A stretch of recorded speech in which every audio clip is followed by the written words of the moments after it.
In a dimly lit space, a beautiful and graceful woman sat alone on a single sofa. A golden light shimmered around her. Though her face looked young, her eyes carried a depth that didn't match her youthful appearance. "Little system, how many points do I have now?" Her voice was clear and pleasant. She sounded young, but her tone and expression showed the calmness of someone with much experience. "Lulu, you now have 100 points," replied a soft, mechanical voice. Finally saved enough points. After traveling through several worlds, Lan Hanlu had come to understand how the system worked. She began to focus on collecting virtue and points, constantly learning and improving herself. She knew that only what she truly owned could be relied upon. "Yes, Lulu. Now you have two choices," said the system.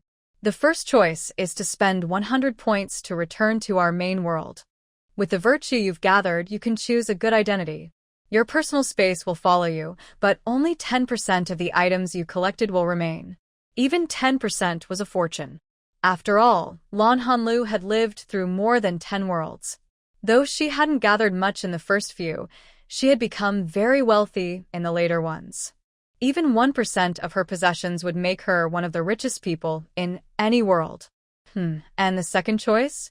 Lan Hanlu asked softly, her eyes calm and a little lazy. "Lulu, this is the option you mentioned before, spending 100 points to return to one of your earlier mission worlds. You once said you felt frustrated in those worlds and often blamed yourself afterward. If you choose this, your personal space and everything in it will be taken away." The little system fell silent, waiting for her decision. "How much virtue do I have?" she asked. With enough virtue, her luck would be strong. Without it, as an outsider without the world's protection, she could easily be harmed by the world's chosen ones. "I'll check for you, Lulu." "Wow, you actually have 29,263 points of virtue." Lan Hanlu was quite satisfied. A person's good fortune usually wouldn't be bad if their merit points were over 300. Only those who had saved the world could have more than 1,000 points. Merit wasn't fixed. Doing good deeds increased it, while doing bad ones reduced it. The merit she had gathered came from her efforts across many worlds. Lan Hanlu had a happy childhood. When she was 6, her parents' business began to grow, but money didn't bring more happiness. Instead, it caused many conflicts. Her father's betrayal led to her mother's emotional outbursts. To win her husband back, her mother quit her job and decided to have another child. The birth of her younger brother brought a short period of peace, but when another woman came to their home with a child, endless arguments began again. Lan Hanlu would lock herself in her room, filled with fear and unease. After more than 2 years of struggle, her parents finally divorced. They fought over the company, savings, house, car, and even their son, but it seemed no one cared about Lan Hanlu. In the end, her brother stayed with their mother because he was too young, while Lan Hanlu stayed with her father. Her father soon married his secretary, who already had a child, and her mother went abroad with her son. It was said that her mother later married a foreigner and lived quite well. As for Lan Hanlu, both her stepmother and father ignored her. The stepmother disliked her because she wasn't her own child, and her father resented her because she reminded him of his ex-wife, who had taken much of his wealth. Still, they had some boundaries. They didn't hit or scold her, just treated her coldly. Although life wasn't rich, she wasn't left wanting. After all these changes, Lan Hanlu grew up seeing flashes of disgust and indifference on the faces around her. She became timid, though her looks were a perfect mix of her parents' best features. She was so beautiful that she seemed almost unreal. After traveling through worlds, her soul's influence made her appearance even more refined, as if she had been improved. Unfortunately, perhaps because she lacked love, she developed a people-pleasing personality, gentle but conflicted, often feeling sorry for herself. In the first few worlds she traveled through with the system, her timid nature and beauty caused her many troubles. After all, when she first crossed into another world, she was only 15, with little merit and poor luck, stumbling her way through several worlds. She had made many wrong choices, and whenever she thought about the past, she wished she could slap herself a few times. She didn't want revenge on anyone, but she did want a chance to live her life again. She wanted to erase her dark past. Otherwise, she could never forgive herself. Every time she remembered it, she would grit her teeth in anger. Thinking of this, Lan Hanlu smiled slightly. Little system, I choose the second option. Hearing her words, the little system sounded anxious. Lulu, the past is already over. Why do this to yourself? If you go through it again, you'll only suffer again. You can take the space and everything inside it back to our main world and live the happiest life. After spending so much time together, the little system truly didn't want its host to suffer anymore. She had already endured too much and had rarely lived a good life. In later worlds, to complete her missions well and earn more points, she worked tirelessly and never allowed herself to relax. Her points were based on the quality of her life in each world, but every time she entered a new one, it was like starting in the hardest mode. As her good deeds increased, her starting point in each new world improved a little. The little system was so excited that its tiny, fluffy body bounced up and down. Lan Hanlu reached out to pat it gently, her eyes shining. Little system, after you leave me, when you choose your next host, make sure it's someone with principles. If a person has principles, no matter how bad they are, they won't go too far. But if someone has none, even the best person can become dangerous. As she spoke, a bright light glowed from her fingertips and entered the little system's body. The little system froze in place. After a moment, the glow around Lan Hanlu's body faded until it was almost invisible. The little system, now freed, began to jump around wildly. Lulu, are you crazy? You already lost your space, and now you've given me so much of your good fortune. What will you do now? Its voice was sharp and trembling with worry. You silly thing. What are you thinking? I didn't give you everything. Even what I have left is more than most people ever get. It's enough to protect me in the small worlds. As for the space, do you think all the skills I've learned are just for show? Space or no space, it doesn't really matter. She smiled peacefully, her whole being shining even brighter than before. Take this merit. I hope you can choose a good host in the next world, so that fate won't always work against you. Even if you're unlucky and end up with a bad host, this merit will be enough for you to choose again. But remember, don't let your new host deceive you. Speak less, act less. We've been together for so long. I truly wish you a better future. Lulu, why are you so silly? Yes, only someone foolish would do so many ridiculous things. I'm leaving now. We may never meet again. As soon as the gate of time and space appeared, Lan Hanlu stood up and stepped into it without hesitation. But the moment she entered, a white light flashed and touched her soul. Sensing something, she turned back and saw the little system shrinking like a deflated ball, looking weak and dim. Before she could react, her whole being vanished into the gate. The little system began to cry softly again. Lulu, you always think of me. How could I not think of you? But I'm still too weak. I can only share part of my energy with you. Don't worry, I'll work my missions. When I become the highest level system, I'll come find you. No one could hear the system's quiet words, but both of them could feel each other's care. It wasn't romantic love, but a deep bond. Meanwhile, Lan Hanlu suddenly felt her body grow heavy, her head aching badly. Scenes from the past flashed before her eyes. She realized she had returned to the first world she had ever traveled to. If this were a novel, the male lead would be her current husband, Liu Xiao. The Liu family had once been powerful, controlling half of the Daxia Kingdom's army. But after being framed, the family was destroyed.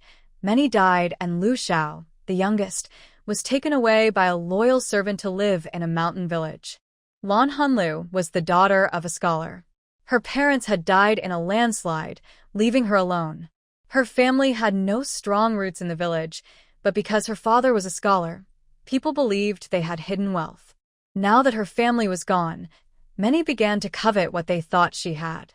The first time Lan Hanlu traveled through time, she arrived when the original girl was 12, burning with fever. At 15, she faced this same situation again.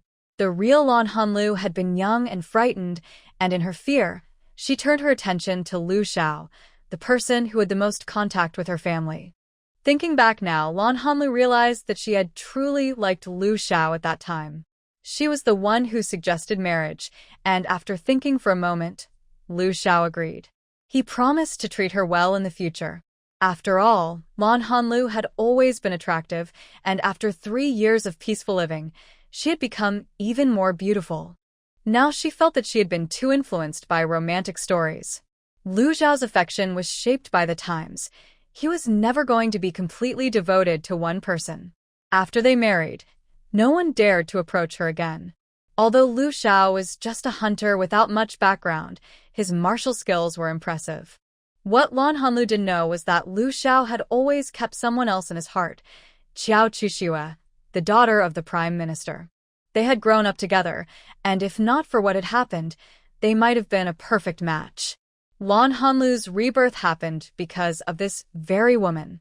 Not long ago, when the new emperor took the throne, the prime minister's family was accused of treason and exiled.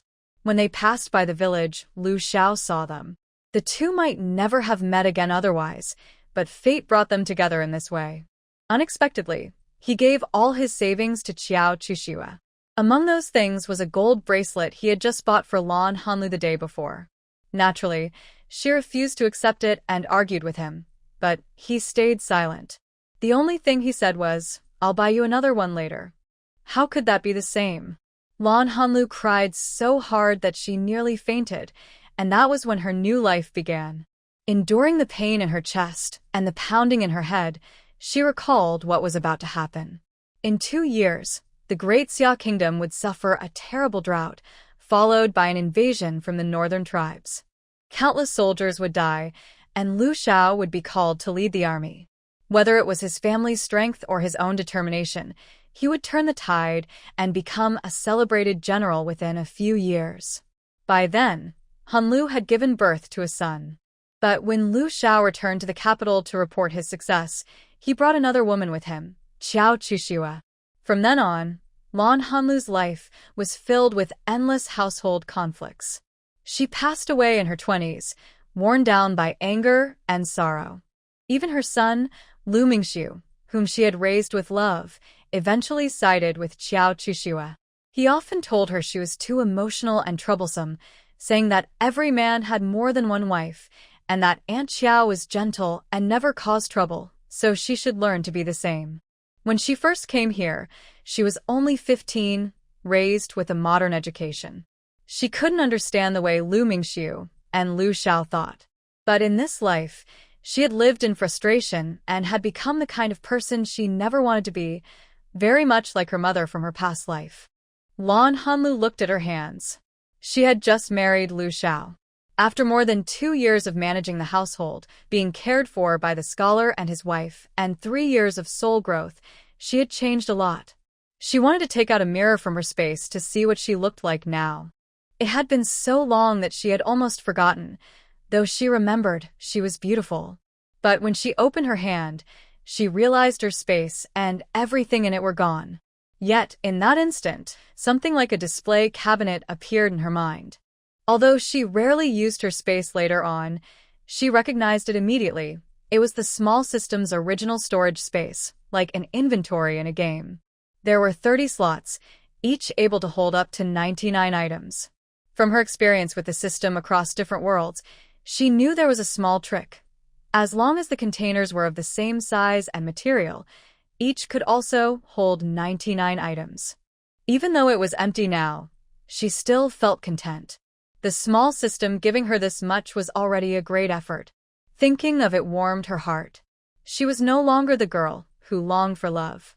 Lan Hanlu now had the truest kind of affection in the world, one that had nothing to do with romance. As for her return this time, she didn't plan to take revenge on anyone. In her previous life here, she had dealt most closely with 3 people. Qiao Chuxue, her rival in love, had suffered greatly during exile and could no longer have children. Otherwise, she wouldn't have tried so hard to win over Lu Mingxiu. But it didn't matter anymore. This time, she wouldn't fight her. What were men worth anyway? Especially now, that man meant nothing to her. Lu Xiao, her husband, had promised to treat her well but never promised to be faithful. Though he took Xiao Chuxue as a concubine, he had never treated her harshly. But that didn't matter either. She no longer loved him. When you take the wrong path, you turn back. When you love the wrong person, you let go. Lu Mingxiu, her son, was the one who hurt her the most. She had nearly given her life to bring him into the world and raise him with care, but the words he said to her before she died had broken her heart. Still, it didn't matter anymore. In this life, she didn't plan to have children. She just wanted to see what it would be like to live a life where she loved only herself. From her point of view, no one was really wrong in this matter. She never thought about getting revenge. It would only exhaust her. There was a knock at the door, followed by a deep, slightly tired voice. "Lulu, come out and eat something. I asked Aunt Lu to make your favorite dishes." Hearing that voice, Lan Hanlu felt a moment of confusion. This man had been her first love, perhaps, but it had been so long that she could hardly remember what that first flutter of affection had felt like. Now, she only felt calm. No resentment, no regret. Lan Hanlu stood up and tidied herself in front of the bronze mirror. She was one of only 2 people in the village who owned one. The other was the village head's daughter. Her eyes were swollen from crying too long, and her stomach ached from hunger. Still, her beauty was clear to see. She pulled the door open. Outside stood a tall, broad-shouldered man with sharp features and a strong presence that made people feel safe. Lu Xiao hadn't expected her to open the door so quickly. He froze for a moment, then said hurriedly, "Aunt Lu made your favorite dishes. Please eat something, or you'll feel worse later." His words sounded gentle, but his tone was cold. Lan Hanlu didn't care anymore. She simply nodded and walked toward the kitchen. The house was made of blue bricks and tiles, built by her scholar father. He had planned to add another room, but things had gone wrong before he could. After their marriage, Lu Xiao had moved in. People in the village gossiped, but he didn't seem to mind, and Lan Hanlu cared even less. It was a solid brick house, much better than Lu Xiao's old mud one. He had planned to build a new brick house himself, but after marrying Lan Hanlu, he moved here instead, and later gave all his savings to Xiao Chuxue. On the table were a stewed wild chicken and a dish of steamed eggs. The rice was already served. When Lu Xiao sat down, Lan Hanlu picked up her chopsticks and began to eat. They ate in silence. Without Lan Hanlu's usual chatter, Lu Xiao felt uneasy. He opened his mouth several times but said nothing, while she didn't even glance at him.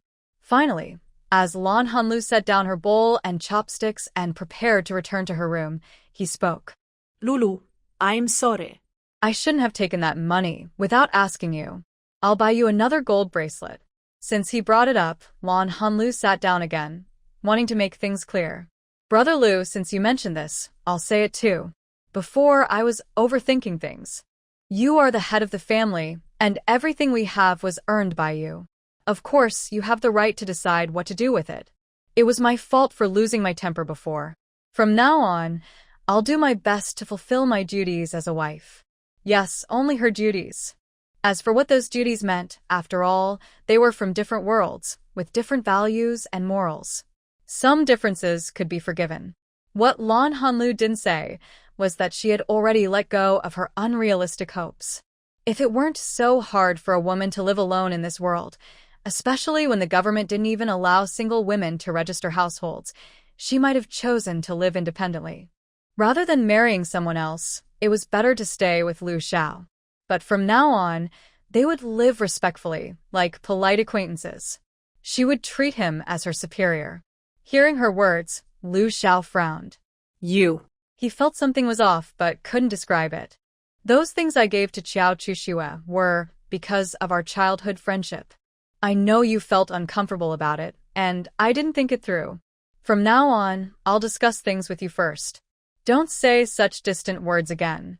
Lan Hanlu's smile didn't change, but her eyes were calm. "Don't worry, my husband. You're overthinking. I was just being stubborn before." She even picked some food for him. Now, she needed to think about how to earn money. She had many ideas, but in a world where women had low status and little freedom, she had to stay cautious. She had a storage space, so she planned to save as much as she could in this small world, hoping life would be easier in the next one. Besides, after going through so many worlds full of hardship, she just wanted a peaceful life. She was tired and wanted to rest. Even hatred felt like a waste of energy. She searched through her old belongings. It had been so long that she could hardly remember what she had. Before, she didn't have much money. Her parents had just built a house, and she only had about 5 taels of silver, plus 2 silver bracelets, 2 silver hairpins, and a pair of gold earrings from her mother. Lan Hanlu put all these valuables, along with the house deed, into a small box. Then she placed the box inside her storage cabinet. On the cabinet, arranged in a grid of 5 by 6, the top right corner showed the label wooden box ×1. Lan Hanlu tried to edit the label. The first row on the left was labeled with clothing, food, housing, and travel. This way, it would be easier to find things later, especially since she planned to pack everything into boxes of the same size. Placed neatly in the storage cabinet, they could hold much more. After finishing with those items, she began sorting her clothes.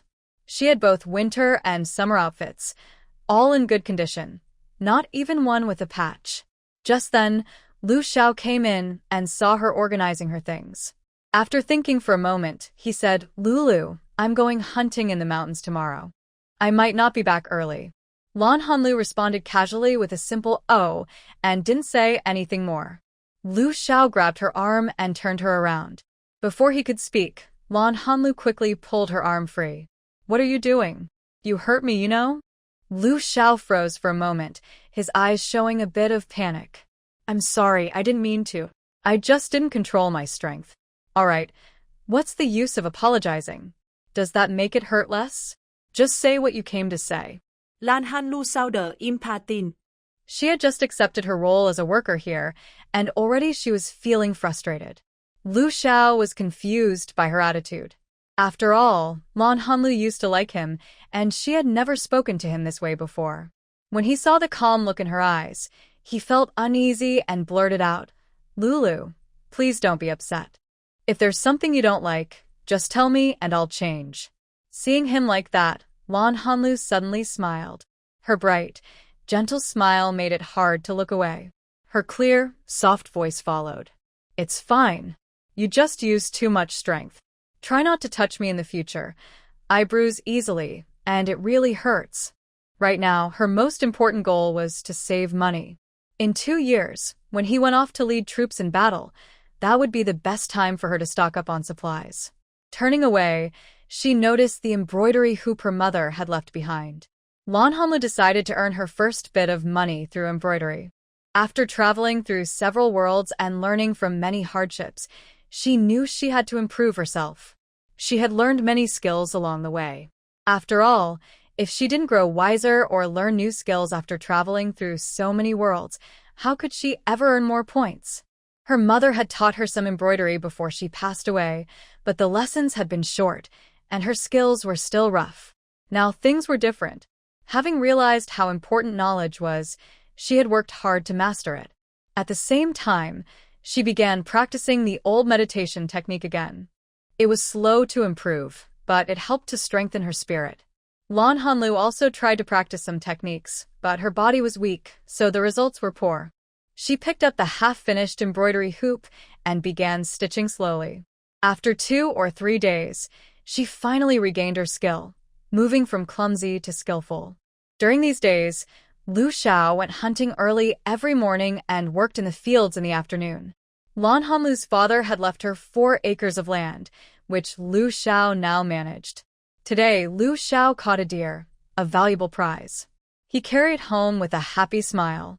"Lulu, I'll go to the county later to sell this deer," he said, planning to use the money to buy her a bracelet. But he would never understand that this bracelet was not the same as the one she once cherished. The old Lan Hanlu had loved her bracelet dearly, often touching it gently. No matter how many new or expensive ones he bought now, she would no longer care. Well, maybe she still cared a little. After all, gold could be sold for money. Poverty made her practical. She had nothing now. You're going to the county? Then please bring me 3 feet of fine white cotton cloth and some extra embroidery threads, Lan Hanlu said directly, without hesitation. She planned to earn money by selling her embroidery. Later, when she had enough savings, she wanted to open a shop or a small workshop. Life was long, she could take her time. She believed that one day she would fill her world with her own creations. Lan Hanlu realized she liked collecting things. Just thinking about it made her happy. Sell the deer and buy yourself a new cotton coat. I'll be busy with embroidery and making my own clothes, so I won't have time to make yours. It's better if you buy 2 sets and take turns wearing them. Lu Xiao noticed the change in her, but he thought all women were like that. Nothing strange about it. He just wasn't used to it. He wasn't used to how much time she now spent on embroidery, or how her questions felt polite rather than caring, unlike before when she used to chatter and share everything with him. Even the washing and sewing of his clothes were now done by an aunt in the village, whom Lan Hanlu paid a few coins. She said she needed time for embroidery and couldn't do too much heavy work. All these changes left Lu Xiao feeling a little lost. He carried the deer on his shoulder with a heavy heart, step by step walking toward the town. First, he went to the pharmacy, then to the restaurant. After selling the deer, he earned a good amount of silver. Following Lan Hanlu's suggestion, he bought her embroidery cloth and thread. He also bought himself a cotton coat and shoes, and even picked out 2 sets of clothes for her. Although he still had some silver left, he needed to buy rice and grain. If he wanted to buy a gold bracelet, the money wouldn't be enough. The 4 acres of land at home had already paid taxes last year, and this year's harvest would be enough to eat. He decided to save more silver before buying more grain. In the end, he still went into the jewelry shop, holding the gold bracelet in his hand. Somehow, it made him feel calmer, even though it wasn't as fine as the last one. This time, he decided to go deep into the mountains again, whether to gather herbs or hunt more animals, to save more silver for the future. On his way home, Lu Xiao kept touching the gold bracelet tucked in his chest pocket, thinking about the days when they had just gotten married. Lan Hanlu used to cook simple but warm meals for him, mend his clothes, and make him spring shirts. Whenever she found a mushroom in the mountains, she would show it to him with a smile. When he saw smoke rising from their chimney in the distance, his steps quickened. Lulu liked to do embroidery, so he tried not to let her do heavy chores like tending the fire. At that moment, even a man known for being straightforward could feel tenderness in his heart. When he pushed the door open, he saw Lan Hanlu carrying a tray of food toward the dining room. She looked up and quickly spoke when she saw him. "You're back, just in time for dinner." Lu Xiao met her bright, smiling eyes as he stepped inside. Lan Hanlu didn't mind his reaction. She treated him with respect, though some people might not understand her. They thought she was capable enough to live on her own. But in this era, a single woman was as vulnerable as a coin dropped on the ground. Without Lu Xiao's protection, the villagers would surely take advantage of her. If she wanted to move elsewhere, she would need travel papers checked at every city gate. Without a certificate from the village, the county wouldn't issue one, and she would become a wanderer. In ancient times, wanderers had no protection. They could be captured, sold, or even killed, and the authorities would rarely interfere. Her beauty only made her situation more dangerous. Lu Xiao first set down the basket on his back, washed his hands, then took out the things he had brought and went to the dining room. Neither of them spoke, keeping silent through the meal. When they finished eating, Lan Lu was the first to speak. "Did you buy the cloth and embroidery thread?" "Yes," Lu Xiao replied. He opened his bundle, took out a smaller one, and handed it to Lan Hanlu. She quickly opened it to take a look. It was indeed fine cotton cloth. She could have bought silk, but she didn't have enough money. The embroidery thread was also of good quality. "The thread looks nice. Was the money enough? Do they buy embroidery there?" she asked without looking up, still examining the materials. Lu Xiao glanced at her, then lowered his head again. "The money was enough. I sold a deer and bought 2 sets of cotton clothes, 2 pairs of cotton shoes, and a pair of deerskin boots for each of us. I also bought you a gold bracelet, but I didn't have quite enough silver, so the bracelet is a bit thin. There are 2 taels and 3 coins left for you." As he spoke, he laid everything out on the table, then took out the bracelet he had kept close to his chest. When Lan Hanlu looked up, he quickly unfolded the handkerchief and pushed the bracelet toward her. Lan Hanlu looked at the bracelet and thought back to her previous life. None of this had happened before, not even the deer. But so what? She smiled softly and said, "I'll put the silver in the box on the dressing table. If you need it, just take it." Then she carried the things into the bedroom, hung the clothes neatly in the wardrobe, made according to her design by her scholar father, and quietly stored the bracelet away. That was her own reward, after all. The remaining silver went into the box on the dressing table. After tidying up, she began embroidering again. Since the fabric Lu Xiao bought was better than she expected, she decided to make a full embroidery piece. The initial outlining took some effort. She planned to embroider a pavilion on an artificial hill with a lush garden below. This piece could be used as a screen. Full embroidery took a lot of time, but thanks to her training and strong focus, it wasn't too difficult for her. She was focused on earning money and didn't pay much attention to Lu Xiao. But Lu Xiao seemed to think differently. Every time he went hunting, whether he caught anything or not, he always brought something back for her. It could be a handful of fruit or a few beautiful flowers. In the mountains, there were always some flowers with no names, blooming in bright colors. Every time he brought these things to Lan Hanlu, she didn't feel happy, only a nameless anger. The last time, because of that matter, she had argued with him again. Lu Xiao was like a stubborn stone. He never explained or responded, and when he got annoyed, he simply walked away. He had never bought her clothes or jewelry, nor had he ever picked flowers or fruit for her. If he had done even 1 or 2 of these things back then, Lan Hanlu wouldn't have held such a heavy grudge. But as he grew colder, she was the one who finally stopped arguing. After that, they slowly regained some warmth between them until 2 years later. But now, in this life, Lan Hanlu no longer needed his affection. So why was he doing all this again? Thinking of this, she lowered her head and smiled faintly. Men are just foolish. Then she continued her embroidery. She worked quickly and even stayed up late, and it still took her nearly a month to finish. When she was done, she packed everything neatly and left for the county the next morning. Lu Xiao had gone hunting early and didn't know she had left. Her body was still weak, and the journey tired her out.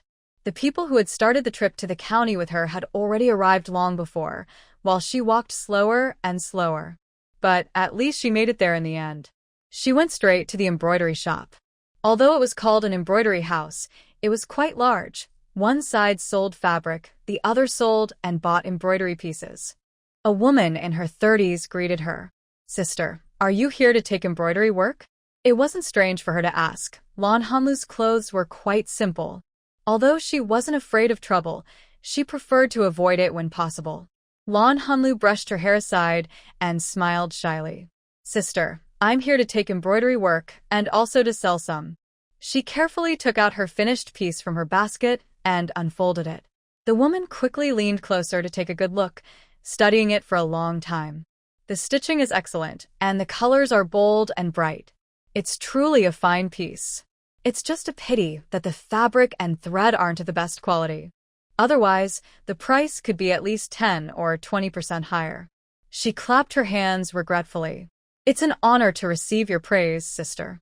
I couldn't afford the best fabric this time, but if you buy my embroidery, I'll be able to get finer cloth and better threads next time." Lan Hanlu pressed her lips together shyly, as if embarrassed by her situation. The woman took the embroidery and smiled. "Don't worry, little sister. As long as you leave it with me, I'll make sure you get a fair price. Your skill won't go to waste." As she spoke, she placed the embroidery on the table and said, "There are so many stitching techniques here that I can't even recognize them all. But the way this picture looks so lifelike shows how special your embroidery is." Lan Hanlu was taken aback. Were these techniques not known yet? She couldn't quite remember. In her past life, She had been too caught up in her feelings for Lu Xiao to pay attention to such things. In her previous life, she had lived in ancient times. Other than learning some embroidery and basic cooking while her mother was alive, she hadn't mastered much. She had been completely focused on love. "Sister, please don't laugh at me. Just give me a fair price. I need to hurry back to the village and can't stay long," Lan Hanlu said with a sweet smile. "Oh, little sister, I feel like we've known each other for years. I'm Fong Yu, the owner of the shop. If this embroidery were sold in the city, it could fetch over 100 taels of silver. But since we're in a small town with few wealthy buyers, I can offer you 70 taels. How does that sound?" Lan Hanlu thought the woman seemed honest, and the price was fair, so she agreed without hesitation. She then bought some fine silk, embroidery threads, needles, and a few pieces of plain cotton cloth. Fong Yu gave her a small discount, so she spent a total of 6 taels of silver. Fong Yu also insisted on getting her address before she left. After that, Lan Hanlu went to the grain shop to buy rice, flour, oil, salt, and sugar, preparing for the coming drought. Although their area wasn't hit too hard, food was still scarce, and most families didn't have enough to eat. She also went to the pharmacy to buy some common herbs. She was skilled in both traditional and modern medicine, and, with the right mix, these herbs could save lives in an emergency. Of course, if used differently, they could also be dangerous. Although she had first planned to buy the herbs for health reasons, seeing them gave her many new ideas. After much effort, Lan Hanlu finally left the city, moving her things into her storage space, which made her feel a bit lighter. Grain wasn't expensive, but it was very heavy. If she had to carry it all the way home, her shoulders would be useless by the time she arrived.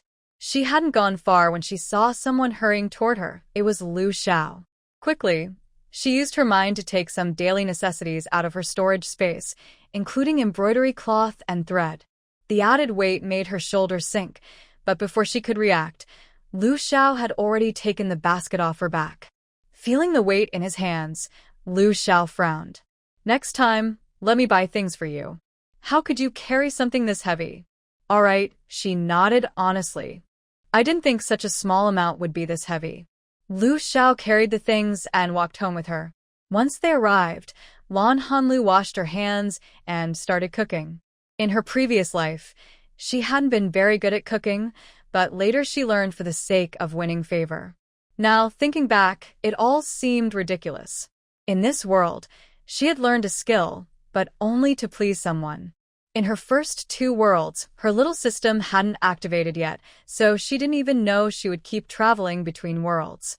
Besides, she had been young then, deeply influenced by romantic stories, and later had a bit of a careless attitude toward life.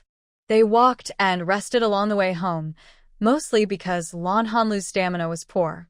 She hadn't even thought to buy something to eat on the way back. Hungry and tired, she slowed them down. When they finally got home, she forced herself to cook something. It wasn't that she didn't want Lu Xiao to help, but his cooking was so bad that she really couldn't eat it.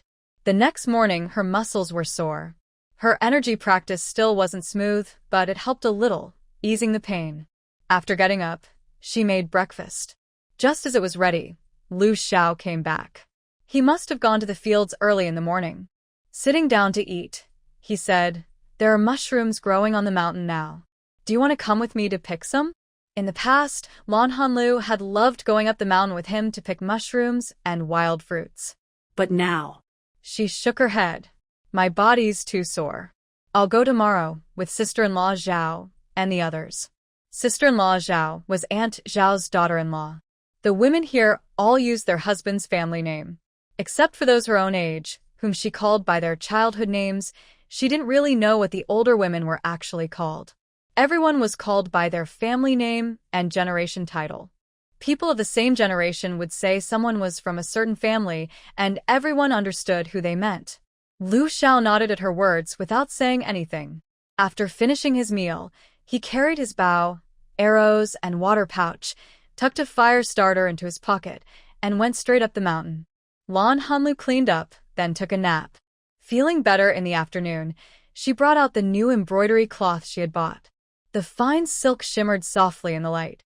She washed her hands, applied some scented balm, and carefully placed the cloth on the table. These days, she was mainly tracing patterns and preparing embroidery threads, delicate work that required well-kept hands to avoid damaging the fabric. She planned to embroider an image of the goddess of mercy.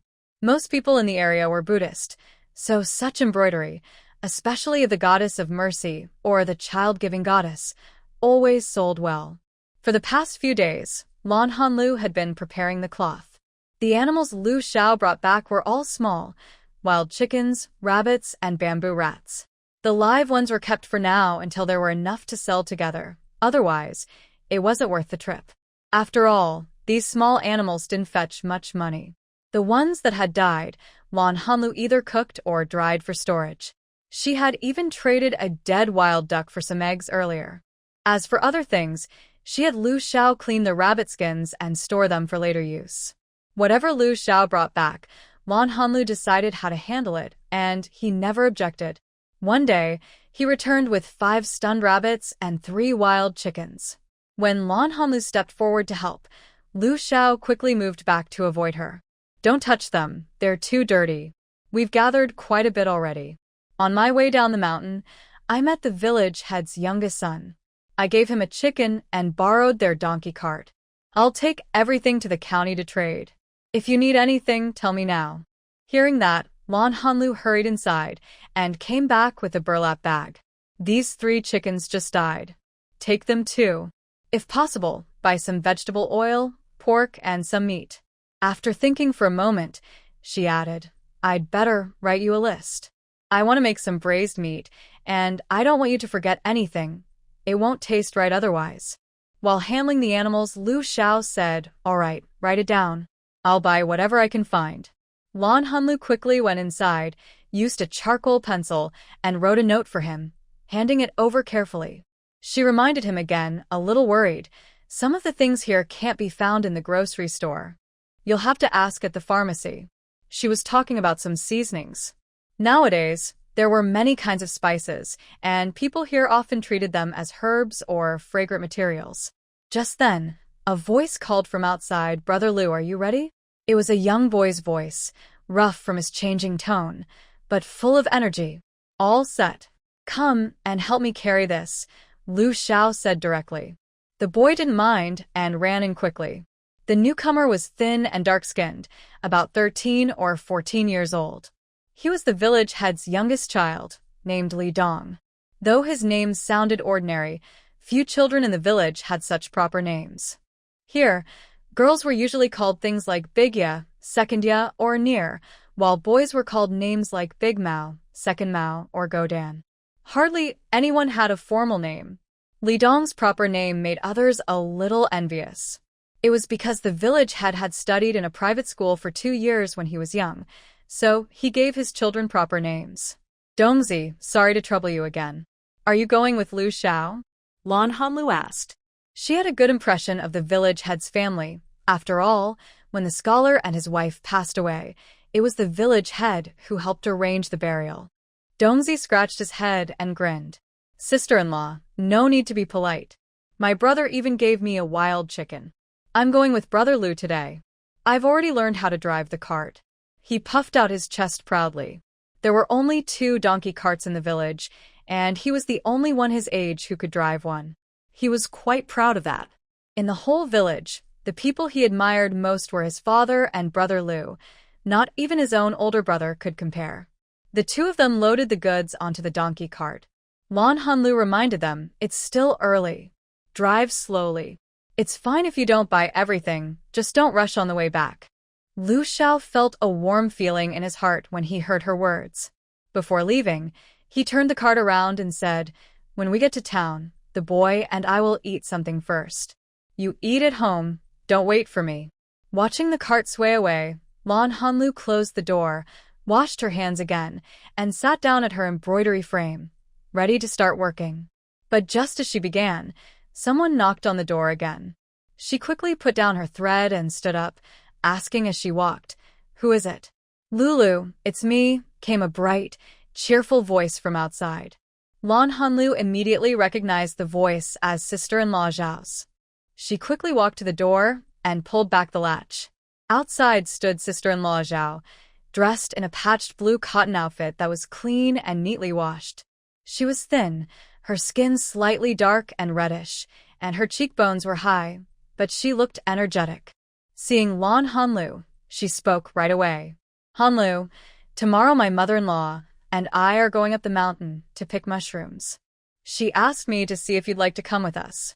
Lan Hanlu opened the door wider. "Sister-in-law, please come in. If you're going, you must wait for me." She had been staying home for over a month, not wanting to chat idly with the village women. The thought of going up the mountain made her happy. She could gather mushrooms and fruits while enjoying the fresh air. "Oh, I won't come in. It's almost time to cook dinner. Since you're going, I'll tell my mother-in-law, and we'll come find you tomorrow," sister-in-law Zhao said, turning to leave before Lan Hanlu could reply. After closing the door again, Lan Hanlu went back to the yard. She put away her embroidery, covered it with a piece of cotton cloth, and began preparing for the trip. She packed old clothes, a headscarf, a basket, and most importantly, a small knife made from a sharpened sickle blade. Iron was controlled by the government, making metal tools expensive. Every household needed basic tools like kitchen knives and scissors, but few owned small blades. This little knife had been polished by her scholar father. She used to take it when digging for wild vegetables, so of course she would bring it again, just in case. She also placed a cloth bag in the basket in case they gathered a lot. Once everything was ready, she took out the stored grains from her space to cook and preserve them again. The storage space kept everything still and fresh, which made it convenient. Since Lu Xiao wasn't home today, she could work freely without worrying about him returning suddenly. Lan Hanlu cooked all the rice into rice balls and made the flour into flatbreads and steamed buns. These were easier to store, and she didn't have many containers. Buns needed fermented dough, but flatbreads could be made either way. She worked busily, one pot after another, and just as the last pot was ready, Lu Xiao returned with Li Dong. Lan Hanlu was lifting the lid when she heard them come in. She only poked her head out and greeted them briefly. "Husband, I'm busy right now. You all go ahead and unload the things first. Let Li Dong eat something more. The steamed buns will be ready soon." "Sister-in-law, no need. Brother Xiao bought me some wontons in town, and I'm already full. But I'm sure your buns taste much better." He spoke sweetly and worked quickly. "Lulu, you keep working. These pig parts need to be washed by the river, or the smell will be too strong." He unloaded the rest of the goods and set them aside. Li Dong drove the cart to the river again. Washing a whole basket of pig organs would take quite some time. Lan Hanlu worried he might not clean them well, so she carried 2 basins and some plant ash to the river too, though she didn't plan to do the washing herself. She never refused the comfort she deserved. If she didn't treat herself well, she would only end up giving her heart to the wrong people. Being true to herself was the only way not to be disappointed. After dinner, Lan Hanlu covered the buns for the next day and put them in the cupboard, then began preparing the braised meat. She cooked the intestines and stomach in one pot, and the heart, liver, and lungs in another, following an old recipe she remembered. Soon, the rich aroma filled the air. Even Lu Xiao, usually calm and steady, couldn't help glancing into the pot from time to time while tending the fire. But braised dishes needed patience. Only after soaking in the broth overnight would the flavor truly develop. Lan Hanlu had traveled through many worlds, and her soul had grown stronger. She almost had a perfect memory. Anything she had once studied carefully, she could recall clearly. Now she realized that was her true wealth. The things she once saved could be lost, but the knowledge she had worked hard to learn would always stay with her. She told Lu Xiao to put out the fire, stirred the pot with chopsticks, then covered it again and sealed the edges with a towel. "All right, let's go back. It'll be ready to eat in the morning." "The smell should be wonderful," Lan Hanlu said as she untied her apron. Lu Xiao looked a bit disappointed that he couldn't taste it tonight. "I'll fetch water for your bath." By the time they finished cleaning up, it was completely dark. Lan Hanlu decided not to do any embroidery. It was to her eyes. She wanted to earn money, not risk her health. Right now, she had no capital, and this society was strict with women and ordinary people. Otherwise, She could easily make money with one of her recipes. But she wasn't in a hurry. She planned to live well in this world. She would take things step by step, carefully and steadily, without risking her life. After washing up, Lan Hanlu sat at her dressing table and began to comb her hair. She gathered it loosely, since it was so long that it might get caught when she turned over in bed at night. After finishing his own washing, Lu Xiao came in and started making the bed. He was the kind of person who preferred to do things himself rather than act like a master. Of course, if he ever did put on airs, Lan Hanyu would not tolerate it. After all, if her husband were useless while alive, she might as well live alone. She was more than capable of doing so. Lu Xiao, unaware of how lucky he was, looked at Lan Hanlu, who was wearing a light red nightgown that made her look even more graceful and lovely. She didn't like white nightclothes. With the current styles, that color made her feel uneasy. Lu Xiao couldn't help but admire his wife's beauty, and his thoughts began to wander. Lan Hanlu glanced at him and immediately understood what he was thinking. She was no longer the innocent girl she once was. Between husband and wife, closeness was natural, and she was not the type to pretend otherwise. After being restricted for writing a previous story, the author dares not describe more. Please imagine the rest yourselves. At least for now, Lu Xiao was still a decent man, and she didn't mind being close to him. If he ever changed, she could simply keep her distance. The next morning, Lu Xiao quietly got up, washed, and went to the kitchen to make breakfast. But both pots were already in use, and he didn't know what to do. To be honest, he was a little afraid of his young wife. Although Lulu no longer argued or acted willful, her calm gaze always made him uneasy. He didn't even know what exactly he was afraid of. He just didn't want to disappoint her. Whenever she frowned, he would start reflecting on himself. After thinking for a moment, he used a clay pot to cook some porridge, then began chopping firewood. When the porridge started to boil, he tidied up and walked toward the bedroom. By then, Lan Hanlu was already awake, though she was reluctant to leave the warmth of the blanket. Seeing her move under the covers, Lu Xiao couldn't help but smile. "Lulu," he said softly, "should I take the stew out of the pot? I want to heat the buns, but there's no pot free." Lan Hanlu never pretended in front of him, not because she was especially relaxed, but because she simply didn't care what he thought. There was no need to put on an act. She rubbed her cheek against the pillow. It was the one she had made when she first arrived, since the original pillow had been so uncomfortable it often caused a stiff neck. Lu Xiao looked at the woman before him, her face slightly flushed, her eyes misty yet gentle, and finally understood the feeling he had before. It was as if this woman had refined her very soul. She seemed clearer, more graceful, yet carried a calm detachment, as though nothing in the world could truly hold her interest. He wasn't afraid of disappointing her. He was afraid that if he did, she would turn away without hesitation. "Take everything out of the pot," she said. "Pour the broth into 2 jars, so we can use it next time. I'll get up now." Though she said she would get up, her half-open, sleepy eyes made her words sound far from convincing. Lu Xiao smiled and sat by the bed, gently brushing a strand of hair from her cheek. "No rush. Sleep a little longer. I'll finish tidying up and heat the buns. You can get up after that." As soon as he spoke, he realized how gentle his voice had become. The softness surprised him, but then he remembered. This young woman was his wife, the one who would share his life and hardships. He should treat her with kindness, and she deserved it. Without worrying whether Lan Hanlu heard him, he got up to prepare breakfast.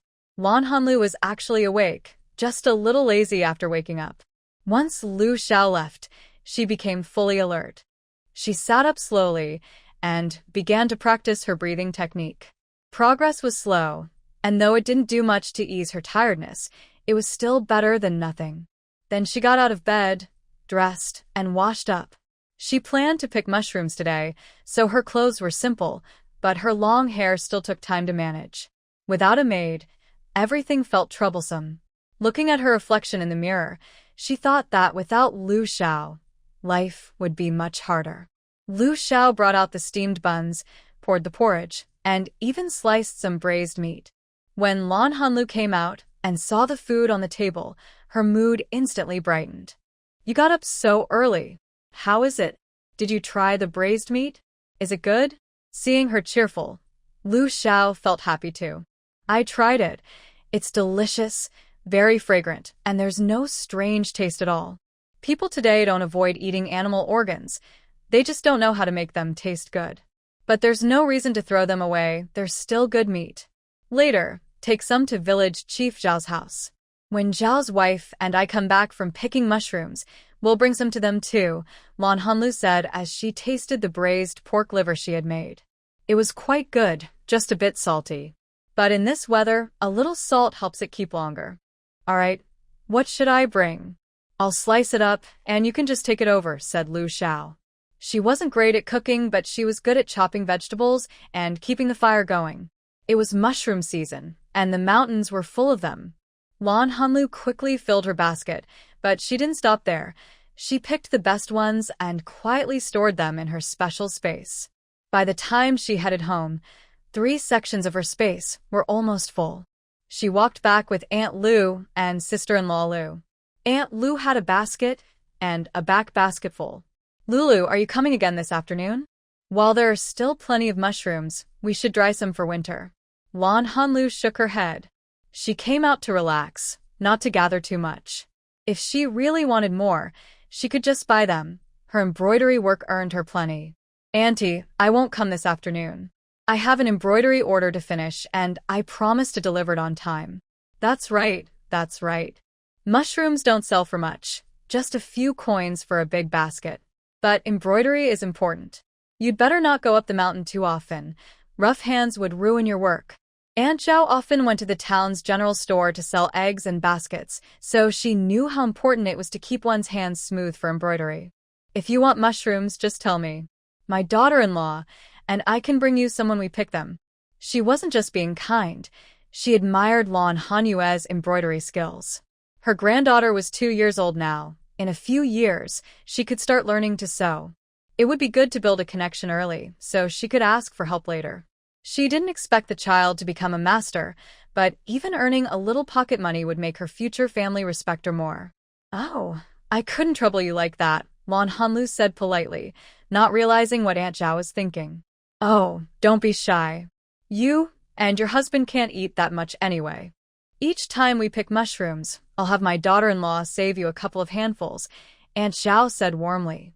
Lan Hanlu thought it would be good to store the things they gathered, so she smiled and said, "Aunt Zhao, really, you don't need to bother. But if you pick a lot, please ask your daughter-in-law to sort out the best ones, and I'll buy them from you. That way, you won't have to go all the way to town, and I'll feel more at ease eating them." Aunt Zhao was pleased to hear that. Sorting things at home was much easier than walking nearly an hour to town. "All right, Lulu, don't worry. I'll make sure to pick the best ones for you," she said cheerfully. "Auntie, yesterday my husband bought some pork offal from town. I cooked it, and it turned out quite good.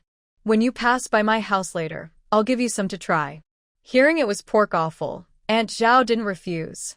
"All right, I'll gladly try it. The vegetables in my garden are ready to eat now, so I'll ask my daughter-in-law to bring you some later." "That's great. We planted a bit late this spring, so it'll take some time before we can eat ours." The 3 of them chatted and laughed as they walked down the mountain. From a distance, they saw Lu Xiao waiting at the foot of the hill. When he saw Lan Hanlu, he quickly walked up to meet her. He took the basket from her hands. "You picked so much. It's really heavy. Next time, just gather enough to eat. It's hard to carry down." He nodded politely to the 2 other women and then started talking quickly. "All right, I won't next time. Let's go home. I'm starving," Lan Hanlu said, truly tired and hungry. The cloth shoes she wore had thin soles, especially the kind made for women, and walking in the mountains made her feet sore from twigs and stones. Though Lu Xiao looked rough, he was very observant. He noticed right away that she was walking uncomfortably. Since the 2 women were still nearby, he didn't want to seem too forward, so he carried the basket with one hand and gently supported Lan Hanlu with the other. It wasn't exactly proper behavior in their small rural village, but people there weren't too strict about such things. Besides, Aunt Zhao and her daughter-in-law were kind and wouldn't gossip. When they got back, Lan Hanlu stopped the two women at the door and brought out a plate of sliced, seasoned meat she had cooked. I made this myself. Please try some. It's nothing fancy, so don't refuse. You're too polite, child. How can you say it's nothing? I know pork offal isn't expensive, but the seasonings you used must be quite valuable. Yesterday, their neighbor also went to the city and came back with Lu Zhao's group, so she knew what was going on. After the couple returned home, Lan Hanlu ate a little, soaked her feet, and then took a nap. When the afternoon sun was warm and bright, she started doing embroidery again. This time, she planned to embroider an image of Guanyin. The simpler the pattern looked, the more careful she had to be to make it beautiful. From choosing the threads to finishing the work, her skill had improved a lot, so she completed it in just over 2 months. When she stretched the embroidery to look at it, the different threads and stitching made the image shine with soft colors under the sunlight. It looked as if Guanyin herself was glowing, her face gentle and kind. Although it wasn't Lan Hanlu's best work, it was still an excellent piece, and she was very pleased with it. After putting the embroidery away, she decided to go to the city the next day to sell it and save up some money for supplies. Recently, Lu Xiao had been hunting. He had caught 2 wild boars before, and though most of his catches were small animals, they still brought in a fair amount of money. He also gathered some herbs, which Lan Hanlu prepared a bit before he sold them. After their expenses, they had saved 16 taels of silver in a small box. It wasn't that their goods weren't valuable, but Lu Xiao often used part of the money to buy jewelry for Lan Hanlu. She always accepted them happily and stored them away in her chest. Lu Xiao sometimes wondered about it. Although she seemed delighted each time, he had never seen her wear any of the jewelry.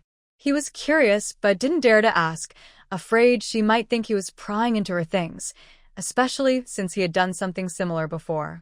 Later, he thought it didn't really matter. As long as she was happy, that was enough. Whenever she was in a good mood, she would cook delicious food and treat him kindly. Lan Hanlu wasn't trying to manipulate Lu Xiao. She simply lived by her own rule, to do as she pleased within reason. That evening, during dinner, Lan Hanlu told Lu Xiao that she planned to go to the city the next day. Hearing this, Lu Xiao quickly swallowed the food in his mouth. Lulu, let me go with you. It's such a long way to walk alone. It'll be inconvenient. Lan Hanlu shook her head. No need. Tomorrow I'll ride the donkey cart with Aunt Zhao. You just take care of your own work. It wasn't that she didn't want his company, but Lu Xiao had been really busy lately. The weather was getting colder, and he still had to chop firewood, go hunting, and prepare for the autumn harvest. When he heard she was taking the donkey cart, he understood right away. It meant several people were going, and the village head would charge a few copper coins per person. It was convenient for everyone. This time, Lan Hanlu planned to see how much the buyer would offer for her Guanyin statue. If the price was good, she'd sell it. If not, she'd wait until she went to the city. She also wanted to buy some fabric and cotton to make winter clothes, quilts, gloves, hats, and shoe insoles. But she didn't plan to make them herself. She'd rather pay Aunt Zhao and her daughter-in-law to do it. If she could save some effort, she would. When they reached the city, the donkey cart stopped at the entrance of the market. The village head's eldest son called out, "Everyone, same rules as always. Same time to meet. If you're late, we won't wait. All right, we know. If you're late, you'll have to walk back yourself." After a few jokes and laughs, everyone went their own way. Lan Hanlu greeted Aunt Zhao and then headed to the embroidery shop. As soon as she entered, the shopkeeper spotted her. Smiling warmly, the woman hurried over. "Oh, it's Hanlu. Come in. Bae, go serve some tea." Her enthusiasm came from the fact that Lan Hanlu's last embroidery had been excellent. She had sent it to a larger shop in the city, and it eventually reached a wealthy household. The young lady there loved it, and the shopkeeper had received generous rewards because of it. She had even been planning to find Lan Hanlu herself. Seeing how warmly Fang Yu greeted her, Lan Hanlu knew her last piece must have brought the woman a good profit. She smiled lightly. "You're so kind, sister. You're making me feel like I'm someone important." Her playful tone made them both laugh and feel closer. Fang Yu held her hand. "Of course you're important. Your embroidery caught the eye of a noble lady, and I even received a reward because of it." As she spoke, she went behind the counter and soon returned with a small wooden box. "Here, this is a gift from that lady. She said your embroidery was truly unique." Lan Hanlu opened the box and saw 12 small gold figurines of the zodiac animals. Each was only the size of a thumb, but they were made of real gold. She could earn much more from selling her embroidery than before. Although she had seen a lot and already owned many fine pieces from her free time, she still loved these things deeply and never grew tired of them. Seeing her enthusiasm, Fang Yu smiled with satisfaction. "Sister, did you bring some new embroidery this time? Or are you here to prepare some new materials?" Lan Hanlu closed the box and said, "I've made a new embroidery of the goddess of mercy and wanted to show it to you." She then took a bundle from her basket and carefully unwrapped it. Lan Hanlu positioned the embroidery so that the light reflected off it beautifully. As she unfolded it, a soft glow spread across the fabric, making the image of the goddess appear both solemn and kind, with a gentle yet powerful presence that inspired reverence. Fang Yu examined the embroidery closely, already planning in her mind. The matriarch of her employer's family was a devoted Buddhist. If she could present this piece as an offering, she would surely earn great favor. Seeing Fang Yu's captivated expression, Lan Hanlu knew the deal was as good as done. She slowly rolled up the embroidery and said, "This piece is quite large. Holding it up for so long is a bit tiring." "Oh, look at you, my dear sister. How could I let you hold it yourself?" Fang Yu said, sitting down beside her. As Lan Hanlu calmly sipped her tea, Fang Yu's mind was busy calculating. She couldn't offer too low a price this time. She needed to pay as much as possible within her limits. After all, this woman's embroidery was not only exquisite, but also completed quickly. If the main household or other branches requested more work, it would be best to keep her happy. Though she could use her position to pressure others, it was wiser to maintain goodwill. The money she paid was small compared to the reward she could gain. Setting down her teacup, Fang Yu said, "Sister, this is our second deal, so you should know a bit about how I do business. I'll be honest with you, my highest offer is 400 taels of silver. The main reason is that your name isn't well known yet. I'm offering this much because this embroidery of the goddess of mercy happens to be something an elderly lady in the household would love. If I present it to her, I'll surely earn her favor. But once your work becomes known among the upper circles, your prices will naturally rise." Lan Hanlu understood this well and knew that the price was already quite high, so she didn't act proud and simply nodded in agreement. "Thank you, sister, for thinking of me. You're always honest and kind to me. If it were any other embroidery shop, they wouldn't offer such a good price. But I'd like to be paid in silver coins, not notes, if that's possible. I also want to buy some fabric and embroidery threads to take home." "No problem, no problem," Fang Yu quickly replied as soon as Lan Hanlu finished speaking. "That's easy to arrange. Please sit for a moment, and I'll have someone exchange the money right away. As for resting, that can wait. I just received an order from an important client who wants a folding screen with a portrait of a beautiful lady, plus 2 smaller panels. Here are the measurements. Please take a look." She handed over a piece of paper.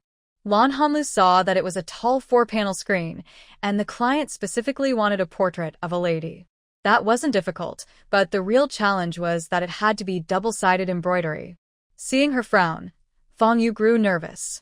Double-sided embroidery was a rare skill, and even those who could do it rarely had the creativity that this young woman possessed. Otherwise, such an important order wouldn't have been sent to her in the first place. After thinking carefully about the requirements, Lan Hanlu looked at the anxious Fang Yu and smiled gently. "Sister, don't worry. I can handle this screen." Hearing that, Fang Yu let out a long sigh of relief. Then Lan Hanlu added, "But you know, sister, this kind of work takes a lot of time and effort. I've been working so the guanyin embroidery lately that my eyes are getting tired." She was clearly hinting at new terms. Fang Yu understood. Though the client was generous, it was best to discuss everything clearly in advance. Fang Yu waved her handkerchief and smiled. "I understand your concern, sister. The client will provide the fabric and silk threads. Once it's finished, you'll receive 2,000 taels of silver as payment. There's no rush. You just need to finish before the new year. You can take today to deliver your current work first.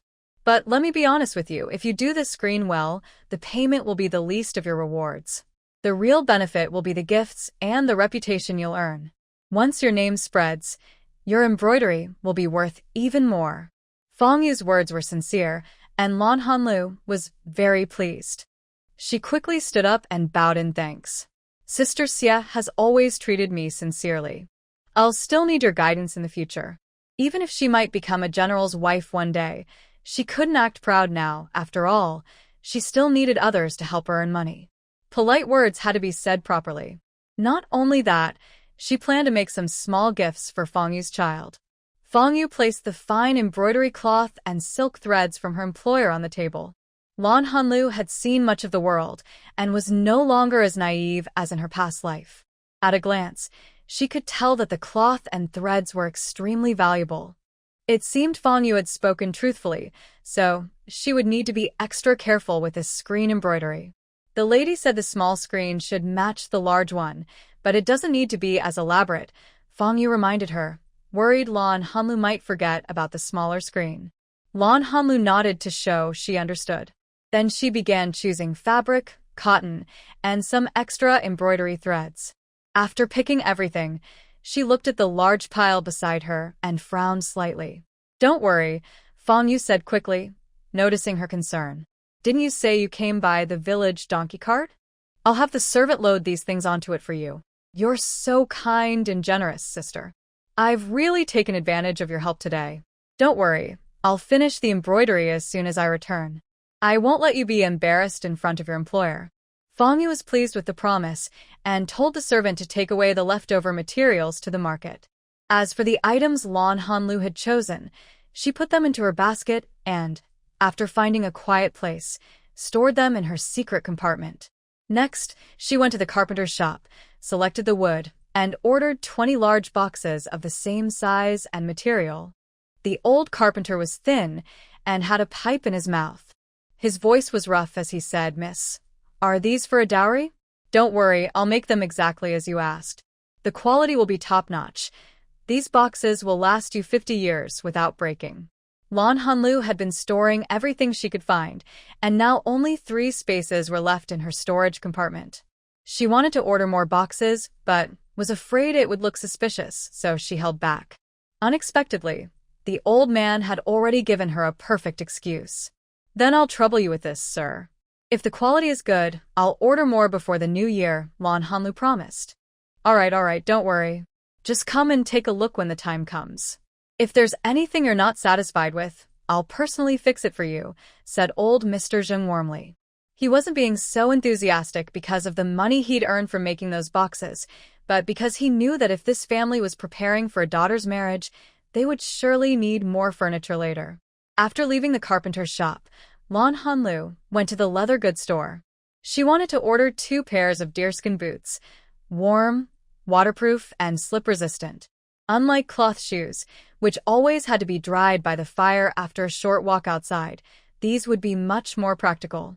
The leather shop carried a faint smell of hides.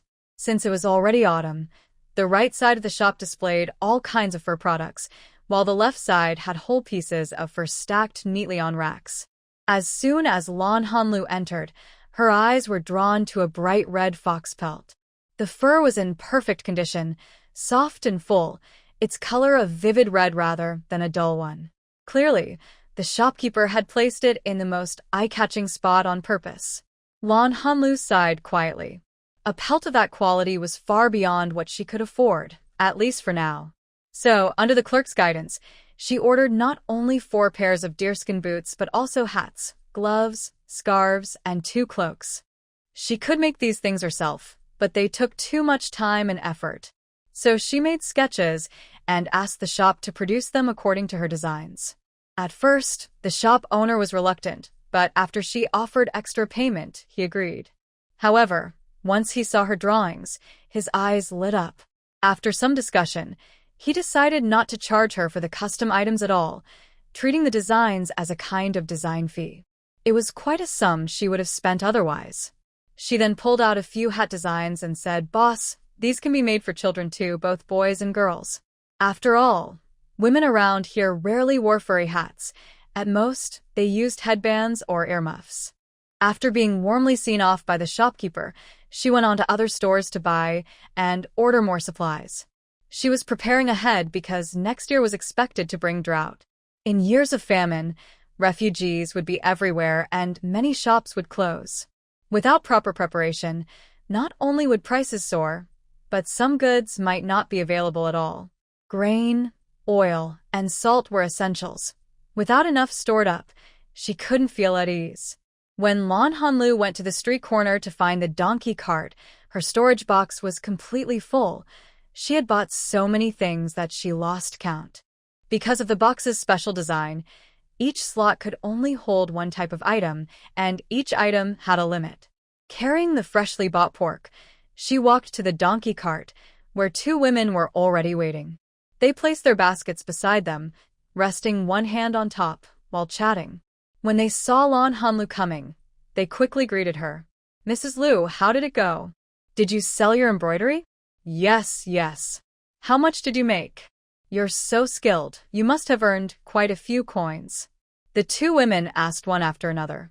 Lan Hanlu hadn't hidden the fact that she went to sell embroidery, so they were both curious. "I made some money, but I spent it all on cotton. Winter is coming soon, and I need to prepare warm clothes, shoes, and quilts for the family," she replied without giving a direct number. That's true. My boy has grown taller again this year, and last year's cotton coat doesn't fit anymore," one woman sighed. "You're right," said the other.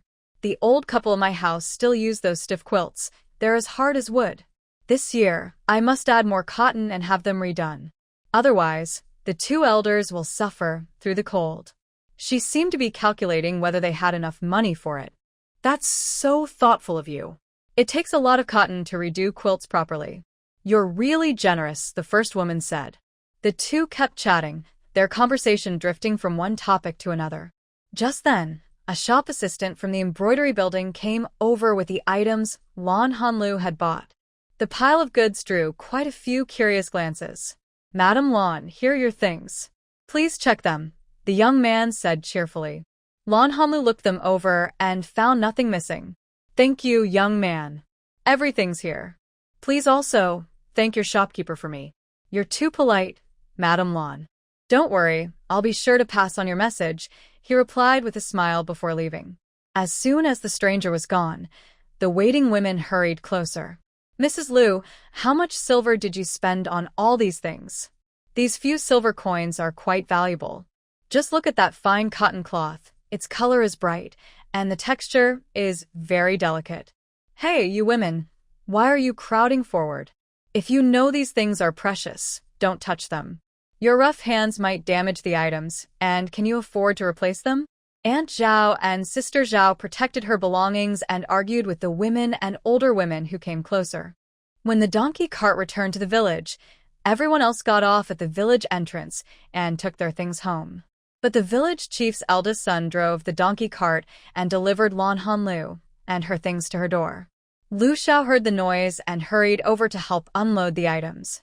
Lan Hanlu, holding some meat, went straight into the yard. She wanted to wash her face first because she was going to the city. She had dressed herself to look a bit uglier, which was also why Lu Xiao felt safe letting her go alone. It's not that she's naive, but she's naturally beautiful. Every time she crosses over, her original self is improved by her soul. This is one of her special advantages. However, when she had no strength, her beauty was a trouble. After washing her face and changing clothes, Lan Hanlu started organizing the things she bought. Lu Xiao helped her, and she explained, "I ordered boots and gloves from the wholesale shop. Since I didn't know your size, I didn't buy them for you. When you go to deliver games someday, you can arrange for 2 sets suitable for winter."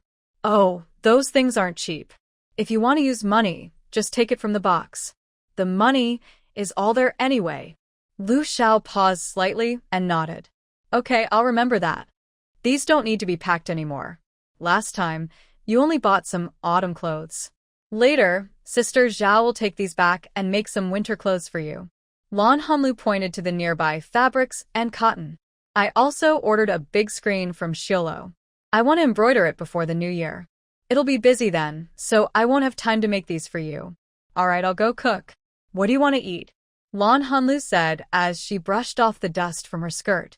I'll eat anything. You're not picky, and you've been out all day. Just make something simple, Lu Xiao replied with some concern.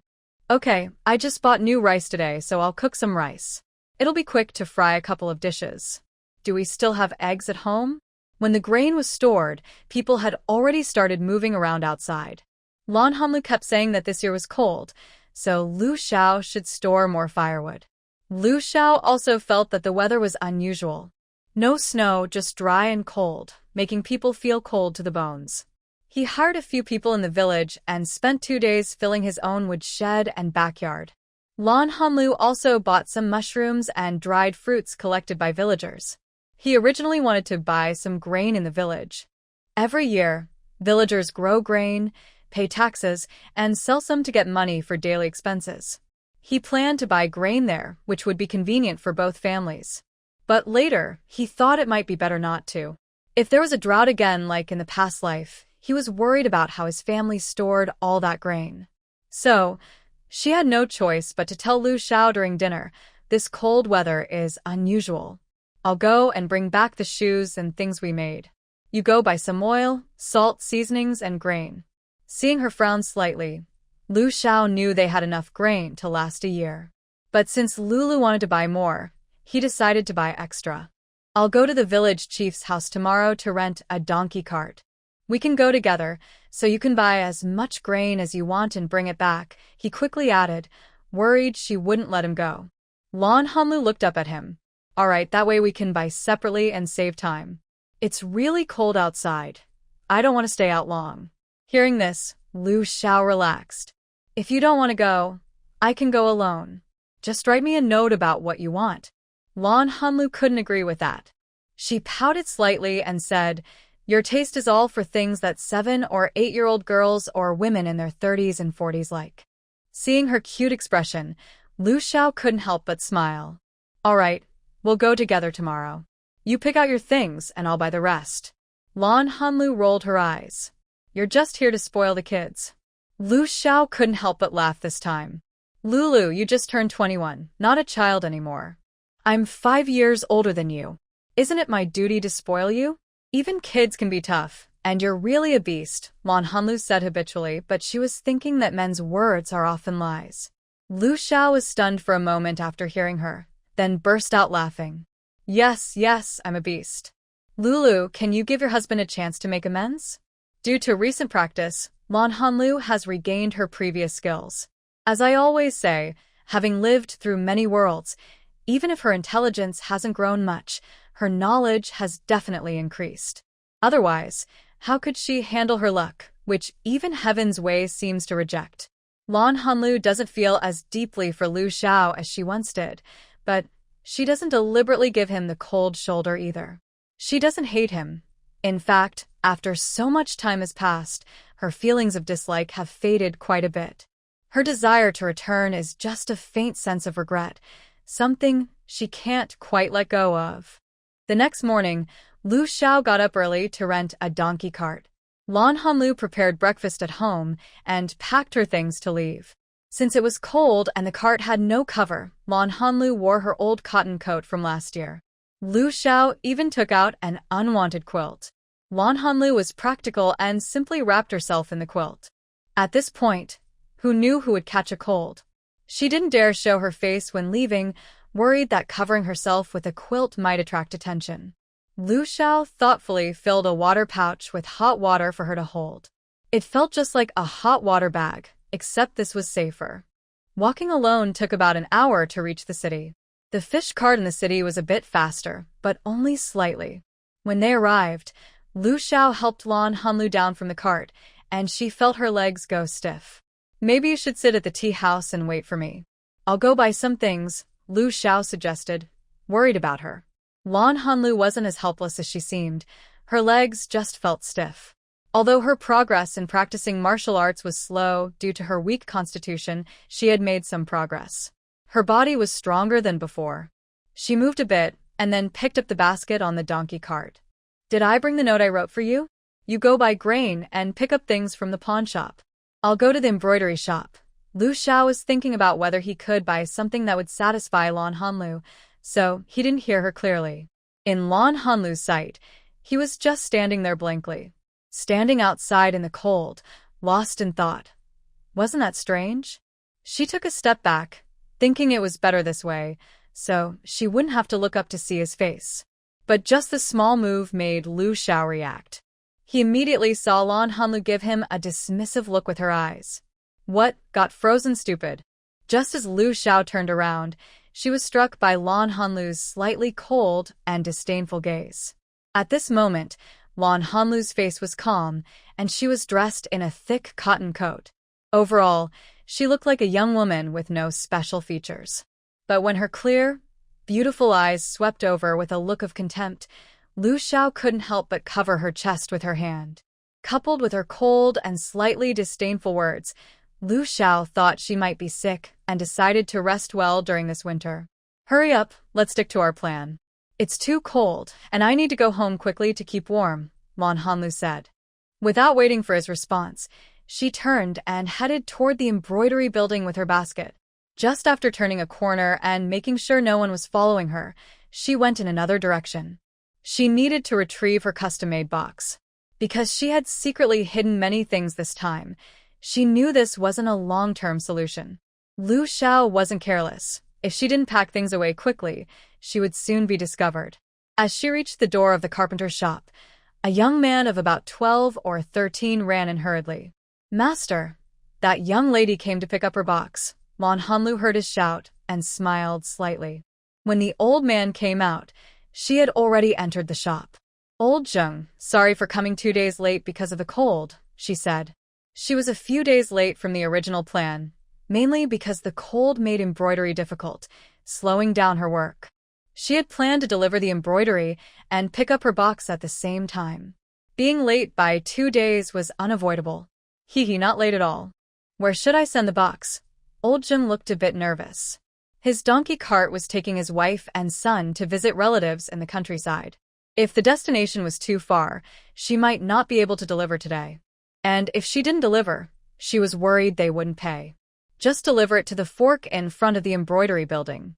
A cart will come later to load it, so you won't have to go around. Lan Hanlu had already checked this place. There are 2 forks, but they are 2 alleys facing away from each other, rarely used, mostly dirty, but nothing else. Old Zheng knew this place well. It was only a few steps, so he didn't need to trouble the cart. He told his assistant to move it twice, and it would be done. Don't worry, I'll deliver it right away. Lan Hanlu finished discussing the matter and settled the bill with the old man. Afterward, she ordered 20 large boxes and 20 big bath buckets to be picked up after the new year. She didn't want to store extra water during the drought, knowing it would be uncomfortable for herself later. The old man was naturally pleased. The boxes were simple to make. Apprentices could do it, and they weren't cheap. Overall, she made a good profit. The 20 large boxes were stacked visibly, attracting attention. As soon as people left, she quickly relaxed her senses. With her strong soul, her 5 senses were especially sharp. She sensed nothing unusual around her and hurriedly stored the boxes in her storage compartment. Then she left quickly for the embroidery building.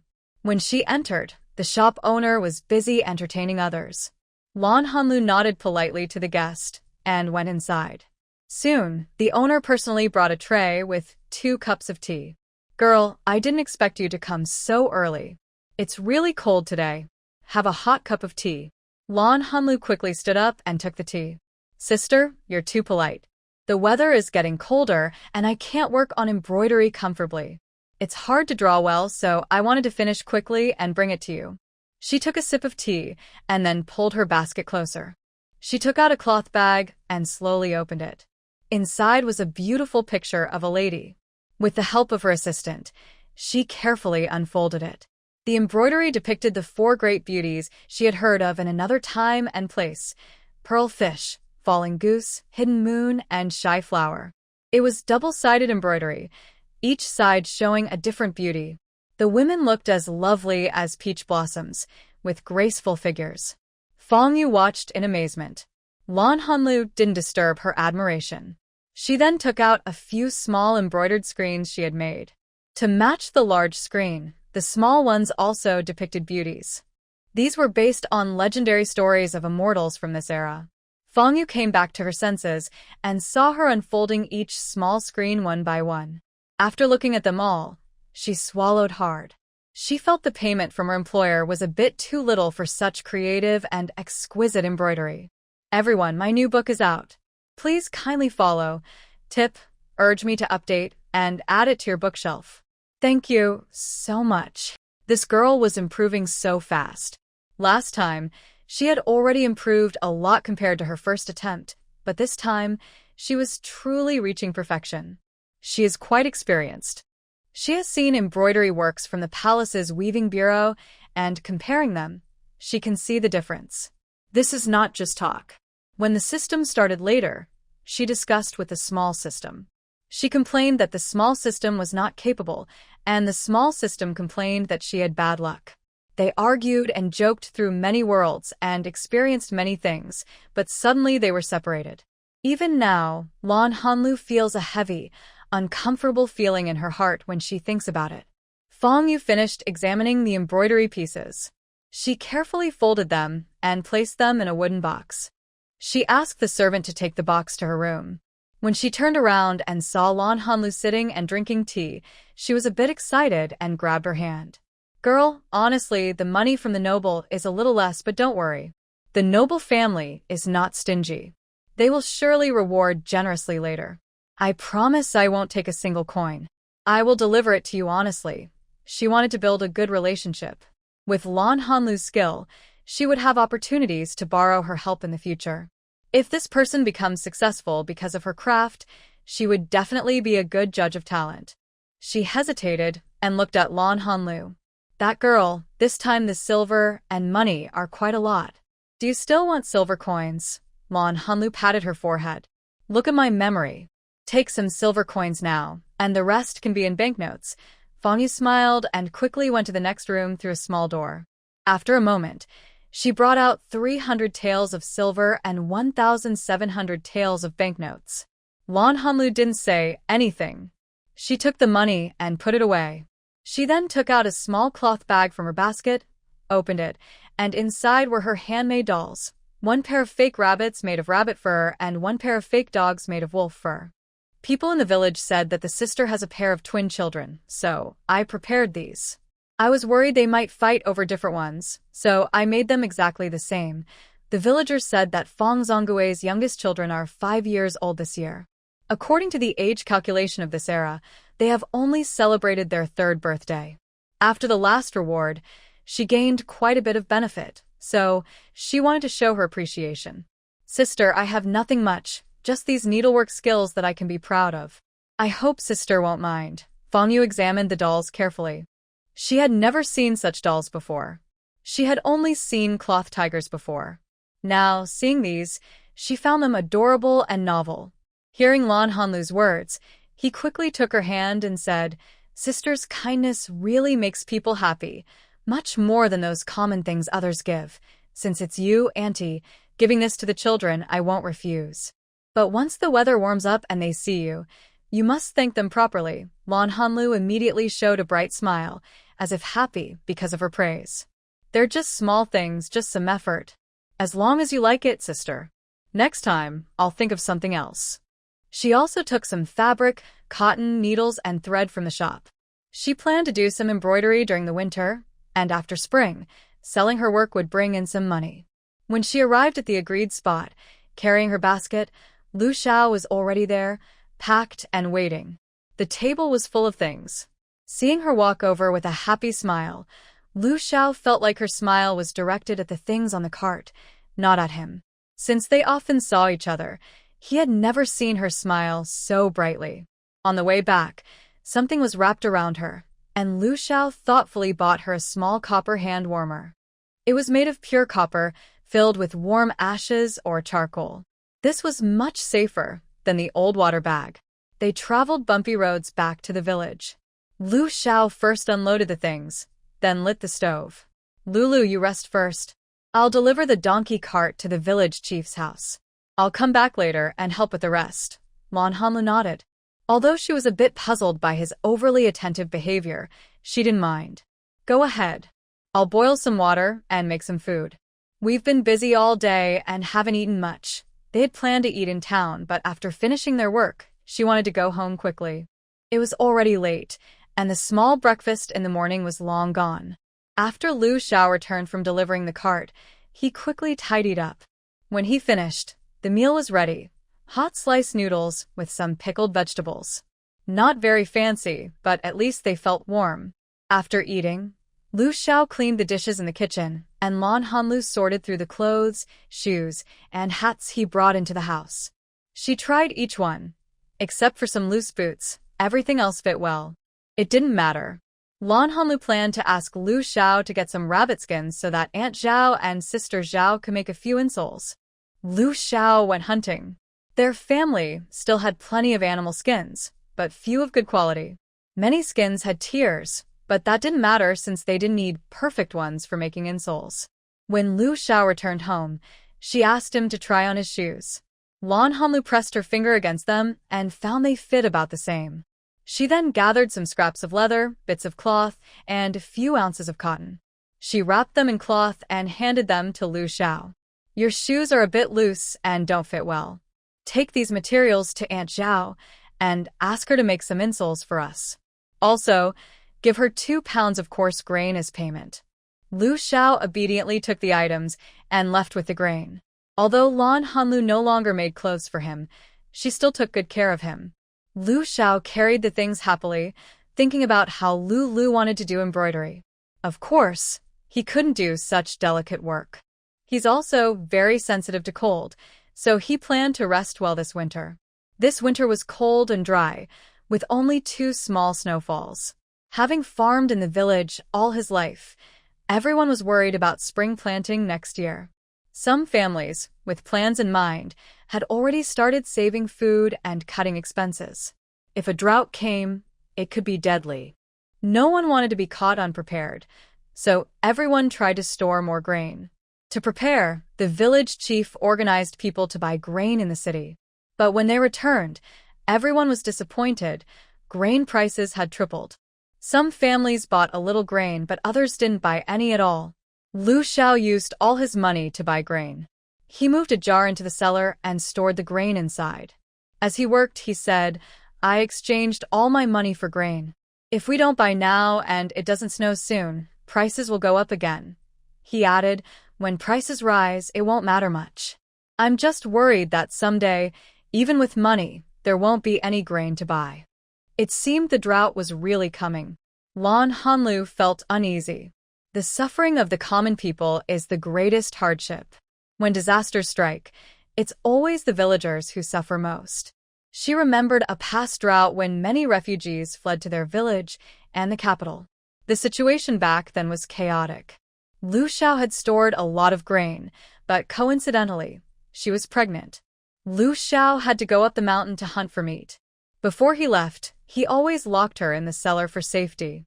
Because of this caution, their home had been robbed twice. Fortunately, they hid their belongings well, and Lu Xiao always returned in time. In early spring, let's build a fence. Make it taller and surround it with broken tiles. Lan Hanlu said worriedly. Although she had long been prepared and took birth control pills to prevent pregnancy, she still saw many people buying food from Lu Xiao. When people are hungry, they can do anything.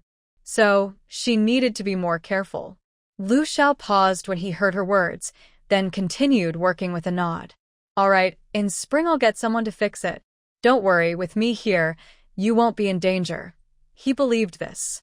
In the past life, he hadn't prepared anything, and even though she was pregnant, Lu Xiao still took good care of her. Though she was a bit nervous, he ate coarse food and made sure she had all the good knowledge. Maybe Lan Hanlu's words motivated him. The next day, he started preparing hunting tools. This winter, every family has enough food, so no one will target us. The snow on the mountain is light, so I'll go up and hunt more animals to store. The next day, Lu Xiao went up the mountain. Lan Hanlu took some food from her space and mixed it with the food at home to make meals. She also kept some in her space. The rest she planned to eat together when they returned downstairs. When she had free time, she organized storage boxes. She filled 20 large boxes with items she didn't use often, then packed them into one storage space. In her spare time, she also did some craft work. After the new year, she would probably send gifts once more, since the drought would worsen day by day after spring planting. Later, because of the influx of disaster victims, all the shops in the city closed. Lu Xiao went up the mountain this time with a few of the village chief's sons. They caught small game in the first 2 days and shared it. On the third day, they caught a big wild boar, 2 small ones, and 3 piglets. This caused a big stir in the village. Lu Xiao wanted to keep the pork, but seeing the situation, he decided it was better to sell it in town and split the money with others. When he went hunting again, more people followed. Lu Xiao specifically told them that he didn't ask them to come and that he wouldn't be responsible if anything happened. But everyone was blinded by the potential benefits. They all spoke passionately about loyalty and righteousness, and every morning, they got up early and waited at the door to find Lu Xiao. After all, Lu Xiao said he wouldn't take responsibility, but he would help if there was danger. In the first 2 days, they did catch some prey. However, one day before the new year, they encountered a small wolf pack while hunting. 3 people were injured in the fight, which was the reason Lu Xiao fought so hard. Although she was also hurt, her injuries were not serious. One of the other 2 did not survive and died. The family members of the deceased came to her house, causing a big fuss. The wife and mother-in-law were acting wildly, which made Lu Xiao very angry and clenched her fists. Lu Xiao, you cursed troublemaker, orphan without parents. Return my son's life. If I hadn't gone up the mountain with you, how could my son have died so tragically? Sniff, sniff, my husband died so painfully. How can we, a family of orphans and widows, survive? Just take us all away. They cried and made a scene for a while.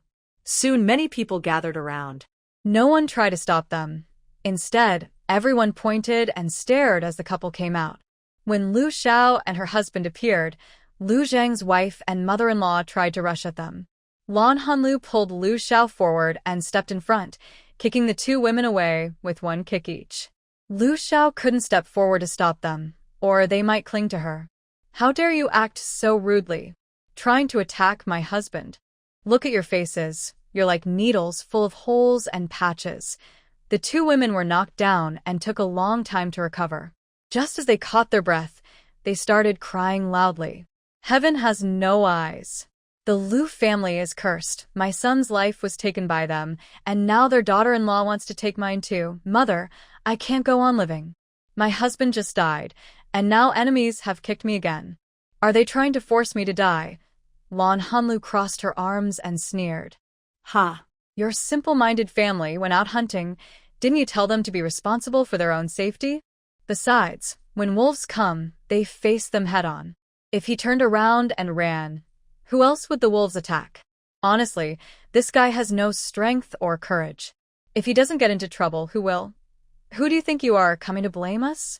If you keep causing trouble here, I'll slap you so hard you'll wish you were never born. Don't think I, Lan Hanlu, am easy to bully. Exactly.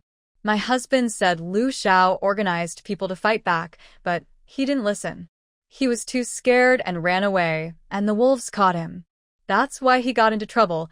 Aunt Xiao and her daughter-in-law stepped forward to defend Lu Xiao and her husband.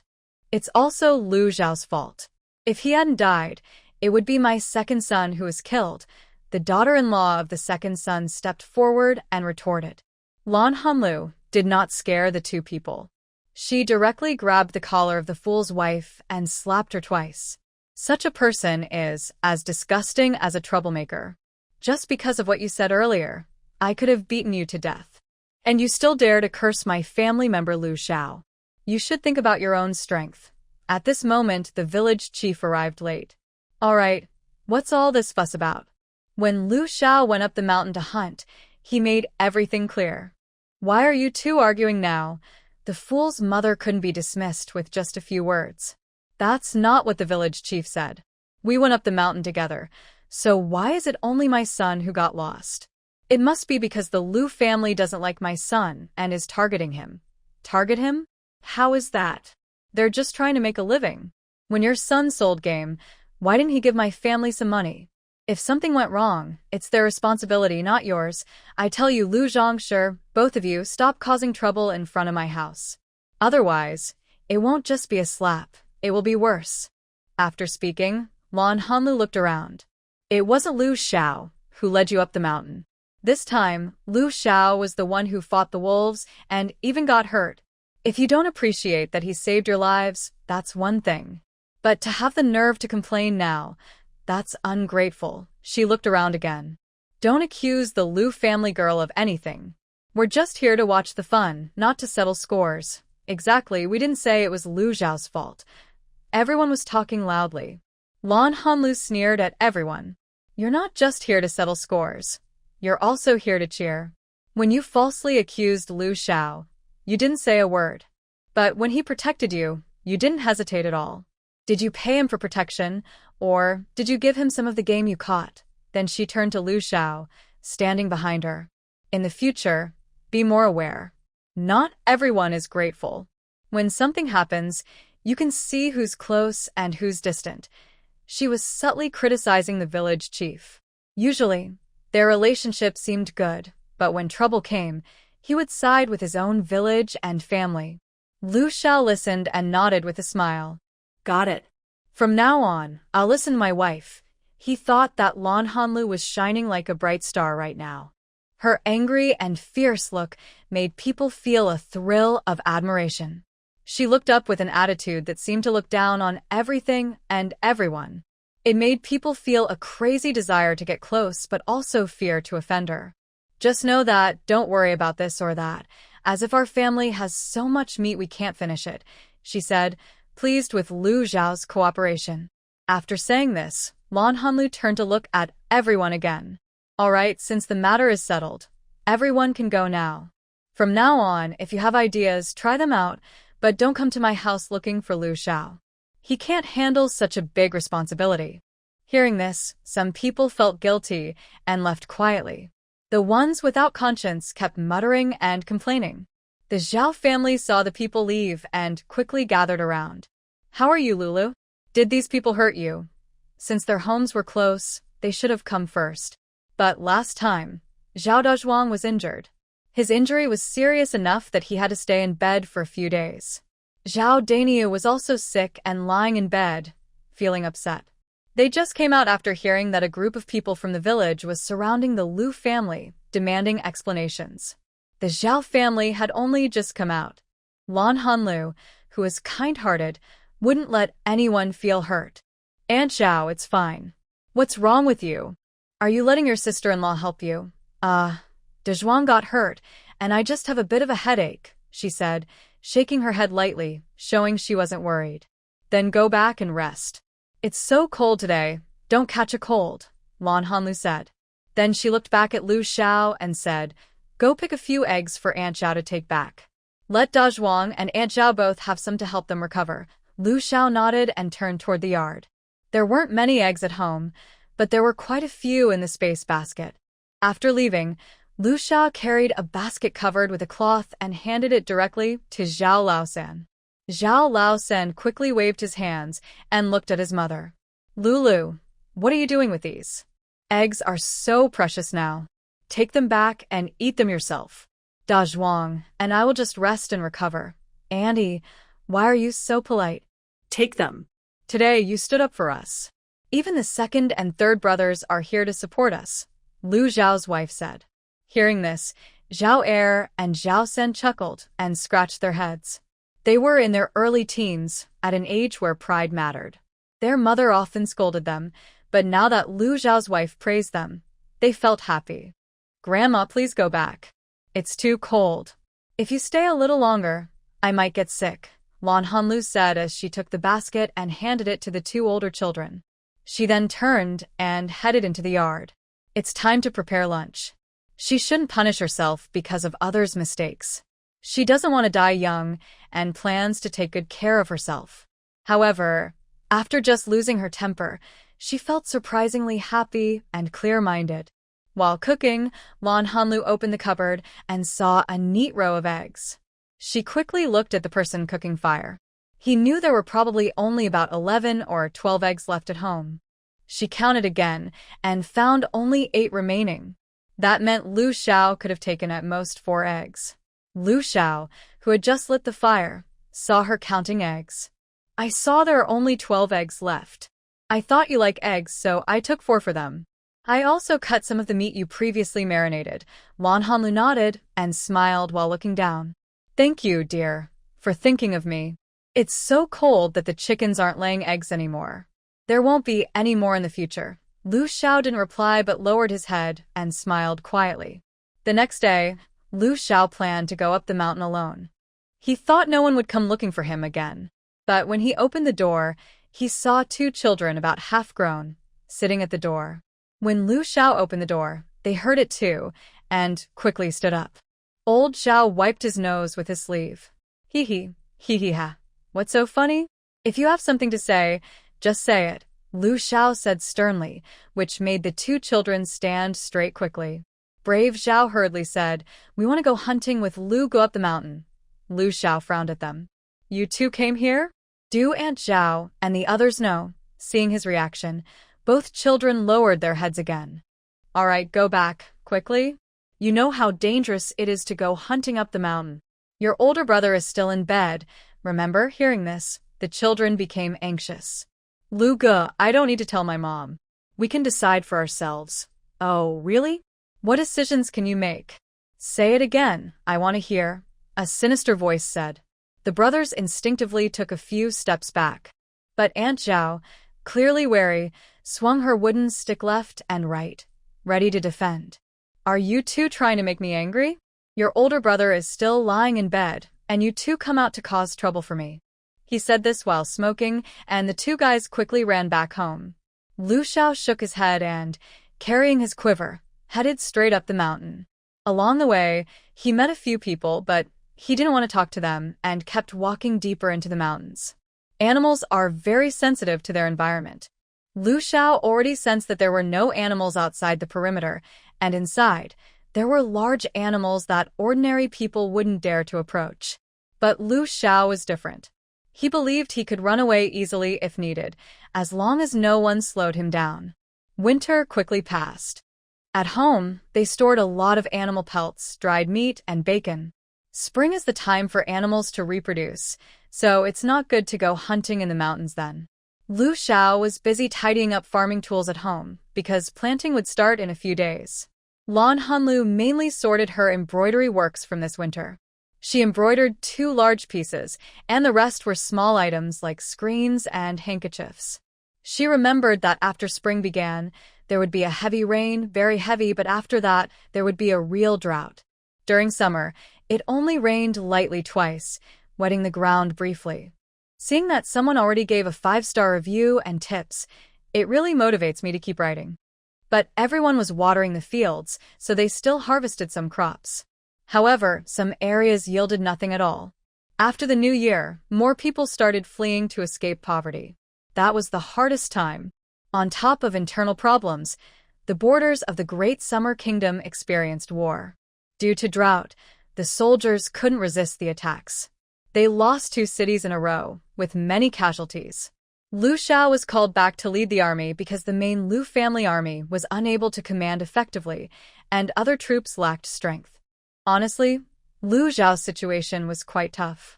Matters of love were secondary. Mainly, in his past life, he never gained the emperor's trust before she died. He believed that life wouldn't be easy in the future either, now under the suspicion of an emperor. A ruler's bed is not safe for others to sleep in, and the outcome is obvious. But based on what Lan Hanlu knew about him, he was a very loyal person. He had some talent in leading troops and fighting, so he felt quite wronged. When she liked him, she worried about him. Now, this has nothing to do with Lan Hanlu. She plans to collect some water from a mountain pond after the heavy rain and store it in her space. Whether she can freely use water in the next 2 years depends on this collection. There is a river running through the village at the foot of the mountain, but Lan Hanlu doesn't want to compete with the villagers for water. A few days before spring planting, the village chief's donkey cart went to the city every day. Lan Hanlu chose a good day and took the same cart to the city.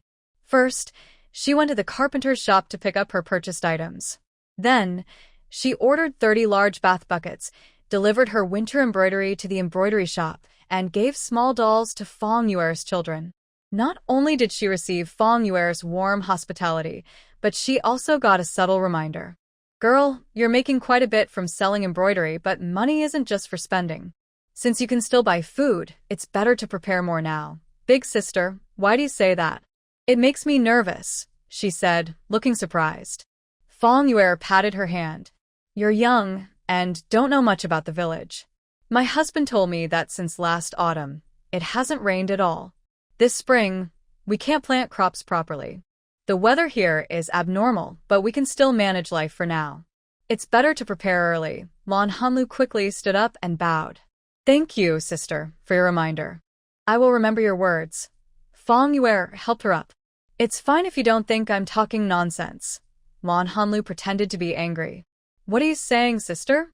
Am I that kind of person? I am grateful to you from the bottom of my heart.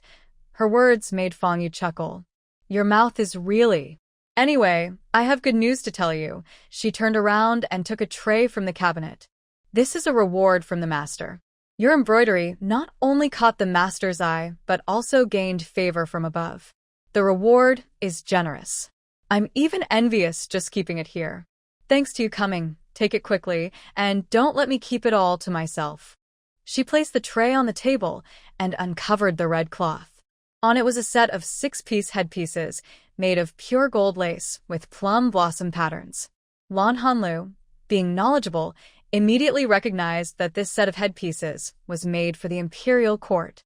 She immediately understood that her embroidery must have been taken into the palace. She showed a surprised expression and carefully copied something with her hand. This is really beautiful. Such good craftsmanship. Fong Yu covered her mouth with a handkerchief and smiled. My sister likes it the most. It came from there. I heard it's not. But this kind of thing is a rare blessing that not everyone can get. Yes, this is a great blessing.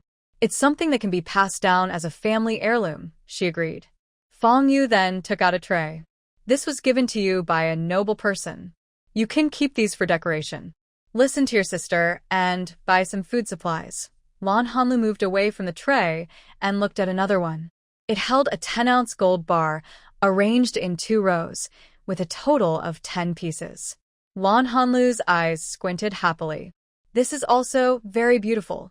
Fong Yu packed the jewelry and gold into 2 boxes and then placed them into a basket. Do you want me to send a servant to deliver this? No need, sister. Who would expect me to be carrying such valuable things? She politely declined again. After leaving the embroidery building, she kept her things in order as she walked. When she reached the grain shop, she found that grain prices had risen again. She bought about 50 jin of grain. Carrying it in her basket, she left the shop and went to a pastry shop. The prices there had also increased sharply, but since she didn't want to make her own, she bought several 2 or 3 jin portions. Next, she went to the pork shop. Not only did she buy pork offal, but also plenty of pork meat, which she could either braise or dry into jerky for storage. By the time she returned to the donkey cart, her storage space was full again. Most villagers had bought some grain, though the amounts varied. A group of people sat in the donkey cart, slowly heading home. The atmosphere was quite gloomy. There was no lively chatter like last time. Villagers didn't have connections to know the current situation, but seeing the rising prices of food and supplies, they understood it wasn't good news. She didn't wait for the village chief to deliver her home. She carried a basket half full of pig offal and pork, slowly returning home. Luo Xiao wasn't at home. Lan Hanlu quickly washed her hands, changed clothes, and looked at the items in the basket. She decided to wait until he returned to tidy up. Just then, she took the opportunity to pack the boxes with the 20 or so trunks before there was no space left in the grid. She sorted everything by type into different boxes and labeled each with a note, then stored them in her space. After tidying up, she emptied out 16 compartments. For now, that's enough, but She doesn't dare order more boxes from the carpenter's shop. However, the storage space is really not enough, so she has to make do. She even deliberately leaves one compartment empty to store her jewelry and silver. Seeing these little treasures makes her feel very happy. It's not greed, just a hobby. Everyone has small loves in life. After Lu Xiao returned, she automatically carried her basket outside and went to fetch water for washing. Now that the disaster has begun, she makes sure to hide some food at home. So, she doesn't mind the trouble of fetching water from the river and tidying up. Following Lan Hanlu's previous method, she tidies and sorts everything carefully. First, cook the ribs and stew some to eat, Lan Hanlu called out before going to get dried vegetables, adding some to the stew later. A few days later, spring plowing begins. This year, there's no energy or vitality like before. The people returning from the fields are all sighing, and the land is dry and sandy. Thanks everyone for your support. Just like the previous book, if you want to see a certain kind of story, let me know. Future stories will be arranged accordingly. But the good news is, after a few days, the sky turned dark, and it looked like the rain wouldn't be small. Everyone in the village stood outside watching. Sure enough, the rain started heavily, with big raindrops falling loudly. The rain grew heavier, and some houses that weren't very sturdy began to worry. These lazy people, who usually do nothing, now start reinforcing their roofs. It's dangerous and hard work, but if they don't do it now, the houses might collapse when the rain continues. At first, the village was lively and noisy because of the rain, but soon it turned into sadness and complaints. In short, although the rain came suddenly, it saved them the trouble of watering the fields. The young seedlings also grew well. 2 days after the rain stopped, Lan Hanlu told Lu Xiao during dinner that she wanted to go up the mountain with Aunt Zhao and others to dig wild vegetables. Lu Xiao was a bit worried. Everyone knew that people had been raiding their homes for food, and once the rain stopped, they started rushing to the mountains. There probably weren't many wild vegetables left. Lu Xiao hesitated and thought for a long time before sharing his idea. Seeing his expression, Lan Hanlu couldn't help but smile. Do you really think I can dig many wild vegetables up the mountain? She had been stuck inside all winter. Since there were many people on the mountain, it wasn't dangerous, so she just went for a walk. Lan Hanlu seemed in a good mood, smiling happily. Lu Xiao also felt cheerful, with a slight smile on his face, and his features softened. All right, if you want to go to the mountain, go ahead. Or, I can take you. Lan Hanlu quickly hid her smile and shot him a sharp look. Go do your own thing. Maybe because they had stayed at home all winter or for some reason he was a bit clingy. It made it hard for her to organize her space. Lu Xiao awkwardly smiled. Fine, you and Aunt Zhao can go. Just don't go deep into the mountains. The animals there are very fierce now. Got it? When you're done eating, hurry up and clean up. Clear the stove too. I need to pack my clothes for tomorrow's trip up the mountain. Lan Hanlu no longer looked at him as he got up and went inside. He was acting bossy, which made Lu Xiao's heart race. After calming down, he quickly finished his meal and tidied up the kitchen as Lan Hanlu asked. The next day, Lan Hanlu went up the mountain. She only dug a few wild vegetables and looked around, confirming the location of a water pond. She had a vague feeling about it for a long time. Now she was sure there was indeed a pond. It wasn't very big, but the water was clear and fresh. There might be quite a few wild vegetables in the first couple of days. The ground was dug up into pits and hollows. Now, not only were there no wild vegetables, but hardly any green plants remained. But that was good, obviously. No one had come here recently. In the afternoon, she returned home. Lu Xiao wasn't there. He was probably busy in the fields. She first took some things from her space, filled her stomach, picked the few wild vegetables she had gathered, blanched them briefly, and planned to make a cold salad later. At dinner that night, Lu Xiao looked at the few wild vegetables on the plate and didn't know what to say. Lan Hanlu understood his meaning naturally. She rolled her eyes and said, "What kind of look is that? You said that the wild vegetables on that mountain are plenty. I've already picked quite a few. Besides, these are very tender. Tomorrow we'll look in other directions. I'm sure we'll find even more than today." Lu Xiao didn't comment on her words, but since he rarely went out, he didn't mind. He couldn't help but remind her a couple of times, earning only a glare before he shut up. On the second day, Lan Hanlu went up the mountain by herself. Of course, Aunt Zhao and her daughter-in-law also went, but as she said, they went to another hill. She went straight to the water pond from yesterday. After walking around it and finding no one, she started to draw water into her space. She used her mind to collect water and stored it inside her space. One grid can hold 99 cubic meters. Although a bucket could hold more, she didn't have that many buckets.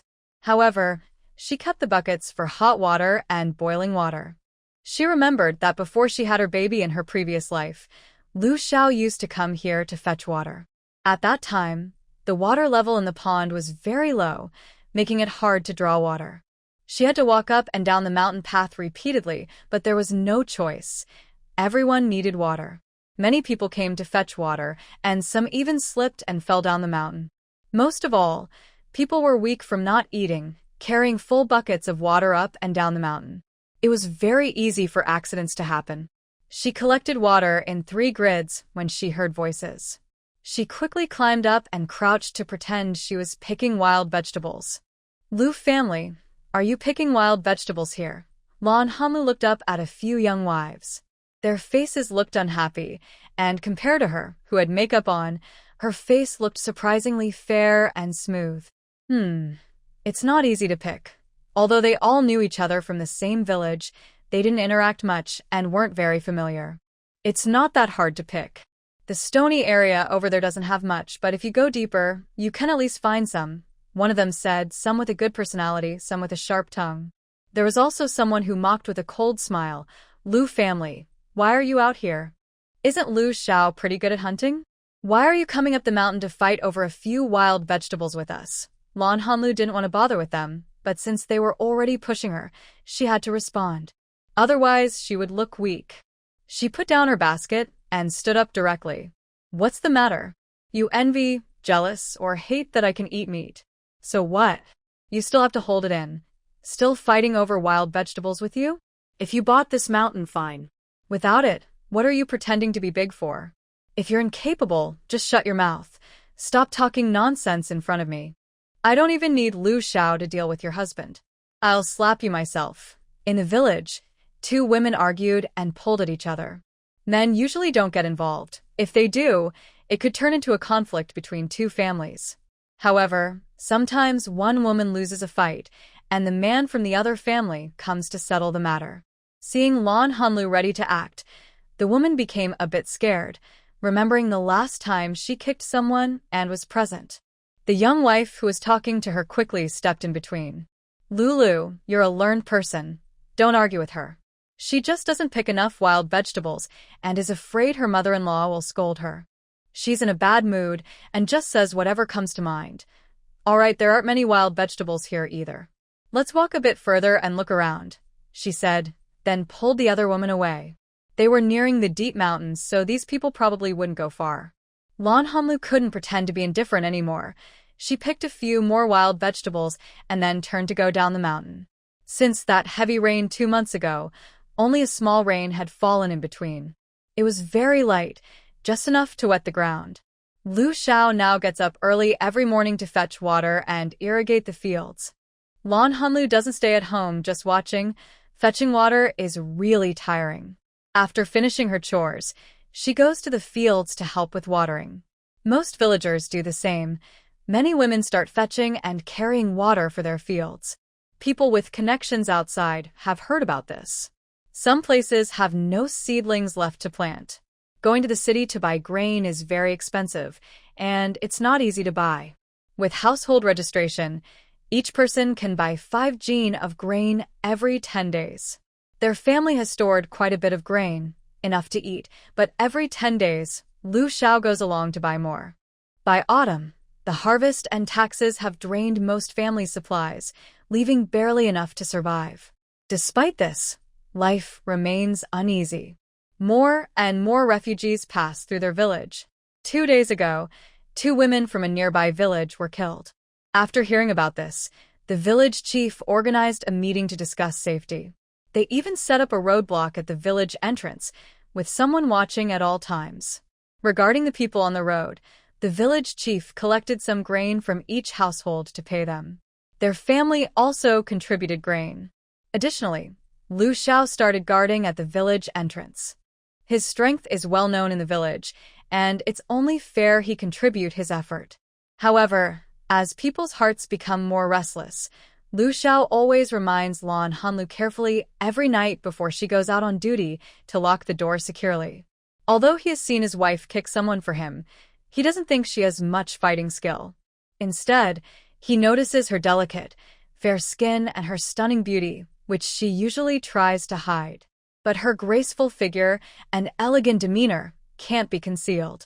This is also why Lu Xiao doesn't like her going up the mountain, because every time Lan Hanlu leaves, he notices someone watching her closely. To make Lu Xiao say less, Lan Hanlu nods obediently to show her agreement. Seeing her so obedient, Lu Xiao feels even more uneasy. He sighs and still leaves. Now he has come to understand more about his wife. She is somewhat greedy and loves beauty. She mainly likes gold, silver, jewelry, and fancy objects.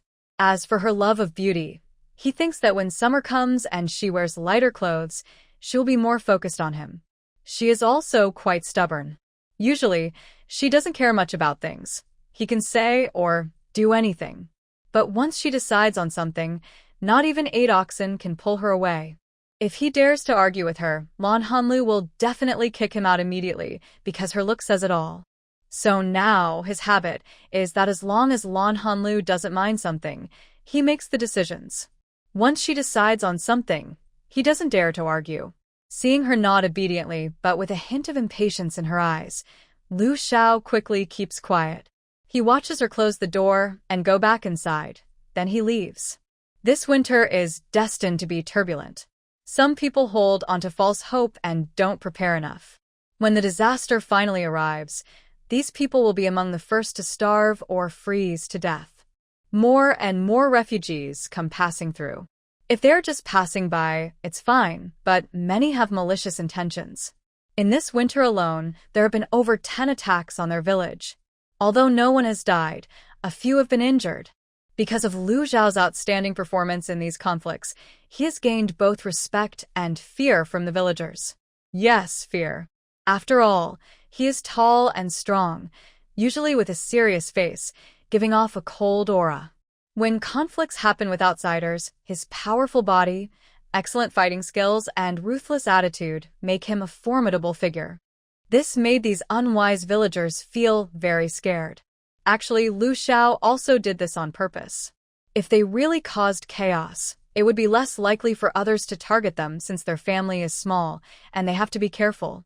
In spring, after the weather warmed up, everyone thought the disaster would get better. But instead, more victims came.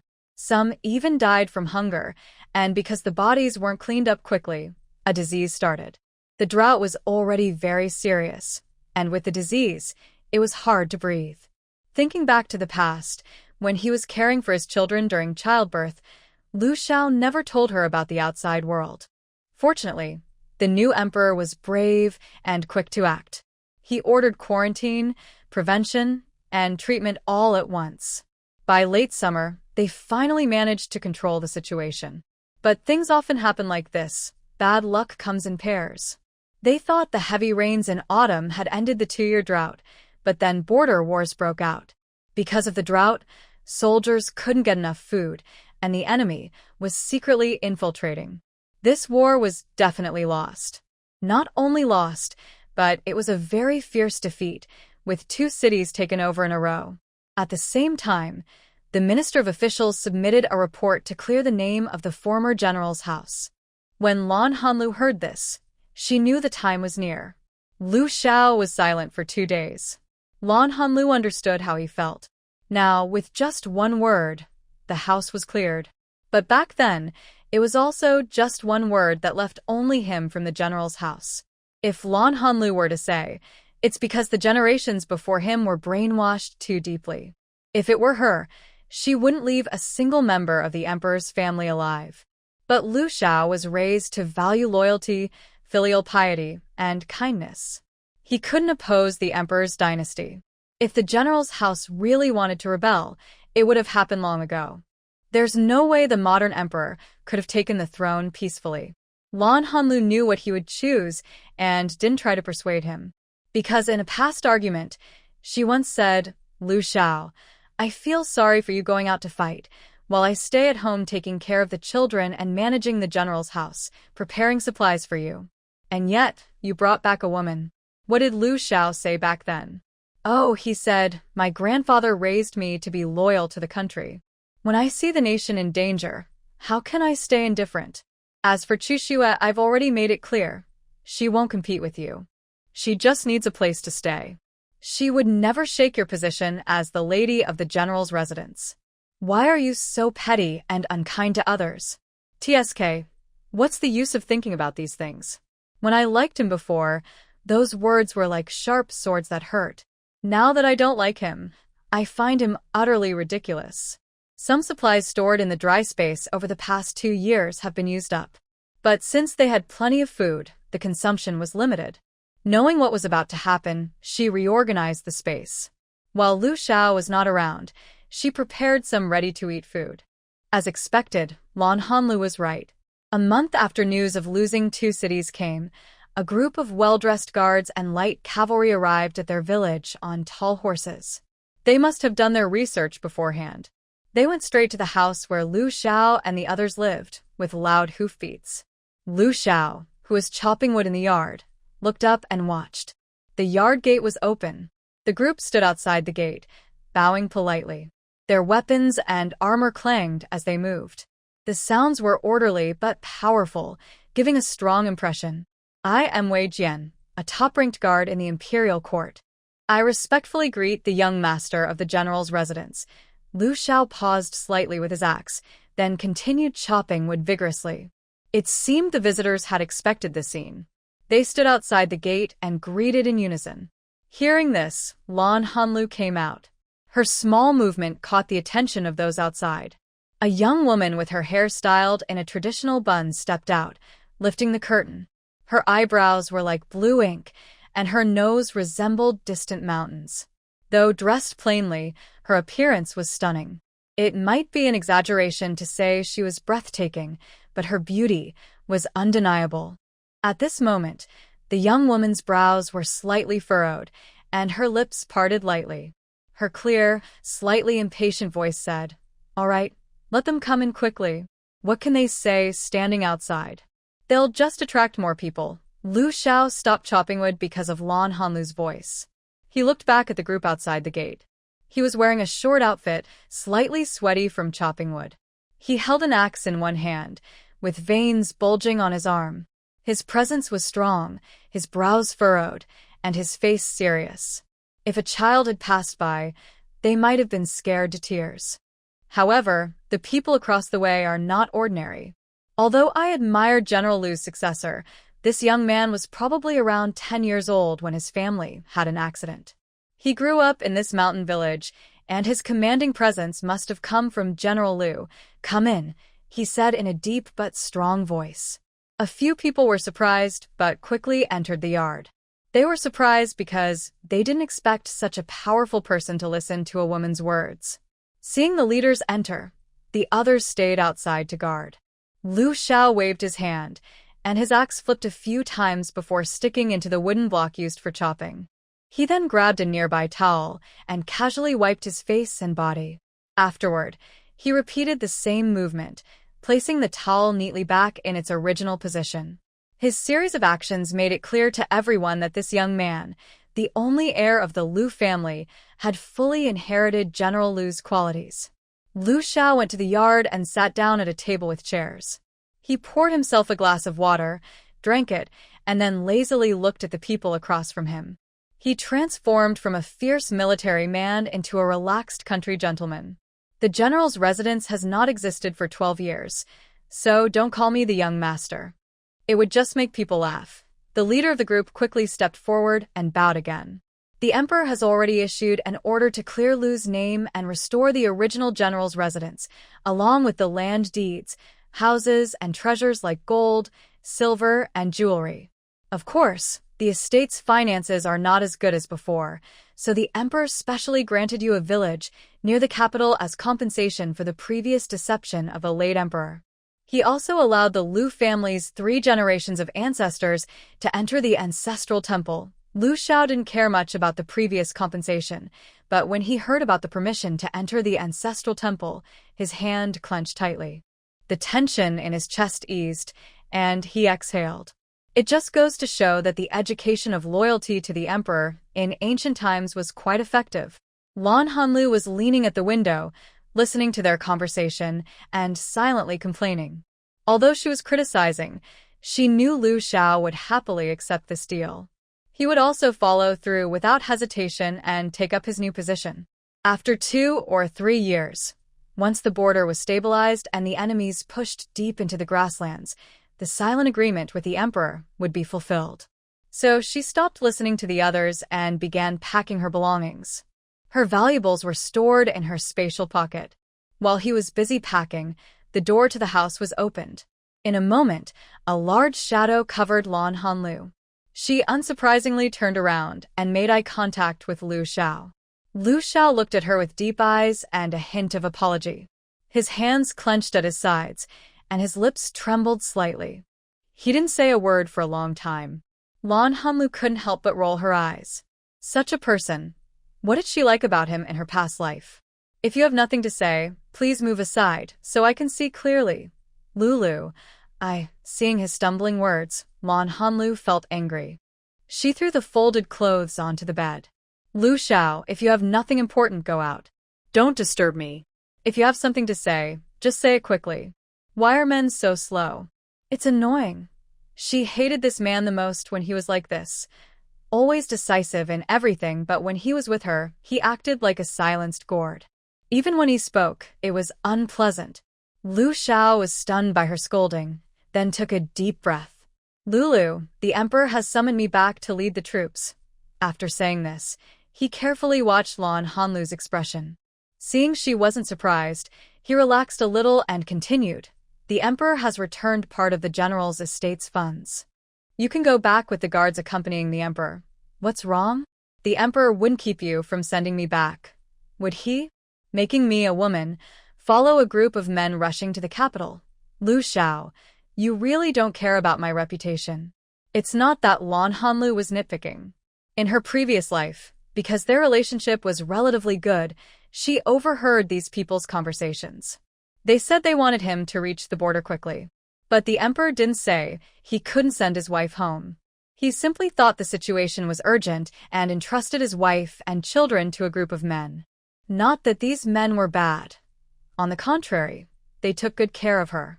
Actually, she also blamed herself. She was so worried about him going to war, afraid he would get hurt or suffer, that she never thought about her own situation. But before they reached the capital, rumors had already spread in the city. It was easy to imagine what kind of scene Lan Hanlu faced upon arriving in the capital. At that time, she was less than 20 years old according to her real age. When she arrived in the capital, she faced a large military residence, rumors spreading through the city, and her young son who had just learned to stand. Please support and follow us. If the emperor hadn't issued his decree with a kind attitude, she felt she might not have endured it all at that moment. After finally sorting everything out and stabilizing things over 2 or 3 years, Liu Xiao brought back a childhood friend. Just thinking about it made Lan Hanlu want to slap the man across from her. Liu Xiao was a bit confused by Lan Hanlu's question.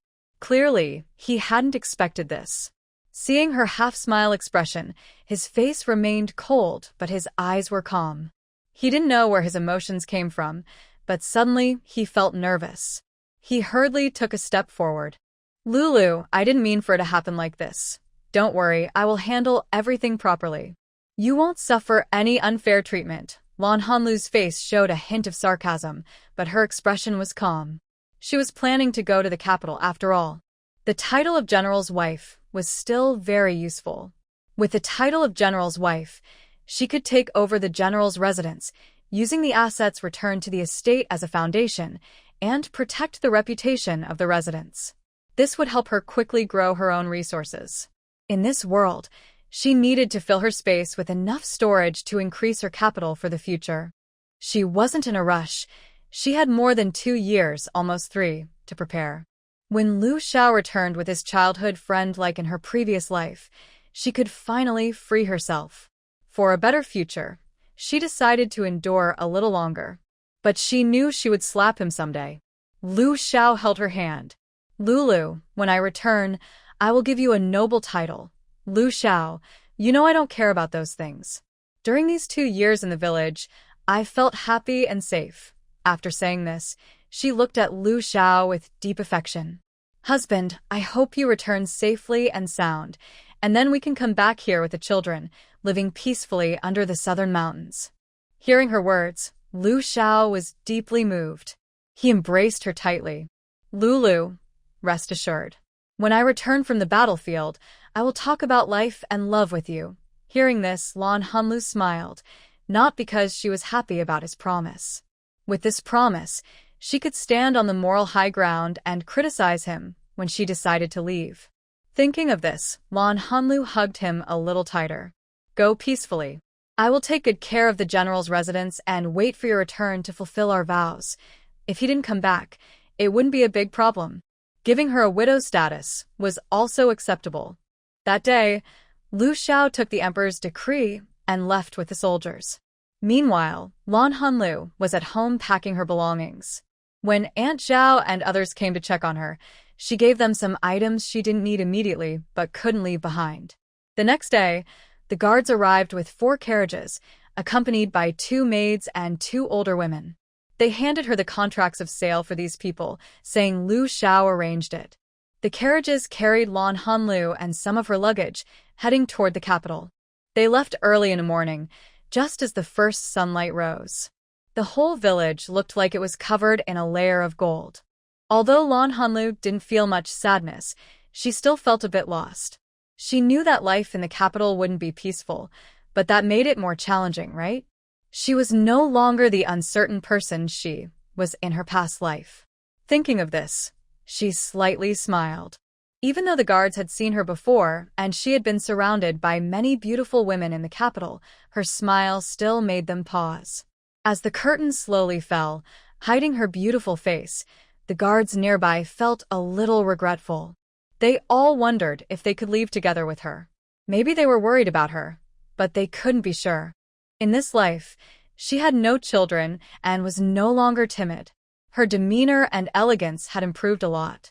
As they moved closer to the capital, more people were fleeing. After all, the capital was where the emperor lived, and those fleeing thought that no matter how hard life was elsewhere, it wouldn't be as bad as there. Many officials and nobles had gathered there, so they thought they could find a way to survive. Their thoughts weren't wrong. The emperor was wise and brave, and he wouldn't ignore or chase away these people. However, many of the fleeing people on the road had poor morals. It was understandable to see some begging for food. But those who planned to kill and steal from the start were truly disgusting. Fortunately, these guards were skilled fighters, each riding tall horses that intimidated many people. Some people also knelt in the middle of the road to beg for sympathy. If they just wanted some food, that was understandable. But others set traps. When the carriage and horses stopped, a group of distressed people would swarm in. They would tear and push, as if trying to rip the flesh from the person's body to put in their mouths. It was more terrifying than zombies.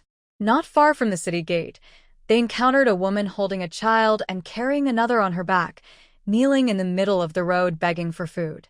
The leading guard, Wei, wanted to whip her.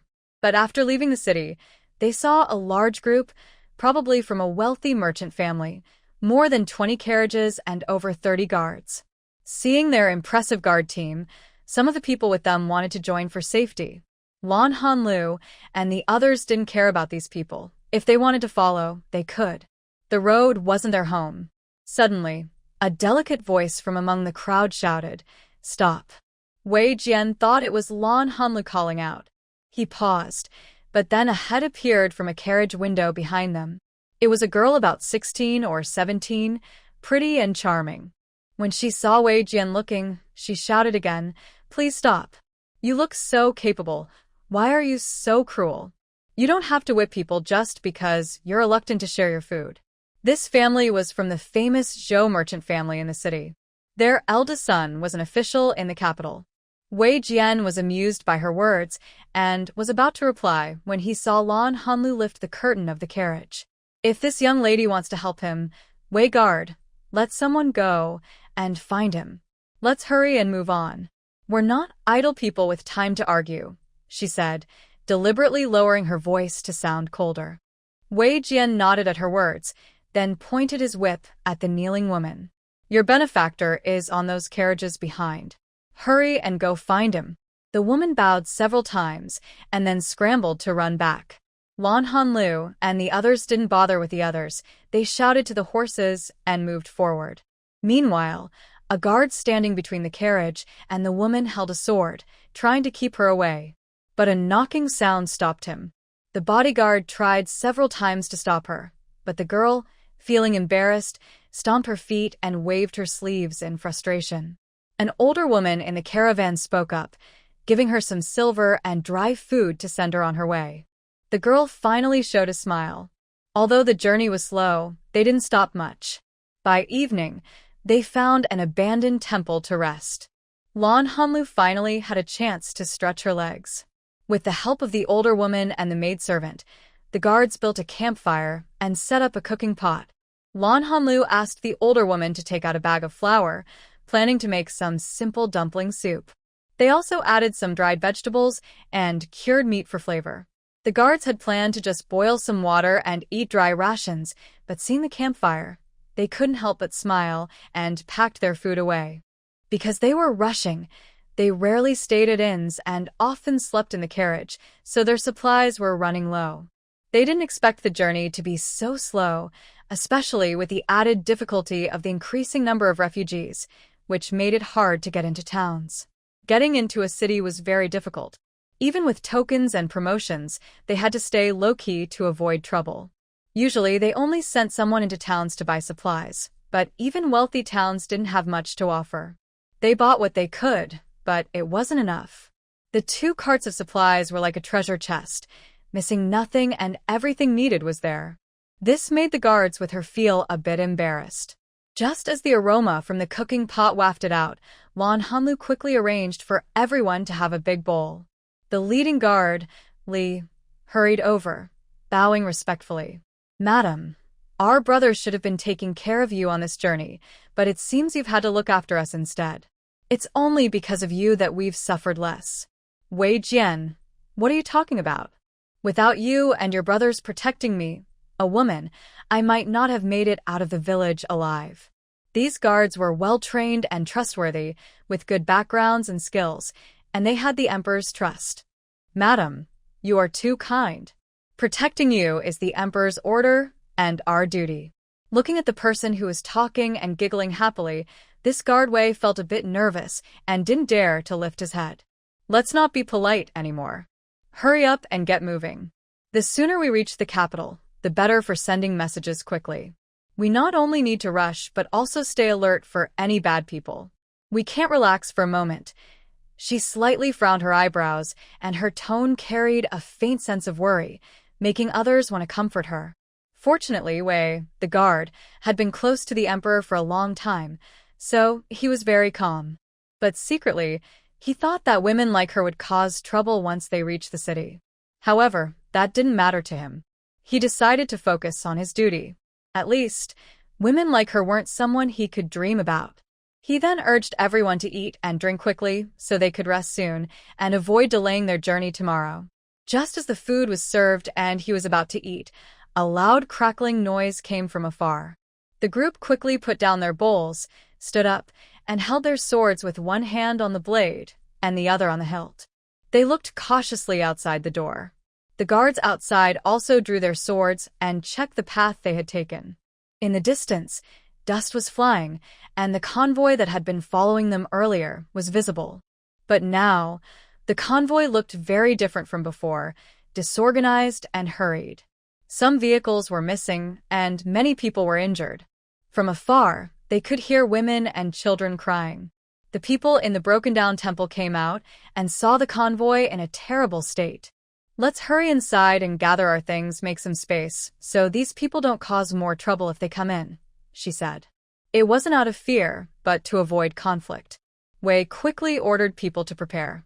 The group looked confused and not very clear-headed, so they couldn't get involved. What if they got caught up in it? Within 2 minutes, the group arrived at the broken temple. The crying grew louder, and a group of old and young people was helped inside. At this moment, a delicate young girl was helping an elderly woman with white hair. But neither of them looked well. The old woman was weak, and the girl had a wound on her neck. It looked like she had been scratched. Women in this era cared a lot about their appearance, and having scars was a big problem. Seeing that these people didn't seem threatening, the guards quickly returned to their bowls, ready to eat. As they chewed, the aroma of food spread out. An old voice ordered, "Second brother, hurry up and get everything ready. Let's cook some food. After eating, rest well so we can leave early tomorrow." When saying this, he glanced over here intentionally or unintentionally. Hearing the order, the people began to act. In a short while, several pots were set up. From the ingredients and cooking actions, it seemed they were divided into 2 groups, one for the main family and one for the bodyguards and servants. The bodyguard nodded, scooped some thin porridge, and ate dry food to get by. The main family was cooking rice and stir-frying dishes. The wife of the second family was giving orders, while a few maids and servants hurried about. At this moment, a young girl with fiery eyes looked at Lan Hanlu and the others. She thought it was Lan Hanlu. Since they didn't warn her, they caused her to lose a carriage and many supplies. Worse, she had a wound on her body, and there was no special medicine here. What if it's scarred? Lan Hanlu didn't know her thoughts and wouldn't care even if he did. Many people disliked her. What was he afraid of? At this time, a clever young guard ran over quickly. "Hee, Brother Wei, do you know why those people are in such trouble?" Wei Jian looked at him sideways, continued eating without concern, and the other guards also paid no attention. The young guard moved closer and continued, "After that woman captured those people, she took some silver and grain, planning to send them away. But then a group of disaster victims, about 200 or so, came and surrounded them. Those people refused to let go and fought desperately. The bodyguards even fought back. The young ladies and young masters almost got stripped. He took another bite of the thick soup in his bowl and then continued. Even more, some strong young men aimed at a carriage loaded with supplies. When they saw the others trying to escape, they killed the horses on that carriage. If the bodyguards hadn't fought fiercely and hurt a few people, they might not have been able to escape at all. Actually, the earlier rain has already improved the drought situation. It at least brought some hope." The young guard sighed. The food on the other side was ready. The girl carried her bowl, glaring bitterly at Lan Hanlu. Although Lan Hanlu noticed, he didn't care. But she didn't know how to hold back her anger. Lan Hanlu looked at her coldly, with a serious face and slightly parted lips. "If you look at me with that kind of eyes again, I will pluck out your eyeballs." Her expression frightened the young girl, causing her to shiver and drop her bowl. The old lady nearby looked back at her granddaughter and sighed inwardly. This girl was the only legitimate daughter of the main family. Her mother was the old lady's niece, who had been taken in 2 years ago and was very spoiled by the old lady. However, after seeing today's scene, the old lady realized that this child had been spoiled too much and had a bad heart. Lan Hanlu didn't care about what others thought. She turned her head and listened to the young guard speak. Hearing this, her eyes curved into a smile. She was so unkind that she felt a strange sense of happiness seeing those people suffer. "Eat quickly, stay away from those saints, or you'll get struck by lightning and drag us down," Lan Hanlu said, then picked up a spoon and scooped a spoonful of thick soup from the pot, giving it to the young guard. At first, the guard didn't react, but after saying thank you and taking a sip of the soup, he almost spat it out. But he held back, and Li, the guard, also had a smile in his eyes. That night, during sleep, there was more arguing. The family under the old lady's care was divided into 3 households. The girl was Jiao Jiao, the daughter of the main household. The second household had a couple with 3 concubines and 3 children. The third household had a couple, a concubine and a child, but they were probably illegitimate children. Although they called the old man third master, they were less respectful compared to the second household. Since there were many people, the small dilapidated house was crowded. Lan Hanlu and her group occupied half of it. The others on the opposite side started arguing at night. They had separate carriages to sleep in, so they could just endure it for one night. But the girl named Jiao Jiao was not very smart. Seeing everyone arguing, she ran over to Lan Hanlu's group and pointed at her, saying directly, "Hey, can't you see we can't fit all these people? Hurry up and move aside so we can have some space." Hearing her words, the old lady's face turned pale with anger. Lan Hanlu's two maids quickly stepped in front of her. But they didn't say anything, knowing that their master hadn't spoken, so it was better not to speak out of turn. Lan Hanlu didn't stand up. She just looked up and gave her a gentle glance.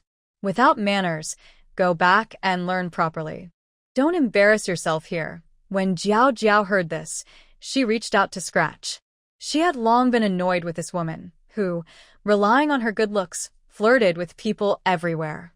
This was really unfair to Lan Hanlu. Knowing her appearance and wanting to protect her reputation, she usually stayed inside the carriage and didn't go out to flirt. But as soon as the woman moved, all the guards around stood up, with their swords half drawn. The clinking of metal made her freeze stiffly in place. The old lady gave a signal, and her second and third daughters-in-law quickly came over and pulled the woman named Jiao Jiao away. The old lady, supported by her maid, shakily walked over, apologized again, and presented a box of gold tokens. Lan Hanlu didn't refuse. She simply told her maid to accept it. After those people left, she signaled to the old woman, who then divided the gold tokens among the guards. Getting a reward always made people happy, and the atmosphere here became very good. Jiao Jiao, who had been frightened earlier, hid in her grandmother's arms, crying softly. As a young lady from a noble family, she had never seen such a scene. Not only that, her second uncle, after being advised by the bodyguard, approached the old lady. "Mother, Head Lu just said that although these people are commoners, their status is definitely not simple. The waist knives they carry are official court issue. If you keep letting her cause trouble like this, our whole family will have to pay for it." The old lady looked very displeased after hearing this, but didn't argue. She pouted and nodded, indicating she understood. Seeing this, the guards, thinking there was no more trouble, sheathed their swords and went back to their own tasks. Lan Hanlu covered her mouth and chuckled softly. "I wonder which of you Miss Jiao Jiao has taken a fancy to. I seem to have fallen into an unexpected trouble." Her teasing words made the men quickly react. They all looked back at the woman and then turned away. "Let's get up early tomorrow and hit the road." "No need to pay attention to them," Wei Jian said calmly. Lan Hanlu nodded in agreement. The next morning, they woke early, packed quickly, and deliberately kept some distance from that group. Although those people tried to follow, they stayed at a distance, and the journey was much quieter. Lu Xiao chose 4 servants, and during this journey, Lan Hanyu felt they got along pretty well.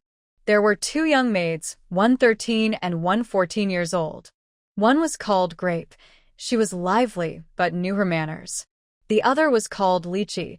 She was a bit restless, and kept trying to get close to the guards traveling with them. These guards were close to the emperor, and regardless of their looks, height, skills, or family background, they were all impressive. If someone managed to get close to them, it would be very lucky, but as a maid, such behavior was a bit inappropriate. The 2 older maids didn't talk much. They were single and used to taking care of others. They were very perceptive and gave gentle advice to Lan Hanyu about making friends with everyone. They spoke carefully, so no one felt restricted. When interacting with the guards, they knew when to step back and didn't seem overly flattering or cold. Lan Hanyu thought that, besides Lychee, the others could be trained further. She decided to wait until they reached the capital to see. If she remembered correctly, the general's residence in the city should have some loyal servants, but who exactly they were was still uncertain. In 2 days, they would arrive in the city.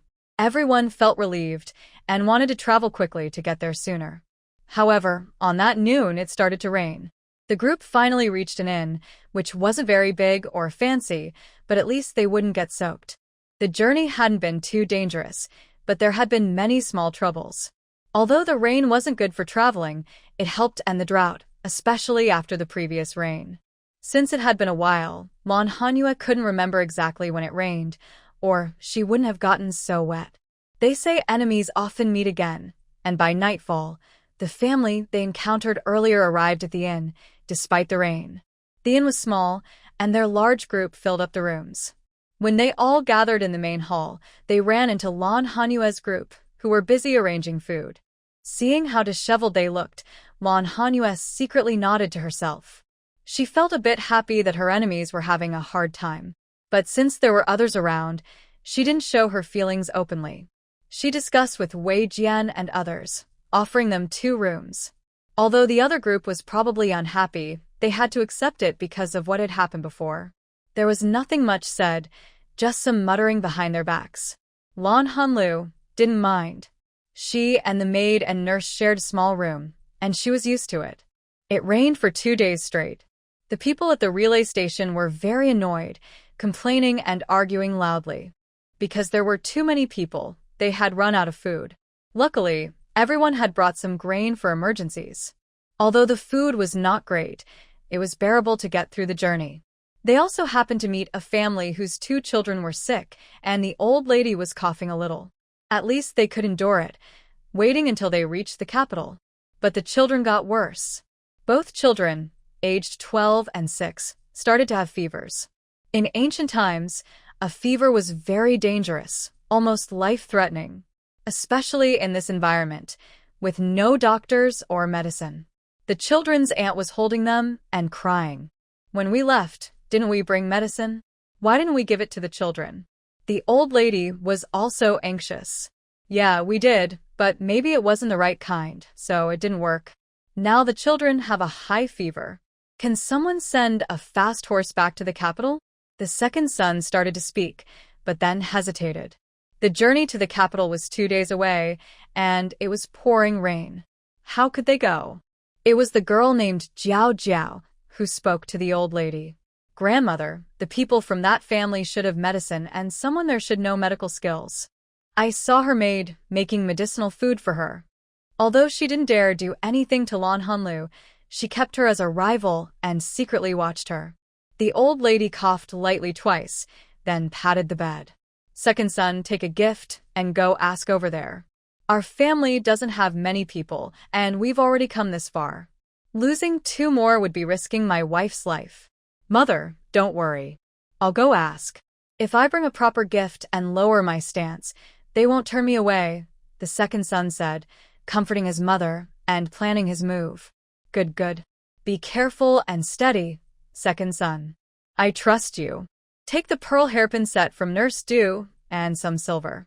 Let your wife go with you. It's better for a woman to handle this than for you to go alone," the old lady instructed. Jiao Jiao and the second son's wife kept tearing at their handkerchiefs as they listened. Jiao Jiao was angry because she had long wanted that set of pearl hair ornaments. The second wife was upset because her family had to pay for the silver, but the children did not belong to her. However, the old lady was still in charge of the family. No matter how angry they were, they had to greet everyone with a smile and not show any signs of displeasure. The second son took the jewelry set from the maid, looked at it carefully, and then placed the prepared silver notes inside. The second wife looked furious, but still managed to smile warmly as she held the box.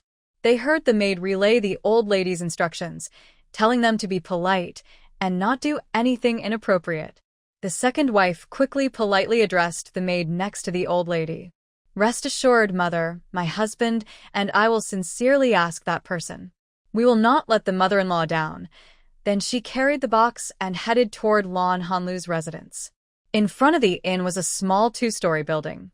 The ground floor was the main hall and kitchen, and upstairs were several guest rooms.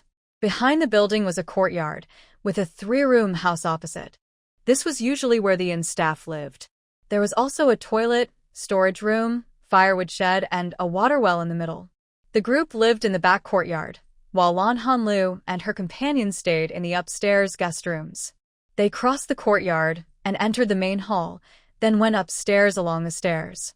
But just as they reached the staircase and tried to turn right, they were stopped by two guards with swords. The guards looked at them with serious faces. Although they didn't say anything or even look directly at them, it was still intimidating. Old Second Zhou swallowed hard. "Gentlemen, we wish to see the lady." The two guards paused and showed no reaction. Old Second Zhou's wife stepped forward slightly, covering her eyes with a handkerchief. "Our children are very sick with high fever and won't get better. We just want to ask if the lady has any servants who know medicine, or if there are any medicines to reduce fever. We only ask for the lady's mercy, considering our hearts as loving parents. Please have compassion," she said, tears welling up. Lan Hanlu naturally heard their plea. She tidied her hair and came out.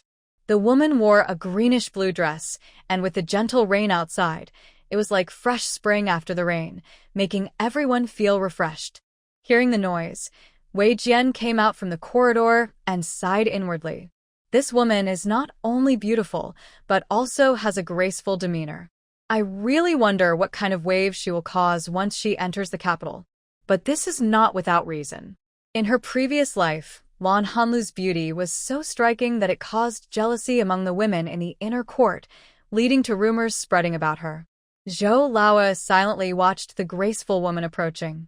His wife was momentarily stunned, then snapped out of her daze and saw Zhou Laowa looking like a fool. She was so angry her handkerchief almost tore apart, but she still remembered her manners and quickly bowed gracefully. She displayed all the etiquette and manners she had learned over the past 20 years perfectly. She was raised in a noble family, and although her appearance couldn't compare to this woman, she was among the top in the capital in other ways. This was a mix of competitive pride and innate arrogance. "I'm truly sorry to disturb the lady's rest. We have two younger family members with high fevers that won't go down. I heard you have a maid who can prepare medicinal dishes. I was thinking she might have some medical skills and wanted her to see our children. Our Zhou family isn't very powerful, but we do have a tradition of farming and studying. Today, if the lady helps us, regardless of the outcome, we will be forever grateful." In Lan Hanlu's view, although this second lady had some small schemes, her manners and etiquette were top-notch. Etiquette can be learned from childhood, but good family upbringing is the result of generations. Lan Hanlu spoke calmly. "I do have a maid who knows some medical skills, but they are very basic. I'm afraid she can't help you much. However, since you still have some sense of decency, I will let her take a look. But I must warn you beforehand, after she sees the situation, whether the result is good or bad, please don't blame me." Of course. Rest assured, our Zhou family is not the kind of ungrateful people who turn their backs. As for Jiao Jiao, we are her uncle and aunt, so we can't interfere too much." After she finished speaking, Lan Hanlu nodded at the maid behind her. The maid stepped forward, bowed to Lan Hanlu, then approached Zhou Laowa and his wife. The couple immediately handed over what they had in their hands to the guard, saying, "A small token of thanks for saving the lady." Then they turned and went downstairs. The young guard stood there, holding a knife in one hand and a box in the other, looking a bit helpless. Wei Jian directly said, "Please give the items to the lady." The young guard quickly handed the box to Lan Hanlu. Another maid stepped forward to take the box. Lan Hanlu's smile became a little more sincere. "Thank you all for your protection." Then, Guda, standing nearby, handed him a small purse. "This is a small token of my gratitude. Please enjoy some hot tea, and when my husband returns, I will host a feast for everyone." She bowed again. Everyone quickly responded with respectful bows. "Madam, you are too kind." "It is our duty." Lan Hanlu and her people returned to their room. The people in the corridor looked a bit dazed. Suddenly, a guard hugged the young guard and said, "Hurry, open it. This is a gift from the fairy." The young guard shyly opened the purse, revealing 2 silver notes. Since Lan Hanlu didn't have much to give, she only had some silver coins. Seeing the silver notes, everyone was not disappointed. The young guard handed one to Wei Jian without hesitation, and Li, another guard, also took his directly into his sleeve. The remaining notes were divided among the others. The young guard handed his to the person next to him. Lei, you take this. Everyone moved their attention to the silver notes. The young guard slipped his hand into the purse and put it into his pocket. Li saw this and thought for a moment before walking over to pat the young guard's shoulder. Feng Yang, that's not something you should dream about. Then he turned and left, returning to his room. The young guard, Feng Yang, stood there, thinking about Li's words. He reached out and touched the small purse on his chest, then turned and stood at the staircase. He muttered to himself, I didn't mean to take it. I don't deserve it. But can I just look at it? No one heard exactly what he said. Although the two children had suffered some hardships, after drinking the medicine the maid prepared, they managed to get through it. The maid stayed to care for them for a while, and when she saw the children recover, she left. After returning, she first washed up and changed clothes before coming to greet them. Lan Hanlu asked about the children's condition, and when she learned they were fine, she felt relieved. She gave the maid some silver as a reward and told her to rest. Taking care of the sick was tiring. On the afternoon of the third day, the rain stopped. After being washed by the rain, the weather was so clear that it felt refreshing to the soul. Madam, the sun will be shining on the road this afternoon. Tomorrow morning, we can set out to return to the capital. Wei Jian told Lan Hanlu about the travel plan. Lan Hanlu turned around and said, Captain Wei, I will trouble you to take care of the rest of the journey. I will have the maid pack the luggage now. We will leave early tomorrow morning, and I promise not to hold you back. Wei Jian saw her smiling eyes and the slight curve of her lips, knowing she was teasing him. He couldn't help but smile back. Yes, even though she called herself a lady, she was still quite young. This rain was more than just rain. It was a symbol of hope for people trying to survive. On this road, there were no longer desperate people blocking the carriage. Some people even walked in the opposite direction. But anyone with a glimmer of hope wouldn't want to leave their home behind. When they arrived in the capital, Lan Hanlu was taken straight to the former general's residence. Since it was cleared of accusations, the house finally had a proper owner again. Wei Jian personally went to negotiate. Guards were at the gate. When they saw the two looking toward the carriage, one of them quickly went inside. 15 minutes later, footsteps approached. An old man with white hair, acting as a steward, came out with a dozen servants. Wei Jian spoke to him a few words, then they were led to the carriage. The old man bowed and said, I am Lu Muzi, greeting the lady. He then straightened up and said politely, Please, madam, come into the house. A cold, clear laugh came from inside the carriage. Lu, I really shouldn't invite you in. After all, this is the Lu family residence. Lan Hanlu didn't like this old man. She had just returned and immediately made her stance clear. When they set out from the inn, Captain Li had already sent 2 men racing back to the capital to report. She didn't believe the general's house hadn't received the news. If this old man didn't come to greet them at the gate, that was one thing. But not even at the door? They had even closed the gates. In her previous life, she had foolishly gone to knock on the door with her child in her arms. She didn't understand all the twists and turns here. Later, the noble women mocked her for sending her child to deliver the message. Lu Muzi used to be the steward of the general's house. He was also the personal bodyguard of the old general. After being injured, he stayed in the house as a servant and then became the steward. He disapproved of the young general marrying a woman from the countryside. If the Lu family hadn't had problems, even a princess from the royal family wouldn't have been difficult to marry. Now, a rustic village woman had taken her place. He wanted to give her a warning, but he didn't expect this woman to be so capable.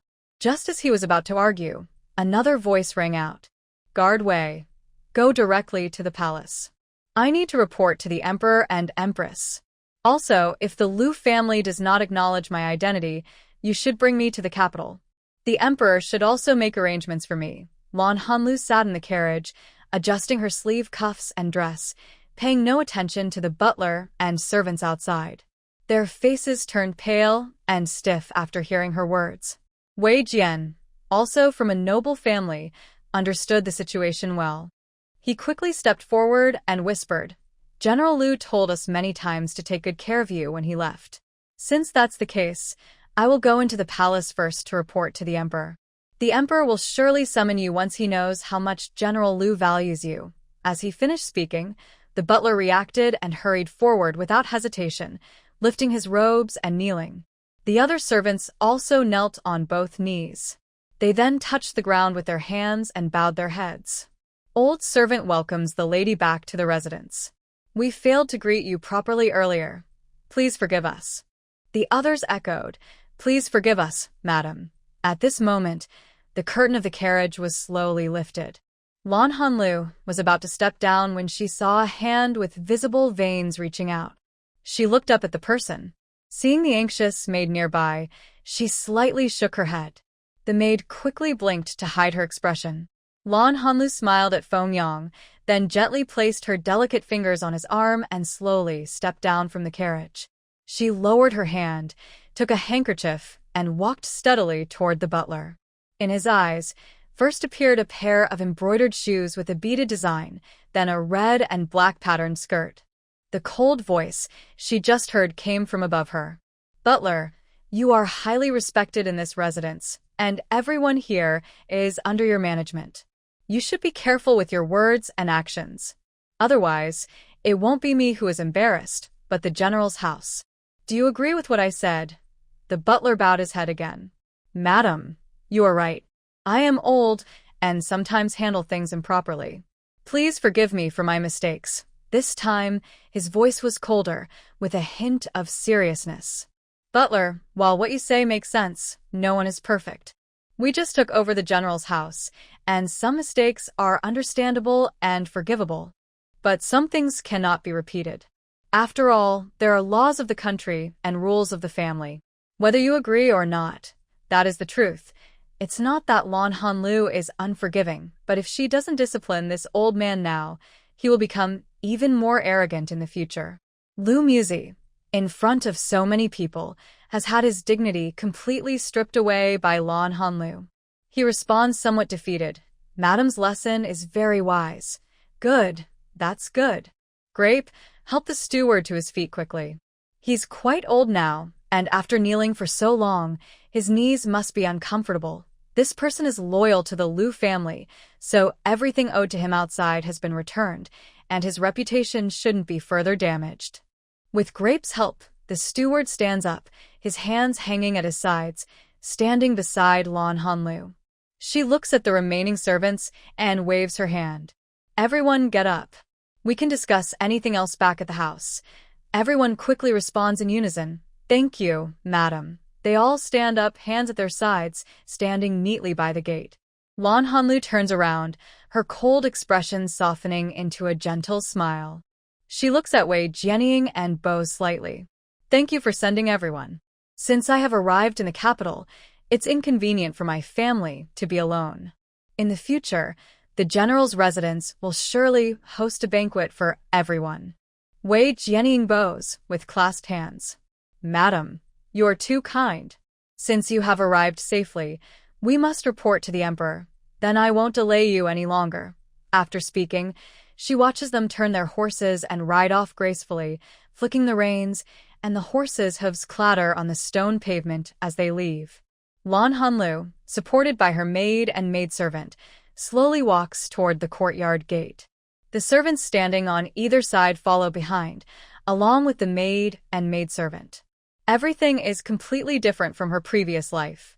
After returning, she first had the maid and maidservant arrange her belongings, then washed up and ate. By the time she finished, it was almost dusk. Lan Hanlu sits in the main hall. The servants of the Liu family stand below. The evening light streams in through the open door, giving the room a solemn atmosphere. Everyone in the house knows what happened at the gate, and no one dares to make a sound. She carefully sips her tea. After about 10 minutes, she gently places the teacup on the table. I just arrived at the house. According to the imperial decree, you should have been here more than 2 months before me. You should be more familiar with everything in the house than I am. She pauses, then continues. I won't say much. Just continue with your usual work. If I find anything unsuitable later, I will make adjustments. The steward and accountant said, in 3 days, I will check the household accounts, including the emperor's rewards and the items we recovered earlier. She sat upright in her chair, chin slightly raised, eyes cold as she looked at the two men. The man was startled by her commanding presence and quickly bowed to reply. Yes, ma'am. We will follow your instructions. Good. Just do your duty. I am fair in rewards and punishments. I want to make this clear. If anyone makes a mistake in the future, don't say, I am unreasonable. She signaled to her maid, who handed out small pouches to everyone in the room. Also, the manager of the estate, shop, and storehouse come to report your accounts in 5 days. Remember, the general's household is strict about rewards and punishments. If you don't behave, I can show you what a simple village girl can do, if it matches the standards of the young lady of the general's house. All right, if there are no questions, everyone can go back and prepare. She smiled as she spoke, but her usual gentle face was replaced by a fierce expression, making everyone feel a sudden chill. By the way, tell the maid to write down my food preferences and give it to the steward, so he can arrange it in the kitchen. Also, find someone skilled with needlework to quickly make a few new clothes for me. The people who were trembling and about to leave froze in place at her words. With conditions now in place, Lan Hanlu was determined not to be shortchanged. She ignored their thoughts and planned to rest after everything was settled. According to her previous life, tomorrow she would receive an imperial decree and be summoned to the palace by the empress. Then she would attend the princess's banquet, handle household affairs the day after tomorrow, rest briefly, and then deal with the estate and shop outside. Thinking of this, she stretched lazily. Oh my, she was making good use of the household's resources to build her strength. She wasn't at all worried about how busy she had become since returning to the estate. The next morning, she saw a satisfying breakfast at the dining table. Lan Hanlu nodded in approval. Just after finishing her meal, she received a summons from the empress. She was given some time to prepare. When she returned to her room, 2 maids quickly helped her change clothes and do her hair. Luckily, she had hurriedly sewn a new dress last night. Otherwise, she would have gone to see the empress in just a simple cloth outfit, which would have caused some gossip. Among the 2 maids, Annie Du is skilled in medical arts, while Annie Huang is well-versed in etiquette and housekeeping. This time, she plans to bring Auntie Huang along. They will arrive at the palace by carriage, then wait at the gate for the eunuchs to lead them on foot toward the queen's residence. Just outside Fingi Palace, a palace maid turned back to report. Others stood at the door to greet them, bowing and showing respect as the visitors arrived. After a moment, a maid came out, greeted them, and led Lan Hanlu inside. Everyone they passed bowed and paid respects, showing perfect manners and discipline. Seeing the queen, Lan Hanlu knelt and bowed.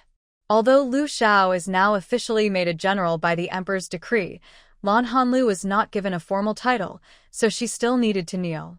As soon as she knelt, the queen called her to stand. Lan Hanlu quickly had a palace maid help her up, then she straightened and looked up slowly. Her charming face caught the queen's attention. At first, the queen frowned, then her expression softened. The queen quickly offered her a seat. I call you Ji Xian. Is that okay? This was Lan Hanlu's courtesy name. The queen's words were a gesture of kindness and closeness, especially since Lu Xiao was fighting outside. She quickly stood up, bowed, and said, It's a blessing for a common woman like me to be called that by you. From what Lan Hanlu knew, the queen was about the same age as the emperor, probably 31. But the queen looked only 24 or 25 because she took good care of herself, dressed modestly and appropriately. Her appearance was quite upright and commanding, giving off a natural aura of authority. When she spoke to Lan Hanlu, her tone was friendly, but with a hint of respect.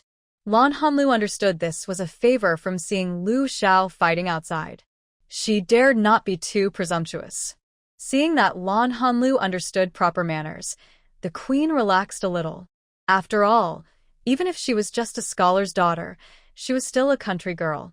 If she didn't know the rules, the queen couldn't be too strict, or it might upset the officials and soldiers in the frontier. Why are you standing again? Come, no need for formalities. Sit down quickly and try my new tea. Lan Hanlu thanked her and obediently picked up the teacup, taking a sip. The tea has a fresh and pleasant aroma. From Lan Hanlu's perspective, this tea is quite rare even within the palace. She didn't want to overstep. It was probably a gift from the emperor. Naturally, she praised and complimented him. Then, she engaged in casual conversation with the empress and tried to gather information. As time was almost up, a few gifts were given to show favor, and she could then leave. Just as the empress was about to present some gifts, she heard noise outside the door. Before she could ask about it, a cheerful voice rang out. Soon after, the emperor, dressed in his usual red robes, entered. He stood tall, had fair skin, and his hair was high. He walked steadily, showing he was skilled in martial arts. He quickly approached the empress and helped her to her feet. Yen, as husband and wife, there's no need for formalities. Everyone else can also do away with the bows. The empress blushed. Your Majesty, you're joking with me. Don't you see there are others here? Lan Hanlu had been following the palace maid to bow, then stood up quietly, acting as if she was invisible. But when the empress mentioned her, she hurried forward to bow. Following the rules, Lan Hanlu stepped forward a few paces.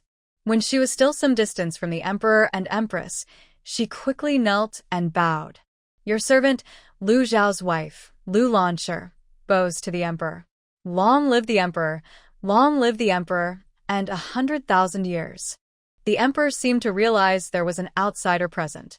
He turned to look at Lan Hanlu. Of course, he knew her. Since that day Lu Xiao was introduced, they had been under his watch. But when he saw Lan Hanlu's face clearly, he was momentarily stunned. Her skin was smooth as jade, her eyebrows like distant mountains, her nose high and elegant, her lips red, and her eyes full of charm. He secretly pinched his finger, then helped the empress to sit on the main seat. Seeing that the emperor was calm, the empress relaxed her worries. She secretly scolded herself.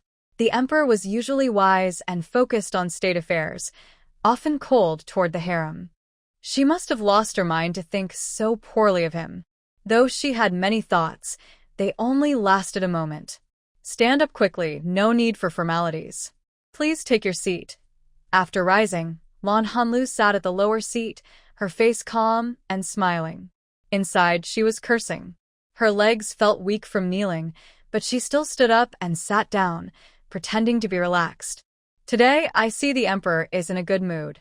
If there's any happy news, please share it so I can rejoice with you. This is the empress speaking casually to the emperor as they walk together. The emperor, reminded by the empress, also smiled a little. Yes, there is good news. Lu Xiao won a great victory and has retaken a city. Lan Hanlu is not surprised. The Lu family army is strong, and although Lu Xiao hasn't led for 10 years, he is the legitimate heir of the Lu family and a skilled fighter. It's not hard to bring these soldiers under control. Since General Lu is outside, it's inconvenient to give him rewards directly. Perhaps we can reward his wife instead. After all, honoring a wife and children is a good thing. The empress's words showed both insight and broad thinking. The emperor patted her hand. That's a good idea. Let's give Lady Lu a noble title. The emperor's next words, however, Lan Hanlu didn't hear clearly. She only felt a buzzing in her head. After being granted a noble title, it would be impossible for her to leave her marriage. But after the emperor finished speaking, she mechanically knelt in the middle of the hall to thank him, even though she didn't catch what exactly the rewards were. She lowered her head so much that the emperor, wanting to see her face again, only saw her dark, glossy hair. When she left the palace with the servants and sat in the carriage, she let out a long breath. Momo Huang thought she was just visiting the palace to see the emperor. After leaving the palace, the empress finally relaxed and quickly comforted her. Madam, you don't need to be so nervous. The emperor is wise and talented, and the empress is kind and virtuous. They are not difficult people to get along with. Lan Hanlu nodded but didn't reply. In her previous life, this didn't happen. She never saw the emperor. She only learned after returning home that Lu Xiao had won a great victory and received some treasures like gold and jewelry from the palace. What she didn't know was that her different behavior this time, compared to her previous life, caught the emperor's attention. Curious, he took a look at her. As for her behavior, it was actually the guard's report to the emperor. A rustic village girl acting so poised and orderly naturally aroused curiosity. She returned home first, and soon after, the imperial decree and rewards arrived. After sending the palace staff away, she examined the rewards and found that, besides the jewelry and gold from her previous life, there was also a manor on the outskirts of the city. The manor was about 5,000 acres, but only around 330 acres were arable land. Because it includes a small hill with sparse vegetation and some small wild animals, and the land used for farming is limited, although there is a hot spring on the site. However, for a large family, this estate is of little value. Of course, for some well-off families, owning over 300 acres of farmland is quite substantial. The remaining assets include 1,000 taels of gold, 5,000 taels of silver, a set of formal robes for a noble lady, along with some jewelry, headpieces, fabrics, ornaments, and decorations. When placed in the courtyard, it looks very impressive. She ordered the servants to store these items in her private storeroom. These are her personal possessions. Next, she plans to buy some shops and other properties to generate more income. While tidying up, the steward came over and handed her a notice. Lan Hanlu knew this was the eldest daughter's plan to hold a chrysanthemum appreciation banquet. Every spring features plum blossoms, summer has lotus flowers, and autumn hosts chrysanthemums. Wealthy women in the capital love to hold such banquets. First, to strengthen relationships. Second, to give young men and women a chance to meet, basically a matchmaking event. Third, to show their social status. Lan Hanlu finished reading the notice and handed it to Granny Huang. After reading it, Granny Huang said, "I'll go see how the ladies' clothes are coming along. At least 2 or 3 sets should be prepared, and from the emperor's gifts, choose a set of jewelry. That way, the lady won't be looked down upon." Her arrangements were quite good, so Lan Hanlu nodded and let her go. At this moment, Granny Du came forward to report, "Madam, I've prepared some medicinal baths to help relieve fatigue. Would you like to soak now or after dinner? The estate currently has 2 meals a day. If she was hungry earlier, she could have some snacks. Today, she had been busy all day and was already hungry. After dinner is fine. I'm a bit hungry now." Granny Du also went to make arrangements. Having 2 meals a day was a bit unusual for Lan Hanlu, but she hadn't had time to change it. After dinner, after taking a bath and lying on the small bed, she finally felt relaxed. Granny Du's medicinal bath was very effective. Her sore muscles had relaxed considerably. Since she was attending a banquet tomorrow, she decided not to do anything special tonight and rest early. The next day, Lan Hanlu woke up early, had breakfast, and started preparing. She wore a blue-green dress with wide skirts, pleated like snow and moonlight, a long gown trailing to the ground, emphasizing her slender figure. The sleeves of her dress are loose. Due to time constraints, only the cuffs and collar are embroidered with lucky patterns using gold and silver threads. However, this simple elegance makes her look pure and refined. The jewelry she wears around her waist and on her head are gifts from the emperor and empress. The most eye-catching piece is the deep blue hairpin decorated with green beads, symbolizing her status as a noble lady. It matches her elegant appearance and her captivating beauty. She applies light makeup and stands by the window, looking radiant. "Is the carriage ready, steward?" a cool, lazy voice responds. The maids in the house come back to their senses in the beautiful scene. "Yes, madam, the carriage is prepared. We also arranged for 12 guards to follow." "Good. Li Ji, watch the house. Everyone else, follow me." The young servant kneels on the ground outside the house. Grape supports him as he steps onto the carriage. Then Grape and Elder Ma also get into the carriage. Auntie Du and 3 other young maids ride in the back carriage, while guards are scattered in front and behind. The group sets out grandly toward the princess's residence. Auntie Ma reminds her exactly when to leave, so they arrive neither too early nor too late, showing respect without seeming overly eager. The princess's house hosts a banquet, and many people are coming at this time. It takes a while for Blue Hanlu's carriage to reach the gate. She is helped down from the carriage and looks up at the entrance. A crowd of onlookers is stunned by her stunning beauty. Blue Hanlu, guided by the house servants and maids, enters the residence amid there. Given Lu Zhao's status and rank, she naturally goes to the main hall. Some less important ladies and young misses are taken to side rooms after greeting the princess. Inside, many ladies are already seated on both sides of the room. The princess sits at the top, naturally. Blue Hanlu walks gracefully to the princess and bows. I am Lulan, wife of the General Dingwa. I greet the eldest princess.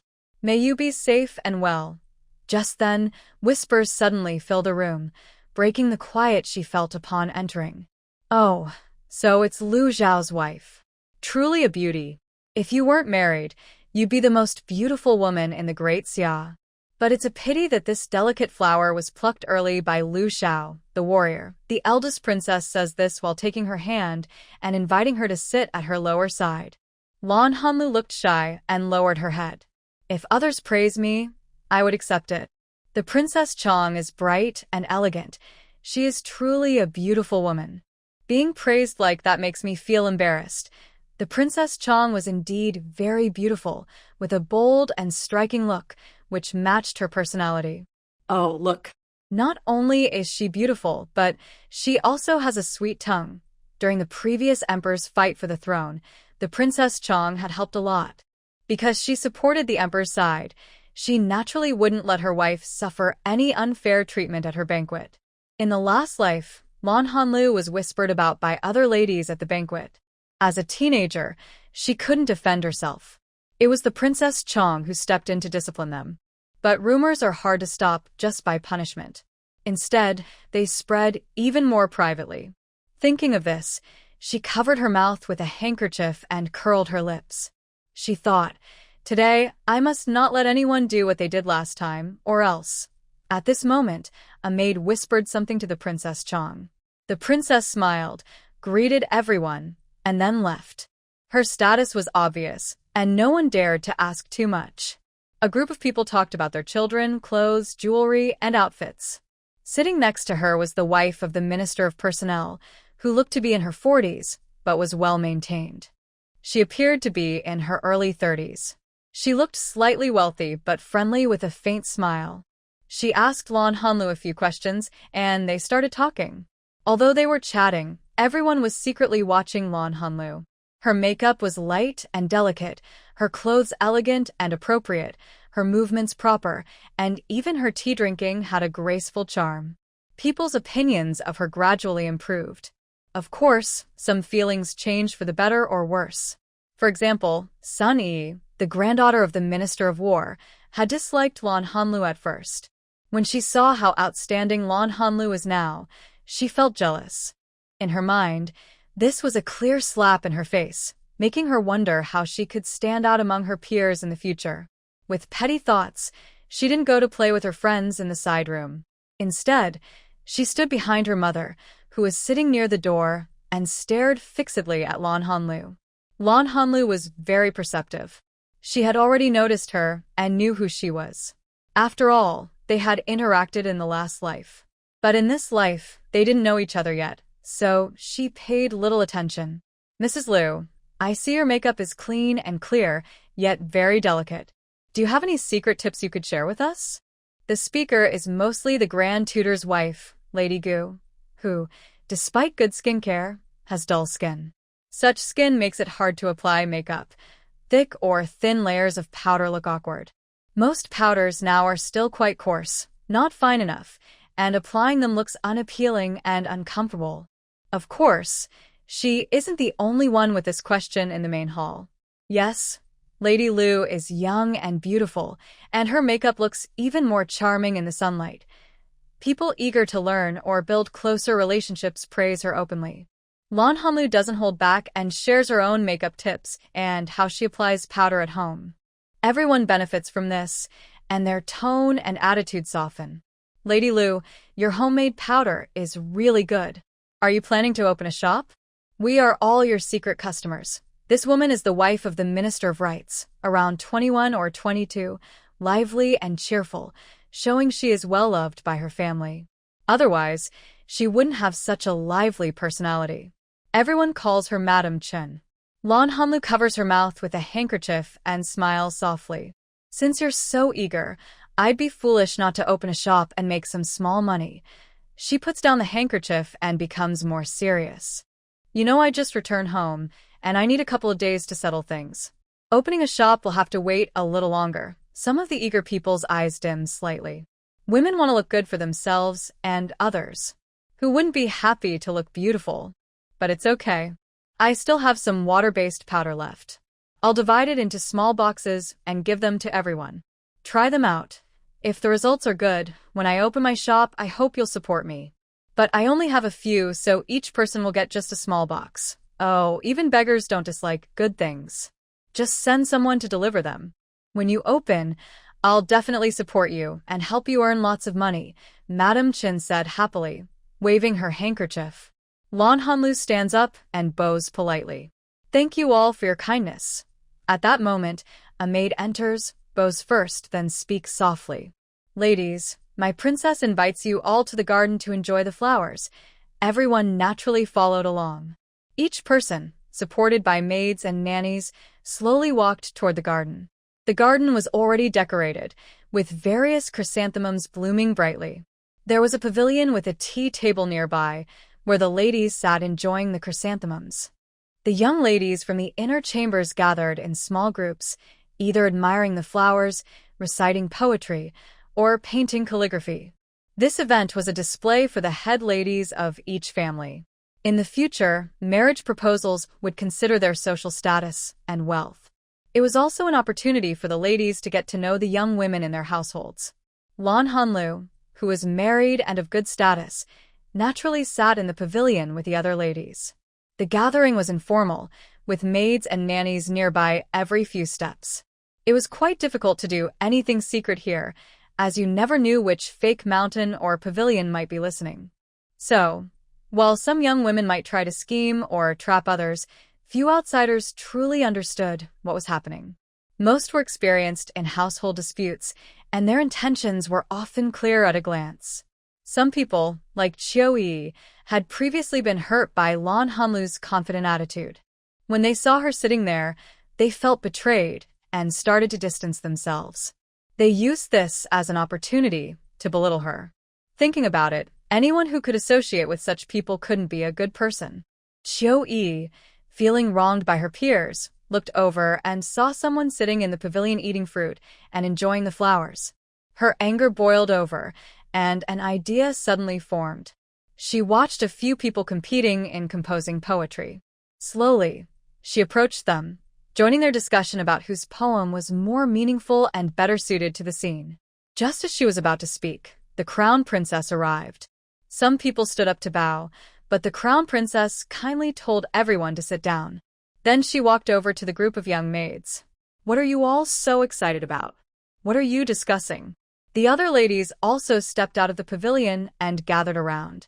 A young girl, blushing slightly, bowed and said, "We're discussing whether Sister Zhao's poem is better or Sister Wei's poem."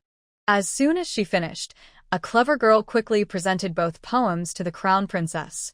The crown princess carefully examined them, praised the two young poets, and rewarded them accordingly. Originally, things were almost settled, but at this moment, Qiu Yi stepped forward. Since the princess and the two young ladies haven't decided who wrote the better poem, why not ask our general's wife to write a poem for us to learn from? After saying this, she turned to Lan Hanlu. I heard that the lady's father is a scholar, so her talent must be quite good. Being influenced by her surroundings, I believe her literary skills are also quite high. Perhaps some of us here are lucky enough to see her talent firsthand, she added. Her words made many people frown. If she wasn't a sworn enemy, who would cause trouble at a princess's gathering? It's hard to tell if she's brave and clever or just reckless. Following her gaze, Lan Hanlu took a few steps forward, stepped out of the crowd, and approached the princess. Although the young ladies had already found the lady beautiful, getting closer made her look even more stunning. Lan Hanlu first bowed to the princess, then looked at Qiu Yi and said, "Both of your poems are good. I don't need to learn from you, but Miss Qiu still has room to improve. So I will write a poem for you to learn from." She gracefully walked to the table, picked up a brush dipped in well-prepared ink, and began to write slowly. Autumn leaves surround the house like towels, circling the fence as the sun sets low. Not fond of flowers, yet chrysanthemums bloom. When these fade, no other flowers show. Holding her brush, she moved swiftly, combining delicate and strong strokes in a flowing style. Although she didn't finish the poem, her calligraphy was already impressive. Everyone around was amazed. After finishing, she placed the brush on the holder, turned to the princess, and said, "Princess, I humbly present my work. Your garden's chrysanthemums are beautifully arranged, and the flowers are full of poetry. If you like it, I'll give you that pot. The best one is over there. I'll take you to see it," she said, gently squeezing Lan Hanlu's hand, giving it a light pat, then pulling her toward the other side. The other ladies naturally followed. The young girls were left in the garden, and once they left, the girls started chattering about the poem and the calligraphy, praising endlessly. They unintentionally excluded Qiu Yi. She clenched her handkerchief, bit her lip, and her eyes welled with tears but refused to fall. A short while later, a maid came over and bowed to the ladies. Although they didn't know her, her clothing showed she was not an ordinary person. They stopped talking. A pretty girl stepped forward to ask the maid why she was there. The maid simply said she was there to collect the poem Lady Lu had just written. Then she went to the table, saw the ink had dried, gently rolled up the paper, and took it away. Since this was the princess's residence, it didn't take long for the princess to learn about what had happened. She just shook her head and said nothing. The banquet was successfully finished. Lan Hanlu also made an effort to befriend a few kind and decent ladies. She followed everyone out of the princess's house. But in a quiet corner, 4 strong women, who were servants, got into a carriage and went back to the general's house. Tomorrow, she would start managing the estate, including the farmland and villages outside. The outside areas were under the emperor's control, so as long as she was firm and followed the rules, there should be no problem. However, the family's old servants were not so easy to deal with. They had shared hardships with the general's house, but they didn't respect the new lady of the house. Their recent obedience was just to test her. In her previous life, she had suffered a lot, mostly because of these people, and the rest was because of her father and brother. That night, Lan Hanlu lay in bed, carefully thinking about her past. It had been so long that she couldn't remember all the small details. Meanwhile, the emperor in the palace was admiring the poem brought back from the princess's house, with admiration in his eyes. She borrowed 4 strong maids from the princess, said suddenly, breaking the silence. "Yes, your majesty," they replied quickly. Could she have been wronged? Her gentle and delicate appearance immediately came to mind. "Send 2 more people to protect her at the estate tomorrow," he ordered. They quickly agreed, feeling more respectful of Lady Lu. After breakfast on the first day, she entered the courtyard. From afar, she saw servants standing in rows. She walked through the crowd, surrounded by maids and nannies. Everyone hurried to kneel and bow. She was dressed in a bright red gown embroidered with gold branches. As she moved, her steps were graceful, and her skirt swayed lightly. Her face was painted with slightly heavier makeup, and her bright red lips curved into a smile. The woman is bright and bold, yet carries a hint of elegance. She wears a crown of red gemstones and gold, a gift from the emperor. This outfit shows she is the head lady of the house and also reflects the emperor's favor. In short, she is raising her status and authority. Don't say she is pretending to be powerful. Having influence and not using it would be foolish. She walks along the path to the front hall and sits directly in front of the main room. She looks around at the people standing inside. These are the house managers. They quickly bow respectfully and kneel, saying, "Greetings to the madam." Their voices are orderly, and their movements are uniform. At this moment, a maid brings a cup of tea and places it on the table. Lan Hanlu picks up the cup and gently taps it with a lid, making a soft sound that everyone can hear. She takes a small sip, then places the cup back on the table. The crisp sound seems to hit their hearts, making all their mental notes go blank. This woman has such strong presence that she doesn't need to speak. She already seems to overpower them all. The subtle hints from the housekeeper are almost forgotten. Lan Hanlu casually says, "Everyone may stand up. Mama, please look." "Thank you, madam, for your kindness." Everyone stands up properly, bows, and steps back to sit on their chairs. They only show part of themselves, but they keep their backs straight and eyes lowered. Seeing this, Lan Hanlu leans back in her chair, lifts her chin slightly, and smiles faintly. "Since everyone is here, let's begin. No more delays." Her tone is not cold but playful, yet the accountant, who is about to report, nervously swallows. He looks nervously at the housekeeper, who sits upright with her head down. Gritting his teeth, he steps forward, then turns and kneels before Lan Hanlu again. "Madam, this is the ledger prepared by the servants. Please review it." He raises the ledger above his head, and the housekeeper takes it and places it on the table.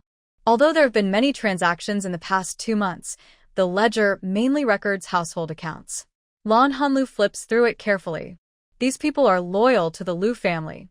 Even if they have some small thoughts, they won't shake the foundation of the Liu family, at least for now.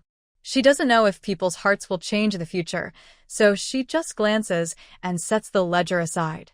Very good. Next, the accountant quickly stood up, wiped the sweat from his face with his sleeve, and sat back at his desk. Throughout the morning, each person reported their situation and accounts. After everyone finished, Lan Hanlu directly pointed out the unreasonable parts she had noticed earlier. Each time she pointed out something, the people involved broke out in cold sweat, and the steward's hand trembled slightly. They thought to themselves that this woman, despite her young age and humble background, was not easy to deal with. There were no major issues. She simply identified problems, gave warnings, and explained her rules. After that, the real focus began. Lan Hanlu picked up the tea that the maid had replaced, sipped it gently, and said nothing. Every small movement she made was amplified and heard clearly by everyone. In this strange atmosphere, the steward slowly stood up. He looked at the remaining account book on the table. It was the storeroom's ledger. The steward understood that the lady wanted the key to the storeroom. Normally, he should give it, but this was the future pillar of the general's residence. What if this woman? Just as they were in a stalemate, a servant outside hurriedly ran in and knelt on the ground. "Madam, someone is outside." An imperial decree. Nothing was more important than the emperor's decree. The people quickly adjusted themselves, preparing to receive the message. The decree was delivered by the emperor's clothes. In short, it was about concern for Liu Xiao, who was fighting outside, and worry that Lan Hanlu might not be used to returning to the capital. 2 maids were sent to serve her, and it was made clear that they had some martial skills to protect her. These words were naturally meant for the household servants. When Lan Hanlu heard the decree, she was very happy, even speaking with a cheerful tone of thanks. Her eyes sparkled, making everyone around her feel pleased. The delivering the message sighed inwardly. Such a person was right in front of him, but he didn't quite know. Lan Hanlu signaled to the old maid, who immediately took out a small purse and handed it to the. He didn't refuse but turned around to scold the 2 maids who had delivered the message. The emperor's order. "From now on, you 2 will serve Lady Lan.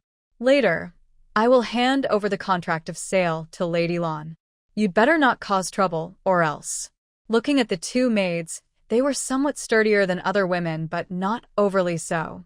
Their looks were plain and unremarkable. Mainly, they showed the emperor's attitude. The 2 stepped forward respectfully, bowed, and kowtowed. The servants respectfully greet the lady and vow to serve her loyally for life. They were happy to be able to come to the lady's place. At least they wouldn't face any danger. As for what happens in the future, that would be their fate. I might be a lazy person at heart. I don't like traveling or parties. If I could make a living writing, I would want to stay at home and write full-time. But I can't. I still have to work. After respectfully sending away the supervisor, Lan Hanlu looked back at the housekeeper. The housekeeper looked very defeated, but still managed to bow and greet her. Madam, it's getting late. Here are the keys to the storeroom. Let me take you to check the supplies first. Ma Huang stepped forward to take the keys. The group then went to the storeroom. The guards bowed and handed over the keys, opening the door. Madam held a ledger, and Grape held another book. The guards and housekeeper entered the storeroom together and began checking everything carefully. Seeing these items, the housekeeper sighed. These are less than 1/10 of what we used to have, and they can't compare to the rare treasures. His eyes filled with sadness. Lan Hanlu didn't feel much when she saw this. No matter how prosperous the general's estate was in the past or how bright it will be in the future, it had nothing to do with her. Whether in her past life or this one, she never truly enjoyed it. After confirming there were no doubts, she selected a few pieces of fabric, recorded them at the door, and then left. Back home, she took out some clothing designs she had sketched during the winter when she was bored. She asked the embroidery workers to come and discuss with her, telling them to take the items back and make clothes for her. Although she genuinely liked these clothes, she was in a hurry to have them made, mainly because she was worried about upcoming banquets and not having anything to wear. She couldn't let herself be talked about again like in her previous life. Of course, she wanted to use the best materials so that others would be happy and she would feel comfortable. After finishing everything, Lan Hanlu's gaze fell on two maids. What are your names? What skills do you have? The two maids nodded in unison and stepped 3 steps forward, kneeling before her. Lan Hanlu didn't feel uncomfortable when people knelt before her. In fact, she enjoyed being served. The 2 servants have been granted to Madam by the Emperor. From now on, in life, they are your people. In death, they are your ghosts. Please, Madam, give us your names. She spoke quite harshly. Is this really how secret guards are trained? She closed the teacup. Your name is Orange and hers is Lemon. Thank you, Madam, for the name. I am Orange. I can do some fighting and am good at calculating. I am Lemon. I can also fight and am skilled at massage. Good. Orange, you will follow Madam Huang. Lemon, you will follow Madam Du. That's settled. You've worked hard today, so take turns resting. Everyone thanked her and left as she said, except for Grape and Lychee, who stayed behind. You two are the people the general asked me to keep. I trust you the most. I want to be honest with you now. Tell me your plans for the future. This made Lychee and Grape happy at first, but then they felt nervous. They weren't sure if Madam was testing them or truly meant what she said. They looked at each other. Grape knelt in front of her. Madam, I was called out by my parents to eat meat, or maybe I was taken by passing strangers because I looked a little pretty. Later, I followed Madam. I don't have big ambitions. I just want to stay with Madam and live peacefully. Lan Hanlu looked at her. Is that really what you think? If you confirm this, I'll believe you. But if you change your mind later, it will be like betraying me. Grape clenched her teeth and bowed her head. I will never change my mind. Serving Madam and her family, even if I don't get much in return, I will serve until old age. When I'm older, I trust Madam will take good care of me. Grape was thoughtful. She had followed Lan Hanlu from the beginning and knew her intentions were good. Serving such a master wouldn't be too bad. But marriage was uncertain. Her mother and sister had been taken away to eat meat, after all. All right, since you say so, that's settled. Get up now. It's late autumn, and it's cold. Don't kneel. Thank you, Madam, for your kindness. Grape bowed again, and then stood behind her. Lychee, you don't need to feel awkward. Just speak honestly. We've come together to take care of me. I'm not a bad person. I won't hold a grudge just because of your decision. Lan Hanlu's gentle and soft tone made Lychee feel a little more relaxed. Her strong mental power had this effect. Madam Hui, I want to marry someone I can rely on so that in old age, I will have someone to depend on. Although feeling nervous, Lychee still shared her thoughts. Do you want to be a concubine of a nobleman, or do you want to be a wife of a common man? Lan Hanlu didn't seem angry about her decision. Lychee sensed this and felt a bit braver. She stammered, I just want to live a good life. Grapes was surprised by her answer and almost couldn't hide his expression. Lan Hanlu's reaction was calmer. It's better that Li Qi said this now, to avoid any irreversible problems later. Do you know that becoming a concubine is not an easy path? I understand. I just suffered too much, and I don't want my children to suffer too, Li Qi said, biting her lip. I won't arrange you to be with the general. If you want to be a concubine, it depends on your own ability. But you must not shame me or the general's household. Otherwise, I can make your life very hard. Do you understand? Her tone was sharp, making Li Qi tremble. I understand. I will definitely not bring any bad luck to you or the general's household. She always thought she wasn't as beautiful as the madam, but she had some charm. As long as the madam didn't stop her, it was easy for her to choose a suitable person to be a concubine. This shows how sometimes people can be too proud and fail to see their true position. As for Lan Hanlu, why didn't she deal with Li Qi now? Because just now she suddenly remembered something that would happen in the future. Maybe Li Qi could be useful, so she decided to keep her for now. At night, Lan Hanlu took a hot bath. It was much more comfortable with someone to serve her. She lay on a small bed reading a book, while Lemon held a fan to help her with her hair. Madam, relax and enjoy a bit. Don't read too much tonight, it might hurt your eyes. It was kind advice, so she didn't argue. She put the book aside and closed her eyes, enjoying Lemon's massage. Are you feeling wronged by following me? In ancient times, loyalty was very important.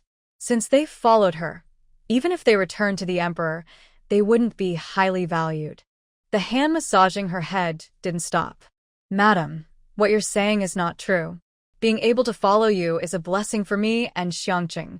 Madam is kind-hearted. My sister, and I don't need to worry about anything else. As long as we take good care of you, that is our virtue. Being chosen is because first, the skills I and my partner have are useful to you, and second, we don't have big ambitions. Lan Hanlu nodded softly and didn't say anything more. Thanks to Dong Sanyue for the reward, and thank you all for your support. The next day, I met with the shopkeeper outside. Maybe they heard some rumors, because these people were very honest. I didn't find any faults in their ledgers. It feels like there's not much room to show what I can do. If I don't light these 3 fires, I'll feel so frustrated. So, Lan Hanlu put down her teacup and covered her mouth with a handkerchief.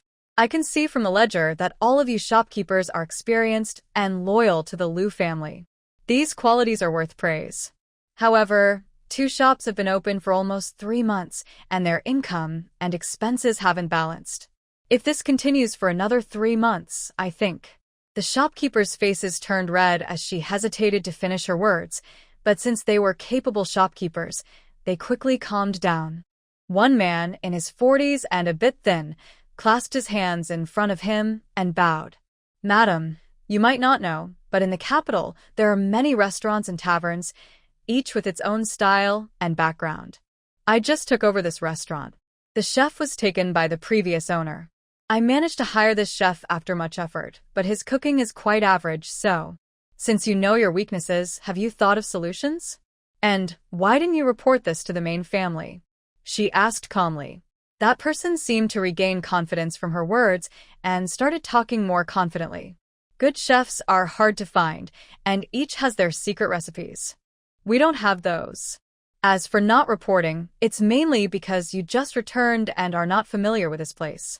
Lan Hanlu, who was about to take a sip of tea, suddenly slammed her teacup onto the table. Zhao Shua, do you really think I'm just a little girl to fool around with? The poor management of the restaurant is your failure. Hiding the truth from the main family shows disloyalty. That's your biggest mistake. Hearing this, Zhao Shua immediately knelt on the ground. Madam, I'm innocent. I, Zhao Shua, am loyal to the general's mansion. Loyalty means using the mansion's money to fill the pockets of your relatives in the restaurant. Zhao Shua, what kind of death do you think you deserve? The cold tone made everyone present tighten their hearts. Not only Lan Hanlu was angry, but the butler was also furious. These people were all chosen by him. To rise to a higher position, they relied on their loyalty to the general's residence. Now, not only were their abilities lacking, but they were also publicly embarrassing him in his proudest moment. He stepped forward and knelt down. Madam, I was blinded by ignorance. Please let me handle this person. The general's residence will not tolerate betrayal. This matter really shouldn't be handed to him. It was a chance to show authority. But he also couldn't ignore the person's face. After all, he would need to coordinate the household for the next 2 years. He then signaled to the maid. With a gentle expression, he said, "The housekeeper, please get up quickly." The maid helped him up. Your loyalty to the household is unquestionable. But people are different, and hearts can change. It's not your fault. Just be more careful with external supervision in the future. As for how to deal with Zhao Shua, he looked at the account book. The amount of corruption wasn't large. Let them all return what they stole, which was more than a third of their recent wages. After all, the loss to the household couldn't be ignored. The rest was up to the housekeeper. You handle it. Since they're your chosen people, no one will say much. The housekeeper knew this was giving him face. Grateful, he knelt and bowed, then got up. He coldly looked at the few people who had just been called out. The others quickly stepped forward, explaining the situation in the shop and emptying their hearts, waiting for Lan Hanlu's decision.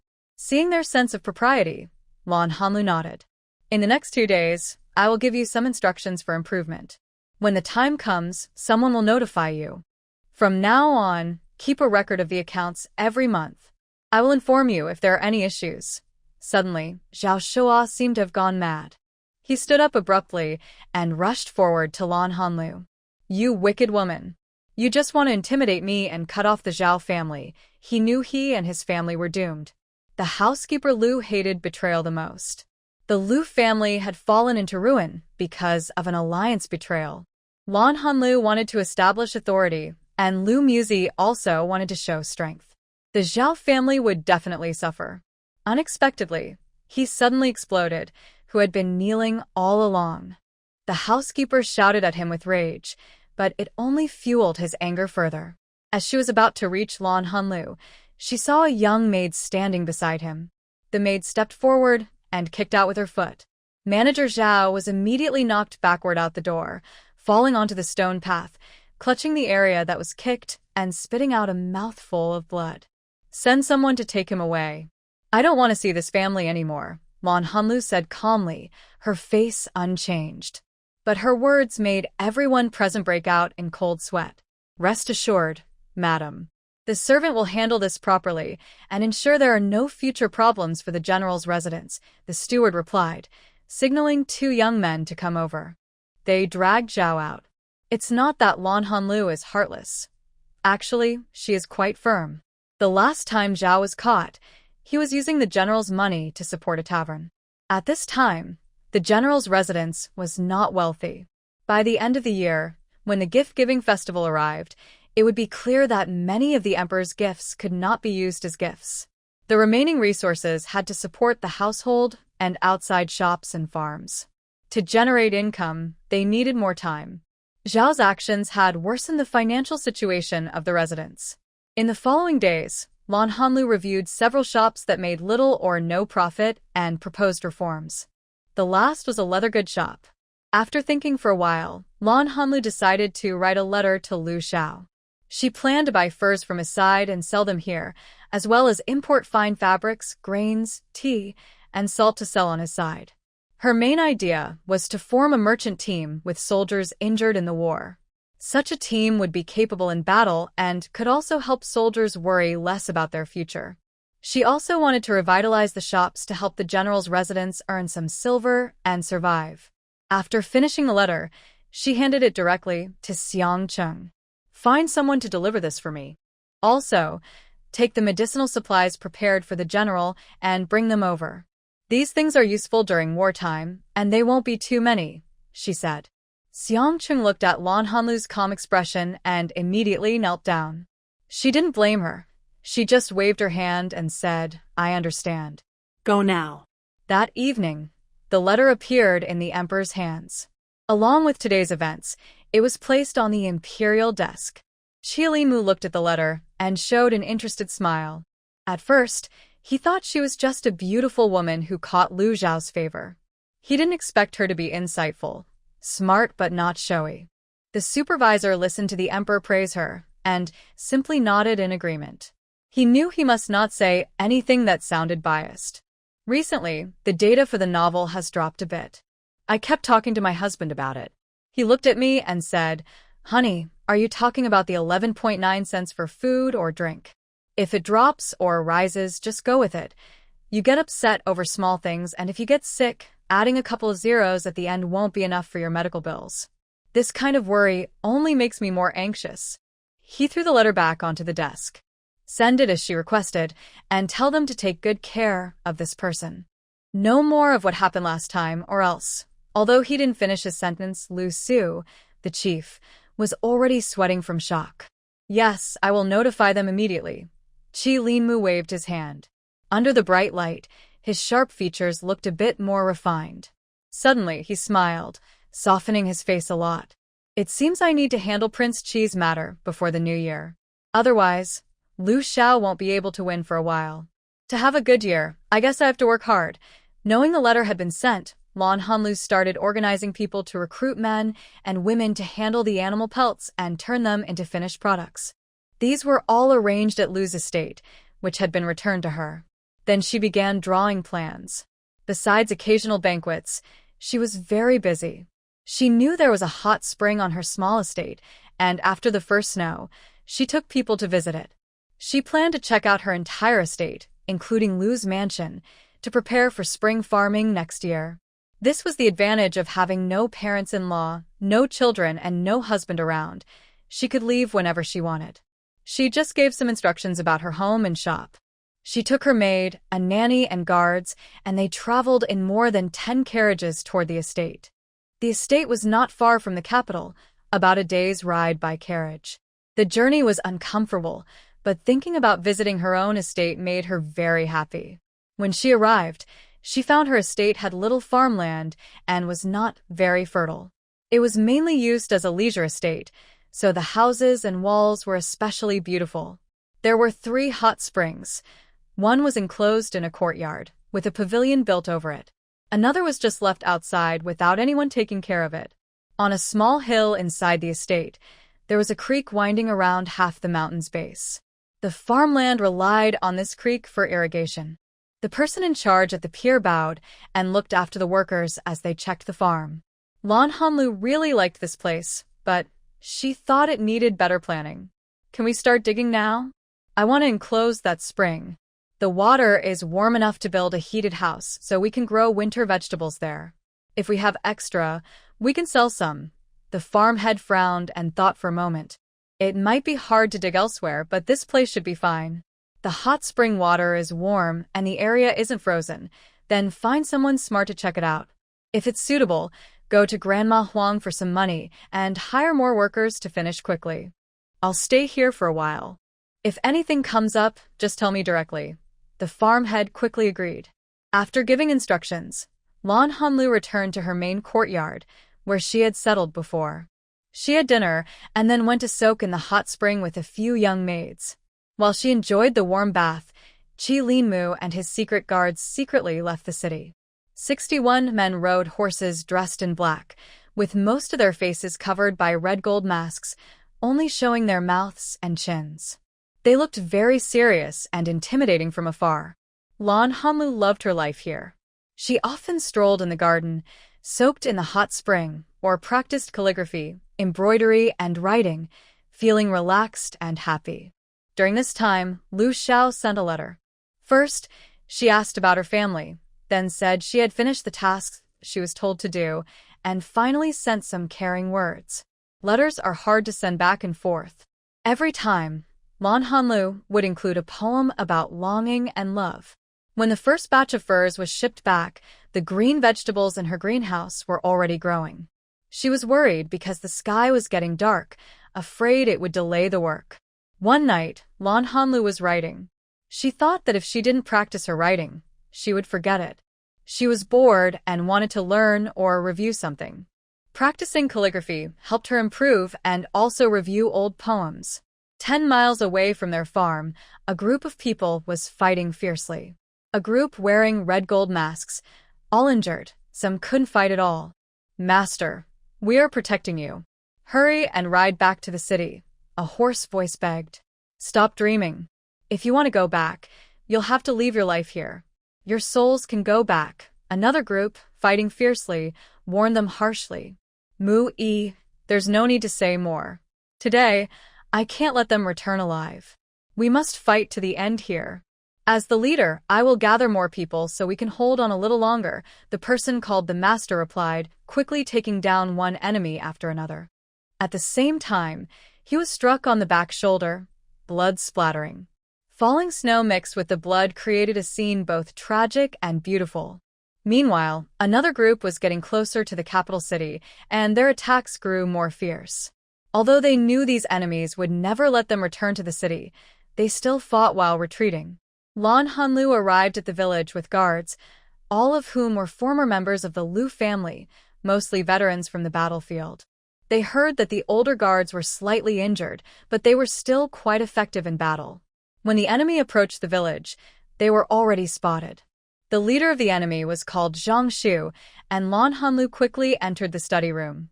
She was skilled in martial arts and very careful. When she heard her footsteps, Lan Hanlu knew things were serious. She didn't bother with formalities and asked directly, "What's the matter, madam?" Leader Zhang reports that two groups of people dressed in fine clothes are riding horses with weapons. They are fighting and getting closer to our village. Lan Hanlu put down her brush and wiped her hands with a nearby towel. "Let Uncle Zhang come in."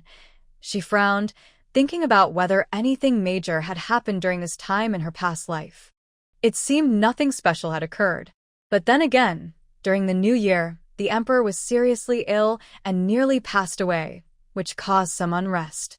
The emperor also sent guards to protect the general's residence. Later, the emperor recovered, but Prince Qi died from a cold he caught on the way here. Now that she thought about it, there must have been a reason behind all this. Captain of the guards, Zhang Yao, entered. Lan Hanlu spoke first. "Uncle Zhang, no need to explain everything. Just tell me what you know." Zhang Yao nodded with a fist salute. "Madam, the young guard on night duty is my nephew. He has sharp ears and heard sounds of weapons clashing and horses' hooves in the distance. I felt something was wrong, so I moved closer and saw two groups of black-clad men fighting. One side was attacking fiercely while retreating, and they are not far from the village. The key point is that one side is about to give up.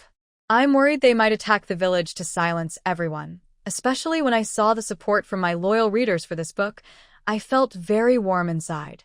I need to take a break and drink a cold soda to calm down, or I might get carried away." Lan Hanlu thought about how, in her previous life, this estate was not truly hers.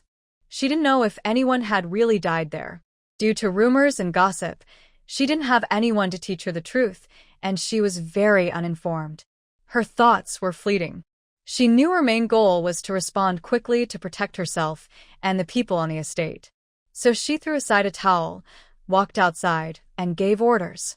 "Madam Du, tell the people in the estate that all the elderly, women, and children should go into the wine cellar. The young men should arm themselves and stay inside the courtyard gate. My guards, along with Xiangqing and Lemon, will go outside to guard the estate.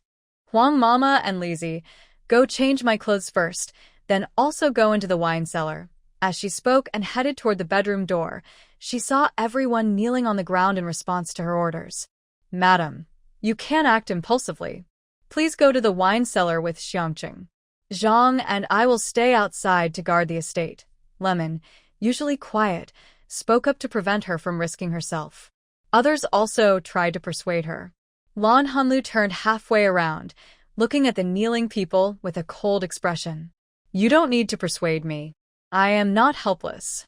I won't let you risk your lives for me inside the estate. We protect the lady because it's our honor. If the lady is involved in any trouble, we are willing to die for her." Zhang Yao replied firmly. Lan Hanlu flicked her sleeve and said, "You don't need to persuade me.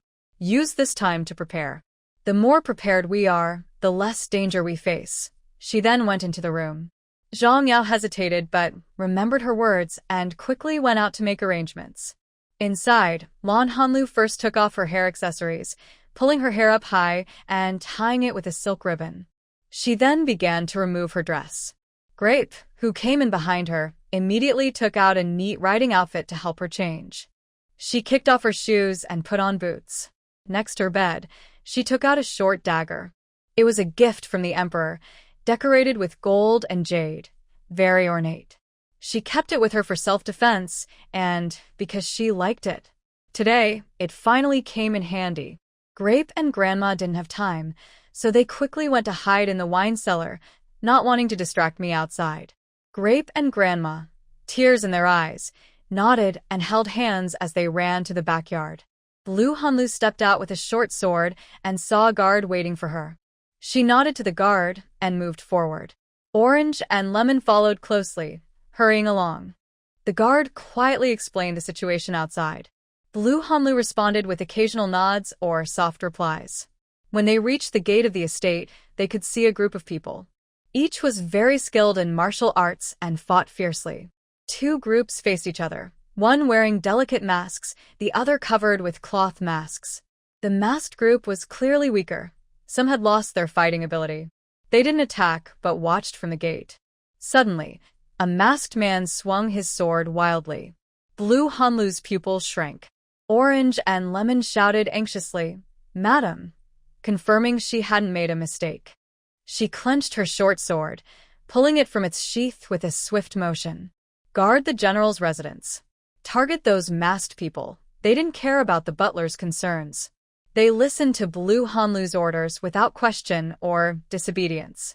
Seeing her in full armor, face cold with frost, they obeyed instinctively.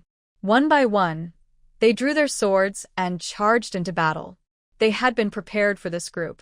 When they saw the attack, some turned their blades toward the intruders.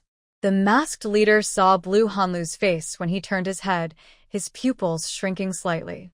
Then he saw her rushing toward him with her short sword. As they passed each other, she swung her sword, cutting off the arm of someone trying to ambush him.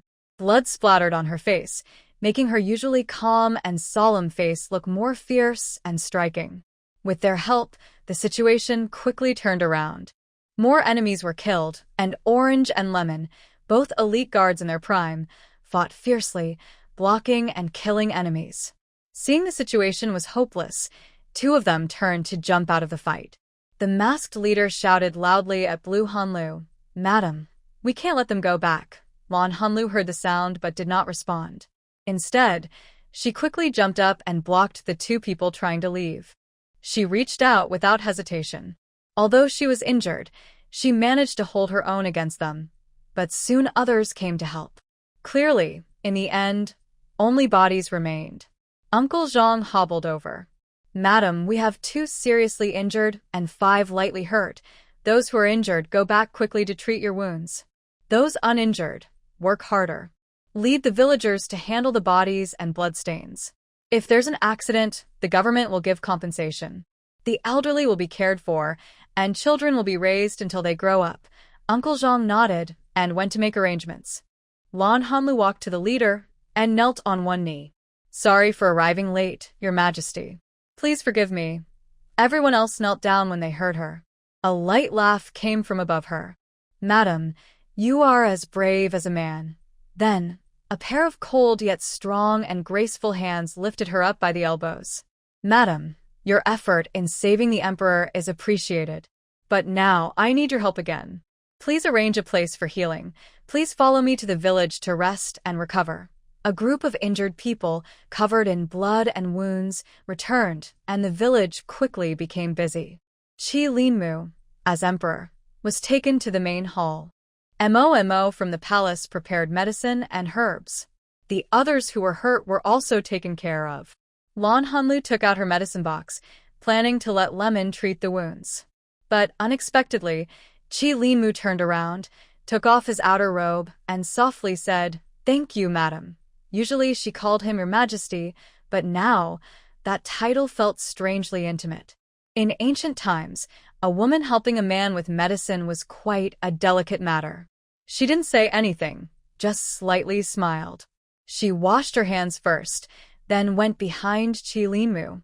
She took the scissors Lemon handed her, gently cut open his blood-stained inner clothes, cleaned the wounds, applied medicine, and bandaged them. There was no excessive touching during this process. When she was wrapping the wounds, he used his gaze to stop Lemon from coming forward to help. Lan Hanlu had to kneel and carefully help with the bandaging. When Mo brought in a bowl of medicine, he signaled to Lan Hanlu with his eyes.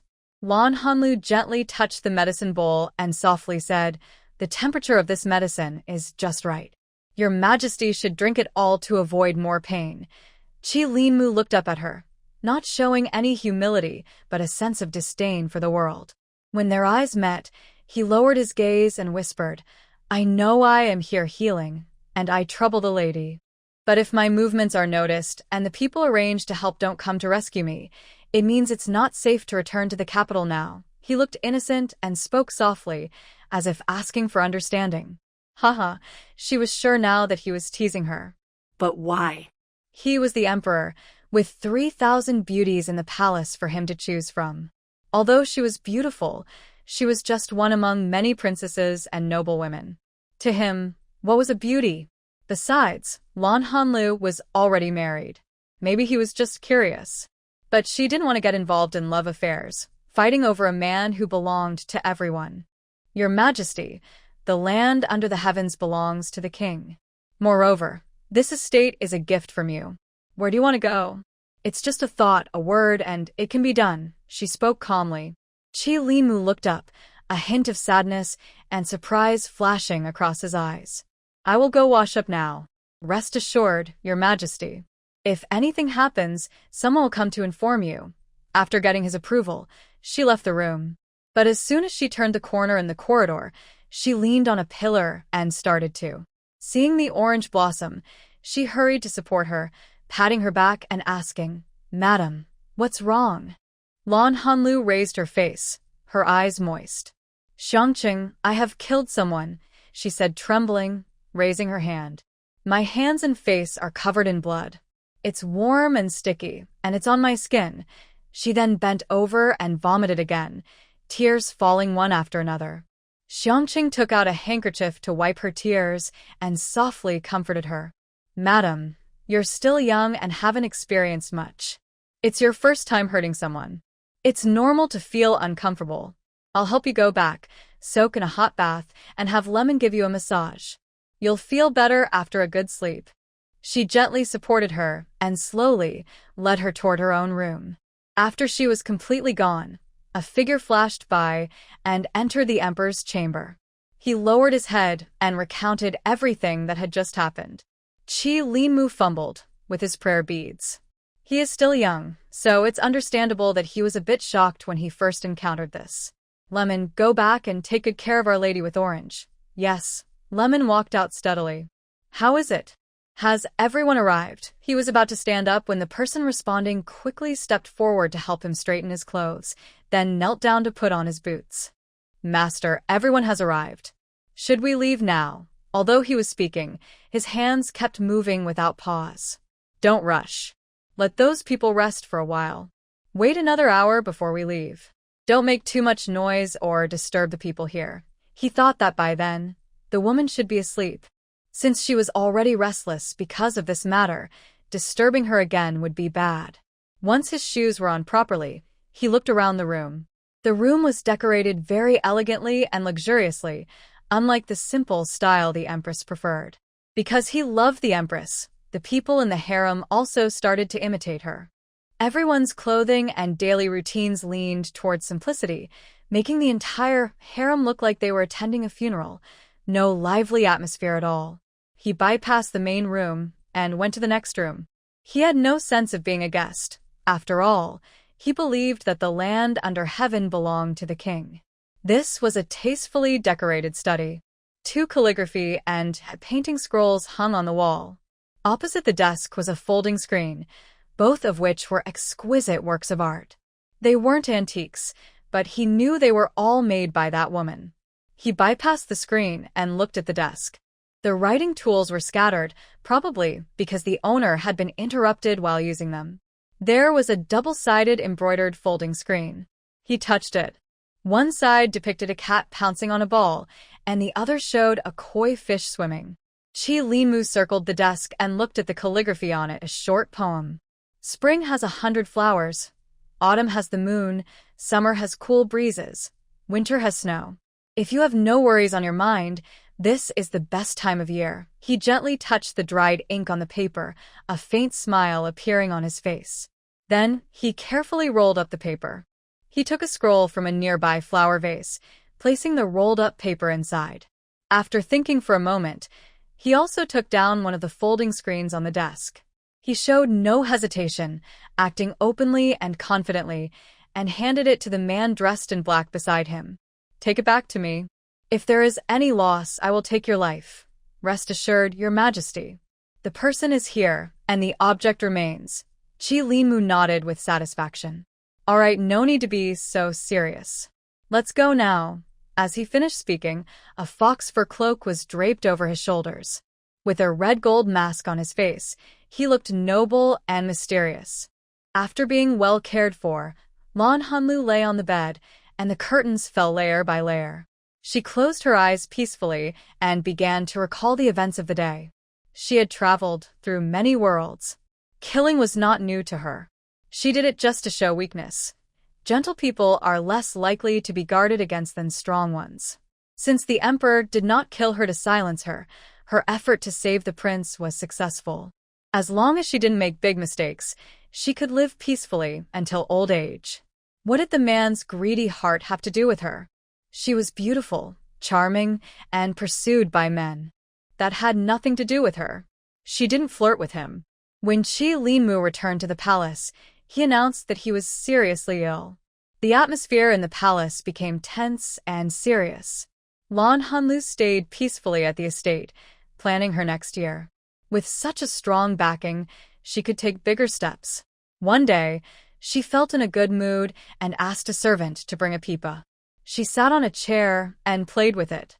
After finishing a song, crisp applause sounded. Qi Limu, known for his serious illness, strode in. The maid saw him and quickly bowed, then quietly left. The door was gently closed. The shadow outside the window showed that someone was guarding outside.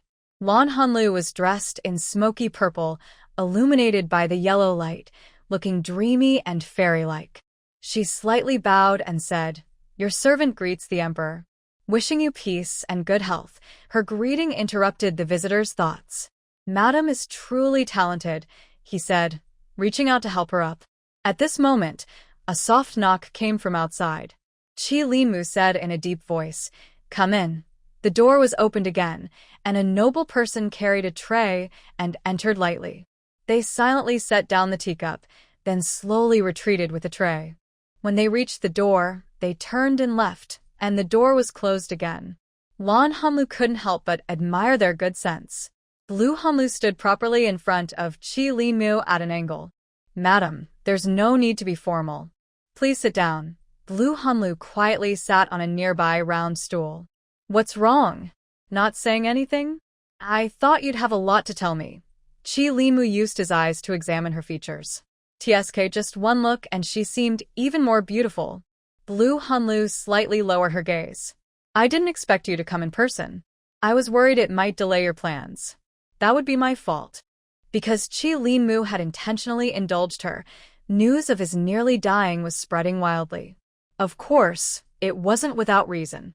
"Haha, I will handle all of this. You don't need to worry. Let's talk about your plan first." That was thanks to her previous work on revising the plan. She recalled her ideas and slowly explained them. Mainly, she wanted to use the estate to start a soap factory, making soap and scented soap.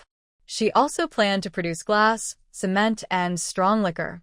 Then, with the money, build ships to go overseas, find good crop seeds, precious minerals like gold, silver, and jewelry, and train talented industrial workers.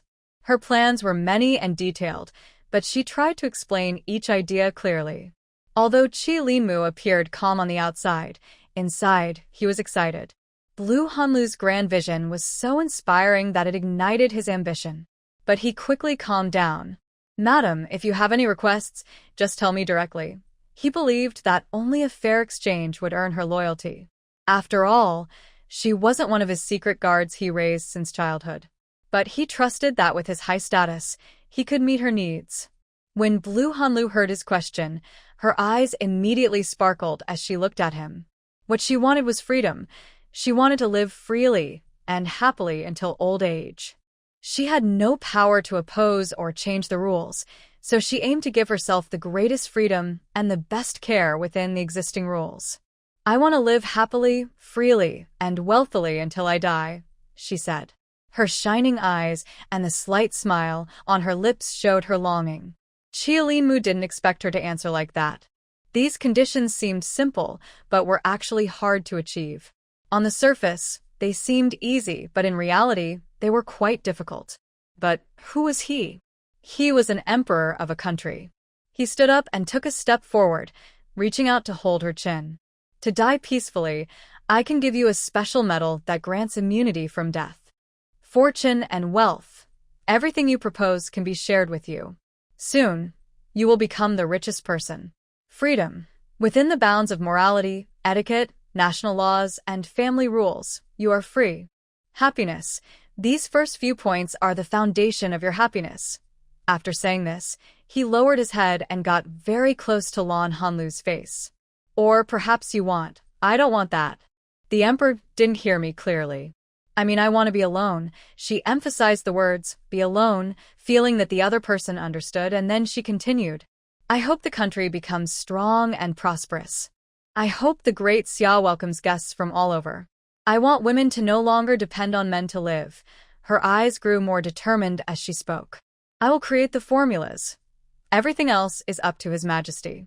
But the factories should hire as many women as possible. I hope the emperor can grant women the right to establish their own households, the right for widows to remarry, and the right for women to attend school. The freedom I seek is not just for myself, but for all women in Great Xia." The two looked into each other's eyes. Mu was surprised to see this shining person, so bright and radiant, with talent, dignity, and ideals that rivaled men. He was an emperor who fought his way through blood and chaos. His greatest concern was the throne, Great Xia, his ancestors' legacy, himself, and then everything else. Even if he liked a woman very much, he wouldn't joke about the country and the realm. But now, this woman made him admire her. If that's the case, he wanted to see how far he could go. "Okay." The voice was soft but clear enough for both people present to hear. Mu was about to say more when he saw Lan Hanlu stand up directly, step back, and kneel on the ground. Her hands placed in front of her abdomen, her head bowed. "Your Majesty, I heard your promise just now. I am willing to do whatever it takes to fulfill it, climb mountains and cross seas." "Good." The same word, but now both her tone and voice were much more firm. Mu reached out and helped her to her feet. No longer the initial flirtation, they now resembled old friends, partners, or superior and subordinate. From Lan Hanlu's ideas about the future to how to implement them step by step, they discussed carefully, little by little. Finally, a faint knocking on the door interrupted them. "Master, dawn is near. We need to return. Although riding a carriage takes nearly a day to reach here, riding a fast horse only takes 2 hours." At this moment, they noticed that although it was dark outside, the sky before the new year was usually dark early and bright late, so it was probably quite late now. "It's getting late. I'll go back first. If anything happens, just write me a letter." He paused briefly before mentioning those two names. "Feel free to use the orange and lemon. Once I give them to you, they are your people, and their life and death are in your hands." After speaking, he went outside. Lan Hanlu quickly knelt down. "Greetings to the emperor." Until he disappeared, Xiangqing and Lemon came in to help her up. "Madam, I made some porridge. Drink a bowl, and then get some rest," Lemon softly said. Good. "You two have stayed up all night too, so go back and rest soon." With their help, she ate a bowl of porridge, washed up, and went to bed. She slept very deeply because she had found her own path. In her previous life, she lived aimlessly. Even after working hard to learn, she only wanted to earn points. Not living for herself was her regret. When she returned here, she wanted to live for herself again, but now she felt a bit lost. What does it really mean to live for oneself? She had tasted the best and most expensive food, worn the most beautiful clothes, but she rarely felt happy. Why was that? She suddenly understood this during a conversation with Qi Limu, because in her previous life, she was insignificant. No matter what others thought, she felt the same. This was her way of changing her environment, only loving herself. But she felt it wasn't enough. People are naturally greedy. In that moment, she found a way to express her desires. She wanted to fight for a little freedom for women in Dacia. Maybe it wouldn't have much effect in her lifetime, but she wanted to be a spark.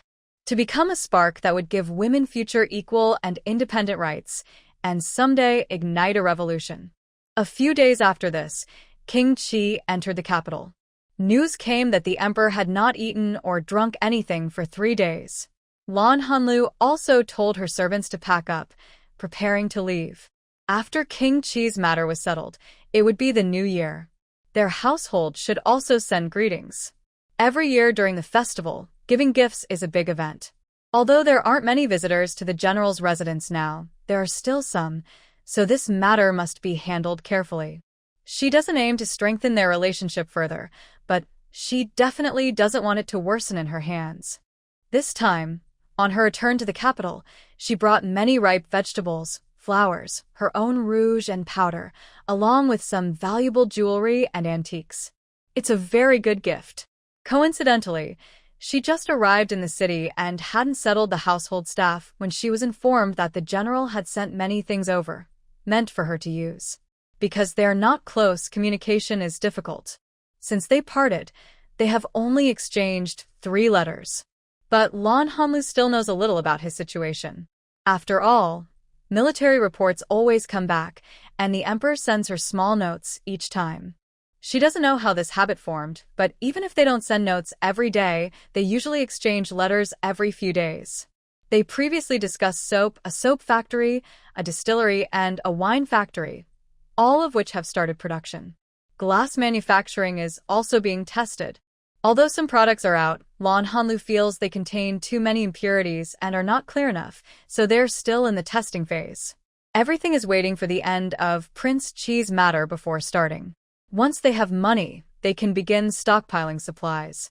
Lao Shao sent some fine furs and jewelry, but also a box of gold and silver, along with exotic foreign-style jewelry, which are truly beautiful. Since she said these were for her to spend, she directly stored them in her small storeroom. The box of gold and silver was handed over to the housekeeper to be stored in the main warehouse. Lao Shao also sent some better quality furs, including a bright red fox fur, which looked very similar to one she saw that year. Lan Hanlu gently touched the fur, observing it for a long time.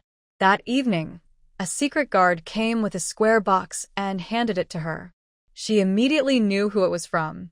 When she opened the box, she saw a bright red fox fur cloak. She carefully stroked the plush fur and couldn't help but take the cloak out of the box. She even draped it over herself and spun around, feeling it was very beautiful and warm. After admiring herself, she looked at the person still standing nearby, then quickly walked into the room and rummaged through an embroidery basket to find a fan cover.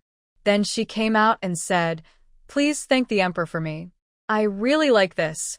It's very beautiful. Please give this single set to the emperor. I have nothing to give, so I personally embroidered this as a gift in return."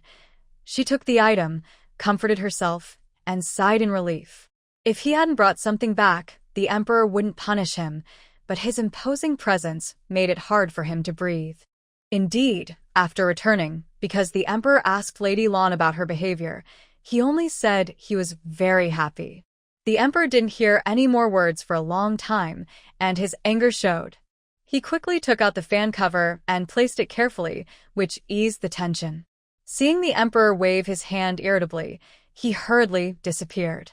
Qi Limu fiddled with the fan cover and said, "Next time, someone else should go." Mu Yi is like a chattering gourd, not learning to speak properly. Seeing that the emperor was less angry, the chief quickly brought hot tea and softly said, "Later, a letter will arrive, and you will understand what happened at that time." That's true. What's the use of bothering with such a dull person? Qi Limu smiled and carefully placed the fan cover into a box. During the new year, she still had to visit the palace, but she remained the brightest star. Thanks to Lu Zhao's achievements and her own beauty, she couldn't afford to be low-key.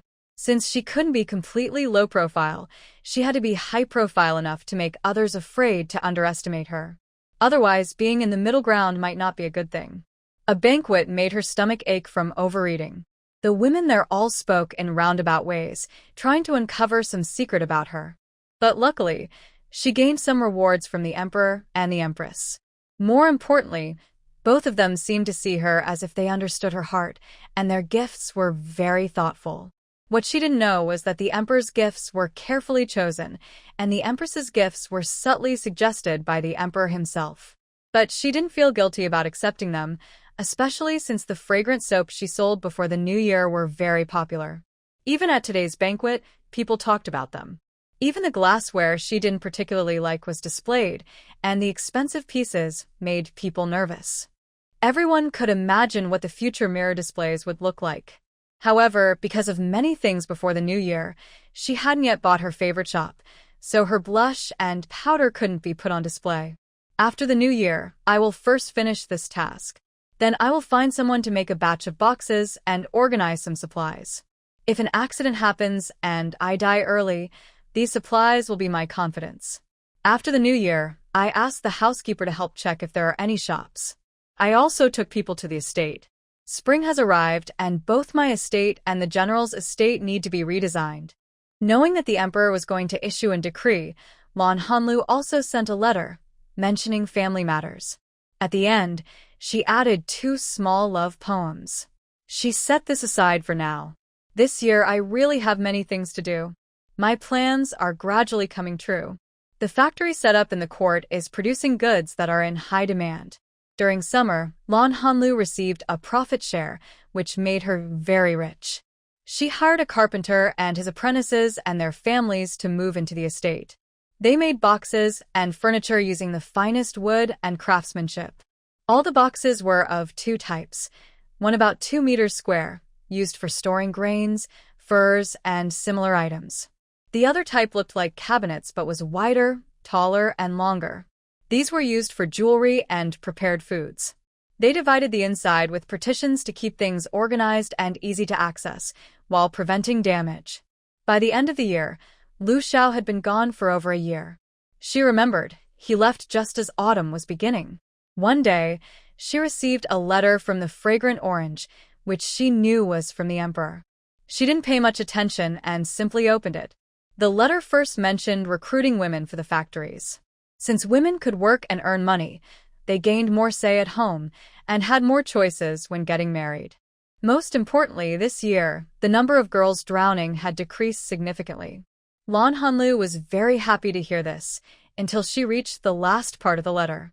She saw that it said, Qiao Chuxue was sold by her brother. Lu Xiao happened to meet her and brought her back to the estate to settle her. This sentence made Lan Hanlu feel a sense of fate. Many complicated emotions flashed through her mind. She thought she shouldn't care, but when she reached out to touch her cheek, she felt a wet sensation. Was she crying? She no longer cared about that person, so why were her tears falling for whom? She put the letter away and went to the study to write. It is not worth relying on someone else to control your emotions. The best way to calm down is to focus quietly and write characters, with lines of poetry appearing on the paper. When she thought she could look at the matter calmly, she saw the paper full of bitterness and sour feelings. She stared at it for a long time, then smiled and scolded herself. "You're so sentimental." She casually picked up a book, covered the paper with it, and left the study. After dinner in the evening, she sent everyone away. The people serving her knew her temper and didn't try to persuade her. They stayed in the side room and at the door. She was wearing a modest red inner dress, leaning sideways on a soft bed. Her hair was draped over her, and she closed her eyes as if resting. Actually, she was planning her space. The first batch of boxes she made was already filled with her belongings, arranged inside her space. But she was greedy. She wanted to exchange everything she earned for supplies to put into her space. She didn't think it was worth leaving anything for anyone else. She was so focused on checking her space that she didn't notice the soft sound of the door.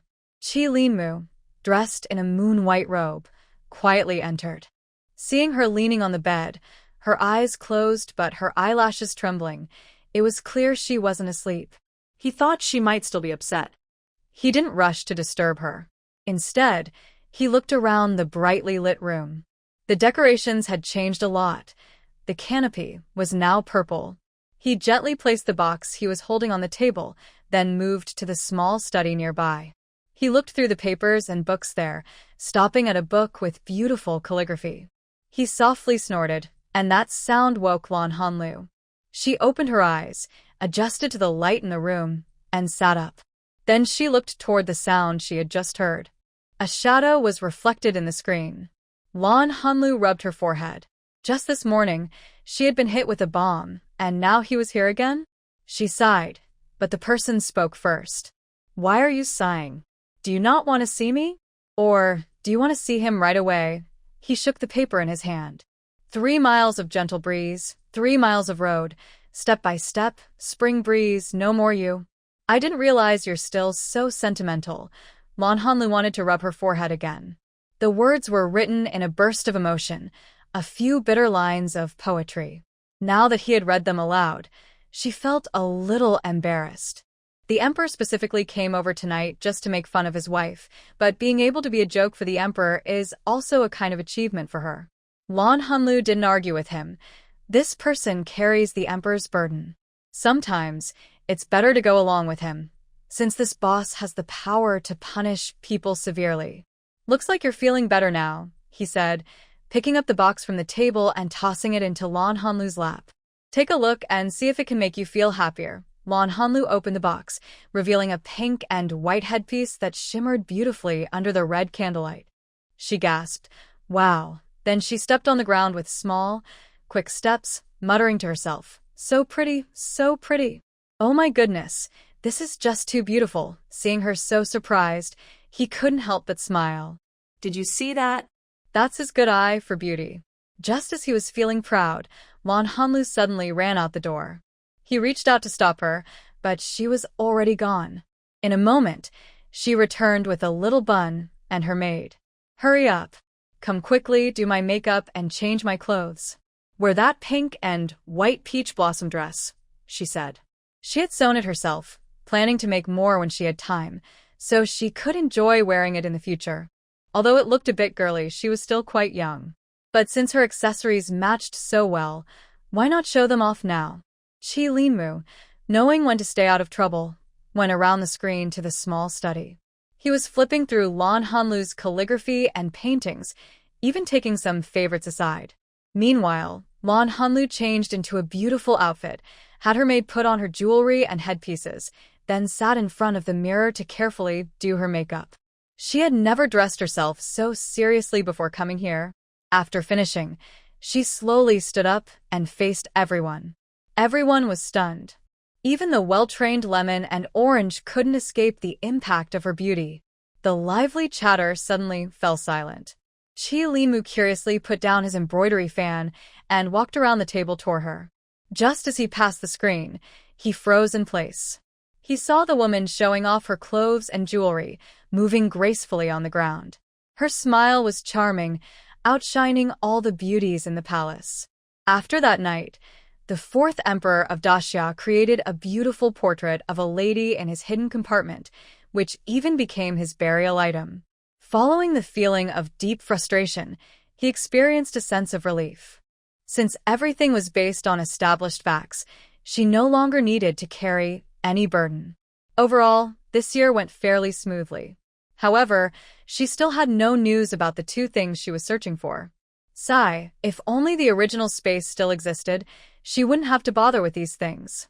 It was practically arranged as a small world inside. Thinking about it now makes her feel heartbroken. This year, he was busy with the farm and factory affairs. When he had free time, he would attend banquets, weddings, or birthday celebrations. He tried to get closer to the ladies, which also helped increase the sales of her cosmetic shop. By teasing those who looked down on her, his mood would lift. Occasionally, he would communicate with Qi Linmu like old friends, complaining about officials in the court, while Lan Hanlu would complain about her husband's family lady. She only provided formulas for the factories, occasionally gave ideas, and then waited for her share of the profits. She would exchange her share for valuable herbs, fabrics, jewelry, ornaments, and other precious items with Qi Linmu. Thanks to everyone for your support. Please urge me to update more. After that incident, Lan Hanlu still wrote a letter to Lu Xiao. If only life were as simple as the first meeting, why would the autumn wind mourn the painted fan? Casually, people's hearts change, but she believes that true friends are easy to lose. These 2 lines of poetry say nothing else. She just wanted to see what Lu Xiao really thought. As expected, he gave her the same explanation as in her previous life. He talked about how difficult Xiao Chushua's life was and her feelings for herself. Then he sent her a large batch of precious leather and jewelry, claiming they were for her. Lan Hanlu looked at the letter and the items, feeling amused. Then she didn't respond. Even though Lu Xiao kept sending her letters, she never replied. Every time Lu Xiao's housekeeper saw her, he wanted to speak but hesitated. She simply ignored him. Right after the new year, good news arrived. Lu Xiao had won a decisive victory, recapturing the last city and driving the enemy beyond the Gorge Pass. The enemy suffered heavy casualties and would be unable to fight again for at least 5 years. Qi Linmu ordered a reward for the 3 armies, and Lu Xiao was instructed to return to the court. However, the border was far away, and it wouldn't be quick for the army to march back, so some time was needed. When they returned, it was already late spring or early summer. However, they first delivered the spoils back. Lan Hanlu didn't even bother to look at them, simply instructing the butler to record the items in the storage room. She had already organized the household accounts, and most of her belongings had been moved to the estate. At this moment, she felt a bit interested in what was about to happen. In less than 3 days, the army would arrive in the capital. Knowing what was coming, Lan Hanlu called a few maids and nannies over. "I'm calling you here today to discuss something." They didn't speak but listened respectfully. Their contracts were all held by the lady of the house, and she was the one speaking, so they just listened. Lan Hanlu smiled slightly and said, "Lu Xiao has found a childhood friend to be his close confidant. When he returns, he might want to formalize their relationship." This news was shocking to them, but they didn't find it surprising. She continued, "You should know that I, as your lady, do not tolerate nonsense. Lu Xiao's promise is still in my mind, but now it's just a thing of the past. So, I've decided that once he returns, I will move to the estate. If you want to follow me, come with me. If not, I will return your contracts to the household." This was a bombshell for them. Not only generals, but even wealthy merchants would consider taking concubines or lovers. They didn't understand what Lan Hanlu was thinking. Why would a good wife of a general ignore her status and care about a man's affairs? No matter how capable those women were, they would only be concubines, not surpassing her. Lan Hanlu didn't want to explain further. She waited for them to make their choice. Lemon and Orange immediately knelt down. "We are the people the emperor granted to be your servants. We are loyal to you in life and death." "Good. Then go help me organize and count the items in the storage." Lan Hanlu nodded and gave the order. Grapes and Granny Huang also quickly knelt down. "We came with the lady, so of course we will follow her." Lan Hanlu trusted Grape the most. Usually, she handled things that were sensitive or private. She dismissed the 2 to pack her belongings. Lychee hesitated a bit. Lan Hanlu raised her hand to stop her. "I am leaving now. I will return your contract to the household. You will be a maid in the household. Your wishes instead faced obstacles, making it easier for you to take the next step." The 2 of them seemed to be playing a guessing game, but they both understood each other well. As for Auntie Du and Lan Hanlu, knowing that she and the butler were the same, she didn't say anything and simply waved them to leave. Li Ji nodded vaguely and left, while Auntie Du stood nearby, wanting to speak but hesitating. She was assigned to be with the lady of the house, and over the years, she had grown quite fond of her. This lady was good in her manners and education. Compared to other ladies from big families in the capital, she was outstanding. But seeing how determined the lady was, he wanted to persuade her, yet the words caught in his throat. He slowly sighed, bowed, and left as well. Lan Hanlu sat on a chair, lost in thought. When she came back to herself, She saw Grape tidying up the decorations in his treasured room. She gently touched her forehead and said, "Grape, there's no rush to pack those things. We only need to take what belongs to me. We won't take anything from the estate." Grape pouted and asked, "Miss, why don't you want them? These are all things you earned yourself. When you first returned to the estate, all you had was an empty general's house and hardly any servants." She was defending her. "Even if I want to leave, I must stand at the highest moral ground and criticize others. I absolutely can't let others criticize me. At least, I want to feel good about myself mentally." Grape didn't quite understand these words but nodded in agreement with her young lady. Meanwhile, Lu Xiao was resting at the inn with his guards. In the evening, when they were about to sleep, he heard voices outside and asked loudly. The soldier guarding the door said, "Miss Xiao has come to see you." Lu Xiao was momentarily stunned. Since the last time Lulu came with a letter, he hadn't received any reply after sending one back. He had written several letters and sent some things, but got no response. The butler said that the lady threw everything he brought into the storeroom without even looking at it. He knew Lulu was angry, but back then, when he escaped, Qiao Chuxue not only gave him silver and medicine but also food. Now he couldn't ignore her. In this world, a woman outside can't really live alone. Maybe he had been thinking about this for too long. The voices outside grew a little louder. He spoke to let Qiao Chuxue come in. The woman's looks were not stunning, but she carried a gentle and kind aura. Though not breathtaking, she made people want to look at her carefully. She was accompanied by a young maid behind her. Both of them held trays. The trays had hot porridge and small dishes. "Xiao, I noticed you didn't eat much for dinner. I specially cooked some porridge. Since the weather is a bit cool, having warm food will help keep you warm." Her tone was gentle and slow, making people feel like they were enjoying a spring breeze. However, Qiao Chuxue, lost in her thoughts earlier, didn't notice this. She waved her hand and said, "Xiao, you don't need to worry about these. I'm not hungry. If I am, I will eat. Don't worry." Hearing this, Qiao Chuxue put the tray on the table. "Xiao, did my appearance make things difficult for you?" Her eyes started to turn red without her realizing. Lu Xiao quickly stood up to comfort her. "Chuxue, don't think too much. Lulu is very kind and would never make things hard for you." After his words, Qiao Chuxue finally showed a small smile. She gracefully left the tent. Lu Xiao sat back down with a deep sigh. His heart was full of anxiety that no amount of sighing could ease. The next day, they continued heading to the capital. When they arrived in Jin City, the emperor greeted them with the highest ceremony. The city was lively and full of cheers. The mansion was decorated happily by the steward. Lan Hanlu did not join in or stop anything. She simply acted like an outsider.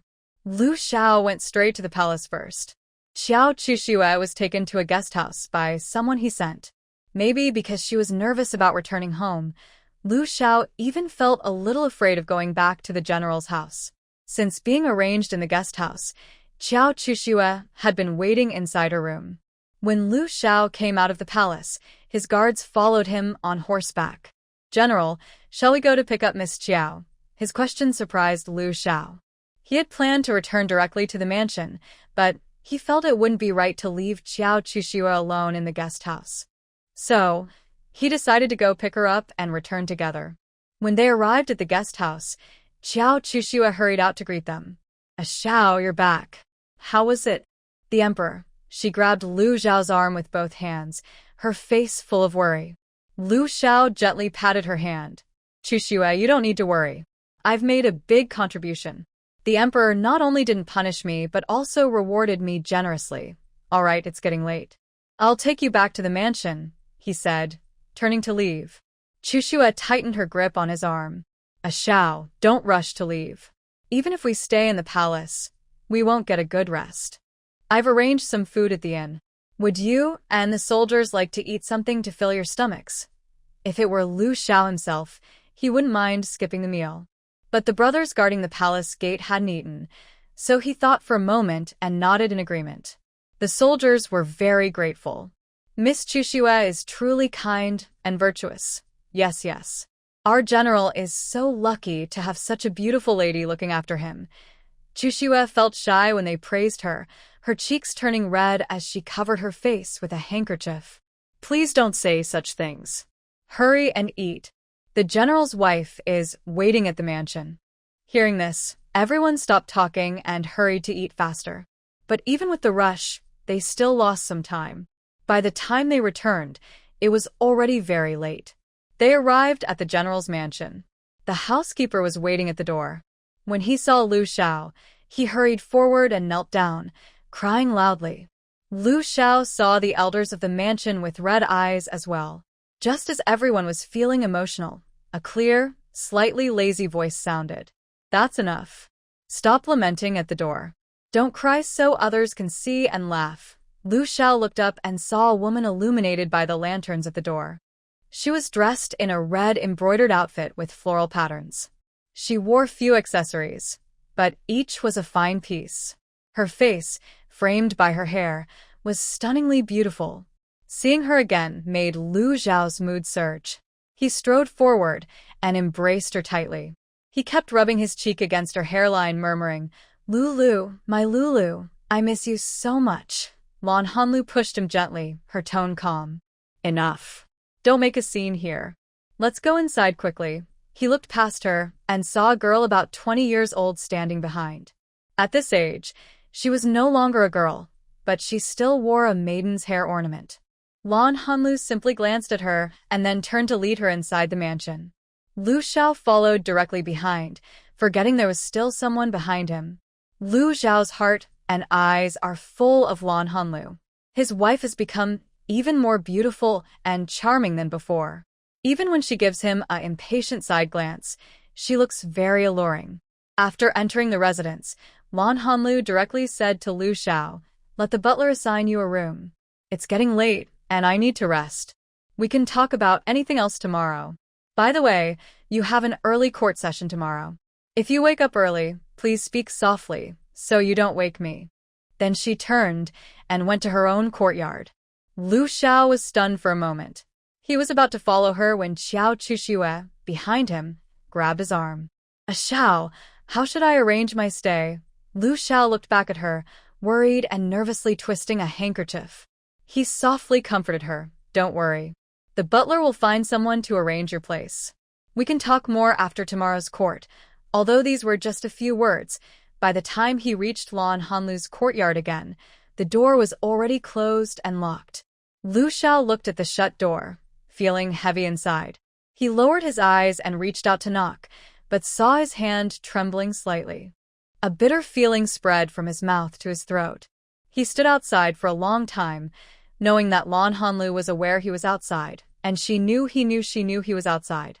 This mutual understanding created a barrier between them. At that moment, Lu Xiao truly understood Lan Hanlu's determination. It was already very late, and when the butler reminded him, dawn was breaking. He quickly changed his clothes in the front yard and went to the court.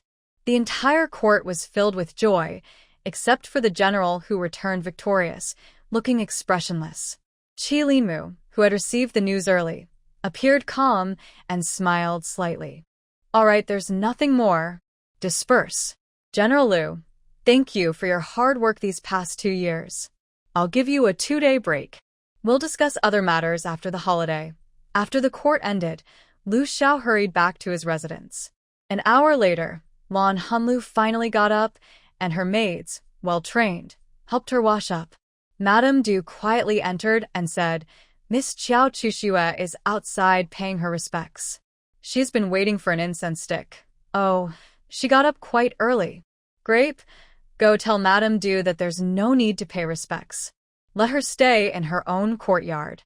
If anything comes up, she can find the butler instead of bothering me." Auntie Du wanted to speak but hesitated, but Lan Hanlu didn't give her any look, so she could only sigh and leave. She went to Xiao Chushue, bowed, and conveyed the lady's message. Xiao Chushue clenched her handkerchief tightly and softly said, "Sister manages the large general's residence. It must be very busy. It's okay if you're busy now. I'll wait here for a little while." Grapes heard this and directly spoke, Miss Chiao, as far as I know, you are probably older than Our Lady. You should call her older sister. It's more respectful to call her madam. Qiao Chuxue was helped by a young maid, and suddenly her eyes turned red. She spoke with a choked voice. It's my fault. Please forgive me, madam. There's no need to apologize. Madam isn't petty. But since you're from a noble family, you should know that crying at the door of the head lady is not proper. This is a reputable family, and such behavior is not suitable for a proper young lady. Please consider your parents' reputation and don't do this, Grapes said sharply. Qiao Chuxue was really unsteady now, but she stubbornly refused to let the maid help her back. However, Grapes ignored her and turned to serve Lan Hanlu. Until Lu Xiao returned, he went straight to the small courtyard of Lan Hanlu in the back. He didn't look at Lu Guan's hesitant words. When he reached the door, he saw Qiao Chuxue being helped by a maid, standing at Lan Hanlu's courtyard entrance. What happened? His words made Qiao Chushue's eyes even redder. She didn't answer for a long time. He grew impatient and frowned. Qiao Chuxue secretly hated how dull the maid was. Afraid of making Lu Xiao angrier, she used her handkerchief to wipe her tears and said sadly, "This morning I wanted to visit sister. Madam, but I didn't expect." Her words were hesitant, leaving much to the imagination. "Enough, come in with me," Lu Xiao said, walking ahead. Qiao Chuxue was helped by the maid and entered the courtyard together. Inside, she saw Lan Hanlu sitting by the window, knitting. His mood brightened instantly. "Lulu, are you knitting? When you're done, give it to me. Make it into a sword pendant." Lu Hanlu looked at him with a half-smile, her eyes unconsciously drifting to the pouch at his waist.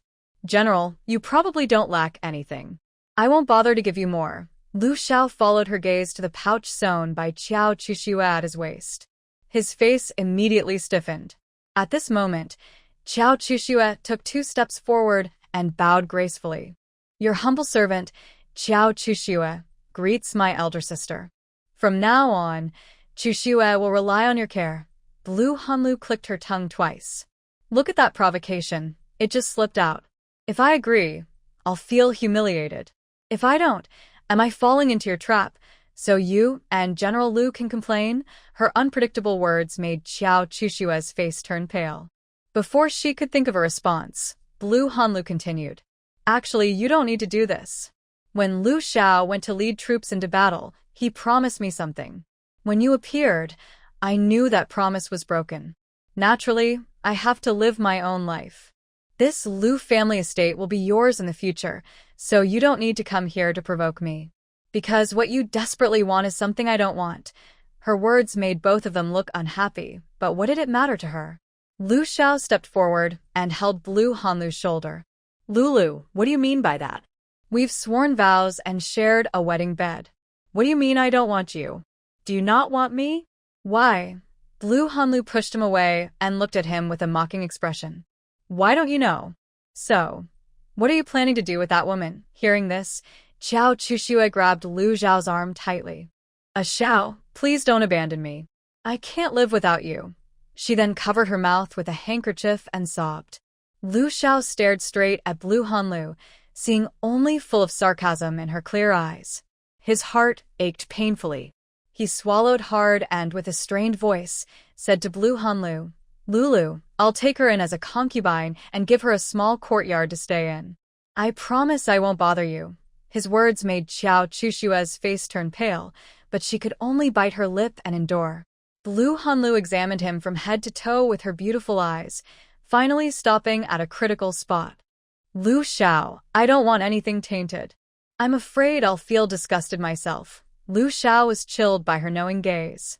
His lips trembled as he tried to explain, but when faced with her piercing eyes, he couldn't say anything.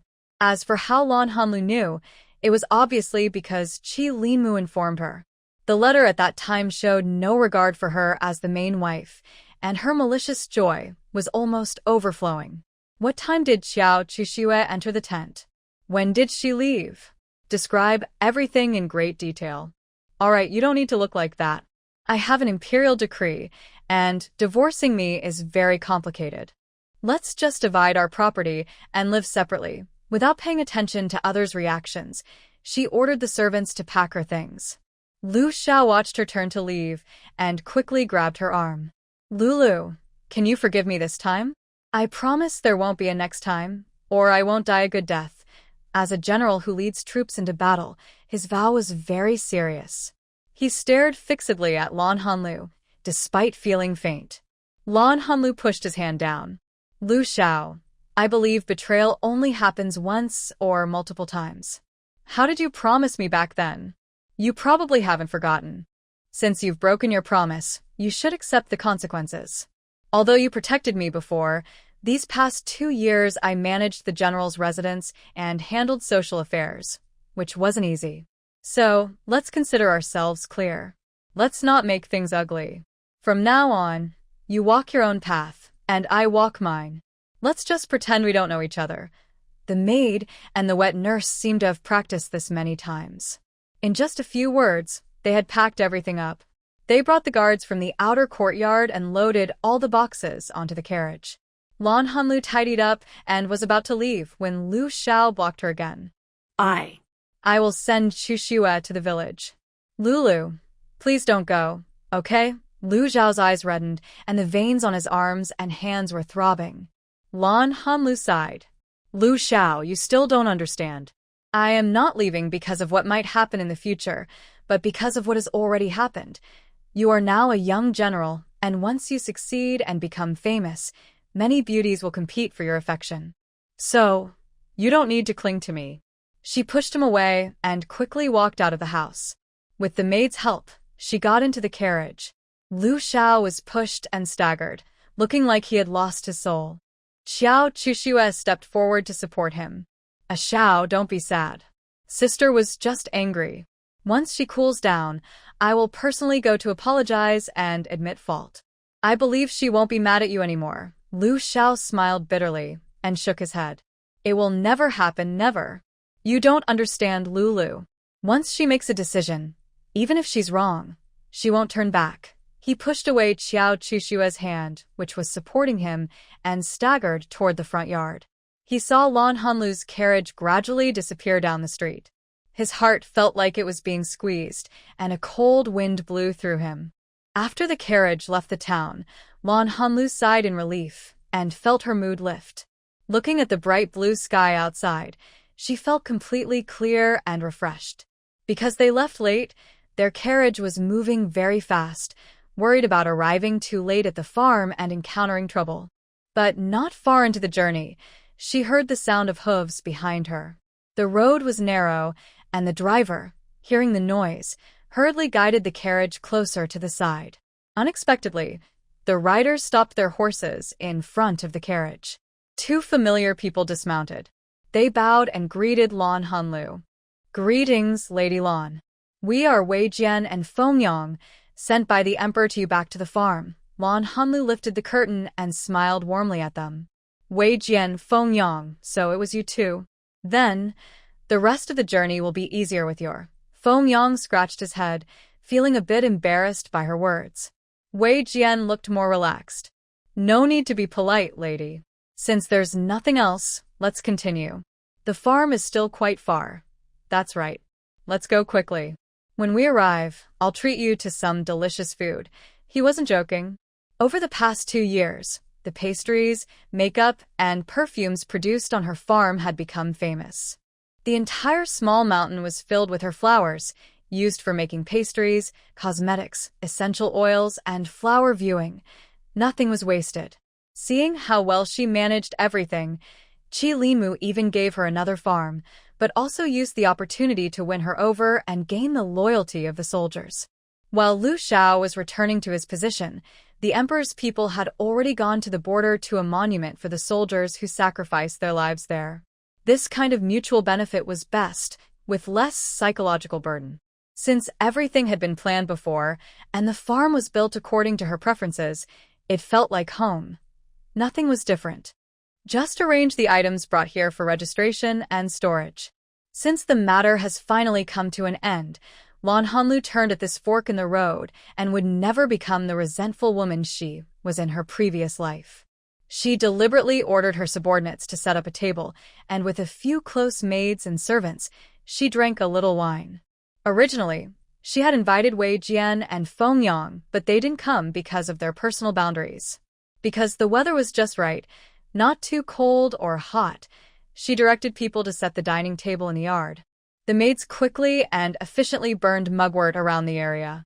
During the drinking, she encouraged everyone to perform some acts. As the hostess, no one wanted to ruin her mood. Those with talent performed their acts seriously, and those without talent did something funny. As long as she smiled and rewarded them, it was worth it. Later, some people urged her to perform as well. Lan Hanlu was not afraid of this. She had many skills. But a little tipsy, she decided to skip the more difficult performances. She tapped her chopsticks on the table and sang a southern tune. Her voice was soft and lingering, with a gentle, lazy charm, and her slightly drunken, alluring expression made her look like a charming little fairy. This scene was seen clearly by the person rushing here overnight. Qi Linmu saw her like that and closed his eyes tightly, clutching his folding fan. Feng Yang and Wei Jian, following behind, lowered their heads, wishing they could cover their ears. Honestly, as soon as the emperor appeared at this estate, they both wished they could hide in the ground. It's not easy to get involved in the affairs of those in power. Qi Linmu raised his hand and waved, and the guards behind him immediately dispersed and hid out of sight. The other maids and nannies saw the emperor and quickly knelt down to salute. Lan Hanlu was a little slow to react, but immediately prepared to kneel as well. Qi Linmu strode toward the house. As he passed by Lan Hanlu, who was about to kneel, he said, "Don't kneel. Come inside with me." Without waiting for a response, he entered the house. Lan Hanlu ordered someone to make tea, and the others cleared the table and went to rest. She herself took the tray with teacups and walked into the room gracefully. As she placed the tea on the table, she secretly observed the other person's face, thinking that she probably wasn't here to be scolded in court but to relax and unwind. So, she just became a punching bag. What kind of look is that? If you want to look openly. With my handsome and graceful appearance, do you think I could stain your eyes? Your Majesty, what are you saying? You are tall and handsome, charming and mature, a real role model for men. Flattery slipped out easily. Although they usually acted like friends, the emperor is still the emperor. Sometimes joking around shows deep affection. But if he acts disrespectfully, it's like he's ignoring royal authority. Seeing you still have the mood to praise me, you're probably not sad anymore, Qi Linmu asked casually. Lan Hanlu was a bit stunned. He was worried she might be upset, so he came to check on her. She didn't ask to sit. She just sat on the round stool at the lower end. She lowered her eyes, playing with her handkerchief, and sighed softly. I've known him since I was young, but we only really started talking when I was 10. I got very sick with a high fever. My father borrowed a donkey cart from the village chief, but no one knew how to drive. He drove the donkey cart to take me to the city's clinic. Later, my parents died, and the villagers looked down on me, thinking I was just a girl and wanted me to give up. I found him and we got married. It's been 5 years and 4 months now. She looked up at Qi Linmu, tears welling in her eyes. Your Majesty, if I were separated from him and we never saw each other again, wouldn't that be the same as losing a family member? The woman who was smiling just moments ago was now crying, tears running down her cheeks. Qi Linmu felt like his heart was squeezed tightly. He instinctively moved closer, holding a handkerchief to wipe her tears. But as soon as her face touched the handkerchief, she snatched it away and roughly wiped her face herself, scattering the tender atmosphere. Qi Linmu opened his folding fan and fanned himself twice, then looked at her still wiping her tears with some irritation. Enough. There are plenty of good men in the great Xia dynasty. I grant you a royal decree to divorce. If you find someone you like later, I will give you an imperial edict. Hearing this, Lan Hanlu replied with a tearful voice, divorce is fine. No need to look for another. Men are all no good. All filthy. I won't jump from one wolf's den into a tiger's cave. Her words caused quite a shock. Suddenly, with a loud snap, the paper fan was slammed shut. How do you speak? Since ancient times, men have been superior to women. Having 3 wives and 4 concubines is quite normal. Lan Hanlu turned her body away from him, as if feeling deeply wronged, and pretended to wipe tears without actually crying. Qi Linmu saw her like this, just a silhouette, seemingly full of sadness. He wondered if he had spoken too harshly. A woman who just went through a big separation and move might naturally feel some resentment. It was all his fault for reacting too strongly earlier. But as an emperor, he couldn't apologize openly. He said firmly, "All right, it's getting late. I have court tomorrow, so you should rest early. Don't think too much. I am here to support you." Then he left without looking back. After hearing no other sounds outside, Lan Hanlu finally relaxed and sat down on a soft bed to lie down. She knew she couldn't show too much coldness or indifference in front of the emperor, nor could she seem overly attached or make him too interested, because he was the biggest scoundrel in the land. At this moment, the entire general's residence was tense. Lu Xiao was in the study in the front yard, staring at a spot but not focusing. His mind kept replaying moments with Lan Hanlu. He married her, promising they would share life and death together, never thinking they would part. As for Qiao Chuxue, he admitted he had feelings for her for a brief moment, but those feelings weren't enough to shake Lan Hanlu's position in his heart or in the family. He knew Lan Hanlu was strong-willed about such matters.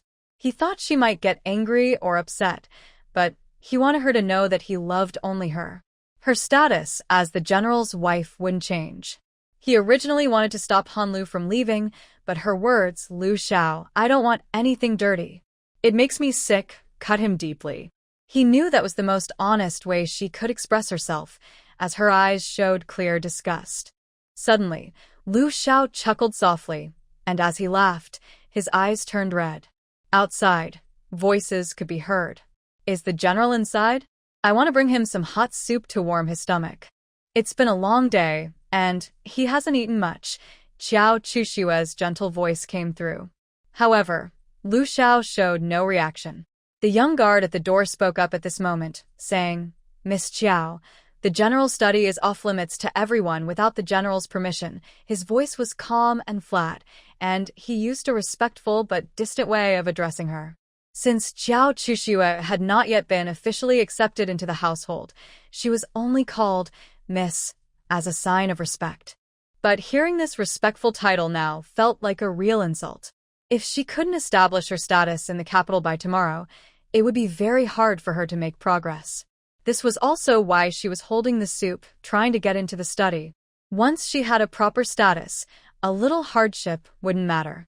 She believed she could earn it back later. If she couldn't handle even this small bit of hardship, how could she step-by-step return to the capital?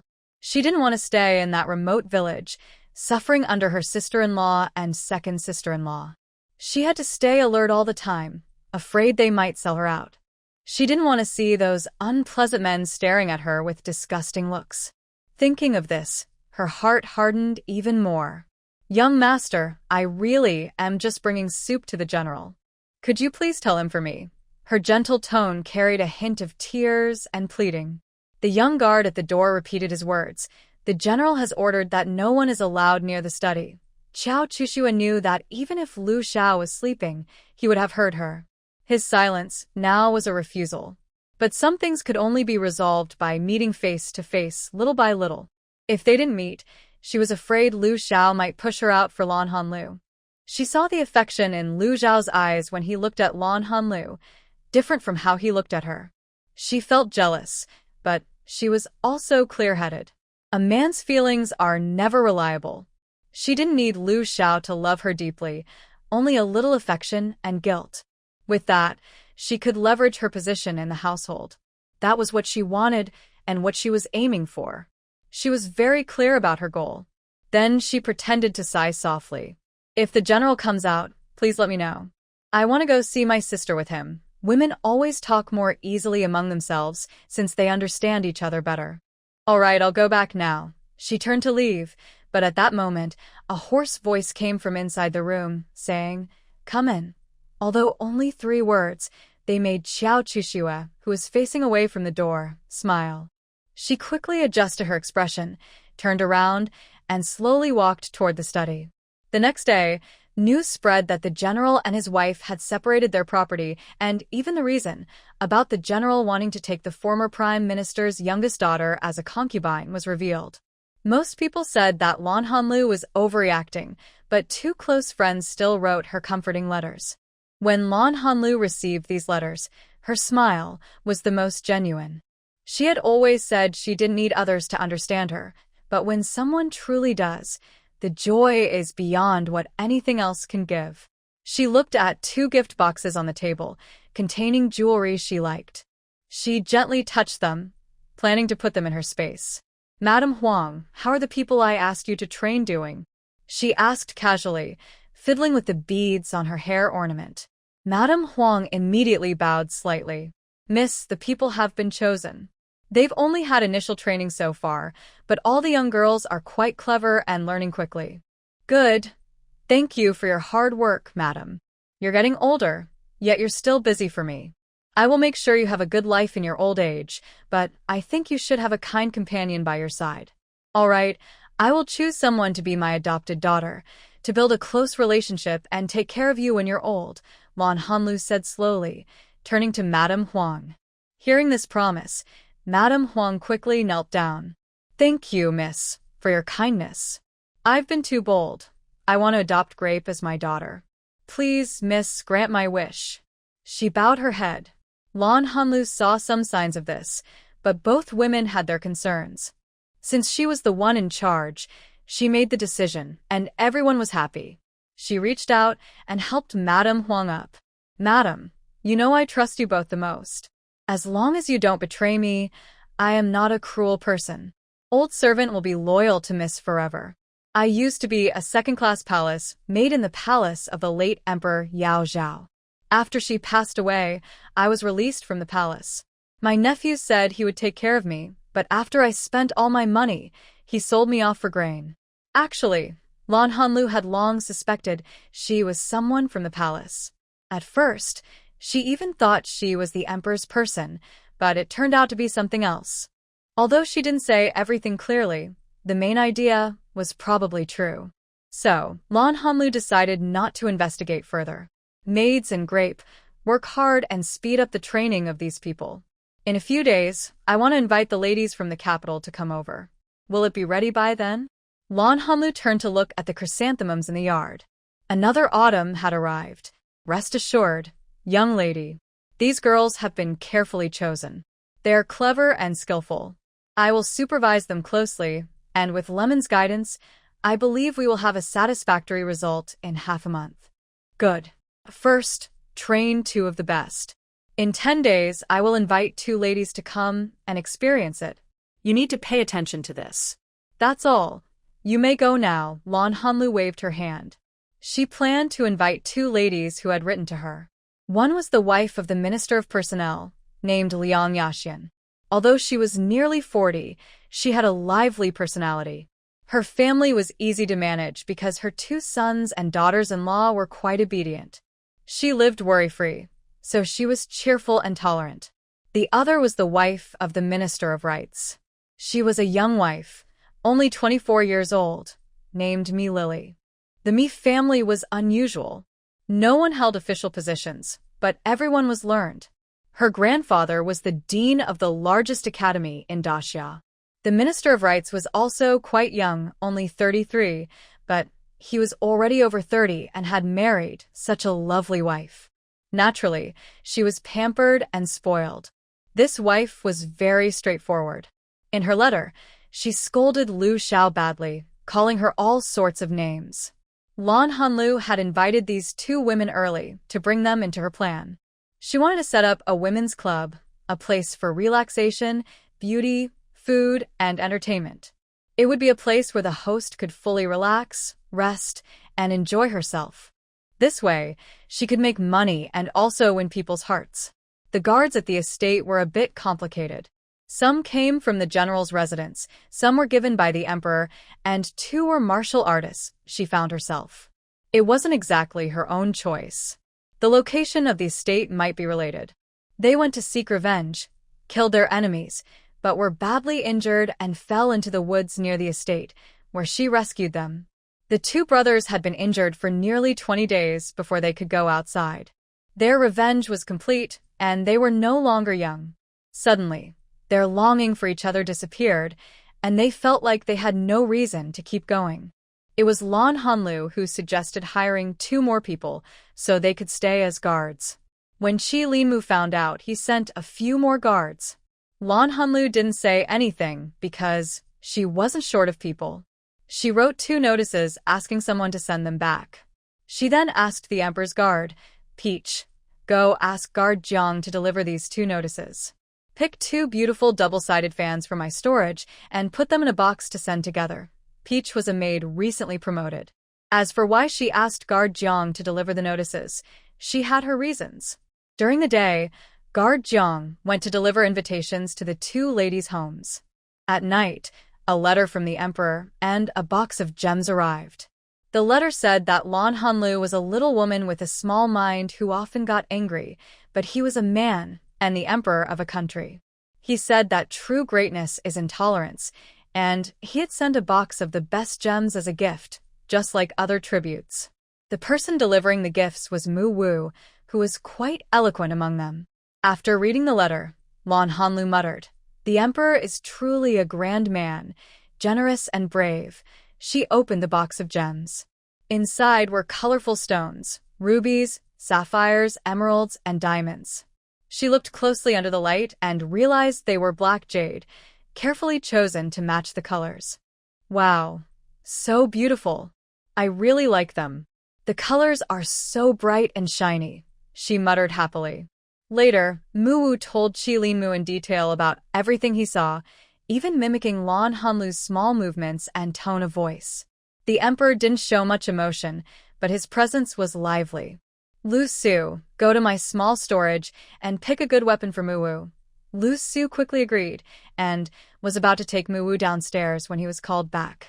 Wait a moment. I remember I have some fresh pearls in my small storage. Pick the best quality, several different colors, she said. Lu Su knew what the pearls were for, so he nodded and left to choose. Seeing the person leave, the emperor quietly said, "Last time I mentioned needing a beaded curtain.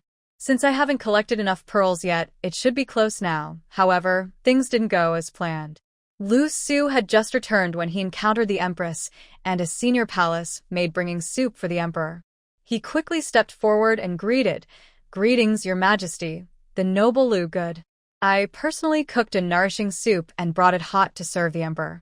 You've done your duty again, and I truly appreciate your hard work." Suddenly, she saw the box he was holding.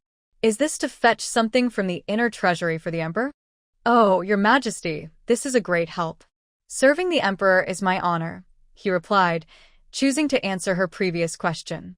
Just as the empress was about to speak again, a young hurried out and bowed to her. He said, "The emperor requests the empress to come in." Hearing this, the empress forgot her earlier question, her face brightening with happiness as she was about to go inside. But she held back, looked back at Lu Su, and said, "Official Lu, why don't we go in together?" Without waiting for his response, she led her palace maid inside. Lu Su had no choice but to follow, carrying the box with the young. When they entered, the empress had just finished bowing and was receiving a bowl of nourishing soup from a tray to serve the emperor. He quickly bowed and stepped aside. The empress finished serving the soup, turned around and saw him. "Official Lu, what did you bring back from the inner treasury?" "Your Majesty, may I have the honor to see it?" The person preparing to drink the soup paused, then set down his bowl. When did Yan Yan become interested in these things? The empress covered her mouth with a handkerchief and smiled. "I'm not interested in these things. I'm interested in what's inside this box. Perhaps Your Majesty has forgotten about it." "Oh, really? I don't quite remember. Does this box have any special significance?"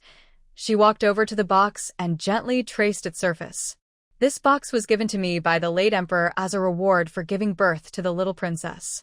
Later, I used it to hold the New Year's gifts for the emperor.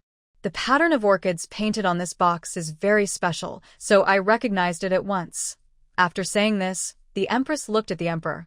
His face showed no change, but his eyes gradually lit up with a smile. Then this can be considered returned to its original owner.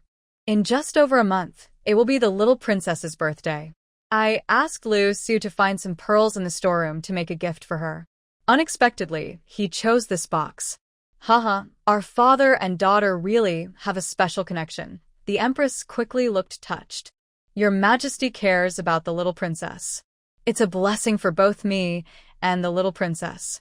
If she knew, she would be very happy. All right, let her be happy early. You can take this back, he said, waving his hand. Lu Su handed the box to the senior maid who came with the Empress. Seeing this, the Empress hurriedly knelt and bowed. Thank you for the Emperor's gift. Is the soup cooled down? Let Manager Lu heat it up for you so you don't get a stomach ache. Qi Linmu helped her up. Yen, I've told you many times, as young husband and wife, there's no need for such formalities. Don't worry about the soup.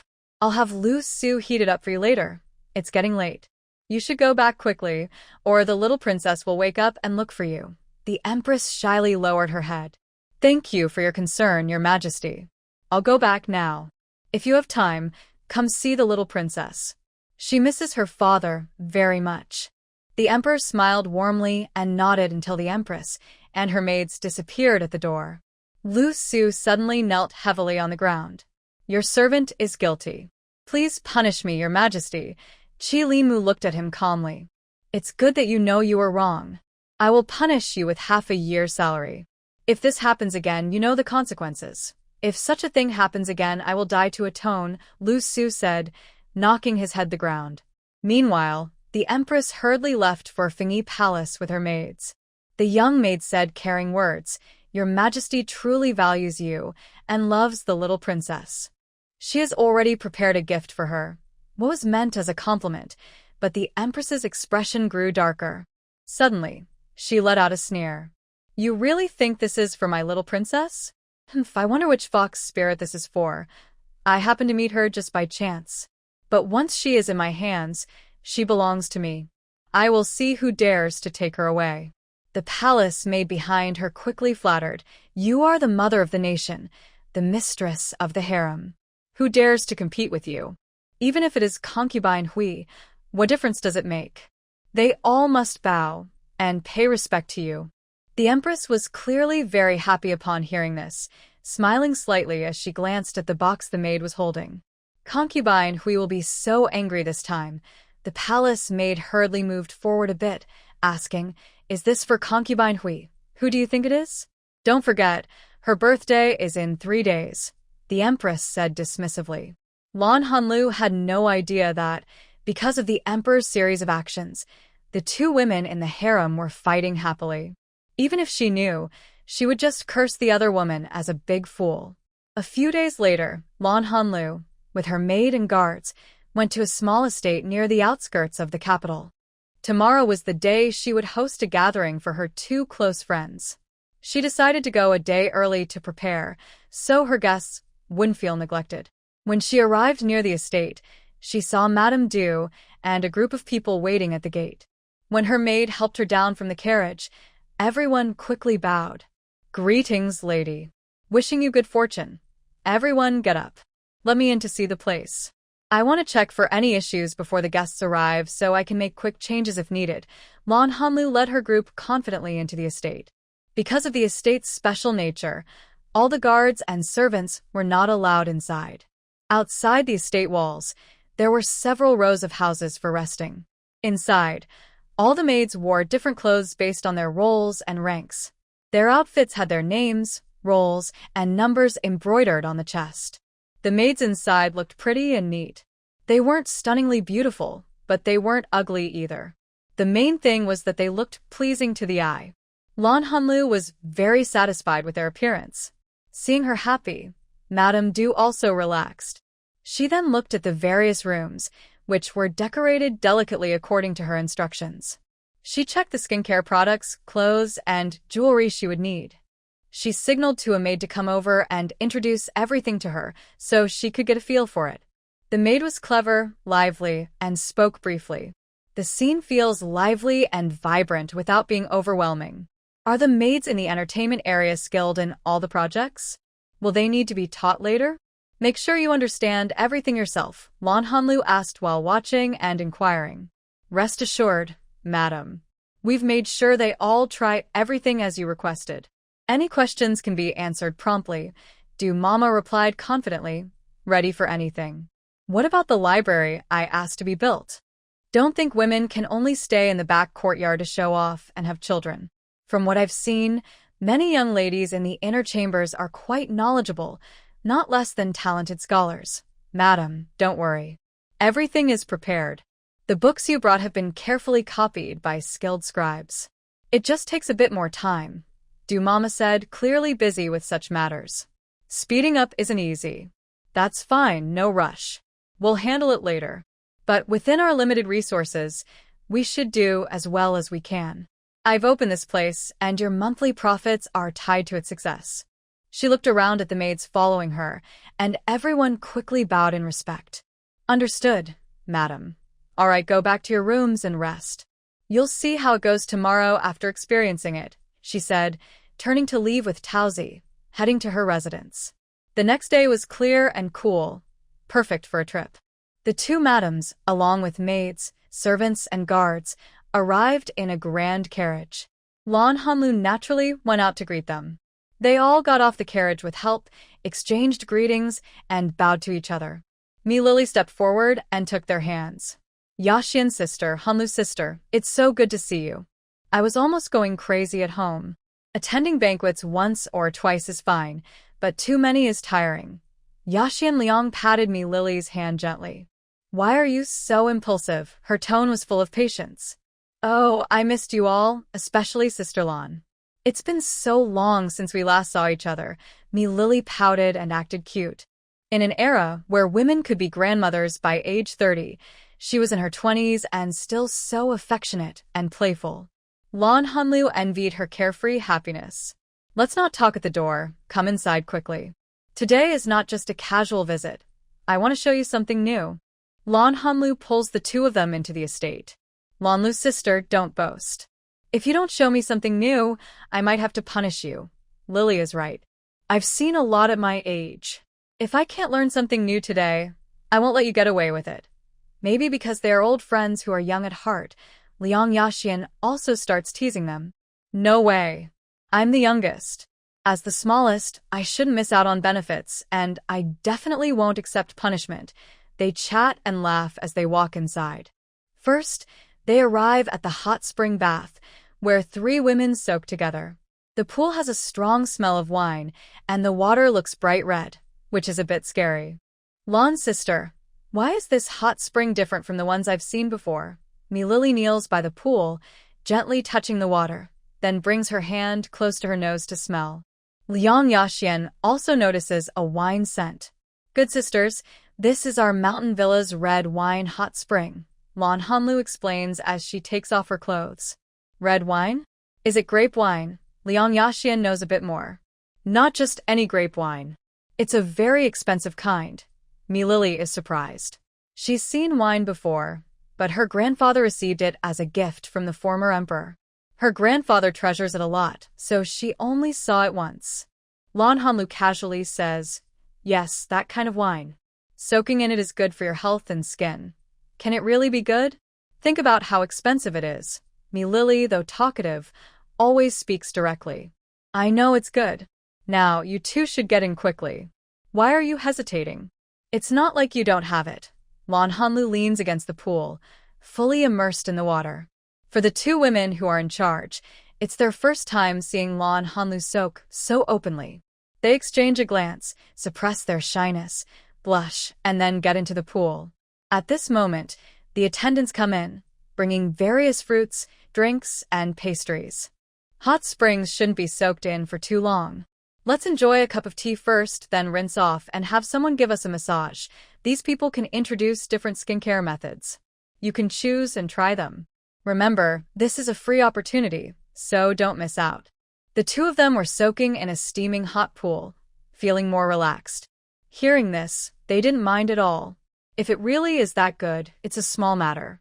My sister's dowry is generous, And since I don't have a daughter to marry off, I don't enjoy these things. Why shouldn't others enjoy them? Liang Yaxian said casually. Exactly. I don't even have children. I used to spend money without thinking, and I regret it now. Lily seemed completely indifferent about not being able to have children. Lan Hanlu had heard that she was harmed at a banquet and pushed into the water in early winter, catching a cold, which made it difficult for her to have children afterward. Lan Hanlu didn't want to see her upset, so she replied, "It sounds like I have children too, but I don't mind. If I don't have children, I won't have worries. I can live how I want. Having children means earning money for two people, which seems unnecessary. If I had children like Sister Liang with obedient sons, that would be better. But if I raised a rebellious child who makes me angry, I'd think it's my own fault." You too. Stop talking about this. Hanlu, this club is called, right? Honestly, it's really good. When it opens, many ladies and young women will come to visit. But more people mean more trouble, especially with many women around. Things might get complicated, so you need to plan carefully. After all, the people who come here to spend money are either very rich or influential. My sister cares for me and considers everything. I also thought about that, so I decided only the main wife can come here. We will also have a membership card system, with different levels: jade, gold, silver, and copper. Each level requires a different membership fee, and each card has different privileges and guest limits. While they listened to the detailed description of the club, time flew by. Lan Hanlu took a few people to the skincare and massage room, where the products were personally made by her using secret recipes. Of course, if they invite guests in the future, the services and products will vary depending on the membership level and price. The three of them received head-to-toe care, and the massages made them feel sleepy. But they didn't fall asleep. Afterwards, she took them to eat some food. The restaurant was filled with a variety of delicious foods, pastries, dried fruits, and fresh fruits. The two of them chose some of their favorites to eat. Everyone was taken to their rooms to rest. After waking up from the nap, they picked out clothes and jewelry to style themselves. They also visited entertainment facilities and finally rode horses for a few laps. Before dinner, a few of them even went to the library that Lan Hanlu had mentioned earlier. The room was filled with the rich scent of ink, and it held many books and paintings. That afternoon, Mililai was very loud and excited. At this moment, she was holding Lan Hanlu's hand tightly. "Little sister Lan, you are so amazing. How did you think of all these things? No men are allowed in your library, right? Otherwise, from my grandpa to my brother, they would all want to get in and never leave. That's an exaggeration. Everyone knows that Mililai's family is a proper scholarly family, known for their love of books. Isn't it normal to have many books? Actually, you're just jealous of my collection," Lan Hanlu said humbly. In fact, she earned quite a lot from copying books from the palace. She even embroidered a picture of 8 horses for Qi Linmu as a gift. Seeing how excited Mililai was, she had another idea. She said to Mililai, "If your family wants to see the books, it's not impossible. We can exchange copies with each other." She asked, "What do you think? If it's okay, could you help me tell my uncle?" Mililai wasn't really naive. She understood what Lan Hanlu meant. She turned to look at her carefully. "Sister, I really admire you. You even have ideas about my father and grandfather." "What are you talking about, Mililai? I'm not trying to scheme against them. I just want a win-win situation. Can you ask them for me? If they agree, great. If not, no worries. I won't keep thinking about it." She couldn't help but act cute. Mililai didn't refuse. "Okay, I'll ask when I go back. But they're very stubborn, so if they say no, don't blame me." Lan Hanlu rolled her eyes. "Do you think I'm that petty?" "Oh, Lan Lu, have you decided under whose name you'll post the message?" Liang Yaxian gently brushed her fingers over the calligraphy and paintings. She used to be passionate about art and writing but begged the princess to help me post, and after the first day of free experience, it became self-paid. Liang Yaxian nodded. "That's good. The princess's influence needs no explanation. By the way, we saw that building on the mountaintop. What is it for?" "That's a Buddhist hall where people can eat vegetarian meals and pray. I invited Master Huiming to oversee it." Lan Hanlu considered everything carefully. People of the Great Xia dynasty like to worship Buddha. Wow, Lan sister, you're really impressive. Oh dear, I don't want to go back. Staying here means good food, fun activities, beautiful clothes, and jewelry. Most importantly, I have no worries at all. Me Lily sighed happily. Below that mountain on the right is a medical clinic, where some female doctors take care of patients. Ladies in need can go there, but the charges are quite high. She had trained these female doctors for over a year. Hearing this, the two women became more interested. Here, men and women are kept separate, and most doctors are men. It's not convenient for women to see male doctors. The only women who are skilled in medicine are midwives. The palace has a few female doctors who serve the Empress Dowager and Empress. Ordinary officials and nobles can't easily hire female doctors, so they can only dream of it. When they heard that there are skilled female doctors here, both women were amazed. You're so clever and thoughtful, sister. I feel that I, as a woman in the inner court, can't compare. Liang Yaxin sighed with a mix of admiration and slight sadness. Lan Hanlu quickly grabbed her hand. What are you saying, sister? We just have different goals. I enjoy the process of earning money and the satisfaction of results. You prefer supporting your husband and raising children, enjoying watching them grow up and start families. There's no hierarchy between us, just different pursuits. Can we really judge someone who lives simply as unclean or pure just because they eat differently? She didn't interfere with anyone's choices. What is sweet to one person might be poison to another. She saw no need to change others based on her own views. Your words, sister. Liang Yaxin shook her head and said nothing more. That evening, they played mahjong, drank wine, and watched the maidservants perform songs and dances. Lan Hanlu looked at the dancers, each slim and graceful, with a gentle waist. But she was thinking that she was too timid. Otherwise, she would have arranged for some male dancers. The next day, the two were leaving. Lan Hanlu first took them to get new makeup and hairstyles, even giving them new nail designs, now called danko. Because the conditions were not ideal, the nail polish only included a few bright, vivid colors. But the skilled nail artists made the nails look stunning, much more beautiful than plain colors. The two women left the club shining with beauty. The servants and guards at the door were all amazed. In the capital city, there were no secrets. As soon as they entered, everyone knew. So, when they received invitations in the name of the princess, all the ladies became very curious. They wondered if the place would be as busy as a normal opening day. Many ladies and young women came, and each hostess or daughter of a noble family stepped out carefully. When a lady leaves her home, she usually takes 2 servants with her. Though some servants grumbled, they obeyed. The ladies followed the green-clad maids into the club. Their eyes couldn't help but be drawn to the strange and beautiful displays, even though they tried to look away. It wasn't because these things were very valuable, but because they were rare and interesting. Unique ideas and clever designs caught everyone's attention. The maids asked the ladies what they wanted to see and took them to different courtyards. At first, they seemed reluctant, but by the end, they didn't want to leave. Just on this day, by buying membership cards, Lan Hanlu earned a lot. The ladies leaving the club looked radiant, rosy cheeks, full faces, light steps, and a pleasant scent. The only thing that had shrunk was their purses, but the women who were the heads of their families all had generous dowries and strong influence. Some felt a little stingy about spending money, but most didn't mind. Earning money was only part of it. The ladies' opinions of Lan Hanlu, who should have been seen as just a businesswoman, had actually improved several times over.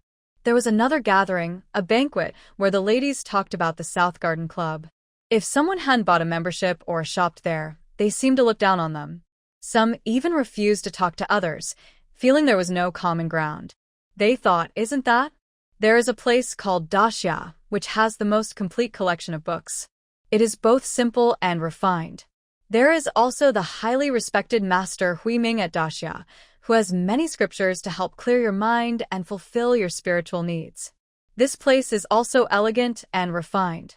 Additionally, there is a medical clinic run by a skilled female doctor who helps women in the household with their private problems. This place is also distinguished and respectable.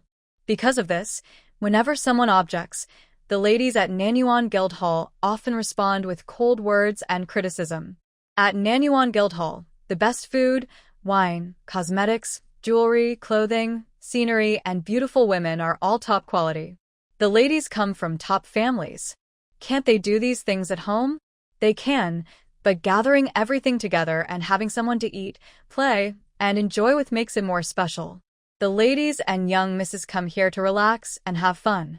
Although there are some conflicts and disagreements, after Lon Hanlu's firm handling a few times, no one is causing trouble at Nanyuan Guildhall now. Because if you cause trouble now, you'll be scolded by the Princess Long, and the people watching in the court will be reprimanded by the emperor. These are things observant people notice. They can manage well in both the court and the inner palace because they are very clever. They don't say these things openly, but avoid talking about them. In this atmosphere, the general's residence feels especially awkward. Xiao Chuxue, after much effort, finally secured a position as a concubine. Although she relied on the general's house not having a lady of the house and attended 2 banquets under Lon Hanlu's influence, she was not mistreated, but was completely ignored. Xiao Chuxue is patient, but she couldn't help tearing a few handkerchiefs in frustration. If Lu Xiao had some matters to attend to, just showing a little concern might have helped her endure a bit longer. However, on the 4th day after moving out, Lu Xiao was ordered to suppress bandits. Although the girl Qingzi was a bit strange, everyone understood, and the emperor generously issued an imperial decree. It has been over 2 months since then, from early autumn to almost the new year. Because Lon Hanlu was not present, Xiao Chuxue took over the household's daily supplies. Coming from the prime minister's residence, she was not very familiar with managing these matters, but was not completely clueless.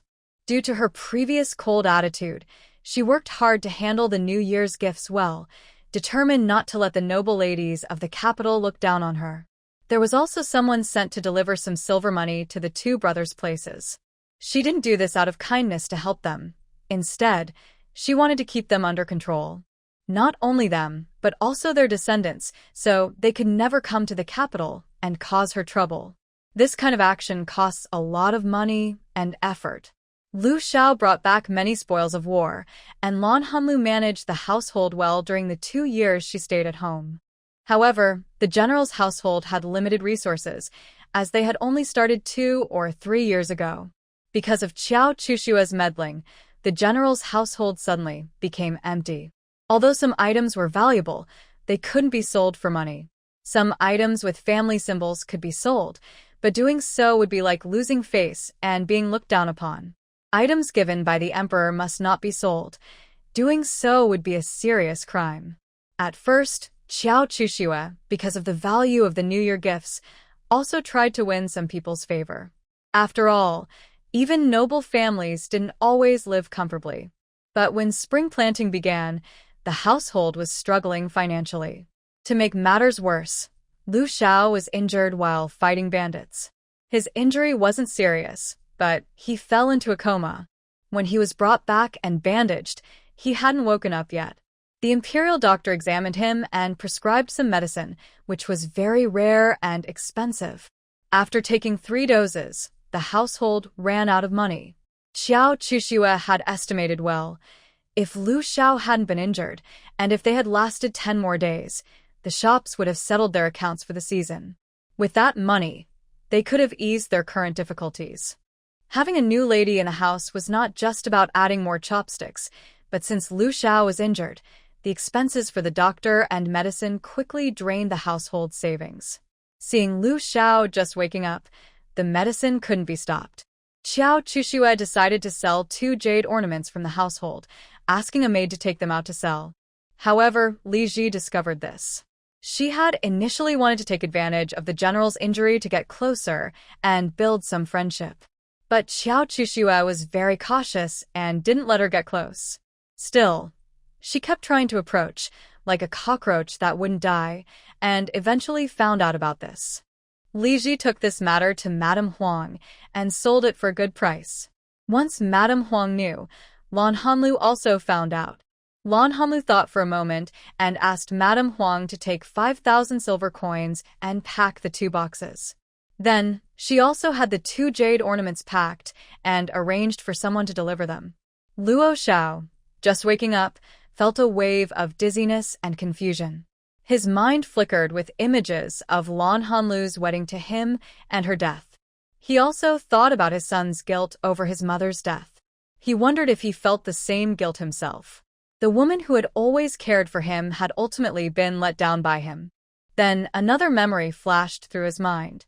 Unlike before, this time, Lu had left him because he brought Xiao Chuxue back home. He endured the dizziness in his head and finally understood what had happened. He had somehow come back to life using his own corpse and returned to the year he had just won a battle. If his guess was right, Lu was probably in a similar situation. After he gave silver to Xiao Chuxue, her attitude toward him changed. Maybe she returned at that time, which meant they had no children and perhaps no future entanglements because Lu had already pushed him out of her life. Seeing him wake up still dazed, Xiao Chuxue and Lizzie were very worried. When the butler brought the doctor to check his pulse, Luo Xiao finally reacted. The doctor confirmed he was fine and just needed rest, and only then did everyone breathe a sigh of relief. Luo Xiao looked at the unfamiliar yet familiar people around him and sighed. He wished he had come back earlier. The butler, seeing no one else was around, handed Luo Xiao a box that contained Lan Hanlu's gift. "General, this was sent by the lady. I don't know what it is, but since you're awake, you can handle it." Luo Xiao opened the box, which held a letter and then a stack of silver notes. He took the letter and read it carefully. His feelings were full of joy, but as he read, his face grew hot with embarrassment. Next, he opened another box containing a jade ornament. When Xiao Chuxue saw these 2 boxes, her face turned pale, and her mind raced wildly. When the boxes were opened, she lost all hope. At that moment, Lizzie, applying eye medicine, said, "Oh, isn't this something the lady kept to settle a debt?" She said these 2 jade ornaments are clear and finely carved, meant to be placed in the general's study in the future. How did they end up here? Are they meant to be displayed now? Now, no one paid attention to her pretentious performance. Everyone was drawn in by his words. Lu Xiao even closed his eyes and took a deep breath. "Chuxue, your health isn't good. From now on, you should leave the household affairs to Madame Du. She has been with the lady for a long time and should be capable of managing as the housekeeper. Later, ask Madame Du to come and take back the account book." He added this because he knew that the women in the inner house valued the housekeeper's authority highly and was worried that Xiao Chuxue might be reluctant to hand over the account book. Xiao Chushue's lips trembled slightly, her face pale, tears welling up in her eyes as she looked at Lu Xiao. "Ah, Xiao, it's all my fault. Chu, the housekeeper, has no experience, and at the end of the year, there are many social dealings in the capital." So, she hesitated, trying to explain her difficulties. But Lu Xiao was no longer the same person as in the past. With a lifetime of experience, he naturally understood her attempt to evade. However, his main goal now was to recover his health and then meet Lan Hanlu. He didn't have time to get involved in the trivial matters of the inner house. Lan Hanlu was living days of counting money until her hands ached. She had already asked the carpenter in the estate to continue making boxes and cabinets. In recent years, the good times had returned. The Great Summer Dynasty had won a couple of battles, and business was booming, attracting many foreigners. It was a time of celebration and good fortune. With people came supplies and trade, making it the best time to stockpile goods. But she didn't realize that a problem she thought was gone was now approaching her again. Recently, she had her eyes on the craftsmanship of the palace's manufacturing bureau. She discussed this with Qi Lingmu and didn't plan to use people without giving proper rewards. After a rain, she was waiting for the spring planting to begin in a few days. That day, Lan Hanlu was in the estate, watching the young maids playing shuttlecock. They had closed the estate for the winter, and now, with spring clothes lighter, the girls were more lively. Some small maids couldn't resist and started jumping rope and kicking shuttlecocks in the yard. As long as she wasn't working, Lan Hanlu didn't interfere with them. So, the maids and young girls played happily, filling the yard with lively chatter. Suddenly, someone came in to report, "Madam, General Liu is outside asking to see you. Lan Hanlu frowned, guessing he might be here to thank her for the 5,000 taels. Although her reasons for helping weren't entirely pure, she felt no guilt about accepting his gratitude. So, she didn't say anything about bringing him in. She thought that after so much time, Lu Xiao should have sorted everything out and become the confident general again. But when she saw him, he looked exhausted and worn out. Lan Hanlu only hesitated for a moment before continuing to treat him as if nothing was wrong. General, please sit down. Little Peach, go serve tea quickly. Why are you here now? It's not close to the capital, she spoke casually, like an old friend, relaxed and at ease. Although Lu Xiao remembered that Lu was no longer the same person from his past life, she had been very decisive when she left. Her current attitude still made his heart sink. He had only loved Lu from the beginning, but he missed 2 chances. Especially in this life, she didn't even want to have a child for him. She cut off all their feelings from the root. He paused, closed his eyes briefly, then looked around at the maids and nannies standing nearby. His meaning was clear without words. Lan Hanlu felt uncomfortable seeing him hesitate like that, so she waved her hand. The people bowed and stepped back to give them space. Then Lu Xiao said, "Can you give me another chance? I won't mess up this time. I'll send Xiao Chuxue away." Lu, are you really willing to give up our son? His words annoyed Lan Hanlu. Why bring this up again? Hadn't they already talked about it? But her expression froze when she heard the last part. She stared at him sharply. Lu Xiao saw her intense gaze and became more certain. He quickly grabbed her hand. Lan Hanlu was startled by his touch and pulled her hand away forcefully. "Let me go," she said, pushing his hand aside. She picked up her teacup, took a sip to steady her emotions, then put the cup down and looked at him with piercing eyes. She knew he might also have been reborn, so she didn't hold back anymore. She curled her lips into a sarcastic smile. "Lu Xiao, you think too highly of yourself. When I loved you, I treated you like a treasure. When I didn't love you, you're not even worth a blade of grass. As for that unfilial son, if I hadn't done wrong in my past life, how could I have given birth to him? I raised him from childhood, cared for him, loved him, and educated him. But your unfaithful words made him turn against me, his mother. Lu Xiao, your bloodline is filled with filth and disgust." Listening to Lan Hanlu speak, Lu Xiao felt a bit anxious. "Lu, you misunderstood. My feelings for Xiao Chuxue are just childhood friendship. As for my son, he has been very regretful since your death. That's not right. It's both of us who are very sorry. We never expected to hurt you so much. Even until I died, my son regretted what he did as a child. Lu, please give me a chance to make up for it." Lan Hanlu suddenly poured her tea onto Lu Xiao's face, which made Lu Xiao calm down a little. Looking at the emotionless Lan Hanlu, she asked, "Are you awake now? Since you said you regretted your past life, why didn't you come with me to die? You haven't even done any atonement, so how can you come here to apologize? I used to think we just had different ideas, but now I see you're just a bad person. If you fully admit that you crave tenderness and beauty, I wouldn't be so angry. You often claim you love me deeply, but you haven't done anything to show it. So, what right do you have to come here and discuss me? Lu Xiao, get out of my estate now. From now on, we are strangers and will have no contact." Lan Hanlu truly felt she was angered. Lu Xiao, devastated, left the estate. Before he even returned to the capital, Qi Linmu received the news. Although he didn't know what they talked about, Lu Xiao's despair was obvious. He was reviewing official documents when he heard the news.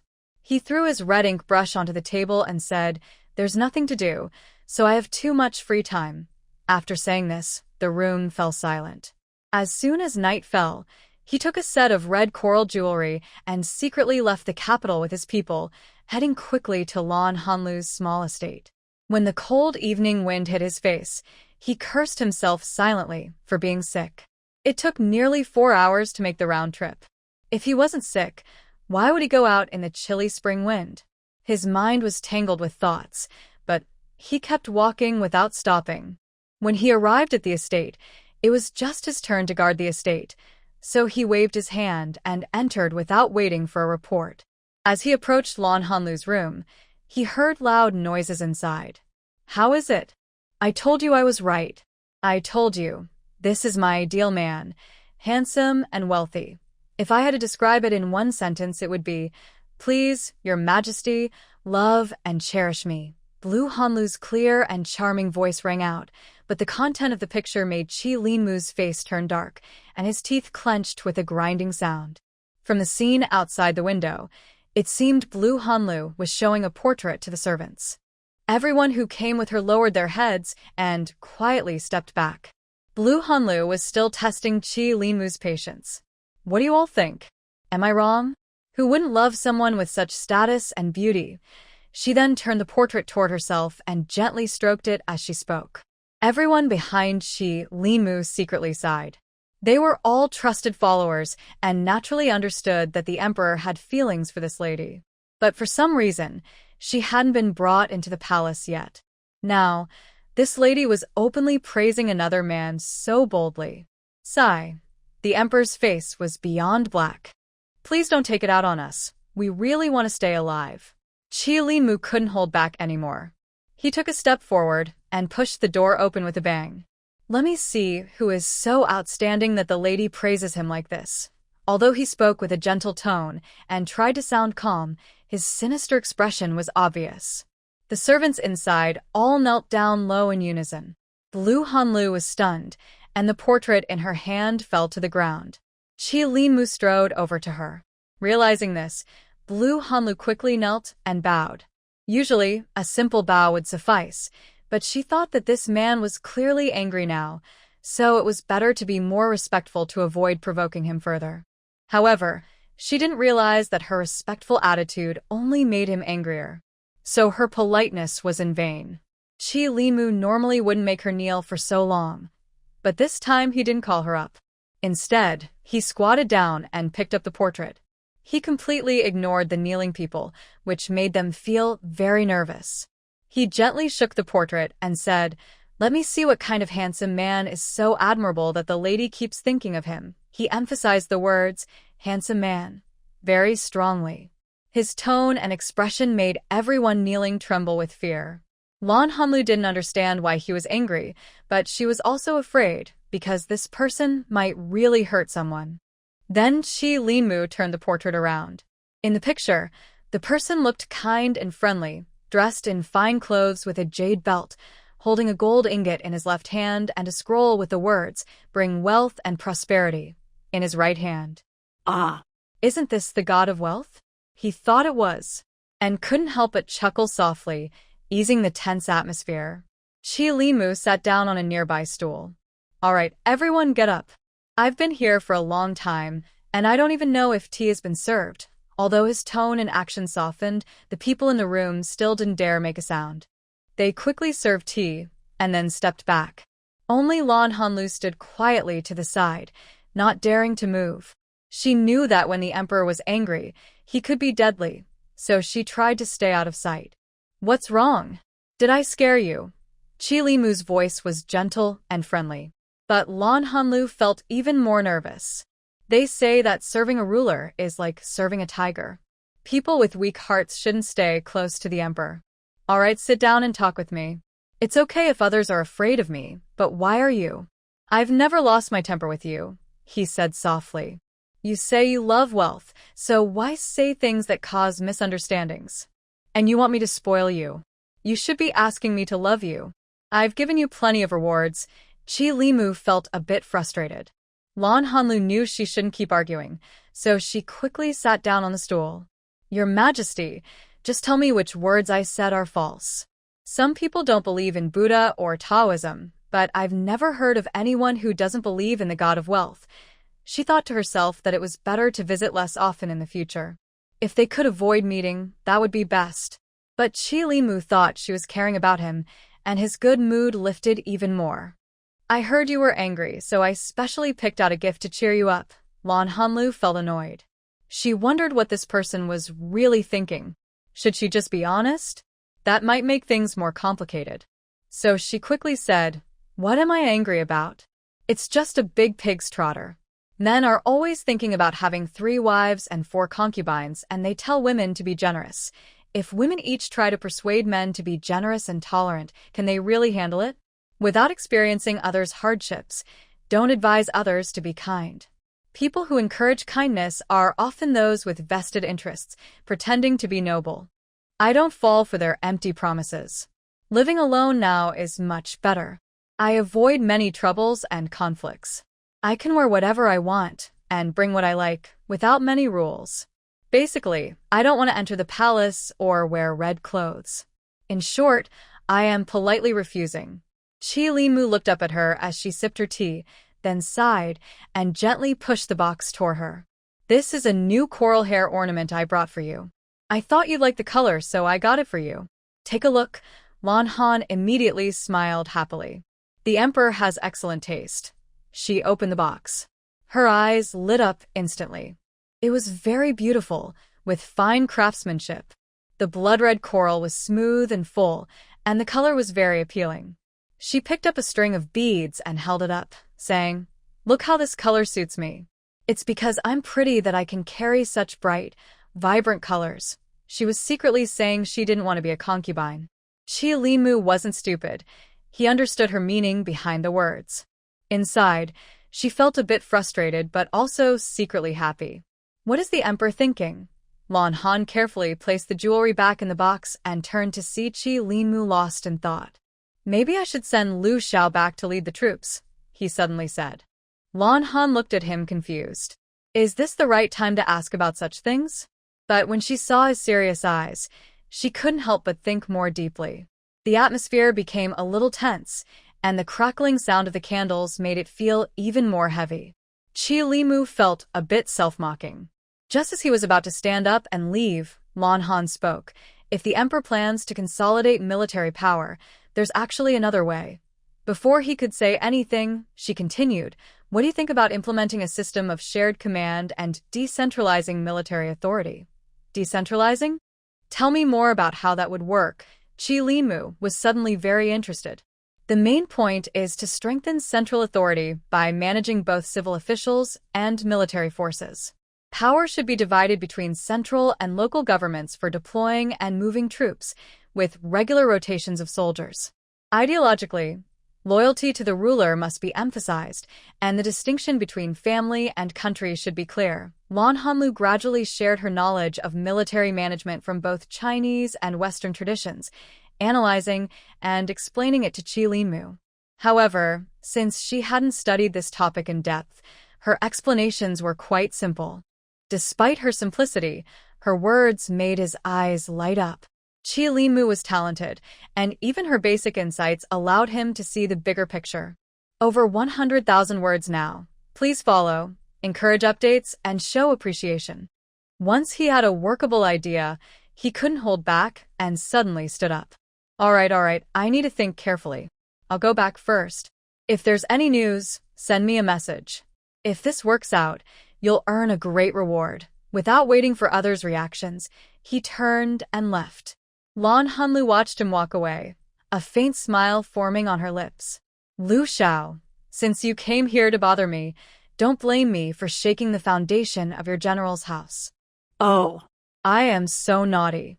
As she predicted, a few days later, imperial edicts began to be issued one after another. The entire Ministry of War and all military leaders started to confront the emperor. The first appeared in Lu Xiao's family army, as the emperor had been planning for a long time regarding their issues. Now that there was a clear solution, they decided to take down this tough nut all at once. Once this stubborn obstacle was removed, other matters would be much easier to handle. After everything was settled, Lu Xiao was immediately dispatched with an imperial decree. Before leaving, he came back to see Lan Hanlu. However, she didn't see him. Still, she accepted the 5,000 taels of silver he returned. She earned her money hard, so why give it to someone she disliked? Later, she heard he took away the lychee. She didn't know his intentions, but her feelings about the lychee were obvious. Perhaps there would be a fight with Qiao Chuxue in the future. Although the issue was resolved, it was still necessary to comfort those who needed it. During this time, news spread that Empress Zhao was quite favored. The palace was buzzing with rumors, showing how much she was loved. When Qi Limu came here again, Lan Hanlu couldn't help but tease him. "Your Majesty has been enjoying both power and beauty lately," she said as she served tea. Qi Limu was lying in her rocking chair, looking relaxed but very proud. "According to your words, I am no different from someone who sells their charm." The hand pouring tea trembled slightly at this remark, and the tea spilled onto the table. Qi Limu glanced at him sideways. "You usually complain so happily. Why are you afraid now?" Lan Hanlu put down the teapot, rolled up her sleeves, and slowly knelt down. "Your Majesty, I speak without thinking. Please forgive me." She knew she was reckless, especially knowing the people around the emperor, yet she couldn't help but complain. At this moment, Qi Limu sighed, sat up straight in the rocking chair, and used his folding fan to support her arm as he helped her up. "Hey, get up. I don't mean to blame you." As Lan Hanlu stood up, he also rose. He placed the fan on the table, took the teapot, and poured tea into a cup. "I also want to live for myself, but in this world, how many can truly do so? Power, money, and beauty trap people, forcing them to follow the rules." He picked up the full cup of tea, sat back in the lounge chair, took a sip, then looked at her. "I hope you can live for yourself. I want to see how happy those who do so really are." He didn't say that he would protect her freedom, but some words didn't need to be spoken. Lan Hanlu understood his meaning. She thought to herself, feeling sorry for men is bad luck for 3 generations. Immediately, her mood became much clearer. "Then I must thank your Majesty for your kindness.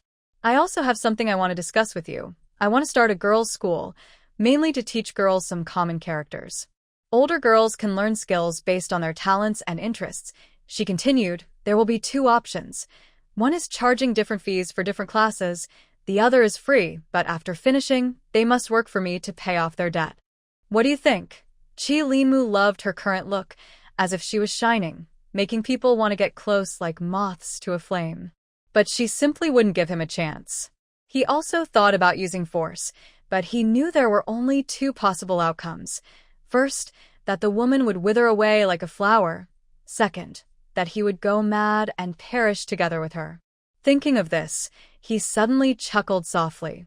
He felt that the second outcome might be more likely, especially since she was now unrestrained. "Since you've thought about it, go ahead and do it. What do you need? I can send people to help you, but you'll have to pay for the silver and money yourself. The court is in need of funds right now." Next, Qi Limu listed several places where money was needed, clearly showing his own financial struggles, without any disdain for the world's hardships. Lan Hanlu quickly interrupted him. "Your Majesty, rest assured, I will pay for it myself. You know I have no backing. Besides enjoying some luxuries, I want to use the remaining silver for something meaningful." Sighing, she added, "Women still have low status. Even if they want to come out, they need their family's approval. But really, what's wrong with women reading books? It can help educate the next generation. Enough, stop nagging in front of me. I've agreed to your request, but only a little at a time. It can't all be done at once." Qi Limu understood her meaning and cut her off directly. Lan Hanlu bowed respectfully. "Your Majesty is wise, frugal, and cares for the people. Under your leadership, Daxia is thriving. If it continues like this, you'll be remembered as a great emperor forever." Knowing that this woman was trying to flatter him with sweet words, he still found it hard to resist the charm of a beautiful woman's praise. Outside, the waiting guards saw their emperor walk out of the room, swinging a folding fan.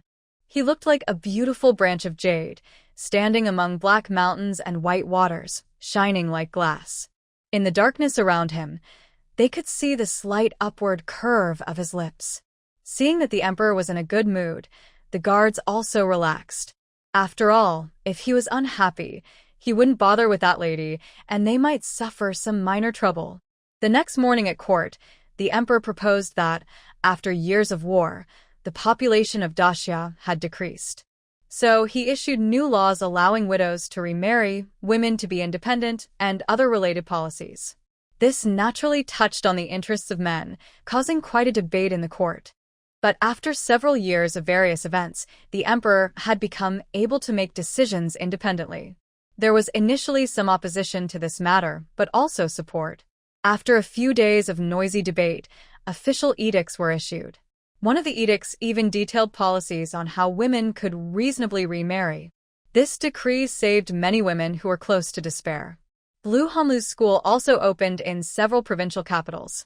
Thanks to the free policy in the early stages, many people sent girls to learn.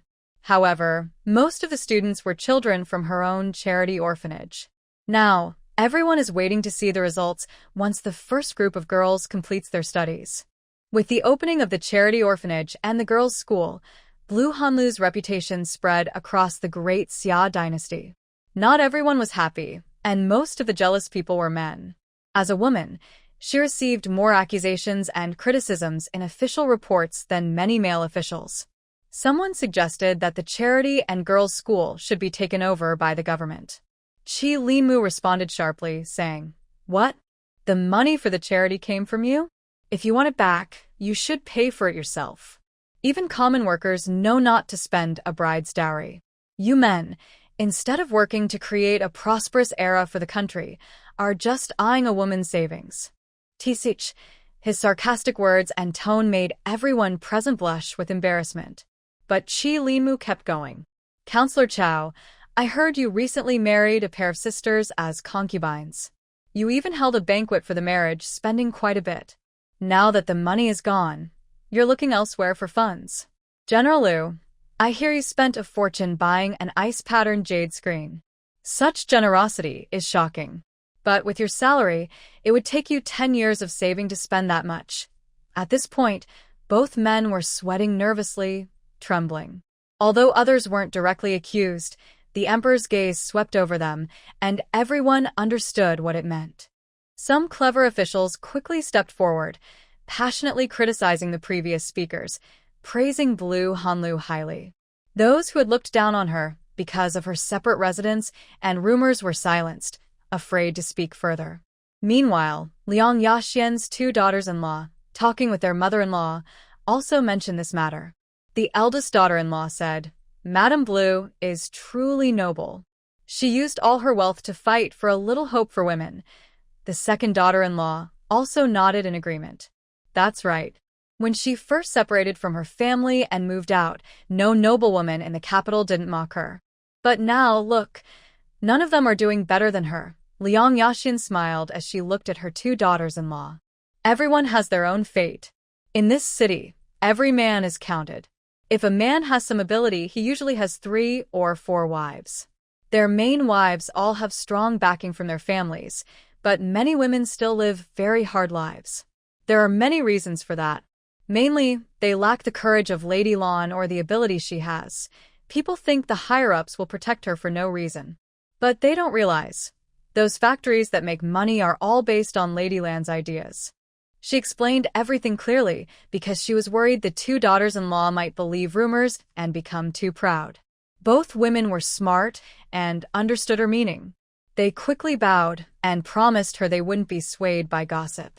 Honestly, was Liang Hanlu's life enviable? She admired it because her husband was harmonious with her. But her husband still took 4 concubines. Did she feel sad about that? Of course. But she saw her husband's true nature and was no longer so upset. The 3 women chatted happily, and another day passed. No matter what others said, with the emperor's support, Lan Hanlu lived her life steadily. But Qi Linmu, for some reason, kept bringing the prince to visit her. He often left the children here for 10 or 15 days. What was he thinking? Lan Hanlu didn't even want to have children, yet she still had to watch over them for him. She looked at the 2 princes, one 5 years old, the other 8. Neither could be sent away, so they had to stay. One was the 3rd prince, whose mother died giving birth to him. The other was the 5th prince, whose mother recently passed away from illness. Their status in the palace was awkward. Actually, it was more than awkward, it was barely tolerable. Even being alive was a struggle. Sending them to her made things even more tense. Although Lan Hanlu didn't like children, she didn't refuse to take care of them. After a few days, the 5th prince had become lively, and the third prince remained polite and gentle, just less reserved. She took them around the estate, explaining her business strategies and the relationships in the official world. They trained the children to stand firm and practice swordsmanship, and took them riding horses and playing soccer. When Mu came to pick up the two children after 10 days, he was very happy to see how much they had changed. The children had become much stronger. Their eyes no longer looked shy and guarded. When the children were taken away, they were reluctant to leave, but Lan Hanlu felt relieved inside. Raising two princes was very stressful, but who knew that good days wouldn't last long? 5 days later, the two little boys were sent back. They got out of the carriage and ran happily into the yard. They shouted loudly, "Auntie Lan!" Lan Hanlu felt her head buzzing. She glared at Lu Su, who had brought the children, and said through clenched teeth, "What does this mean? Is the palace so poor that it can't even take care of the children?" This lady's status with the emperor was well known. She was very respectful and polite, just afraid that if Auntie Lan didn't keep the children, she wouldn't be able to explain to the emperor.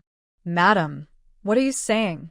It's just that the two little princes don't have their family to look after them, so life in the palace is a bit hard. You know the emperor still trusts you, so there's nothing we can do." He looked very worried, as if he was in a difficult position. This sly old fox, Guan Hui, was acting tough with her, thinking he was a kind-hearted person. She knew she couldn't avoid the issue, but Lan Hanlu couldn't help but roll her eyes at her. "This is turning into a daycare. I barely have any free time, and these two take up all my time." Lu Su chuckled and said, "The emperor said he knows you value the craftsmanship of the manufacturing bureau. He said they've been very idle lately. If you want anything, just make a list." There was a big difference between paid and unpaid work. Hearing this, Lan Hanlu immediately put on a smiling face. "Thank you so much, Your Majesty. I'll make a list and have someone bring the materials to the carriage." Since she had already planned this, everything was prepared.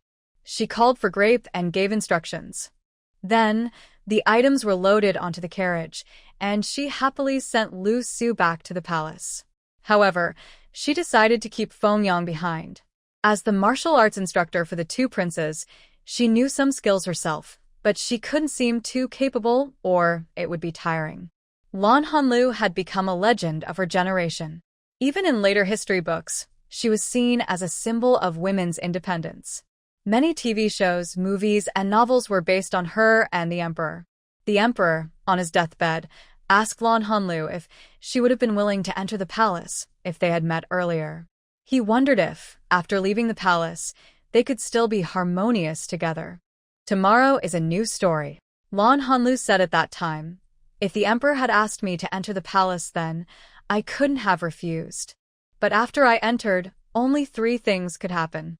First, I might gain the emperor's favor and give birth to a prince or princess, which could mean you might not have other children.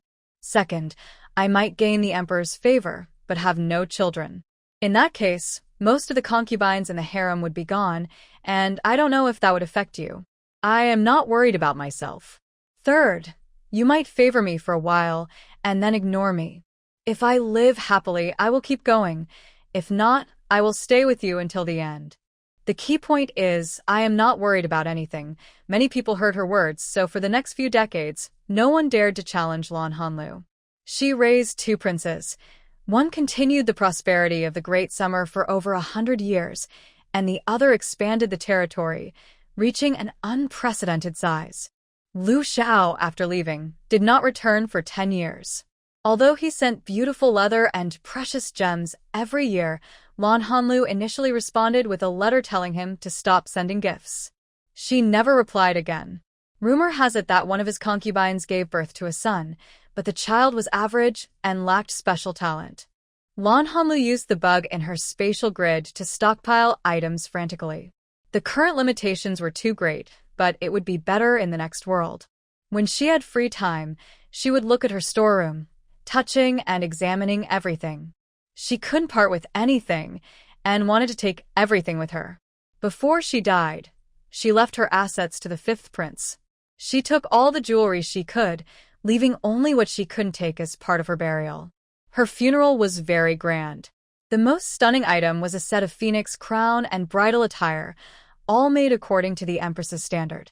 Even the wedding tools were arranged to resemble a wedding scene. This was arranged by Qi Linmu before his death, and he even engraved their communication as a mural inside the tomb. Among Qi Linmu's burial items was a jade sculpture, with the base engraved with Lan Hanlu's name. Among the ancient treasures left by the Daxia royal family, there is also a portrait of Lady Lan. This led to many legends and stories about the discovery of Lan Hanlu's tomb in later times. At this moment, Lan Hanlu felt as if she was being shaken by a blender during the transfer.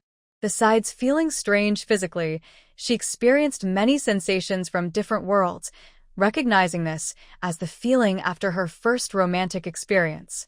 She realized what time it was. She and Yun had just gotten married, and now it was August 1962. Let me tell you about her identity in this life. Lan Hanlu was 16 when she reincarnated into this world. She was raised by her mother and didn't know her father. She was very dependent on her mother, but her mother was often sick. Her mother supported the whole village, but she passed away just after Lan Hanlu received her vocational school acceptance letter. Because her mother was unwell, her own health was not good either. She was exhausted from her mother's illness and preparing for exams. When her mother died, she also felt like she was fading away.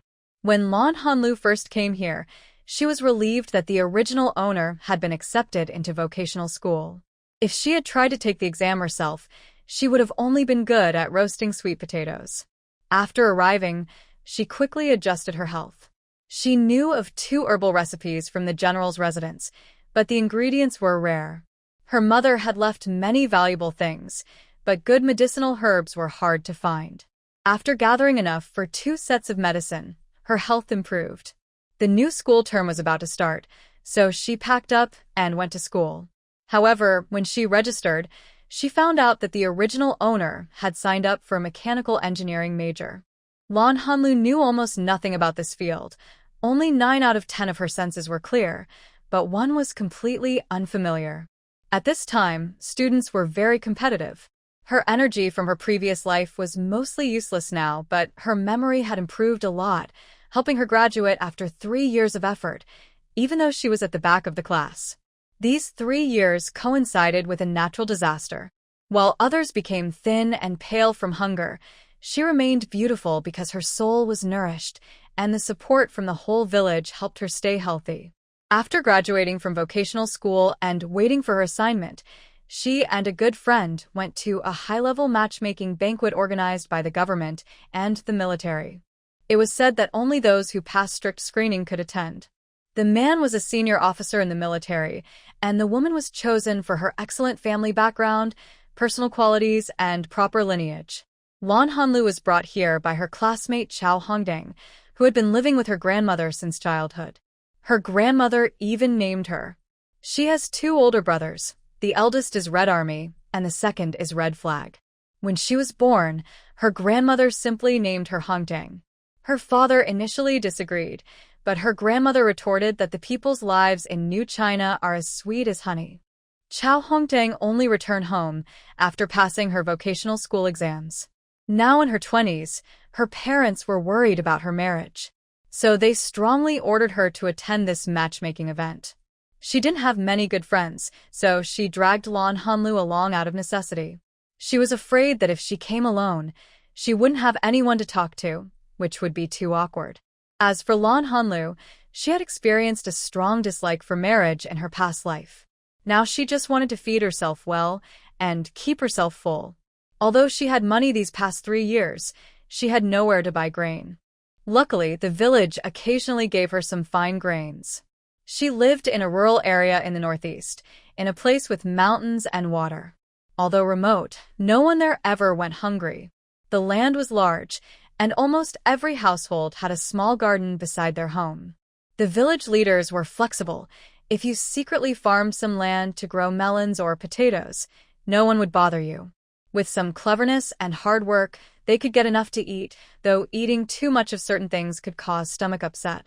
During years of famine, life there was still better than outside. Every year, the village would send her some grains. Lan Hanlu was not ungrateful. She exchanged some fabric and industrial tickets with classmates and teachers, and she would send some back home. Her good friends urged her repeatedly to join the event, so she came along. She was mainly curious about this special matchmaking event and wanted to try the snacks like cakes and dried fruits, driven by curiosity and a desire to get some benefits. At this time, Lan Hanlu was young, beautiful, energetic, well-educated, and from a good family background. As soon as she entered, she attracted many people's attention. Among them was Yun Yuran, who was ordered by his old boss and father to attend this matchmaking event. He had planned to just go through the motions and stay in the corner smoking. But just by chance, when she looked up, she saw that glowing-looking person, and her heart beat uncontrollably twice as fast. Noticing her reaction, she wanted to see if her problem was an exception. She quickly put out her cigarette and went over to talk to him, keeping a safe distance along the way. Fortunately, he was planning to slip away near the door, so he moved closer to Lan Hanlu and greeted her from a respectful distance. He is the eldest son of his parents. When his mother was pregnant with twin brothers, it was a tough time during the revolution, and his health was affected due to poor nutrition. His reputation in the army is quite good. When many saw him approaching, they gave up and looked for someone else. Of course, some people were watching, thinking if they couldn't succeed with the current person, they might try their luck with him later. Lan Yuran is already 33 years old, but he looks handsome and refined like his mother. His skin isn't the usual soldier's dark bronze, but a bit lighter, making him look in his 20s. He is now a deputy division commander, with a decent salary and allowances. His family background in Beijing is also top tier. His grandfather and grandmother have been part of the revolutionary movement, so their status is high. His two brothers are twins in the army, but one is in the south and the other in the north, quite far apart. Originally, they thought they only had these two sons, carefully raised. But then Yun Yuran was born, and his eldest nephew is only 6 months younger than him, which shows his high status in the Yun family. However, this deputy division commander earned his military merits through real battlefield achievements. He has been clever and cunning since he was young, spoiled and unruly. If he hadn't joined the army, who knows what he would have become. But it was also because of joining the army that he faced many frustrating things. That's just who he is. Another man might have been broken by it. His plain but proper military uniform makes him look relaxed and free-spirited. He approached Lan Hanlu and Chao Hongdang with a friendly smile. "Comrade, hello. My name is Yun Yuran. Can we get to know each other?" Lan Hanlu, who is naturally wary of handsome men, frowned and didn't speak. But Chao Hongdang was different. Although this man looked a bit mischievous, anyone with eyes could see he was good-looking. So she encouraged Lan Hanlu to chat with him. "Lulu, you two should go chat. You need to know that the event rules say you can't leave within half an hour of entering. This person doesn't look bad, and talking to him won't hurt. If you refuse now, and someone else comes later, you'll just have more trouble turning them down." Hearing this, Yun actually smiled and said, "My friend is right. Didn't you see how many people are already watching you as soon as you entered? Believe it or not, if I turn around and walk away, a crowd might gather around you." Lan Hanlu knew his plan, but what he said was true. She underestimated her own beauty, which had been transformed by her soul. The original owner was naturally pretty, just like her mother, who was gentle but very elegant. Thanks to her soul's influence, her appearance and aura had improved even more, which isn't always a good thing in this world. She knew how wild people could be in the future, having read history. To avoid being surrounded and approached by many people, she nodded and agreed to Yun's suggestion. They went to the back door, a quieter place with softer music. Seeing both of them stop, Yun quickly introduced himself.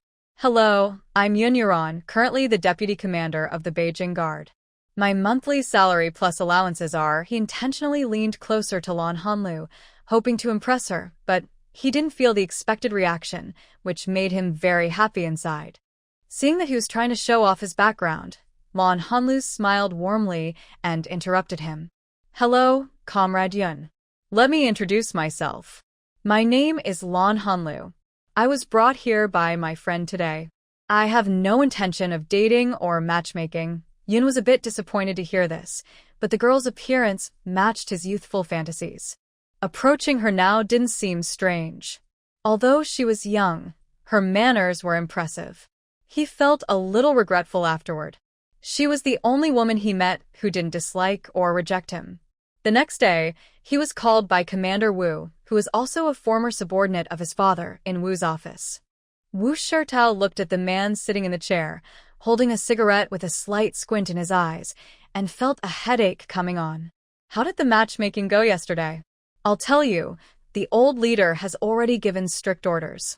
If you haven't made progress, don't blame him for pairing you up.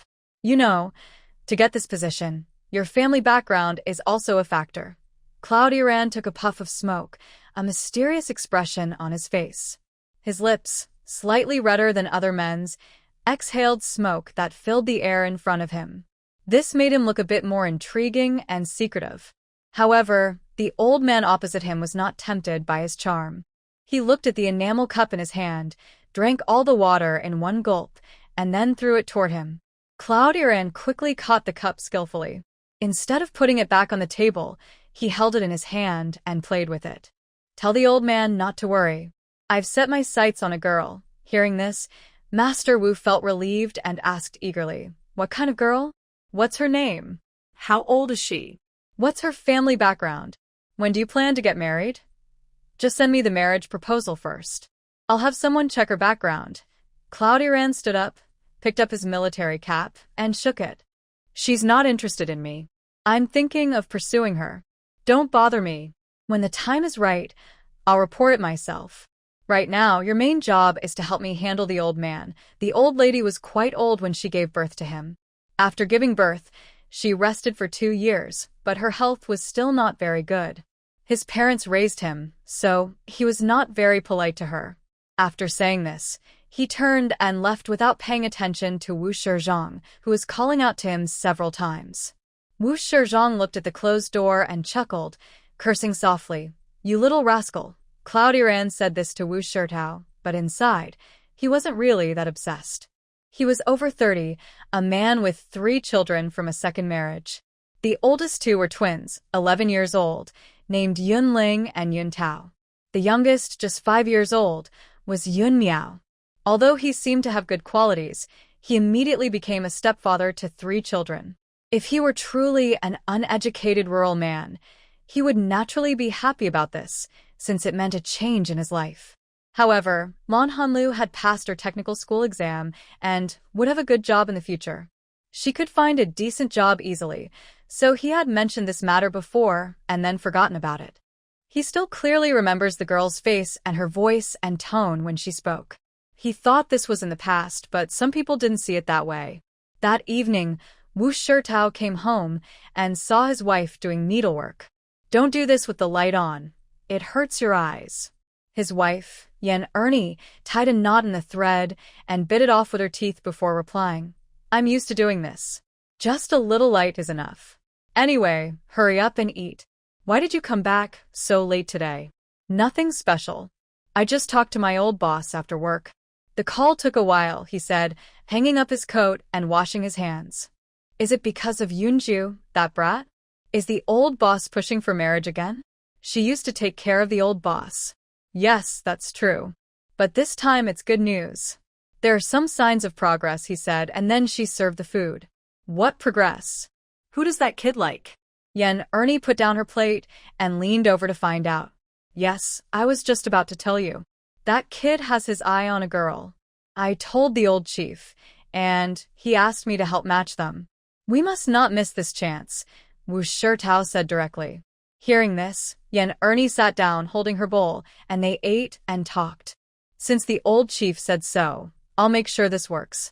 I'll go ask Zhao's son. Yes, ask him. They've never gotten along since they were kids.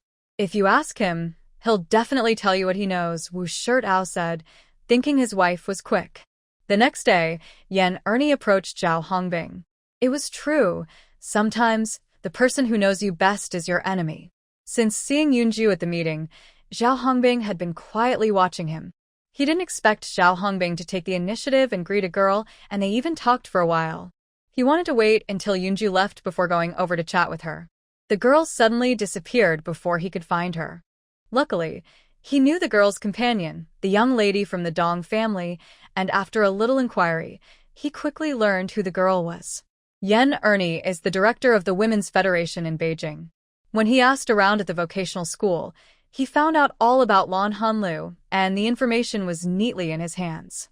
After reading it, he felt quite satisfied. The girl was pretty, had passed her exams, and was liked by her teachers. She was assigned to a machinery factory. The only downside was that she was a bit young, but that was okay. She had been with old Wu from his family since she was 16. No wonder even a dung beetle thinks its child is special. She never thought Lan Hanlu would dislike Yun, nor did she consider that Yun was a second marriage with 3 children. She believed Yun's appearance, abilities, and family background matched any woman, as long as he was willing.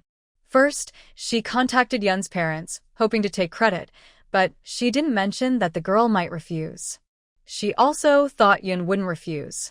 So, she arranged a meeting with Lan Hanlu through a school teacher, first introducing her own identity and her connection to the Yun family.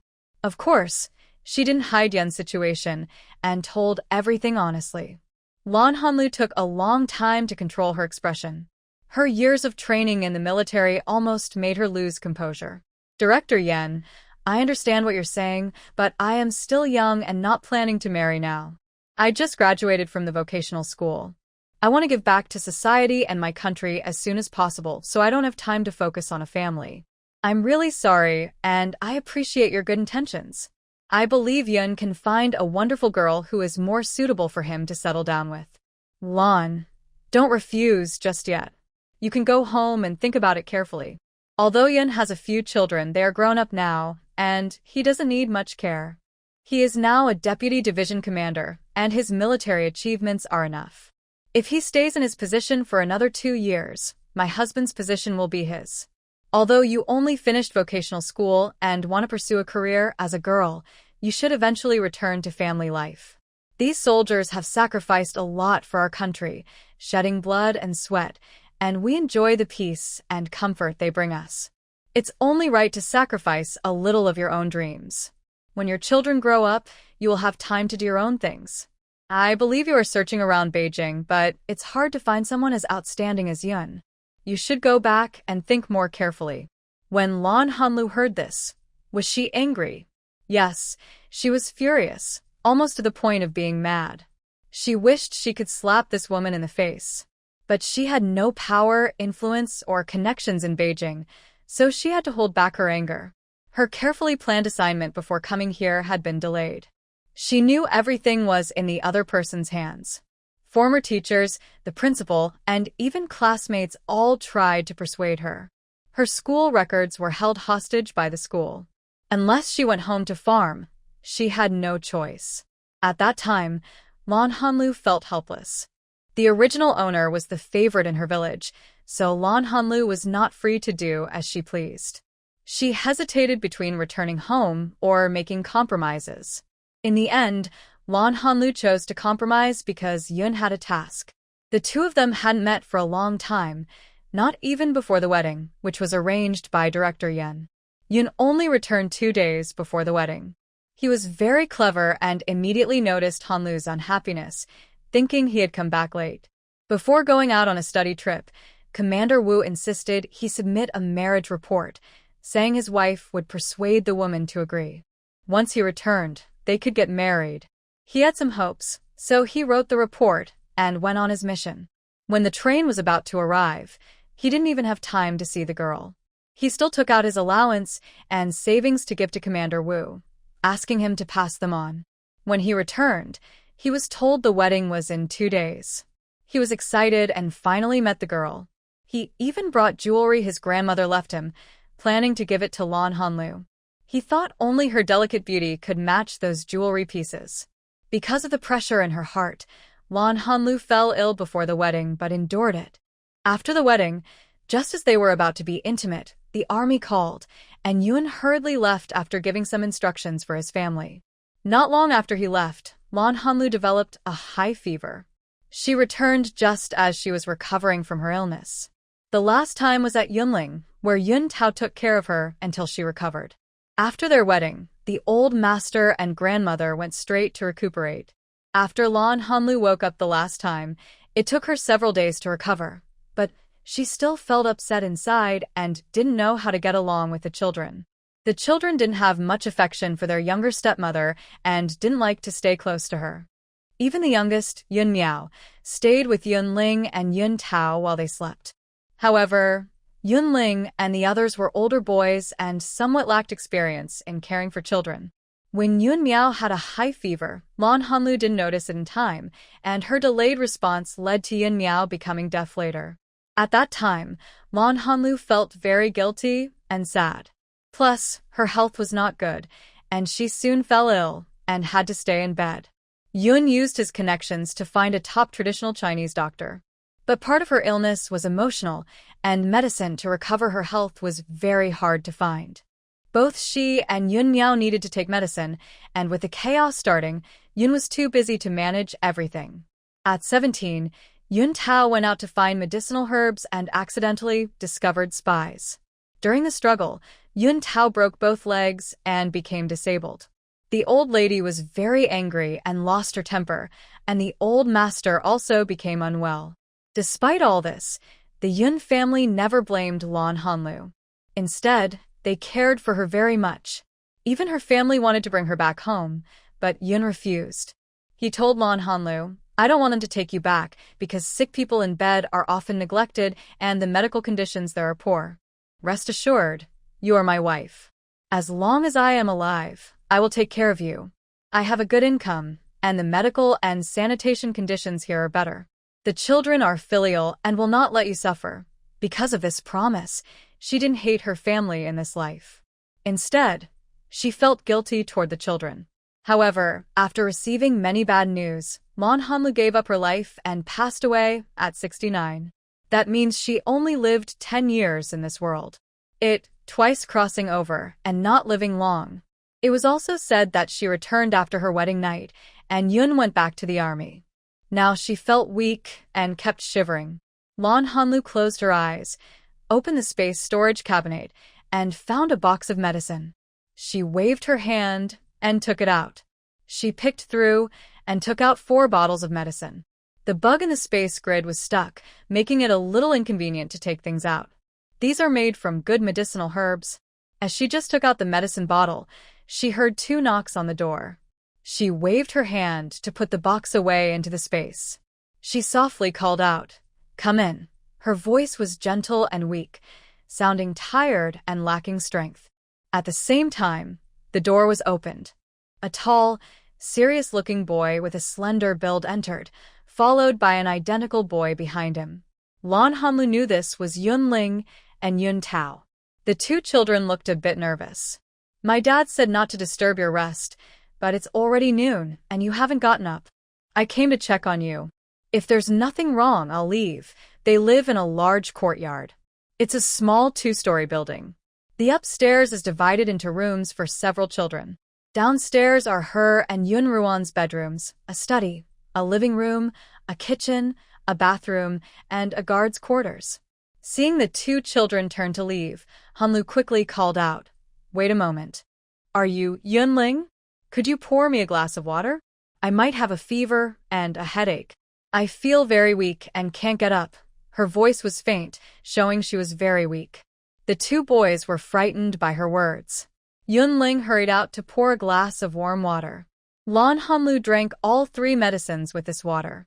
One was for cold relief, another for reducing fever, and the third was a contraceptive. It's similar to a detoxifying medicine. She plans to take it tonight. After taking it, she can take a bath. She personally collected the herbs and made the medicine herself. Seeing the nervous brothers, Lan Hanlu softly asked, "Where is Yun Miao?" "It's noon. Have you all eaten?" Hearing this, Yun Ling immediately relaxed. The stepmother didn't seem too difficult to get along with now. Yun Miao just finished her nap. "We've prepared the food.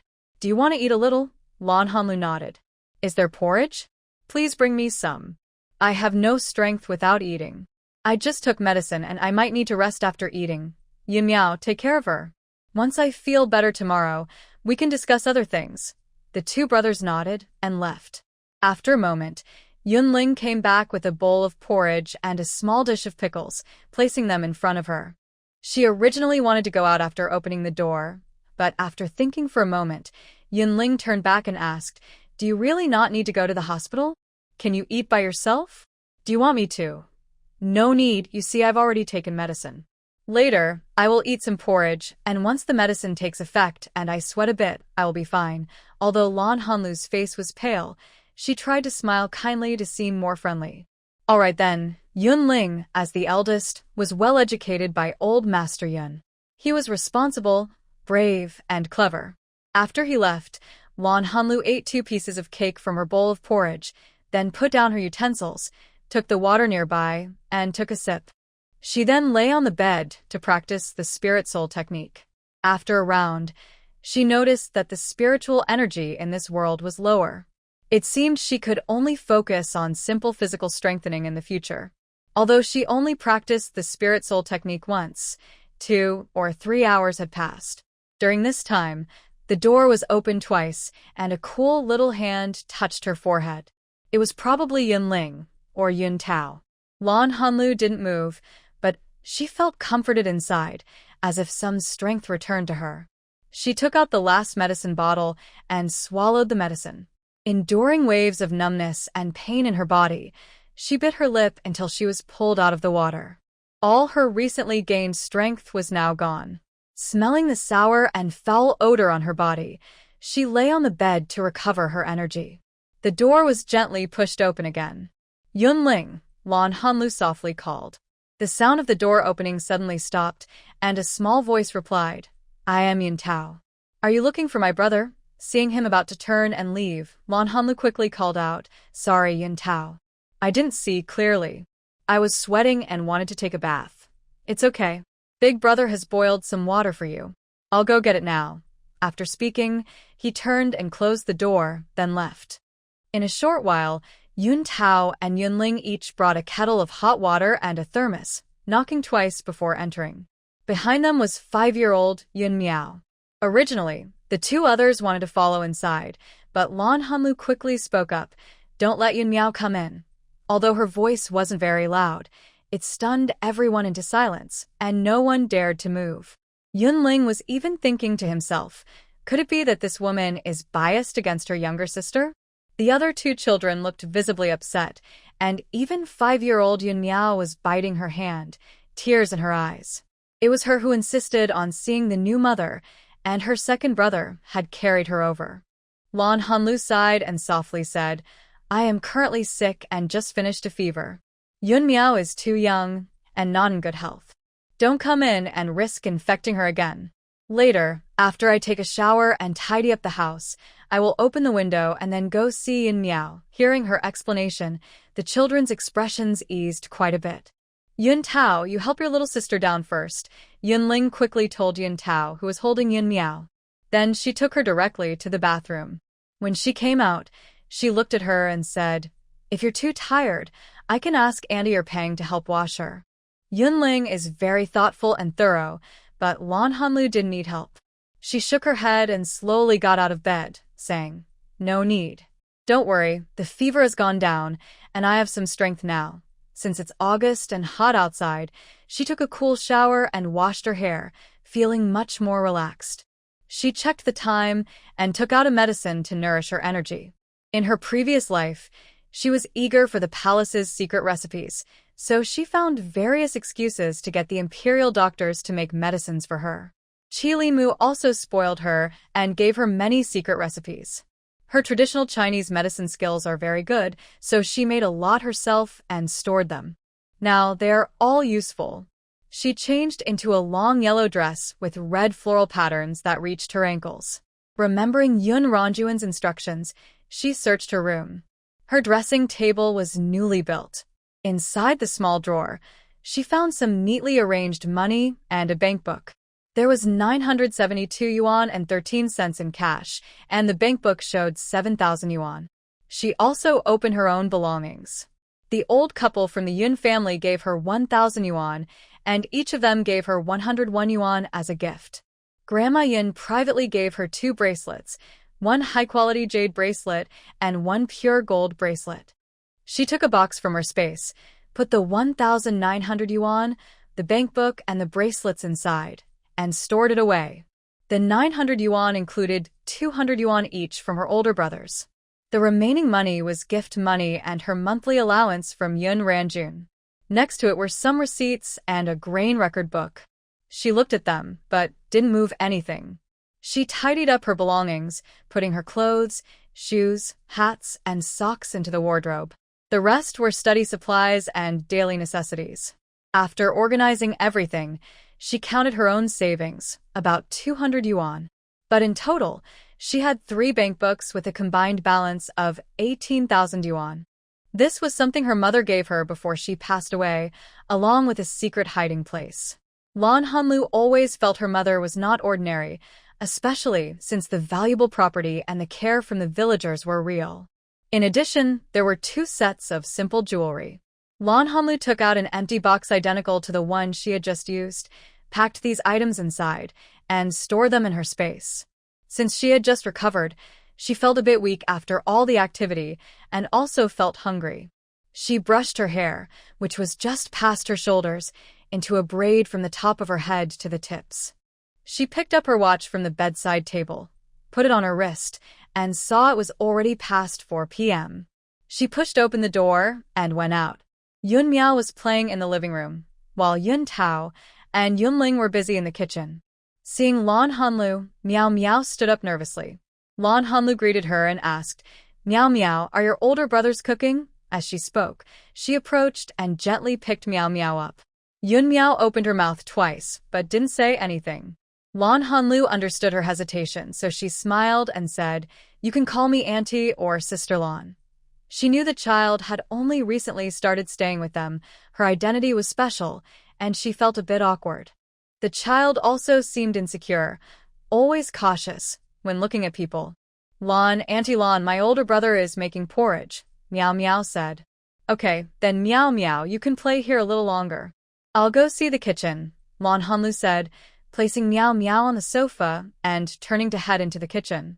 In the kitchen, the 2 brothers were busy, but when Lan Hanlu approached, she saw they had only cooked corn porridge.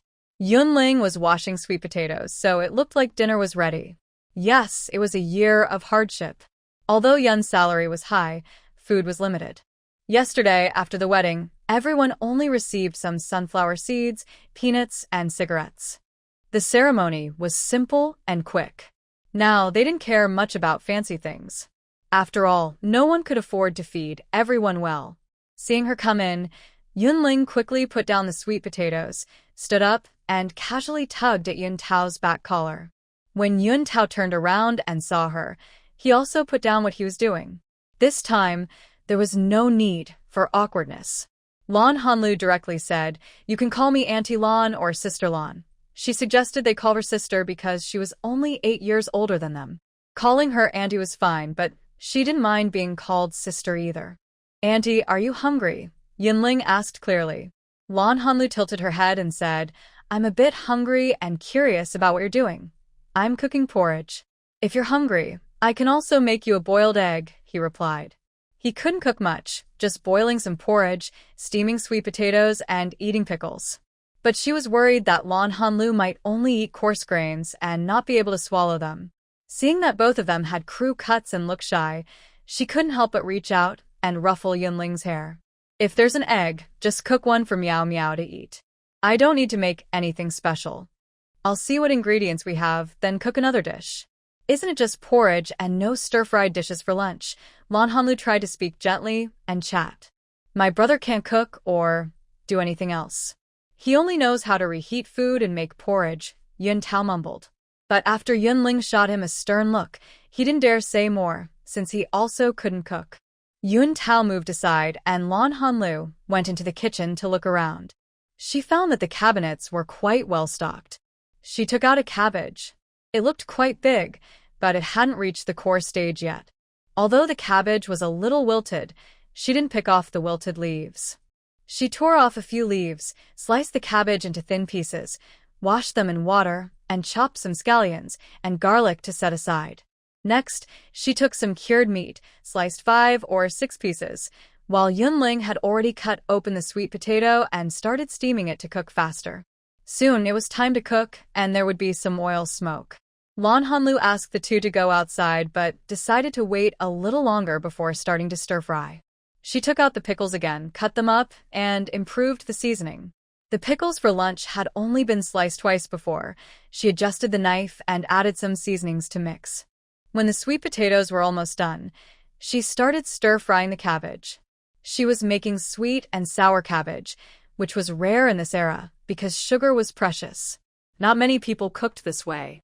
She only added a little sugar and just a touch of oil, barely greasing the pan. Now that she was in this era, she couldn't be too special, but her cooking skills were still there.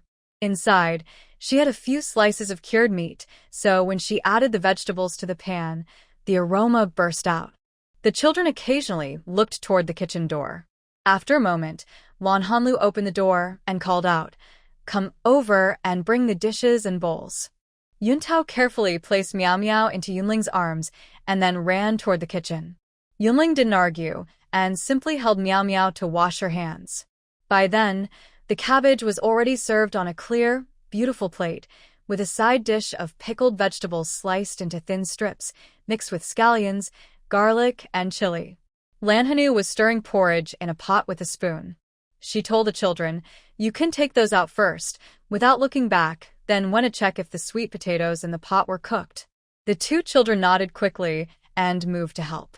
Lan Hanu poked the sweet potatoes with chopsticks, saw they were done, and then put them on a plate. It was already good enough that they could eat these foods at their home.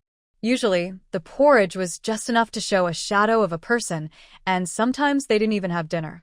Seeing the children come in again, she took the porridge and sweet potatoes out. She then took a boiled egg soaked in cold water, cracked it open, peeled it, and placed it in a bowl to serve. Everyone sat at the table, ready to eat. Even Yun Miao held her spoon, waiting. Lan Hanu held the egg and asked Yun Miao, "Miao Miao, do you want to sit next to Auntie and eat?" Miao Miao looked at her for a moment before reacting. She grabbed her big brother's arm shyly and said softly, "Eat with big brother." Lan Hanu smiled at her. "Okay, then Miao Miao will eat with your big brother." But Miao Miao is really amazing, so young and already able to eat by herself. After being praised, Yun Miao felt a little shy but was clearly very happy, smiling widely. She even took a bite of rice on her own to show her. Yun Miao was born unexpectedly early, and her birth was difficult. She was less than 2 months old when her mother passed away. The grandmother took care of her, but she was old and not in good health. Because Yun Miao was a premature baby and weak, she often fell ill.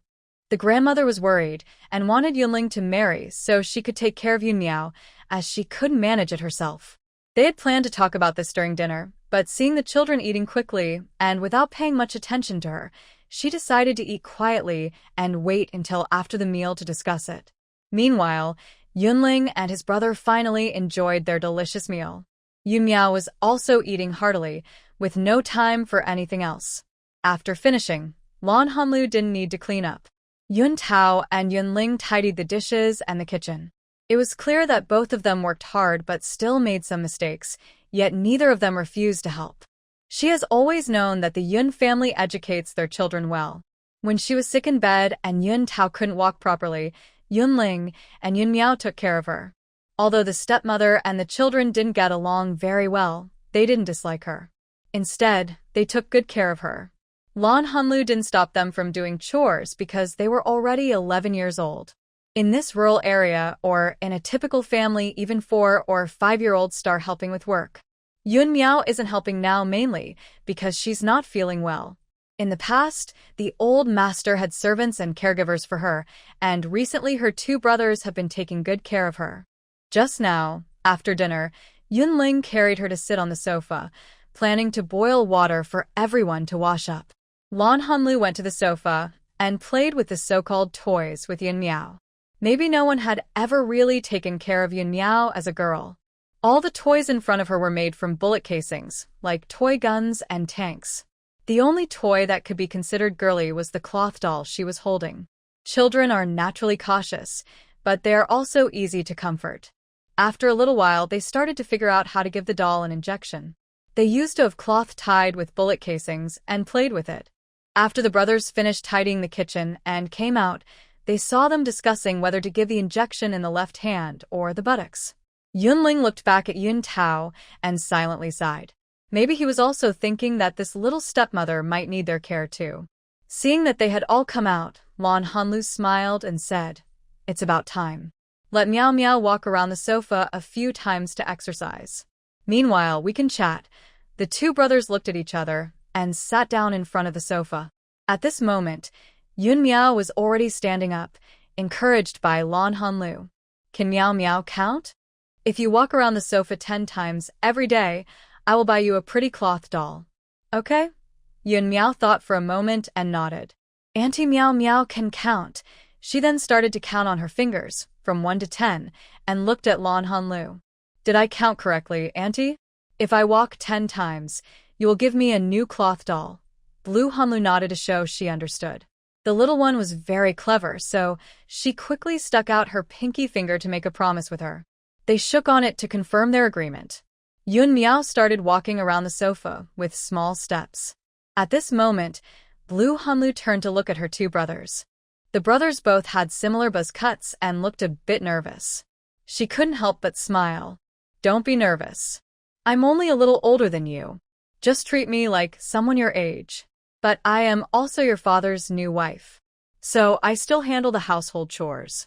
You don't have to see me as your mother, but you should see me as part of the family. Of course, whether I am worth your respect and care depends on how you see me. I will also observe if you are worth my effort to look after and teach." After saying this, she waited for the brothers to understand. She wasn't worried they wouldn't get it. Under their father and grandfather's guidance, both brothers were very clever. "Before my father got married, our grandfather told us that we agreed with this," Yun Tao said, showing they had no bad feelings toward her. The twin brothers nodded along, and even Yun Miao, who just arrived, nodded too. Blue Hanlu felt happy. She hugged Yun Miao and kissed her on the face. Yun Miao was a little happy and shy. Her face turned red as she stood up and walked around the sofa again. "Since there's no disagreement about this, we can move on. We'll slowly get used to each other's habits and ways of doing things," she said confidently. Then she brought up another matter. "Tomorrow, I want to visit the neighbors nearby. You three can tell me about the neighbors, who's friendly and who's difficult to get along with." The three of them started talking, feeling less awkward. They took turns describing the neighbors, mentioning who was friendly and who was not. Blue Hanlu listened carefully, nodding now and then, either agreeing or asking questions. The conversation was lively. After Yun Miao finished, Blue Hanlu held her in her arms and gently massaged her legs. Then she softly asked if Yun Miao could sleep with her tonight. Yun Miao looked at her brother and nodded in agreement. "I'll go make some dough soon. Tomorrow, I'll steam some rice cakes as a gift for visiting neighbors. Yunling will bring clothes for Yun Miao, and I need to give Miao a bath." She felt that yesterday her brothers probably didn't give her a bath. Now it's August and the weather is hot. Bathing the child makes her feel comfortable and clean, which also helps prevent illness. She is careful to take care of Yun Miao and avoid changing anything too much. If possible, she hopes Yun Miao won't get sick. If he does, he should be treated quickly, so it doesn't cause irreversible harm like in her past life. Her brothers started moving around, one fetching water, another looking for clothes for Yun Miao. They are all attentive and not wasting time. At this moment, it's clear that after chatting, the awkwardness among them has decreased a lot. At least Yunling is talking more. "Annie, let me tell you, the hardest family to get along with in our yard is the old Zhou family. Captain Zhou's wife and mother are both from the countryside. Anyone who provokes them will throw a tantrum. They have 3 daughters and only 1 son. They are quite bossy, often teasing cats and dogs in the yard. Everyone in the big yard is annoyed, but they don't dare to offend those 2 women."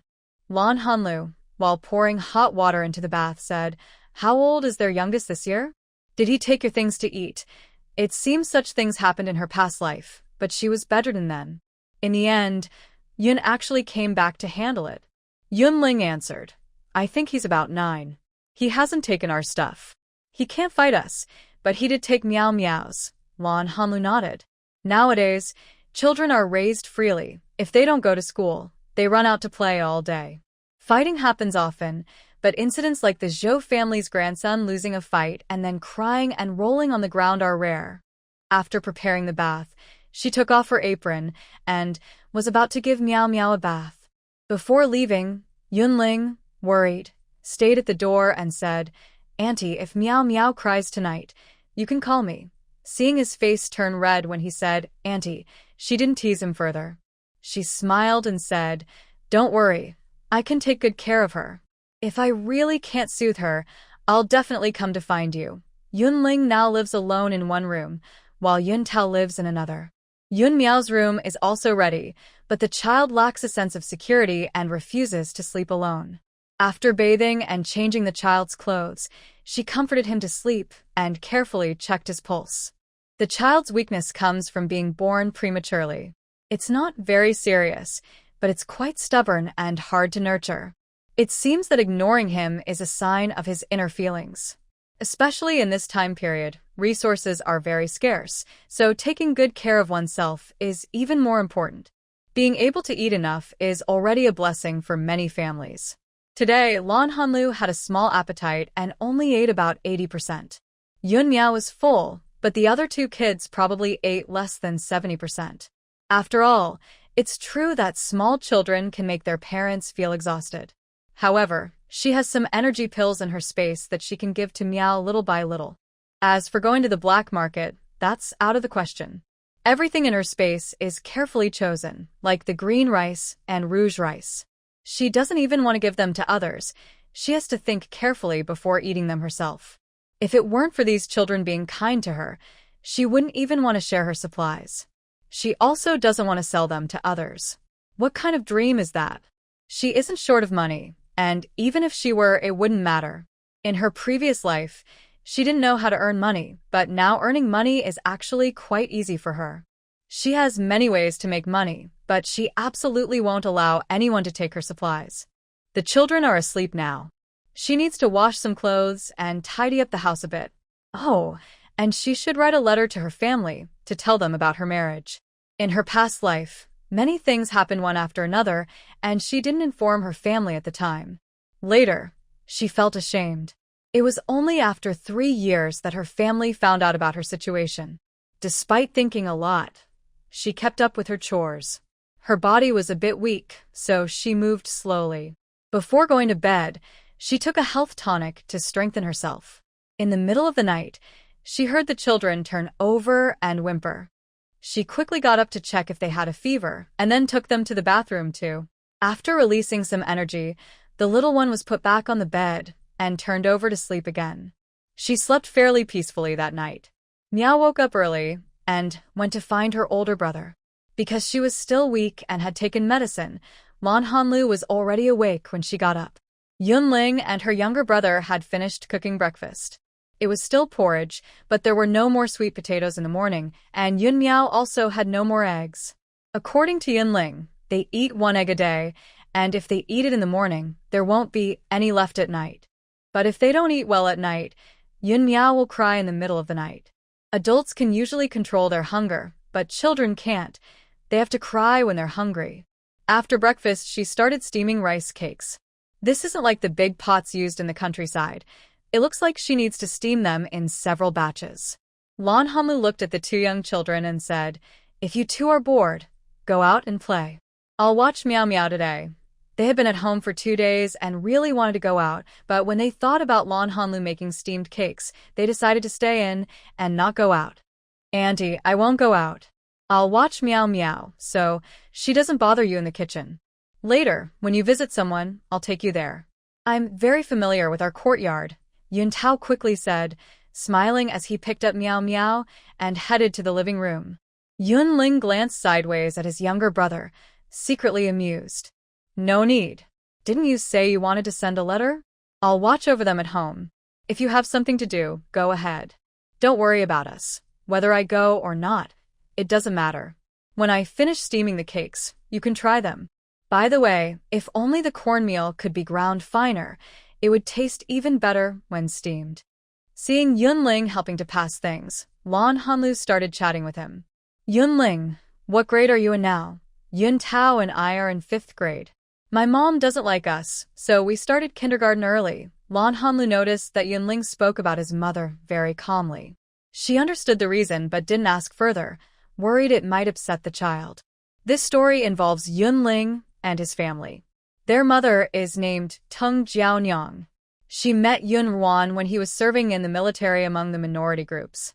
This woman had an extreme possessiveness. She liked Yun Ruan at first sight because he was quite handsome. She pursued him aggressively, causing a big fuss. She even staged a drowning scene and took her family to the military unit to force Yun Ruan to marry her. Yun Ruan, being the big boss of the courtyard, was able to compromise. He even asked his friends to trick Tung Jiaonyang's men into a trap. Teng's family was terrified and tried to persuade their daughter to give up her plans. But Tung Jiaonyang was ill, and she went to the military with a rope and scissors, threatening to hang herself at the gate. The leaders tried to talk her down, but she held scissors to her chest. The situation became very serious, especially when leaders came to inspect. One of the leaders had a tense relationship with the Yun family. In the end, Yun Ruan, fearing it would affect his brother and parents, married her. On their wedding night, this woman drugged him, leading to the birth of Yunling and Yun Tao. It's quite funny. Miao Miao was forcibly obtained during the woman's time recovering from an injury at Yunju. She thought that having 2 children would at least create some connection between Yunju and her, but instead, Yunju would feel disgusted just by seeing her. This woman is also very cruel. Yunju ignored her and stayed in the army for months without returning. Her twisted mind led her to mistreat the children, claiming they were disobedient and trying to win back their father's affection. Yunju occasionally came back to see the children and noticed something was wrong. He then took the children to his parents for care. Without the children, the woman became even more crazy. Yunju fought in the Korean War. After he returned to rest, everyone advised him, but he didn't believe the woman would change. He didn't speak harshly to her, but simply ignored her. The woman, pretending to care for him, sent everyone away, drugged him, and took advantage of him. It's unclear whether Yunju was strong or if the woman's pregnancy was fortunate, but she became pregnant again. However, she went into early labor, hoping to use her pregnancy to lure Yunju back. There was an accident on the way, and the baby was born with difficulty. The mother's health declined, and after a few months of care, she passed away. Yunju was harmed by this woman and almost lost interest in women altogether. He said that just a woman approaching him made him feel sick. To avoid leaving the army, he endured every time a woman got close. Yunju's parents were worried. They wanted their son to find someone caring to be with him, but because of the chaos caused by his previous wife, they felt responsible and didn't dare pressure him. When they heard Yunju liked Lan Hanlu, they quickly arranged the marriage. The old couple didn't have much money but owned jewelry, antiques, calligraphy, and books. However, most of these were secretly given to Yunju, and the rest were hidden away. After years of hardship, they were still sensitive to politics. All this was known to Lan Hanlu in her previous life. After the steamed rice cake was ready, they cut it into small pieces. Yunling even brought some brown paper, and once the rice cake was portioned, they wrapped it up carefully. "Leave these here. Each of you take a piece to eat first and save the rest for dinner," Lan Hanlu said, not taking a piece for herself, but letting the children share. Yun Tao took his and his sister's piece, took a bite, then broke her piece in half, and handed it to her to eat. "You two also eat. Don't worry about wasting a little time. After you're done, we'll go," Lan Hanlu said, feeling that being considerate shouldn't mean ignoring their needs. They hadn't eaten enough that morning. Now, each of them held a piece of steamed cake, no porridge or vegetables, but it tasted especially sweet and good. After eating, Lan Hanlu carried her steamed cake in a basket. Then Yunling and a few others went to visit neighbors. The first house was Anerpang's, as Yunling called her. She was a bit sturdier but not really fat, and she was very cheerful. "Oh my, is that Lan, the younger sister Lan?" Haha. Come in quickly. My husband is Zhao Jigang. You can call me Sister Zhao or Second Pang's wife, she said, probably forgetting Lan Hanlu's full name. I'm Sister Zhao. I'm Lan Hanlu. You can call me Hanlu or Lulu. Yun and I just got married, so I wanted to visit, but I won't go inside today. There are a few more houses to visit, and Meow Meow is still waiting at home, they said, not being very familiar with her, and they had several places to visit, so they didn't go in. Sister Zhao understood and didn't insist. All right, I know you're busy. I won't keep you today. When you have time, come visit again. By the way, Sister Zhao makes excellent pickled vegetables. When they're ready this fall, I'll send some to you, she added. Thank you, Sister Zhao. I really don't know how to do that, Lan Hanlu said, liking her very much. She was warm but respectful. She didn't like overly enthusiastic or overly familiar people, as it made her uncomfortable or even annoyed. Oh, it's no trouble. If you want to try, prepare some cabbage and a jar. When the time comes, I'll come help you pickle, Sister Zhao said generously, waving her hand. After saying goodbye, they went to the next house. An elderly woman was at home, but her son, daughter-in-law, grandchildren, and granddaughter had all gone out. The daughter-in-law was out shopping. The old lady had neat hair styled carefully, wearing a clean blue-green jacket, without a wrinkle. Her face was gentle and peaceful, but Lan Hanlu could sense her good manners and elegant temperament. Unconsciously, Lan Hanlu also adopted some old-fashioned manners and etiquette, and her overall demeanor became a bit more reserved. She slightly bowed in a respectful greeting, and the old lady's eyes immediately lit up. From her earlier distant but friendly attitude to now showing warmth and kindness was just a matter of a glance. She's the young wife of the Yun family. She's really a lovely girl. Good looks, good manners. She's just perfect in my eyes. The old lady not only held her hand and talked but also casually took off a silver bracelet from her wrist and put it on her hand. Lan Hanlu knew that women of high status often wore extra jewelry when going out to banquets, which they might give to younger relatives they liked. It was a way to show love and importance for the younger generation. This old lady was probably like that. Lan Hanlu looked at the bracelet for a moment, then smiled and bowed again. Grandma Gu gave me this wedding gift. It's really lovely. Since a senior has given it to me, I can't refuse. I'll accept it. The old lady was happy to see her so confident and generous. Yes, that's how it should be. It's just a small thing after all. No one cares about it. It's just a token of our friendship. The old lady liked Lan Hanlu more and more. She wondered why her grandson was so disappointing. The young man from the Yun family had taken the lead, such a flower planted among cow dung. After saying goodbye to the old lady and visiting 5 or 6 families, they finally arrived at the Zhou family, as Yun Tao had mentioned. Before they could knock, the door opened as if they had been waiting for them. The woman who opened the door was an old lady, short and plump but not tall. She smiled strangely, as if she was forcing herself. Are you the wife of the master's eldest son? Oh, just come in politely. Why are you bringing things? She reached out to grab the basket Yunling was holding, but Lan Hanlu stepped aside to block her and handed her the paper-wrapped package instead. The old lady instinctively took back her hand and held the package close to her chest, then looked a bit regretful. Madam, since you know who I am, I won't introduce myself. I'm just a newcomer here, saying hello to everyone. You seem busy, so I won't bother you. From her actions, it was clear that the Zhou family wasn't very welcoming. But Lan Hanlu wasn't afraid. Suddenly, a chubby boy, about 9 years old but bigger than the 11-year-old twins, ran out.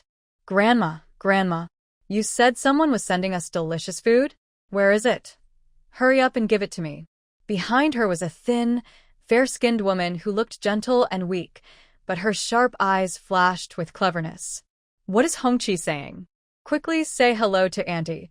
She gently patted the sturdy-looking child. Do you know you're annoying? Auntie is just trying to give me some good food. Hurry up and bring it out. Lan Hanlu frowned. Do the parents hate their child? Why raise the child like this?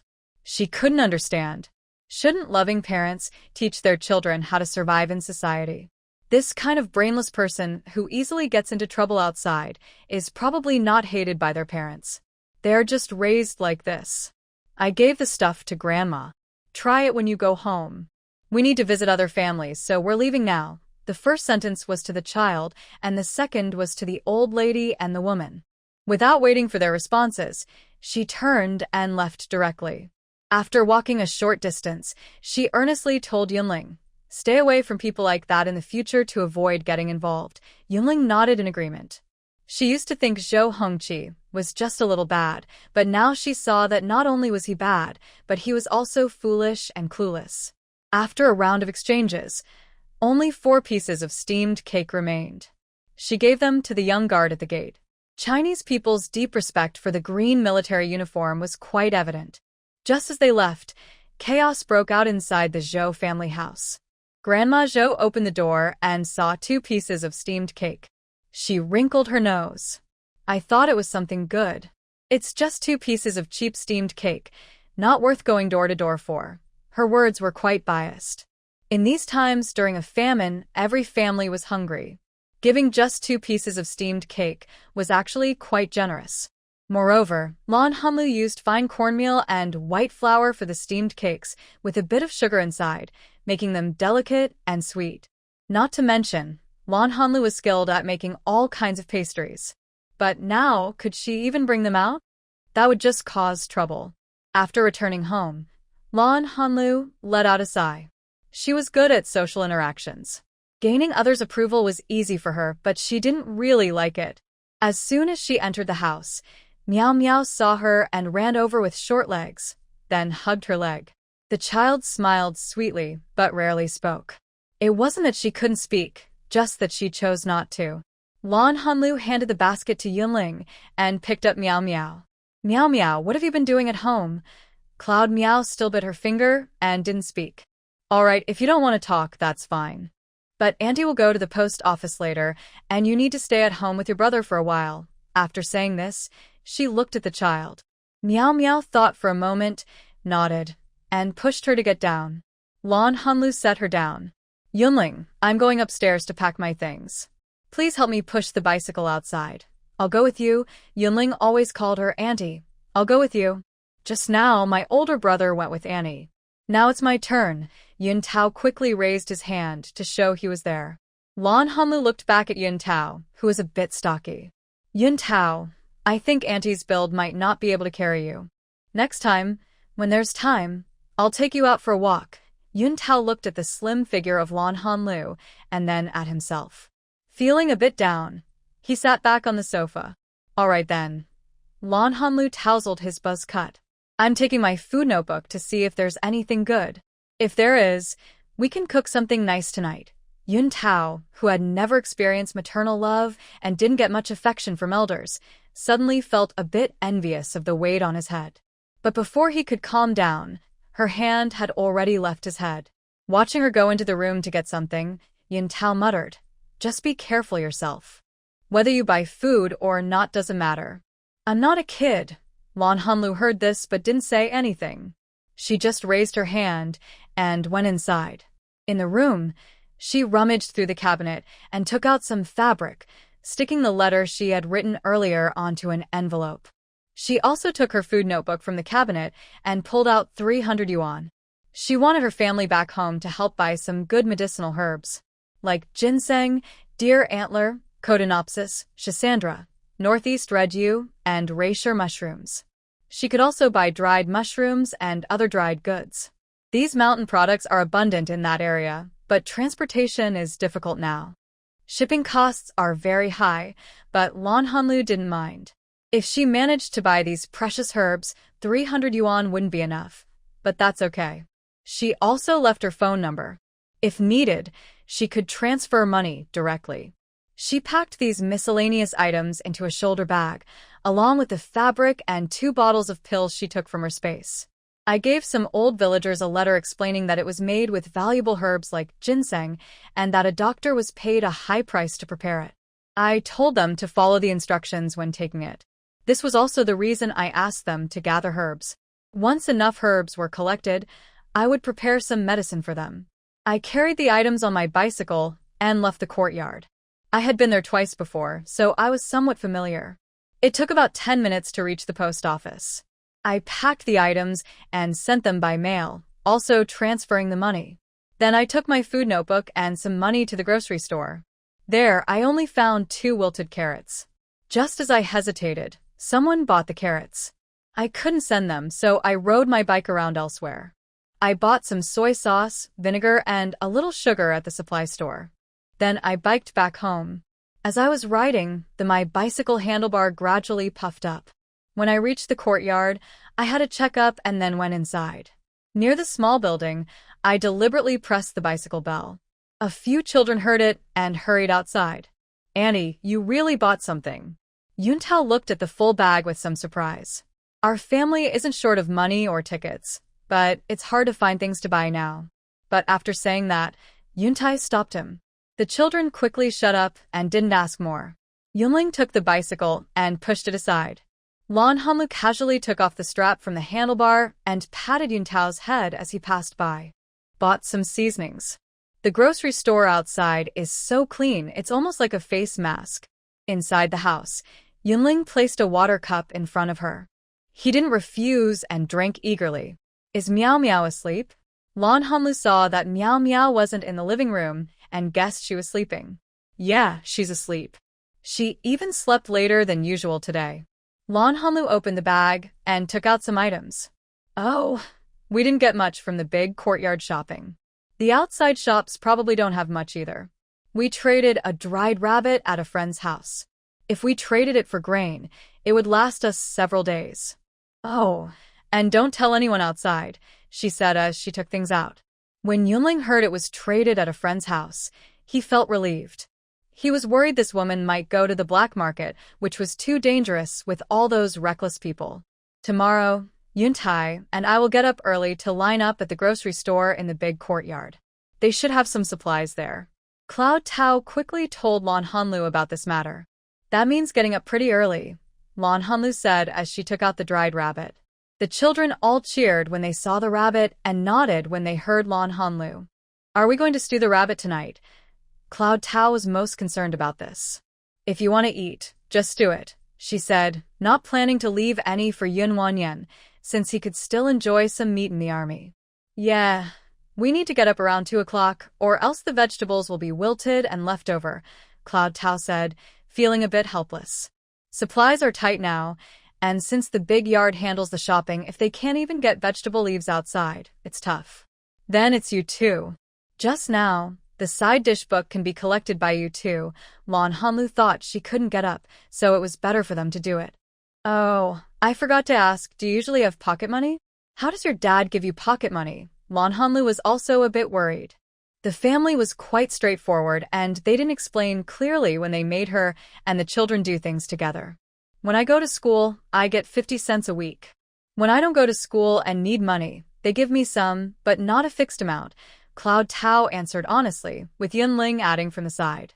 Lan Hanlu nodded but didn't say anything, planning to talk about this after dinner, and also to assign some chores. After all, she had to go to work and couldn't do everything herself. "Oh, Andy, my dad called." Yunling suddenly remembered and quickly mentioned it.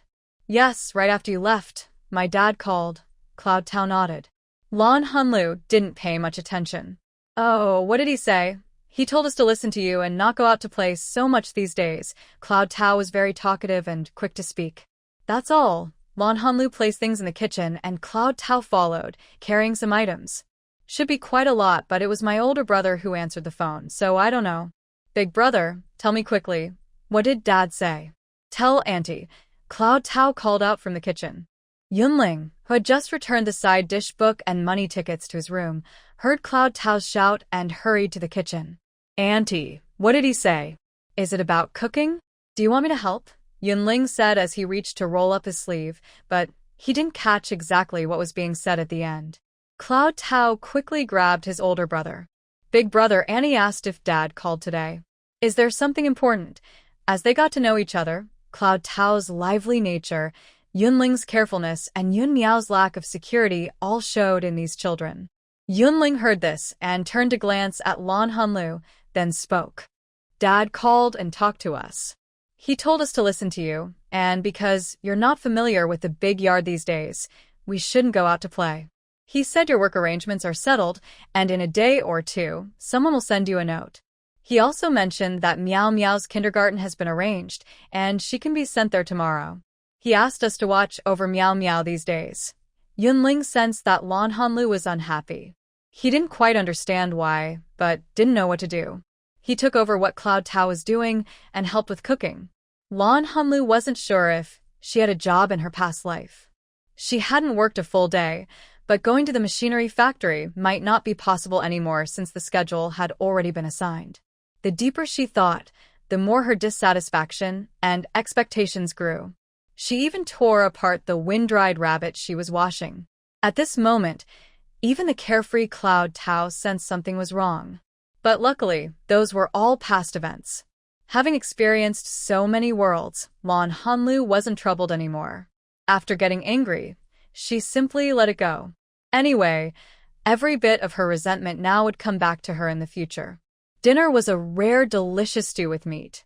Although each household in the big yard wasn't very close, they weren't far apart. In this era of food shortages, not to mention the smell of meat, even the aroma of rice could be smelled from 2 miles away. Everyone was discussing the smell of meat at home. Of course, there were also many knocking on doors. No matter what their intentions were, Lan Hanlu didn't open the door. Several groups of people left cursing and grumbling. After all, if someone came to ask for meat, what kind of good character could they have? But we normal people must admit that people's characters are diverse. As for Lan Hanlu's reputation later, did she care? Besides, no one is foolish. Apart from the 2 rabbit legs left for Meow Meow, everyone else ate everything. Lan Hanlu ate the least, feeling a bit of a toothache. After dinner, everyone started tidying up. No one was idle. Meow Meow was placed on the ground to play for a while and walk around a few times. This child hasn't eaten meat these days and is holding on to a half-eaten rabbit leg. Lan Hanlu didn't stop her. She planned to talk with the 2 older children. They also noticed her attitude and quickly sat around the sofa after tidying up. Lan Hanlu looked back and saw Meow Meow playing at the gate. She didn't mind, feeling safe in the big yard. I asked about your pocket money while cooking. It's 50 cents a week. She paused, looking at the 2 brothers. The 2 boys looked at each other and nodded together, probably thinking that Auntie thought they were given too much. There are 3 kids and each gets only 1.5 yuan a week, which is 6 yuan a month.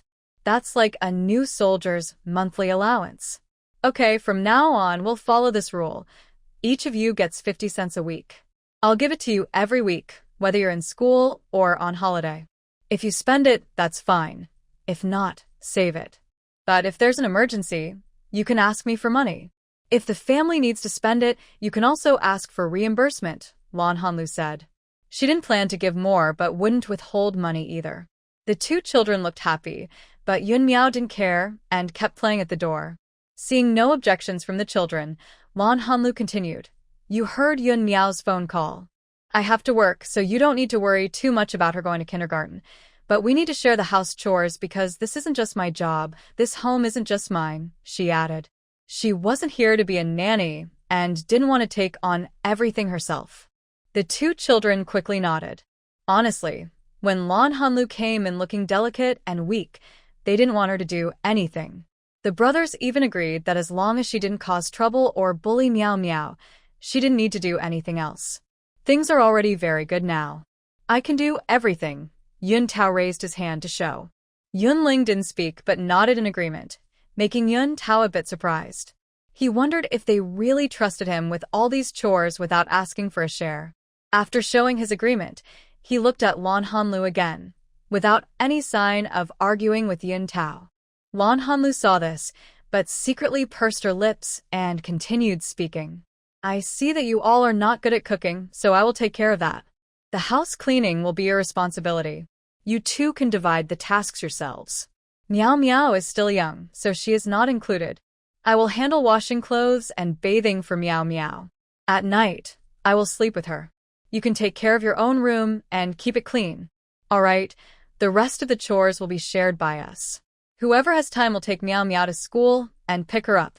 Yun Tao nodded and agreed.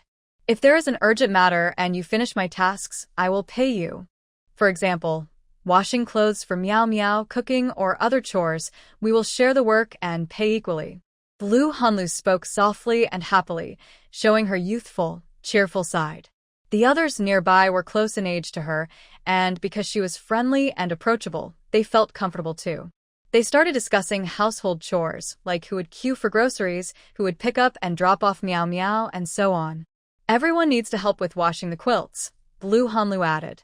I can't do it alone. Okay, then we'll all wash together, Yunling suggested, writing it down in his notebook. The three of them leaned in to discuss, when suddenly they heard Meow Meow crying. Blue Hanlu immediately stood up and ran outside. Her two brothers quickly followed. They saw Blue Hanlu holding Meow Meow, while Zhou Hongqi from the Zhou family was chewing on a rabbit leg. Don't cry, Meow Meow. Tell Auntie where it hurts, she asked gently, checking her and brushing off the dirt. The brothers also came over, asking how Meow Meow was doing. Yunling, being about her height, leaned over to look at Meow Meow in her arms. What's wrong, Meow Meow? Does it hurt or feel uncomfortable? He asked anxiously. Meow Meow, crying, pointed at Zhou Hongqi and said, he took my bunny and pushed me. Though crying, her words were clear. Before she could say more, Zhou Hongqi's grandmother and mother hurried over. What's going on? Why are you all crowding here? Your family is bullying our Hongqi. They quickly pulled Zhou Hongqi behind them as he was chewing on the rabbit leg. Seeing that Meow Meow was okay, Blue Hanlu handed her over to Yunling. Then she stepped forward and looked at the Zhou family members, ready to speak. Your nose has 2 holes for breathing. Didn't you see that your family member, Zhou Hongqi, snatched Meow Meow's rabbit leg and even pushed her down? The old lady looked back and saw her grandson eating happily. She was very pleased and proudly said, what does a little girl need with a rabbit leg? My precious grandson can eat 2 bites. What's the big deal? Why is your young wife so stingy? This comment made Lan Hanlu laugh. She rolled up her sleeve and took a step forward. What's wrong? The chairman said women can hold up half the sky. But here, it doesn't seem to work. Stealing a 5-year-old's meat is okay now. I'll tell you, you old troublemaker. You act tough with others, but not here. Make your grandson apologize and pay for the meat and Meow Meow's medical bills. The old lady was used to throwing tantrums, rolling around, crying, and pretending to be poor and pitiful. But it didn't work here. The worst part was that this young wife's words were really harsh. But she wasn't afraid. She put her hands on her hips and said, you sneaky little troublemaker. Asking my grandson to apologize and pay? Do you think you're lucky? You dare to challenge me? Just because you married a military officer doesn't mean you're special. I'm not afraid of his officer. If you keep bothering us orphans and widows, I'll go to the army and complain. Let's see if his officer can still keep his position. The old lady spoke more confidently, as she used to when she was younger and more assertive. Lan Hanlu was amused by her logic. When she finished talking, she stepped forward, grabbed the old lady's collar, and slapped her. The crisp sound of the slap rang out as she said I didn't bully you. If you don't settle this properly, how can you complain? The old lady was stunned by the slap, but the fight wasn't over. Another slap followed. You open your mouth and curse people. If you can't speak properly, don't bother. At first, a crowd gathered to watch the argument, but no one expected that Lan Hanlu, a newly married young wife, would be so tough. Without arguing or fighting, she just started hitting. The old woman, Zhou, finally recovered and shouted, you wicked girl. How dare you disrespect your elders and hit me? Another sharp slap sounded. What's wrong? Do you want to pick a good day to fight? Disrespecting elders? Who do you think you are? You should show respect to whoever is your elder. Don't pretend to be so innocent, Lan Hanlu. If you keep insulting and scolding, I will knock out your teeth. Her fierce attitude surprised a few people from Yunling. In the big yard, Mrs. Zhou is known for being tough, but this Annie turned out to be quite formidable. Usually, only a few people who are close to the Zhou family would dare to get involved. Others didn't dare to step forward, and some were even intimidated by Lan Hanlu's boldness. At this moment, Sister Zhao quickly came over to separate Lan Hanlu and Grandma Zhou. Sister Lan, stop it now. Although this wife has a sharp tongue and isn't very kind, she's old. You better not let her take advantage of you. She whispered this last part into Lan Hanlu's ear. Grandma Zhou is famous in the yard, and Lan Hanlu was worried she might really cause trouble for herself. Lan Hanlu let go of the old lady. The lady then fell to the ground, rolling and making a scene. Oh, the young wife of the master hit someone. She's bullying us common folks and making life hard for us. Exactly. Comrade Lan, you can't just hit someone whenever you want. Grandma Zhou is quite old, after all, said a woman in her 20s, dressed in new clothes. Her hands looked rough, and she was about 1.5 meters tall and very thin. Her cheekbones were prominent, making her look a bit harsh. But if you looked closely, her face wasn't bad. It's just that nowadays, people tend to be a bit sharp-tongued and mean. She was the wife of another division commander, Li. But judging by their ages, it seemed like a second marriage. They lived in the same big yard but not close to each other. Lan Hanlu only brought some steamed cakes to her family and a few others who were friendly with the Yin family. Since she wasn't close to her family, she didn't visit them often. The woman was a little unhappy about that, mainly because she didn't like Lan Hanlu's charming and flirtatious look. She was already one of the most beautiful women in the village. Because of her age, she was somewhat pampered by the division commander. So she looked down on Lan Hanlu, even though they were both pretty. She wouldn't admit that Lan Hanlu was more beautiful. Lan Hanlu looked directly at her. How can I pick a day to hit someone? Now you're here pretending to mediate.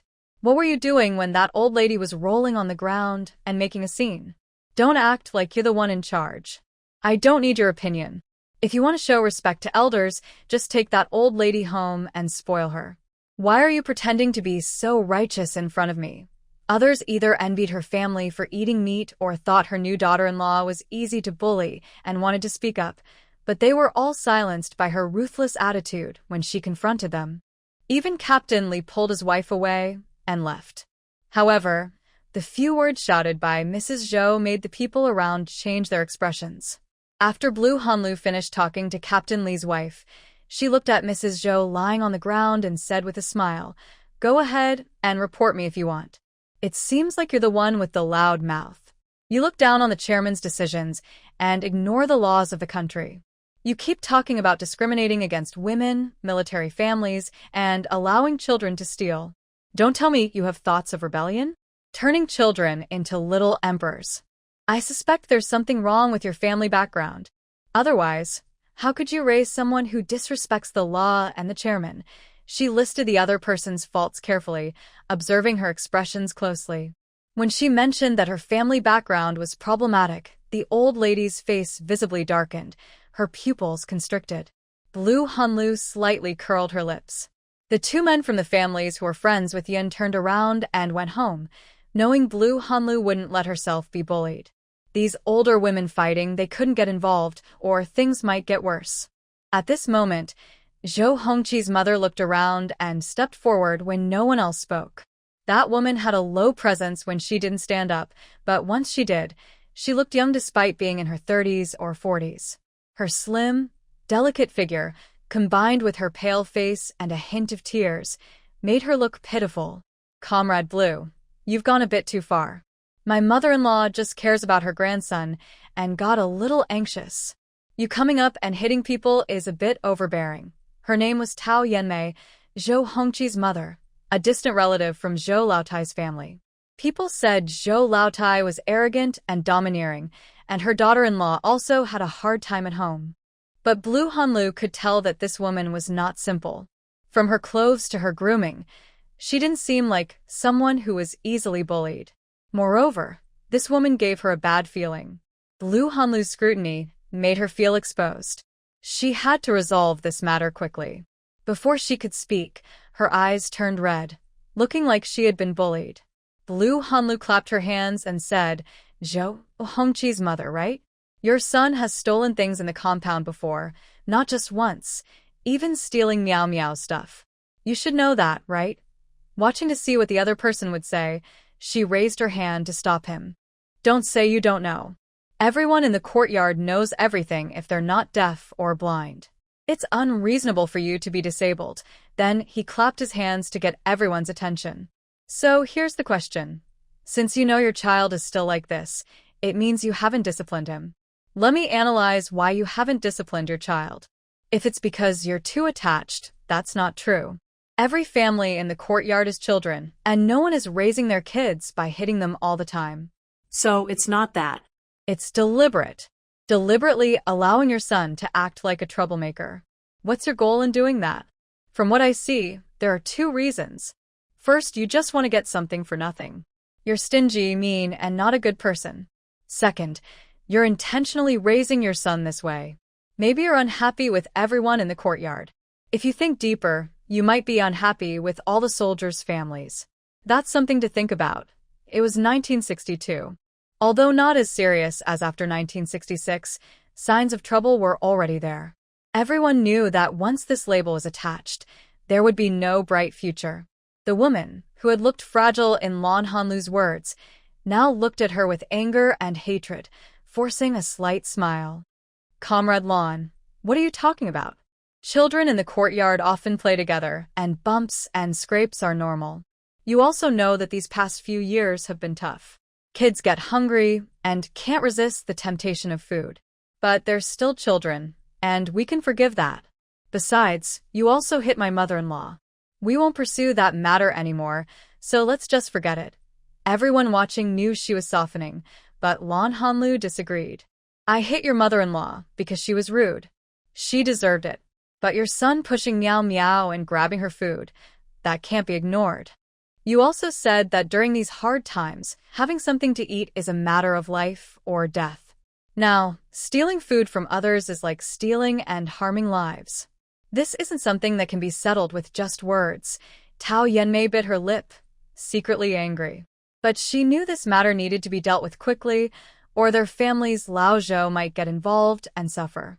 So, Comrade Lan, what do you want to do? Children are still young and can make mistakes. As adults, we shouldn't resort to violence. She was afraid her son would get into trouble. She had 3 daughters and 1 son, and she still hoped her son would take care of her in old age. Lan Hanlu smiled more brightly when she heard this.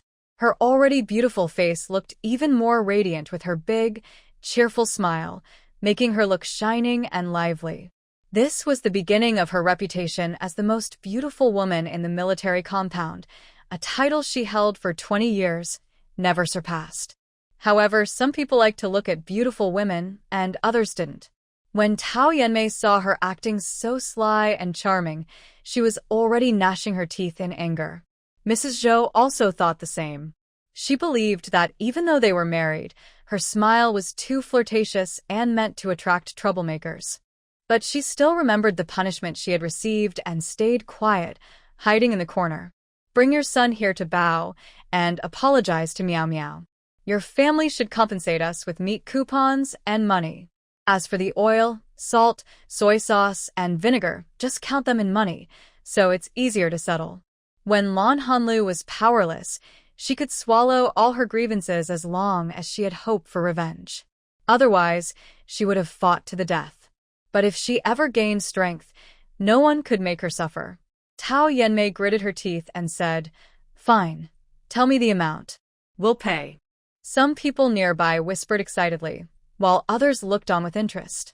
But no one stepped forward to speak up for the Zhou family. I'll give you half a gene of rabbit leg. You just pay me the price of half a gene of pork and a meat coupon. Of course, I should mention that Meow Meow bit the rabbit leg twice, but she's small, so she only bit twice. It's mainly about the money for my diesel salt. Lan Hanlu was determined to get her fair share and wouldn't let the other side take advantage. But when Mrs. Zhou heard this, she couldn't help but protest, speaking unclearly. Why should I pay you? The price of pork? Why is your rabbit so precious? Lan Hanlu saw her and grinned again, showing her small white teeth, which made Mrs. Zhou step back in fear. Then just prepare my rabbit leg and send it to me. We're not trying to cheat you. When the time comes, you can tear off a piece of meat and eat it. This was truly difficult for her. Nowadays, Where could she get a rabbit for her? Tao Yanmei quickly took out some money from her pocket and stepped in front of Mrs. Zhou, handing her the meat coupon. Mrs. Zhou secretly sewed everything into her underwear, so she didn't even need to go home to get it. Perhaps she was truly intimidated by Lan Hanlu's threat. She tremblingly unfastened her waistband, took out a meat coupon worth 2 taels, and was pulled away by Tao Yanmei. Then she handed the money and coupon to Lan Hanlu, who examined each one carefully. She then clicked her tongue twice. This meat coupon expires at the end of the month. Your family really doesn't lose anything. Everyone knows that nowadays, even with a coupon, you can't buy meat, especially if it's about to expire in a few days. If you can't buy meat, the coupon becomes useless. She shook the money and coupons in her hand. All right, apologize to Meow Meow. This matter is over. Honestly, feeding mosquitoes here at night, if I wait any longer, I'll start asking you for medical expenses. Lan Hanlu looked somewhat fearless. Anyway, that was her intention. If Yun dared to argue with her about this, she would just laugh. But based on her understanding of that person, although he looked like a gentle, charming man, he was somewhat rebellious and carefree. If he knew about this, it would be a miracle if he didn't teach the Zhou family a lesson. Tao Yanmei patted the child's back to signal Zhou Hongqi to apologize. But the reason the naughty kid was called a naughty kid was because of his bad temper. Seeing his mother want him to apologize, he mimicked his grandmother, lying on the ground and crying loudly. I won't apologize. Why should I apologize to a little liar girl? That little brat will belong to someone else someday. The meat should be mine to eat. Tao Yanmei didn't come closer, calling out to the child twice, but he cried even more intensely. She hesitated, then looked up at Lan Hanlu. Lan, comrade Lan, look, I'm watching. Keep going, Lan Hanlu said, not planning to let this naughty kid off easily. Tao Yanmei bit her lip. Look, we've already compensated with the meat money and coupons. My mother-in-law was also beaten quite badly by you. If you want an apology, then how many times do I have to say it? Your mother-in-law was beaten because she insulted someone, and you paid because you ate my family's meat. Your son must apologize. If you think that's too much, then do it the way your mother-in-law handled it. What was Lan Hanlu's way of handling this? Everyone present understood immediately. Even Granny Gu, who arrived later, was surprised. They didn't expect the quiet, gentle girl to be so proud. Yes, the elderly lady doesn't think Blue Hanlu is unreasonable or stubborn. She believes the young girl has a natural pride. That confidence makes her suitable to be the head lady of the household, capable of managing the inner family affairs and raising children. When something happens, she can support the family, protect her relatives, and continue the family line. Thinking of this, she pats her granddaughter-in-law's hand. Go back. Yun's wife can handle this herself. The elderly lady tiptoes and asks her granddaughter-in-law to help her back. The mischievous child is rolling on the ground, refusing to apologize. When asked to apologize, he throws a tantrum. Tao Yanmei also doesn't want her son to apologize, so she looks at Blue Hanlu with a difficult expression. There are quite a few mosquitoes now. She doesn't want to argue with this group anymore, so she says to Tao Yanmei, whether he apologizes or not, give a clear answer. If I keep getting bitten by mosquitoes here, apologies won't fix it. Tao Yanmei still looks the same, biting her lip and with red eyes. If the kids don't want to listen, I can't do anything. You're an adult, you shouldn't be fighting with children. She thinks that if Blue Hanlu really tries to hit her, she has her own way to respond. She would definitely fight back fiercely. Before she finishes speaking, Blue Hanlu raises her hand to stop her. Since you won't apologize, I'll handle it myself. Then she shouts loudly, Yun Tao, hit him. Aim for the thickest parts. As soon as she finishes, Yun Tao rushes over. Next, they hear the loud crying and wailing of the mischievous child. At first, the two women from the Zhou family don't react, but then they realize and try to step forward. Blue Hanlu blocks them. You two better not be impulsive. If I get hurt, I won't bother to fight back. It's just some bumps and scrapes among kids. Mrs. Zhou opens her mouth to scold. You little. Her daughter-in-law covers her mouth quickly. When she looks up at Blue Hanlu with a regretful expression, she dares not say anything more. Yun Tao, while hitting, says, "Are you still daring to bully Meow Meow? I'll beat you to death if you do." At this moment, Zhou Hongqi stops scolding and quickly apologizes. "I dare not. I won't do it again. Please, let me go." "Oh my, stop hitting me." After a while, Blue Hanlu finally shouts, "Yun Tao, come back." Yun Tao stops and returns to Yunling. Lan Hanlu looked up at the two women-in-law and said, "Our two families are now even. What do you think?" Although she said this, her smiling face seemed to say, "If you think it's not enough, we can argue more." "I still haven't had enough." Mrs. Zhou hurried over to help her grandson up. The child, having been hit, didn't dare to cry out loud. Tao Yanmei clenched her teeth and said, "All right, this matter is settled. But Comrade Lan, you should be careful. Everyone has good and bad days." "Oh, this is a warning." She was least afraid of that. Lan Hanlu's smile grew even brighter. "Sister-in-law is very cultured. That idiom really hits home for me. I'll give this phrase back to you exactly as it is. But be careful on dark, slippery roads." She smiled sweetly, her voice soft and with a hint of coaxing. But to Tao Yanmei, it felt like the whole person had turned cold. From then on, she firmly decided in her heart that this person was not to be provoked, an unbreakable rule. Lan Hanlu returned to where the three children were standing, picked up Meow Meow, and held her in her arms. She looked at her brothers and said, "You three are siblings. Meow Meow is the youngest and a girl. As brothers, you should take care of her more. If you see someone like Zhou Hongqi bullying your sister again, just go ahead and fight him." Initially, the crowd was about to disperse after the matter was settled, but after hearing Lan Hanlu's words, everyone looked at each other in surprise. Once everyone left, they also turned around and went back inside. It was indeed late. Lan Hanlu washed up Meow Meow and coaxed her to sleep.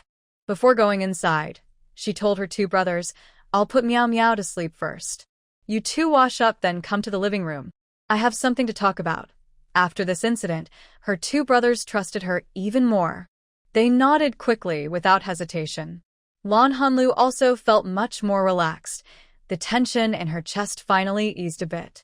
After putting Meow Meow to sleep, Lan Hanlu changed into a more conservative nightgown, one she brought from her previous life, which was more modest than her current outdoor clothes.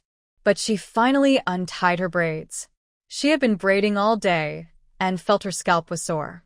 In the living room, Yunling was reading a book and Yun Tao was fiddling with the radio. Seeing Lan Hanlu come out, they were both momentarily stunned, then quickly stood up to greet her. "Aunt Lan, Meow Meow is asleep." Cloud Tao spoke loudly and clearly, with bright eyes, looking very energetic. "Yes, I should tell you all about it so we can sleep early. It's really late now," he said, walking over to sit on the sofa that Yunling had moved aside. "We agreed to follow the plan we discussed before. What I want to say is that tomorrow morning, you all need to get up early, and I will teach you how to do boxing." Lan Hanlu poured herself half a cup of water and drank it, letting her brothers digest what she said. Yun Tao looked very excited. "Aunt Lan, are you going to teach us military boxing? Grandpa's bodyguard taught us before." Lan Hanlu smiled and looked at Yun Tao. This kid seemed rough, but was actually quite clever, just not fond of thinking too much. "It's not military boxing, it's traditional martial arts. The main goal is to strengthen the body and be flexible, using every part of your body and every bit of strength." "Great. I want to learn," Yun Tao responded eagerly. Lan Hanlu looked at the other two and smiled. "Think about it at home. Whether you want to learn or not is up to you. It depends on your interest." It's too late now. I need to go back and sleep, or I won't wake up early tomorrow." She stood up, stretched lazily, then turned and went straight to her bedroom. Meow Meow was sleeping very comfortably. Looks like she needs to get a small bed too, or sleeping will be too tiring. Meanwhile, Yunju Ran's office phone rang. Yunju Ran rubbed his forehead and answered the call, first hearing a cheerful laugh. "Ha, Yun kid, I tell you, you're quite the loner. When we fought before, you guys took all the good stuff from the team. Now, as a battalion commander, it's the same. Everyone talented is being snatched up by you guys." The caller didn't introduce himself, but started chatting happily. As old friends and comrades for many years, Yunju Ran knew who it was. Zhao, the political commissar living in the same compound as him, next door to his house. His wife was called second fat sister-in-law. Zhao was straightforward and quick. Before a mission, he told Yunju Ran that if he needed anything, he should come find him. From his words, it was clear he was talking about his own family matters. Yunju Ran rubbed his forehead and interrupted in a serious tone. Old Zhao, you really are a nag. If you have something to say, just say it directly. I just finished a task and need to catch up on sleep. He hadn't slept properly for several days and nights because of the spy incident. Old Zhao also sounded tired in his voice.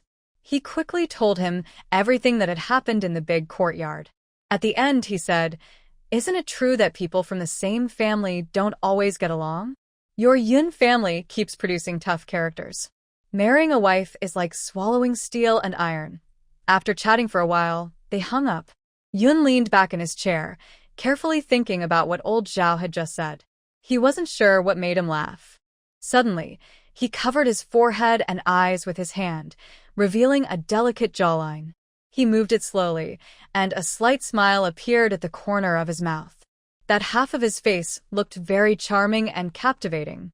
No wonder women were crazy about him.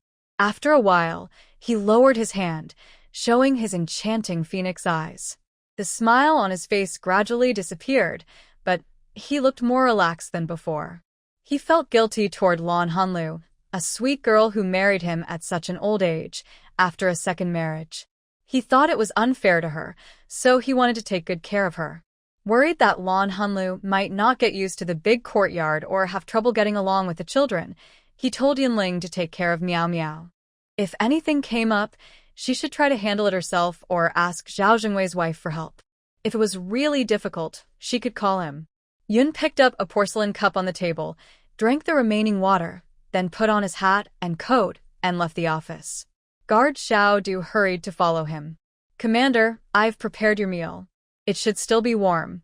Finish eating and then rest a bit. You haven't had a good rest these days." "Okay, I understand. You should rest too. I haven't slept well either." "Oh, and don't forget to go back to the big courtyard tomorrow and handle what I ask you to do." He knew his young wife had ideas, but he was still surprised that she managed to get things this far. Still, he felt a little more at ease. As his words faded into the night sky, their figures disappeared into the moonlight. The next morning, Lan Hanlu woke up early. Seeing Miao Miao lying sprawled on the bed, she went straight to the bathroom to wash up. When she came out of the bedroom and saw that the two brothers had already gotten up, Lan Hanlu smiled and waved her hand. "Let's go. Today we'll do 15 minutes of horse stance first, then teach you how to practice boxing. We'll gradually increase the time for horse stance." Two people looked excited, jumping and skipping as they left the house and went to the small yard behind the little building. The yard had a brick path in the middle and was planted with green onions and garlic on both sides. These days, there was a famine, and although things seemed to be getting better this year, no one left their land empty or unused. The brothers lined up on the street, listening carefully as Lan Hanlu explained how to do horse stance exercises. She demonstrated, and they followed along without hesitation. Lan Hanlu cut a small branch from a tree, adjusted their movements and angles, and talked about the benefits of the horse stance. She said that the first week of practicing it would be very hard. Although the two children didn't eat well, they weren't hungry either.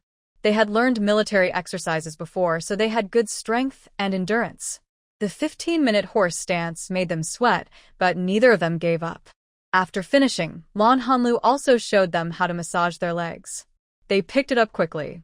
Later, Yunling said she realized that her previous military trainer had also taught her similar techniques. But Lan Hanlu was more strict and detailed. The massage method she used was based on traditional Chinese medicine, focusing on acupoints and pressure, which required skill and care. While teaching, she explained, learning these acupoints not only improves massage but also helps when defending against enemies in the future. Each acupoint has a different purpose, but I will teach you more about them slowly.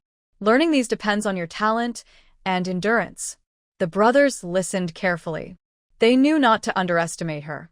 As Lan Hanlu explained more, they realized how impressive she was. They looked forward to learning more martial arts. Lan Hanlu didn't disappoint them. She taught them martial arts she had collected in her previous life. There were better and more advanced styles, but they weren't necessary to learn now because they were too difficult. As she demonstrated each move, everyone copied her. She guided them to correct mistakes or forgetful actions. If they kept making the same mistake, she would gently tap them with a small stick. Both children tried their best to perform the moves perfectly and smoothly. No one complained about the pain from the taps. Instead, they became more focused, which made Lan Hanlu very happy.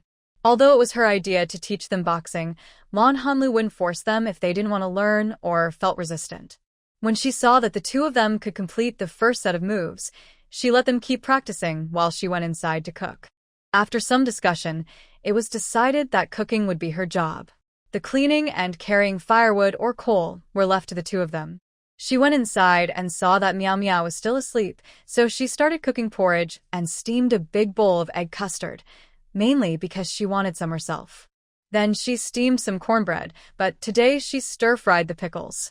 Just as she finished, she heard crying from the room. Lan Hanlu called out from outside, "Yunling, it's time. Come inside quickly." She quickly took off her apron and hurried into the room. Meow Meow was sitting on the bed crying. Lan Hanlu picked her up, supporting her with one hand and gently patting her back with the other. "Don't cry, it's okay." Yunling and Yuntao rushed in. Yuntao, being tall, leaned close to Meow Meow, who was resting on Lan Hanlu's shoulder. "Why is Meow Meow crying? Do you want Big Brother to hold you?" They knew she had been frightened yesterday. Normally, she didn't cry when she woke up. Yuntao had helped raise her, so she was very close to him. As soon as he spoke, he reached out his hands. But this time, Meow Meow didn't reach for him. Instead, she turned and wrapped her arms around Lan Hanlu's neck, softly murmuring, "Mommy, hold me." Her voice wasn't loud, but it was clear enough. Everyone in the room froze, surprised that Meow Meow was the first to call her mommy. Meow Meow had always been quiet. Her grandparents were in poor health, and the staff usually looked after her. She rarely talked to others. Everyone thought it was just her personality, but no one expected her to take the initiative to hug Lan Hanlu and call her mommy. Lan Hanlu was stunned for a moment, then gently patted her back again. "Okay, mommy's here. Be good, Meow Meow." She turned to the two brothers. "Yuntao, go wash up and bring out the food. Especially Meow Meow's egg custard. Let it cool a bit. I'll take her to wash up, and then we'll eat." The two quickly followed her instructions. Lan Hanlu carried Meow Meow back to the room and set her on the bed to change her clothes. "Meow Meow, how about we wear this little dress today?" She often talks a lot with Meow Meow. A 5-year-old child should be lively, crying, and playful. There might be quiet children, but they wouldn't be as silent as now. "Maybe," she softly asked again. "Mom, I want to wear this little dress," the child said with a soft but firm voice. Lan Hanlu hugged the dress and asked, "Do you want Mom to help you put it on?" Yun Miao thought for a moment. "Mom, I want to put it on myself." Lan Hanlu directly adjusted the dress and handed it to her. A 5-year-old can dress themselves, and even in this era, 5-year-olds can do household chores. So Lan Hanlu didn't stop her, just guided her little by little. After Meow Meow finished dressing, Lan Hanlu clapped and praised her. "Wow, Meow Meow, you're so great. You can dress yourself now." From then on, she washed her face and hands by herself, though her hair was still combed by Lan Hanlu. Her 2 pigtails from her head to her shoulders, with clips at the ends and the top, made her happily look at herself in the mirror. "Let's go out now. It's time to eat. Also, your brothers can see how pretty Meow Meow is," said Lan Hanlu. Hearing this, she jumped off the stool and ran outside. Lan Hanlu followed behind her, watching her run to Yun Tao, who was carrying dishes. Yun Tao, being straightforward, said, "Meow Meow, don't cry anymore. Let's eat now. I'm hungry." Meow Meow pursed her lips, feeling a bit disappointed. At this moment, Yunling came over, looked at her pursed lips, and quickly praised her. "Wow, Meow Meow, your little braids and dress look so nice. The clips are also pretty." Hearing her second brother's words, Meow Meow's small mouth curved into a smile. Mom chose my dress, braided my hair, and put in the clips, she said, lifting her chin slightly, showing off. Yunling saw her say this, and her eyes flickered, but she still praised her. Really? Then you should thank her. She found it hard to say those two words. After all, they were only 7 or 8 years apart. Meow meow, come quickly. Aunt Lon made steamed egg custard for you. Yun Tao, who had a big appetite and had exercised all morning, was now very hungry. Meow meow happily ran to her seat in the dining room, waiting for the new mom to serve her the steamed egg cake. Lon Hunlu brought out pickles and porridge. When everyone had finished their meals and sat down, Lon Hunlu took a small portion of egg cake and shared it with a few people, placing the rest in front of Meow Meow. This favoritism made Meow Meow very happy. She tilted her chin and looked at her brothers. Yunling saw her like this and couldn't help but smile. Her cheerful, cool smile surprised everyone in the room. The children always saw their older brother as serious and responsible. It seemed they had never seen him smile so freely before. Lon Hunlu felt that she was finally seeing his true face. He probably resembled their mother more than their father, less delicate and with a hint of weakness. Usually, he kept a serious face, but now, with his smile, it was obvious. All right, let's eat, Lon Hunlu said. Everyone started eating. Meow Meow didn't need anyone to serve her. Today, things had been busy and late. Yesterday, after dinner, they hadn't finished cleaning up when someone knocked on the door. Yun Tao went to open it. It was his father's guard, who loudly called out, "Uncle Du, hey, are you all at home?" The guard, called Uncle Du, reached out and ruffled Yun Tao's hair. Yes. Are you looking for Aunt Lon? Yun Tao remembered what his brother had said that day. While talking, the guard had already come inside and saw Lon Hunlu in the living room. Sister-in-law, he greeted with a smile. Lon Hunlu also smiled and responded, "You're Du Jiabao, right? Come in quickly." Yun Tao, pour Uncle Du a glass of water. Sister-in-law, you're too polite. Just call me Little Du. The deputy commander asked me to bring you some work documents, and everything about Meow Meow going to kindergarten has been arranged. He efficiently explained the work matters, then took the water from Yun Tao and drank a sip. From the military district to the city, then from the city to the compound. It's a long way. He was quite thirsty after all that traveling. Lon Hunlu picked up the note on the coffee table. Seeing the work unit written on it, she couldn't help but smile mockingly. The note said, "Comrade Lon Hunlu, please report to the Steel Plant Propaganda Department with all necessary documents on August 20th. Uncle Du didn't understand what her smile meant. To him, working at the steel plant's propaganda department was a very good job. She was both respectable and relaxed, earning a good salary. The steel mill was a large state-owned factory, so she carried herself confidently. However, no matter how highly she thought of this job, her husband could see that she was unhappy. Although he was still young, he was clever enough to read her feelings.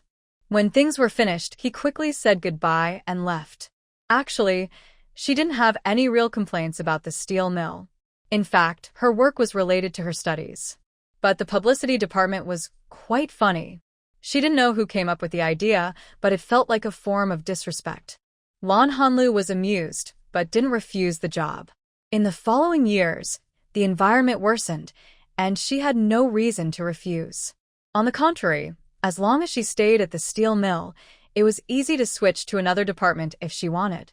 After all, she wasn't just a student from a technical school anymore. Her knowledge was much broader now. Thinking of this, she suddenly felt like laughing.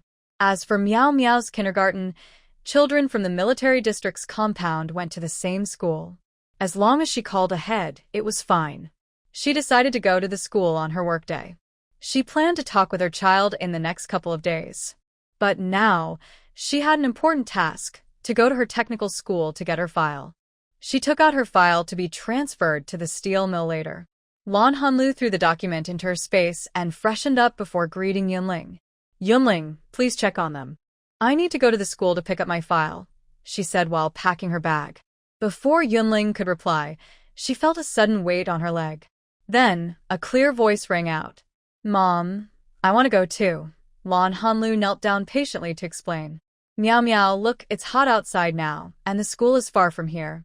Mom doesn't have a bike to take you. If I fall, it won't be good for either of us. Is that okay? Mom will be back soon, and I'll buy you something tasty for lunch. Meow Meow snuggled into Lan Hanlu's arms, holding her little braid. Okay, Mom, I'll listen. You guys are so sneaky, leaving comments just to drain me. Oh, my Meow Meow, you're so obedient. Even more obedient than your older brothers.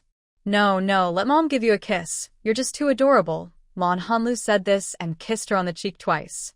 Meow Meow felt shy from the compliment, but she was very happy to receive her mom's affectionate reward. Although she tried to hold back, her smiling lips and slightly squinted eyes showed her excitement. Yun Tao picked her up. Meow Meow, bye-bye. He waved her hand, and Meow Meow pulled her hand away, waving at Lan Hanlu herself. Mommy, bye-bye. After saying goodbye, she asked Lan Hanlu, then rode away on her bike. The weather was hot, and although she was wearing a dress, she still sweat from riding. He went straight to the school and found the director, who had previously talked to her about her thoughts. He showed the director a note and mentioned needing her file. The director's attitude completely changed, now friendly and respectful. Oh, Lan Hanlu is back. Now I should call you Mrs. Yun. Your work was arranged so quickly. Sorry, this was a mistake on our part. These things should have been handled by the school. But now, with Director Yun arranging this, it's better. It's a light job, so you can take care of your family. Since you graduated from our school, we hope you look after us in the future. While speaking, the director took her file from the drawer and handed it over. Lan Hanlu took it to check, then looked up at the director. Director, please don't say those things anymore. The school has done a lot for me, and all your threats and bribes back then are gone now. I haven't caused trouble for you, so you should consider that my kindness.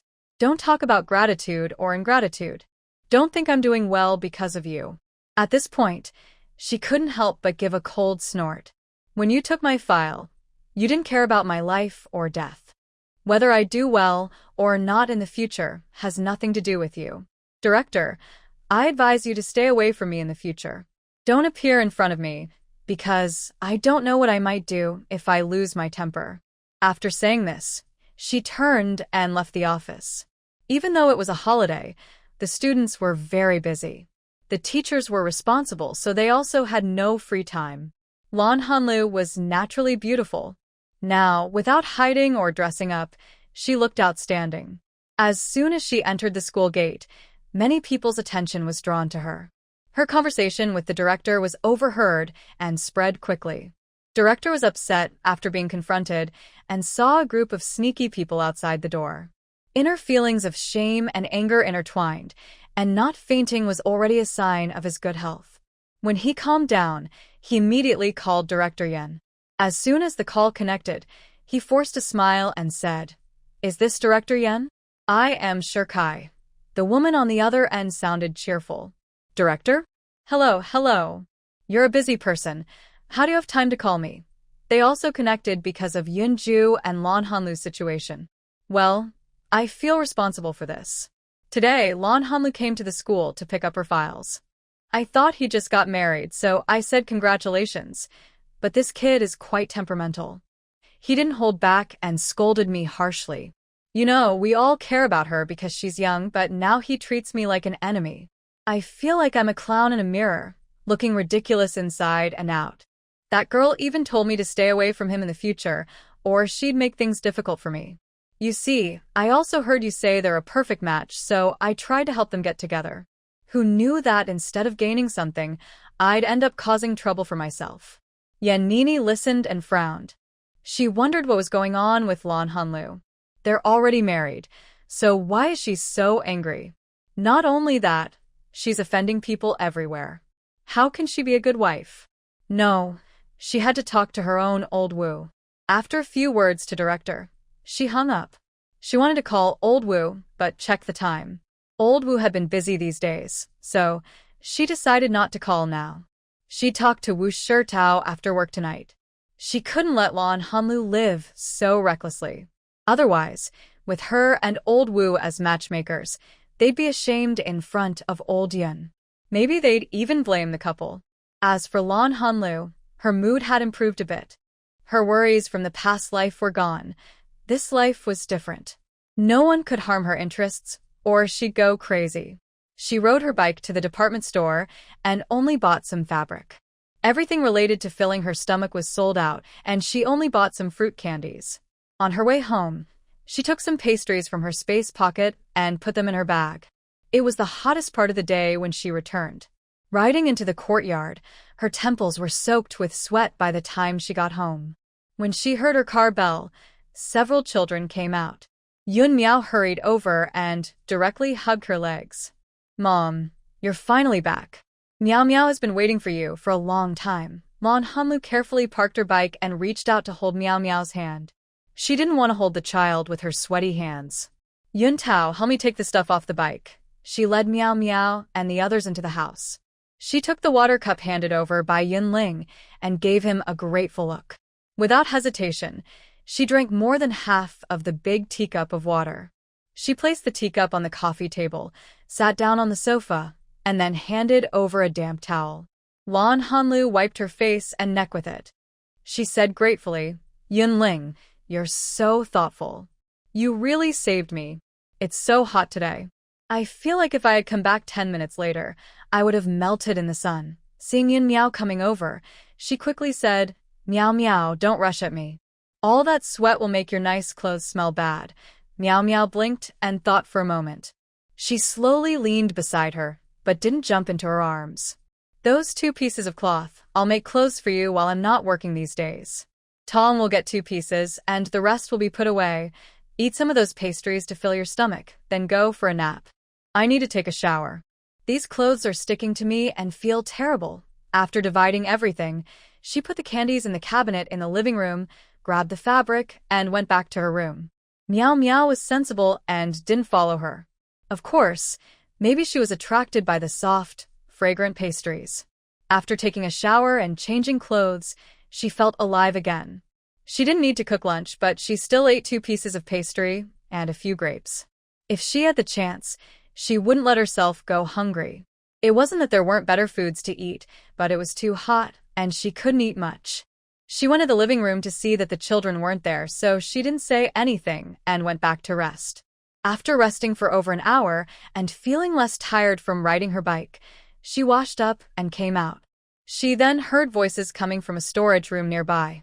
Lan Hanlu had been in that room before. She knew it was a storage room, but it was also a playroom for the children. From the sounds and movements, there seemed to be quite a few people inside. "Yun Tao, let me see that gun of yours." A somewhat hoarse, duck-like voice. Yes, let's take a look. Later, when your stepmother wakes up, we can go out and play war." The voice sounds a bit childish, but also a little silly. "Play what?" Va? "It's so hot outside to play war. Are you crazy?" Yun Tao's teasing voice comes through. "I'm not saying Yun Tao. When did you start caring so much about looking nice? And it's hot, so when we go out in the middle of the day, it's not good." The hoarse voice repeats again. Lan Hanlu deliberately makes some noise in the living room, and the talking stops immediately. Then, the sound of a door opening is heard. "Aunt Lan, you're awake." The other children quickly greet her. "Hello, Aunt Lan." Honestly, among these kids, one of them is taller than her. It's the teenage years, and seeing such a beautiful young woman makes them all a little shy. Lan Hanlu ties her hair up with a hairpin. Usually women of her age, married and older, would do this. But now, with her hair like this, she doesn't look old at all. Instead, a few stray hairs on her cheeks make her look even more charming. One child, seeing a strange, pretty woman, feels a bit shy. Lan Hanlu quickly breaks the awkward silence. "Your friends are here to play. Yun Tao, there are some candies in the cabinet. Take some out and share with your friends." At this moment, a tall, dark, and strong boy steps forward. He looks about the same age as Yun Tao, with short hair so close to being bald. "Aunt Lan, don't be so polite. We're all from the same big yard. If we get along well, there's no need for formalities." Yun Tao takes the candies and begins to distribute them. His name is Zhao Guoqing. He's the youngest child of second fat aunt, Yun Tao explains. Next to him is a slim, fair scholar-type boy, the youngest grandson of the Gu family, called Gu Qing. Gu Qing really does have a scholarly look, just as Yun Tao said. He then puts his arm around a shorter, darker, and somewhat thin boy, saying, "His name is Li Qijuan. He's the son of Captain Li." Although Yun Tao didn't explain very clearly, Lan Hanlu knows this boy is the one who argued and made sarcastic remarks yesterday. He's from the woman's family. But he's not the biological son of that woman. She's also a stepmother, like her, but her intentions are not very good. Fortunately, this young man has an older brother and sister who are grown up. The older sister is married now, and although she is not nearby, she still cares about her younger brother. In her past life, she heard that the woman who married into the family was rude and often scolded Li Qijuan. When his older sister heard about it, she took a train overnight to come here. As soon as she entered, she slapped the woman aside. Even her father was caught off guard and was about to intervene, but her sister beat the woman up first. In the end, she said, "Either you take the brother away, or I will take him, and his father will give half of his salary as support. Or they could take care of Li Qijuan themselves, but if Li Qijuan ever said anything bad about his stepmother, she would stand up for her brother." The woman was not really foolish. She knew she couldn't let him take half the support money. It was for her future son, so she kept promising to treat the child well. Her brother is now in the army and has become a company commander. It is said that because of this incident, he beat up the woman's brother and sister from her family and even threatened to break their legs if such a thing happened again. After that, everything calmed down. Although her stepmother was not a good person, she was not very cunning either. He had suffered some grievances, but he was not miserable. This is also why the child has some shadow over his stepmother. All right, you guys play. Don't worry about me. Meow meow, which room are you in? I'll go see, Lan Hanlu said with a bright smile. But as soon as she finished speaking, she heard Meow Meow's voice. Mom, I'm up. I need to go to the bathroom. Lan Hanlu didn't bother to reply and quickly took Meow Meow to the bathroom. The boys, however, looked a bit surprised. They knew Yun Miao's personality well because they were friends with the Yun brothers. Usually they just smiled and rarely spoke. They didn't expect that in just 3 or 4 days, Yun Miao would call that woman Mom, and they seemed to get along quite well. When she returned to the living room with Yun Miao, they had been in the storage room for hours. Yun Miao looked at it with eager eyes. Children naturally like to join in the fun and play with people close to their age. Lan Hanlu naturally took him there too. As they approached, they overheard the boys chattering. "Yun Tao, you don't believe me, but if I were a general, I would take." Seeing Lan Hanlu bringing Yun Miao in, they stopped talking. Lan Hanlu smiled and said to them, Mo listened to your lively talk and wanted to come over to see." Originally, Yun Ling was organizing nearby when he heard this. He quickly brought a chair for Lan Hanlu. Lan Hanlu didn't sit but looked around, while Yun Miao had already gone to play with those so-called toys. The boys saw Lan Hanlu looking around inside the house but didn't bother her. They continued talking, gradually forgetting about her. The house was about 15 or 16 square meters. The key point was a window on the south side, which let in good light. Inside, there were some handmade toys, old radios, bicycle parts, tin sheets, and bullet casings collected by the children, made into models. Next to the wall, there was a square table with one leg that had been replaced, but the craftsmanship was rough and wobbly. Nearby, there were several high and low stools, which looked like they had been pieced together. A few boys were there, excitedly discussing how to lead soldiers in battle, sometimes drawing or writing on paper. Lan Hanlu gradually moved closer to listen to their talk. Suddenly, she said, "You guys won't figure anything out just talking. Why not make a sand table? It's better for practice." Hearing her, everyone thought for a moment. Finally, Zhao Guoqing pounded the table and said, "Yes, we can make a sand table. I saw one at my dad's place." While Zhao Guoqing was excitedly talking, Guqing quickly stood up and shouted with Yun Tao, "Aunt Lan." Lan Hanlu moved closer, not acting like an ant but discussing with them. "Let's put some boards here to make a sand table, and make some small flags for the red and blue armies." She gestured as she spoke. The boys, who had been a little uncomfortable at first, were now fully engaged, joining her in the discussion. "I saw an old bedboard in the logistics area. Let's carry it back and put it together," Li Qijuan suggested, raising his hand. Yunling saw this and said directly, Qijuan, Zhao Guiqing, and Yun Tao, let's carry the old bedboards over. Find a hammer and nails. The rest of you go get some sand. Next time, after we bring it back, we'll let it dry in the sun, then wash and dry it. I'll make a sand-sifting tool. Lan Hanlu also raised her hand, offering to help. Before leaving, Lan Hanlu gave Yunling some money. The logistics department's supplies are not just given to you whenever you ask. Yunling saw the money in her hand and smiled happily. Aunt Lan, I have some money. Also, this broken wooden board doesn't cost much. Lan Hanlu directly handed the money to her. Don't just hold on to it for nothing. Go see if there are any machine parts, like old radios or something similar, and pick out some to bring back. Hearing this, Yunling happily folded the money. Aunt Lan, please. I'll go check it out right now. A few boys also ran out happily, jumping and skipping. Lan Hanlu went inside and looked for a while, finding an old, patched mosquito net. She also looked for a large basin, which would be used for washing sand later. The boys moved quickly.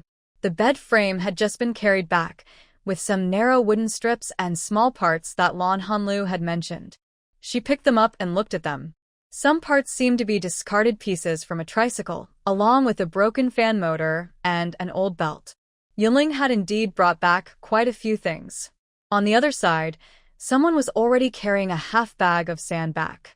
Is this enough? Li Qijuan's face was flushed, and sweat dripped down his hair onto his neck. Lan Hanlu looked at him. Probably not enough. Some will be sifted out later. It's better to go again. Better to have more than less. Anything unused can be set aside for later replacement. This time, Li Qijuan and Yun Tao sifted sand, while Yunling and Zhao Guiqing nailed small edges onto the board. Lan Hanlu and Miao Miao made small red flags. Today, the sun was very hot. The sand they took out dried quickly. After setting up the table and sand tray frame, they poured a big bag of sand on top. Lan Hanlu, Yunling, and Guqing each held a book, directing the terrain model on the sand. This was decided after a heated discussion. They wanted to recreate the terrain of the Shuzhou battle. Everyone shared ideas, measuring and calculating carefully with rulers and pens. Nearby, a small box was filled with shallow sand, with red, blue, and yellow flags on top. Miao Miao was playing nearby. They worked until everyone felt hungry. Looking up, the sky was turning a little red. Lan Hanlu quickly washed her hands and went to cook. The children all said goodbye and went home, not staying for the meal. Everyone is sensible. In this time, no one would eat at someone else's house without a good reason. Not even close siblings would do that. At the other end, Yan Ernie is packing up after work. When she gets home and sees the house empty, she knows Lao Wu hasn't returned yet. But she's not worried because Lao Wu said he would come back today.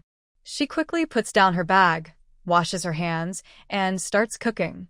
Just as she finishes serving the food, the door opens. Oh, I could smell the delicious aroma outside.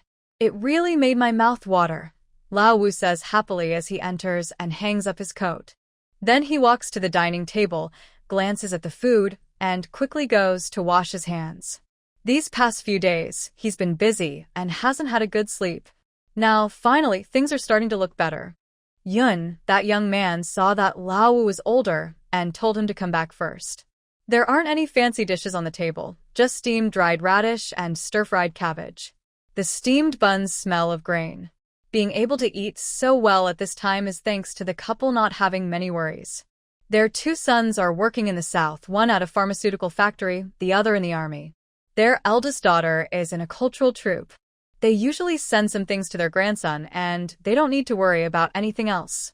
Yan Ernie has been the boss at home these past few years, which has made her a bit spoiled. During dinner, she talks about her day with Lao Wu. You know, Lan Hanlu, marrying Yun, was really her climbing up. Why is she still acting so wronged? As a daughter-in-law, she doesn't think about her own husband at all. She doesn't understand how to maintain good relationships and ends up offending people. Tomorrow, when you go back to work, tell Yun to keep an eye on her. We don't want to embarrass the Yun family. As matchmakers, we also lose face in front of old Yun. Lao Wu, who was in a good mood, frowned when he heard her explain everything. But he had a different opinion from his wife.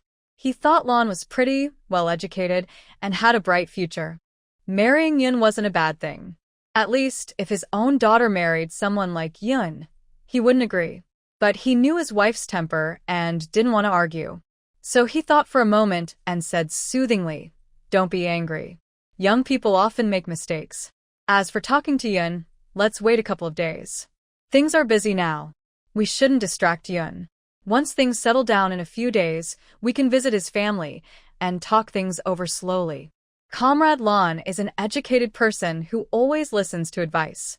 In her mind, meeting 3 parts of friendship means that when they come to visit, she and her husband will give some guidance, believing that Yun Xiao will listen. Yen Ernie listens to old Wu's words and suppresses her anger. In her view, matters of social interaction should be handled by men. The next day, the children continue practicing horse stance. Today, after finishing their stance and practicing boxing, the 3 boys also came over, watching Lan Hanlu teach the children boxing with admiration. However, they kept their distance and did not disturb them. During mealtime, just like yesterday, none of the children wanted to come to the table. Instead, they all went to the storage room to play. Today, the children continued playing with the sand table, while Lan Hanlu was sewing a school bag for Meow Meow. They had already agreed on this last night when washing up. Next Monday, when she goes to work and Meow Meow goes to school, they will walk together. Lan Hanlu took out a piece of canvas, planning to dye it red and make a school bag for Meow Meow. While dyeing the fabric, she talked to Meow Meow, saying, "When you get to school, you should communicate with your teacher about anything important. If the teacher can't help, tell mom. If a classmate bullies you, you must know to stand up for yourself. If you can't win, run to the teacher for help." Oh, this novel has been updated for so long, but the number of ratings is still low. Everyone, please support it. Meow Meow squatted beside the wash basin, listening carefully. "Mom, don't worry. I'm very strong. Tomorrow, I will wake up early and practice martial arts with my brother, so I can protect Mom in the future." Oh, our Meow Meow is so obedient. She already wants to learn martial arts to protect her mom.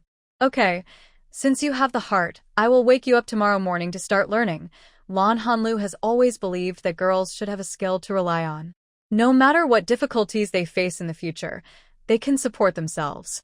Learning some martial arts can also strengthen the body and give you the ability to fight back if you encounter bad people. She took out the dyed fabric to hang it up. These dyes were stored from her time in ancient times, and she knew what she would face next. Her storage is quite complete. After the 2 of them entered the house, Lan Hanlu took out some paper and drew pictures of backpacks and shoulder bags. She made several designs and laid them in front of Meow Meow for her to choose. Meow Meow looked at the options for a while and chose a drawstring backpack.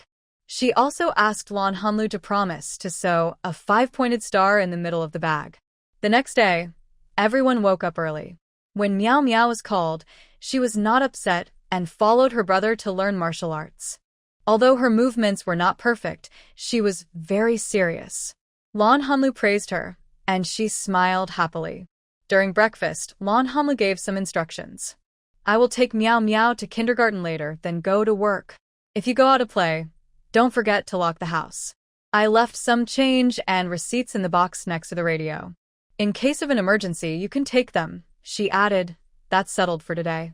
When I come back tonight, I will write down the phone number of my workplace and put it in the box so you can call me if needed." Yunling swallowed her porridge and said, "Don't worry, Aunt Lan.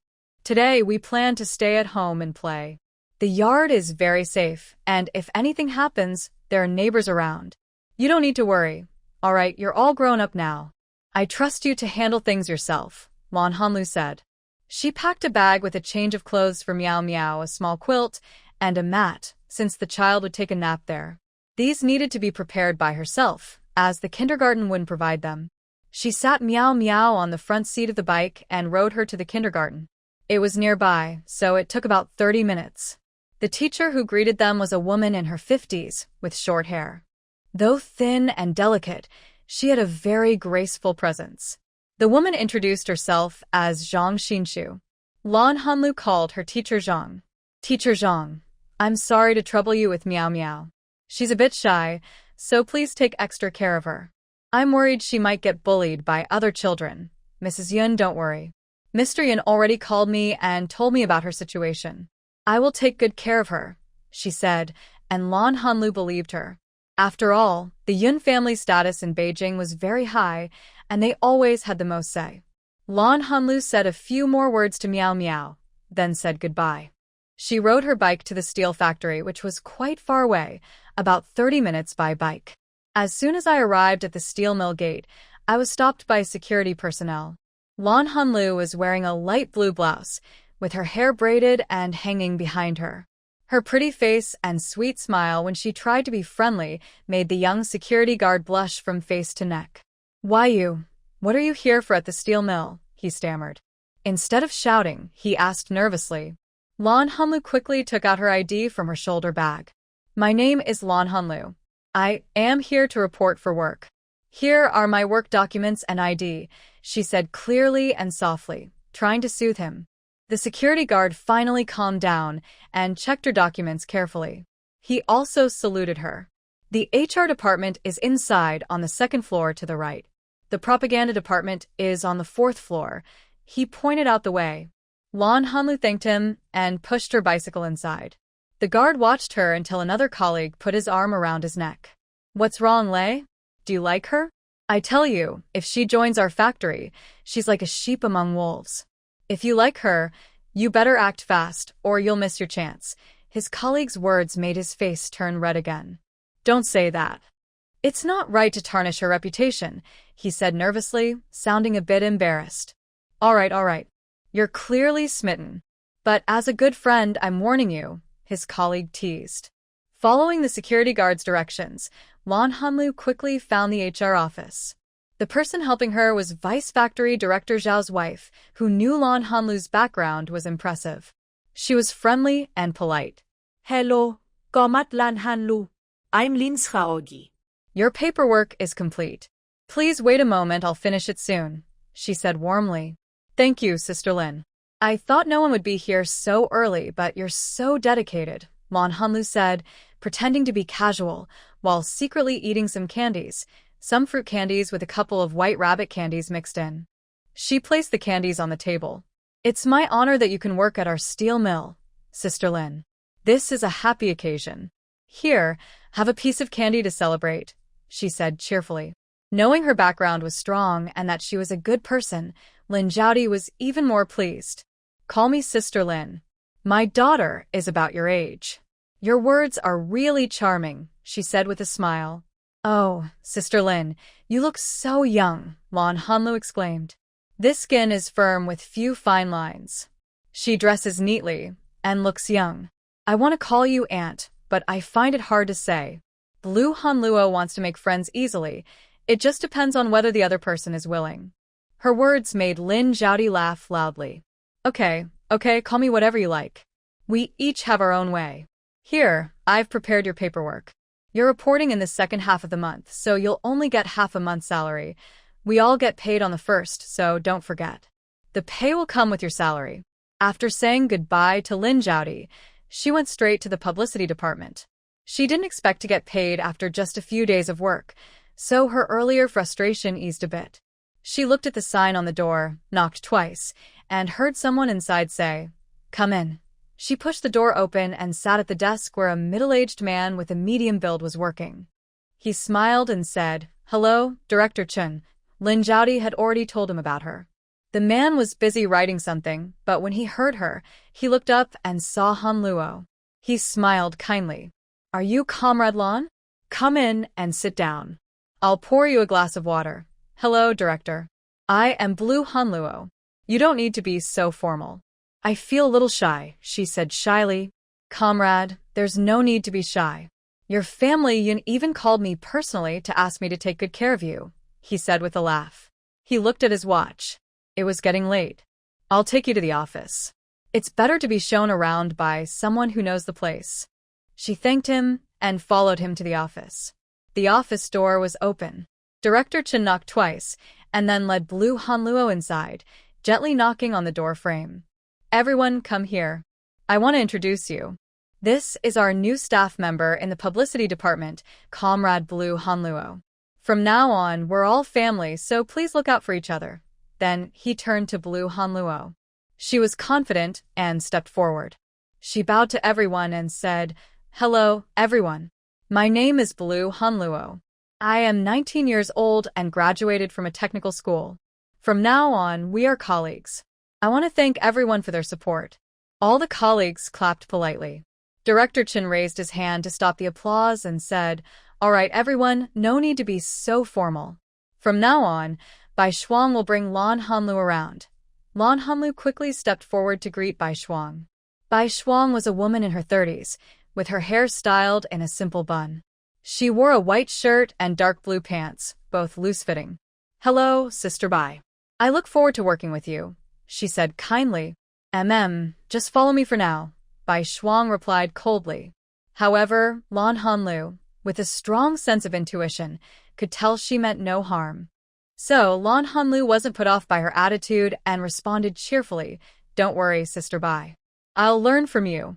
I may not be the fastest, but I'll be the most serious." Director Chen burst into laughter at her words, and even Bai Shuang's eyes showed a smile. "All right, we're all part of the same team. We'll get to know each other gradually. I'm heading back now.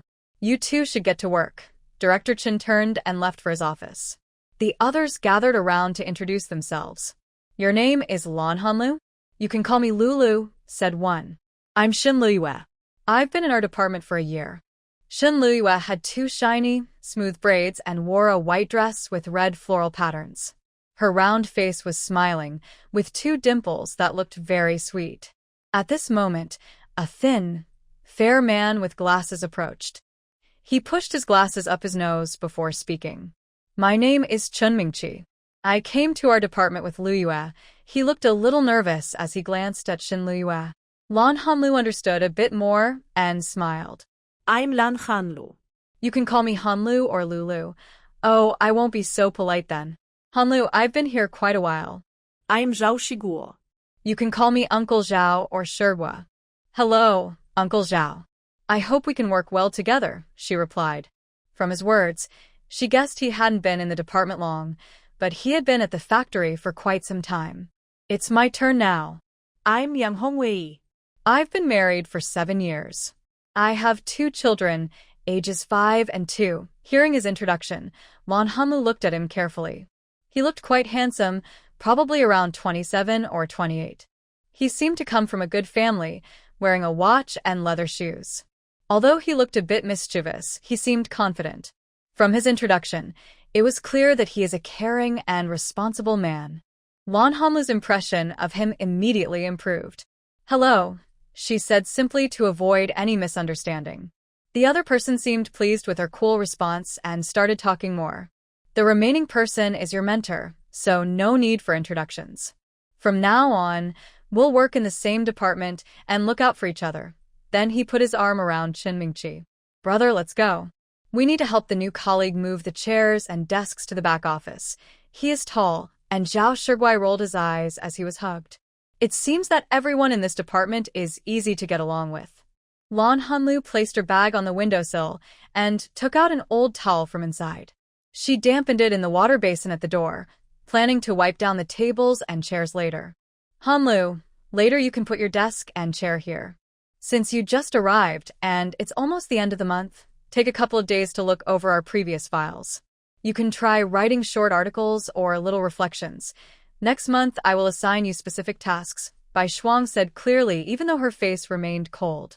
"Okay, if you need anything, just tell me. If I do something wrong, please point it out directly." Lan Hanlu was sincere, which made Bai Shuang more satisfied. At first, Bai Shuang didn't like her. She dressed too flashy and was too beautiful. People like that often aren't very reliable. She didn't want to cause trouble. But her recent performance was okay, so she decided to keep observing. Meanwhile, 2 male colleagues brought over tables and chairs.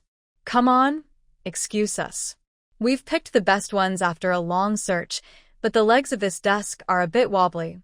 Just as the door was pushed open, Yang Hongwei's voice was heard. Everyone quickly got up to help carry and move the furniture. "Thanks to comrades Yang and Zhao, but it's okay.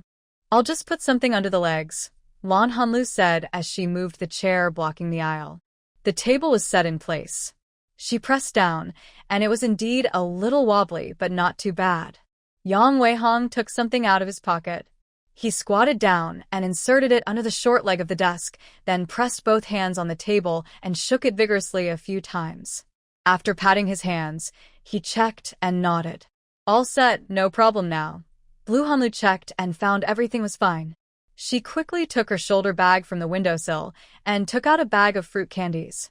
It was about half a jean, roughly 250 grams, with a few large white rabbit milk candies mixed in.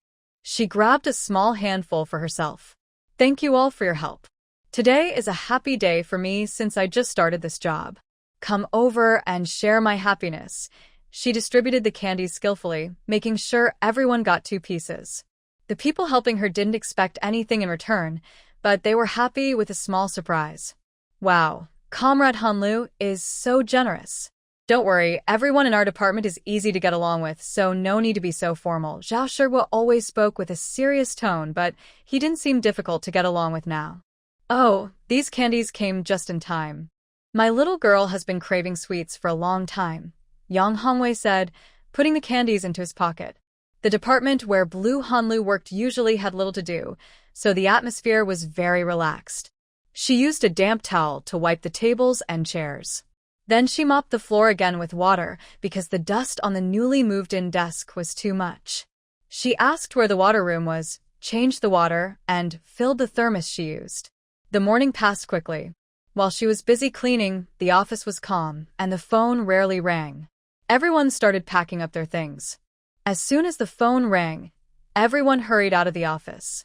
Shin Luiyue was holding her arm and said, Lulu, if it weren't for some issues found at the factory recently, we could have left 10 or 20 minutes earlier without any problem.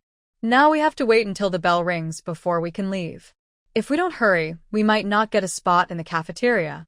She quickly moved with Blue Hanlu toward the cafeteria. By the way, Lulu, did you bring your lunchbox? She asked, glancing at Blue Hanlu's bag. Blue Hanlu took out an aluminum lunchbox from her bag, shook it, and the sound of the spoon and chopsticks clinking inside was loud. I brought it. I asked around, but the information wasn't complete. If anything comes up, let me know so I don't miss out on anything, she replied. Girls' friendship often starts with sharing meals, going to the bathroom together, or shopping. In just a few minutes of walking, the two had become as close as best friends. It's not that I don't want to follow others, but men should keep some distance from each other. In this day and age, even glancing at someone can be considered inappropriate, so I need to protect my reputation. Bai Shuang went straight to the cafeteria to get food, and then went home to eat.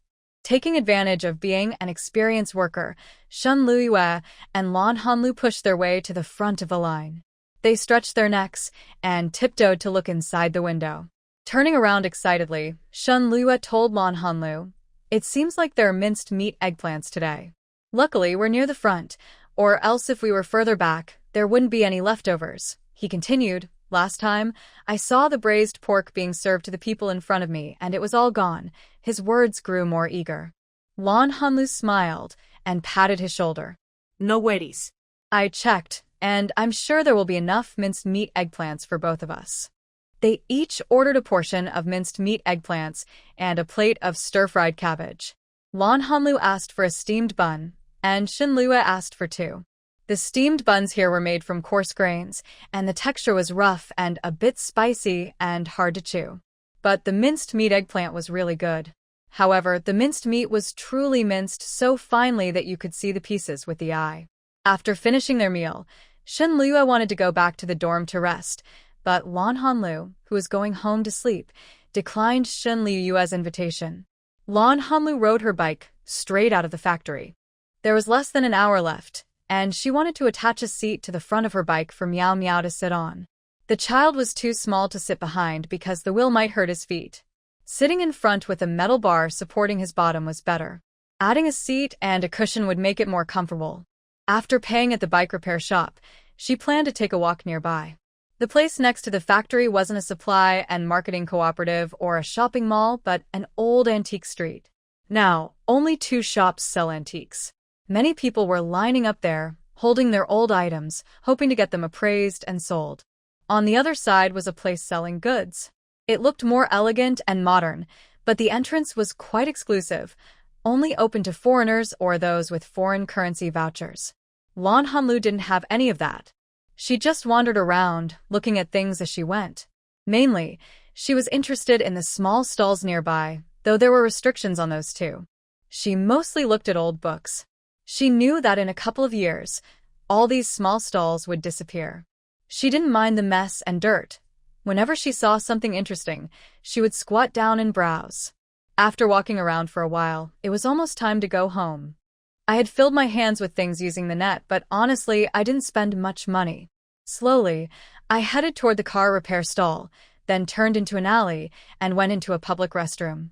The smell inside was strong and made my eyes water, but I endured it and put away the net bag. Seeing the comfortable seat, Lan Hanlu rode her bike back to the factory. She arrived quite early today.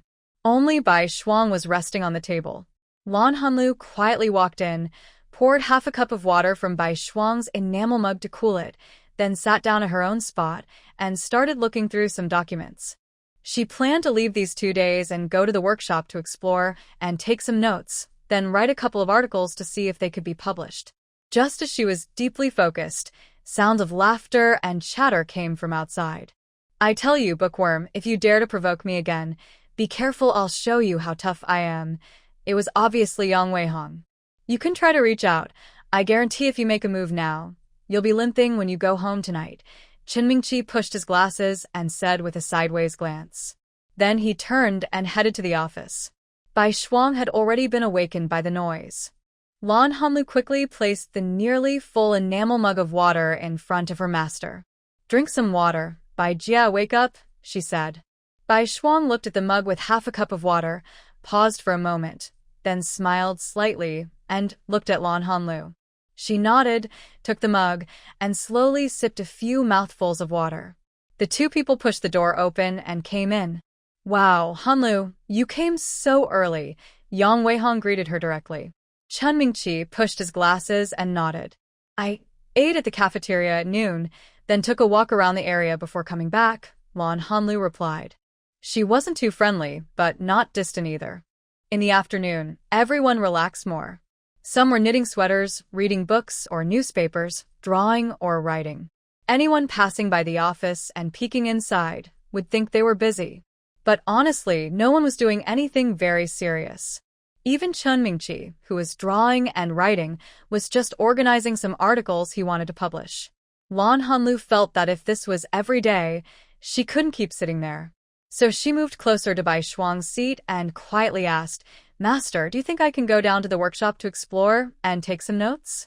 Then maybe write a few things? Although she spoke softly, there was no noise in the room. Others also looked at her. Lan Hanlu felt a bit shy and brushed her hair aside. I was just thinking that sitting here is pretty boring. I might go to the front workshop to see what's happening.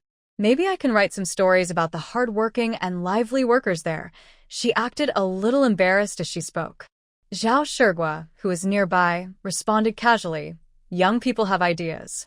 Go ahead, if you write something and it gets published, it will be a proud moment for our department. That's not just for our department's pride.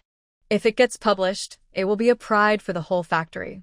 But it's not easy to get published.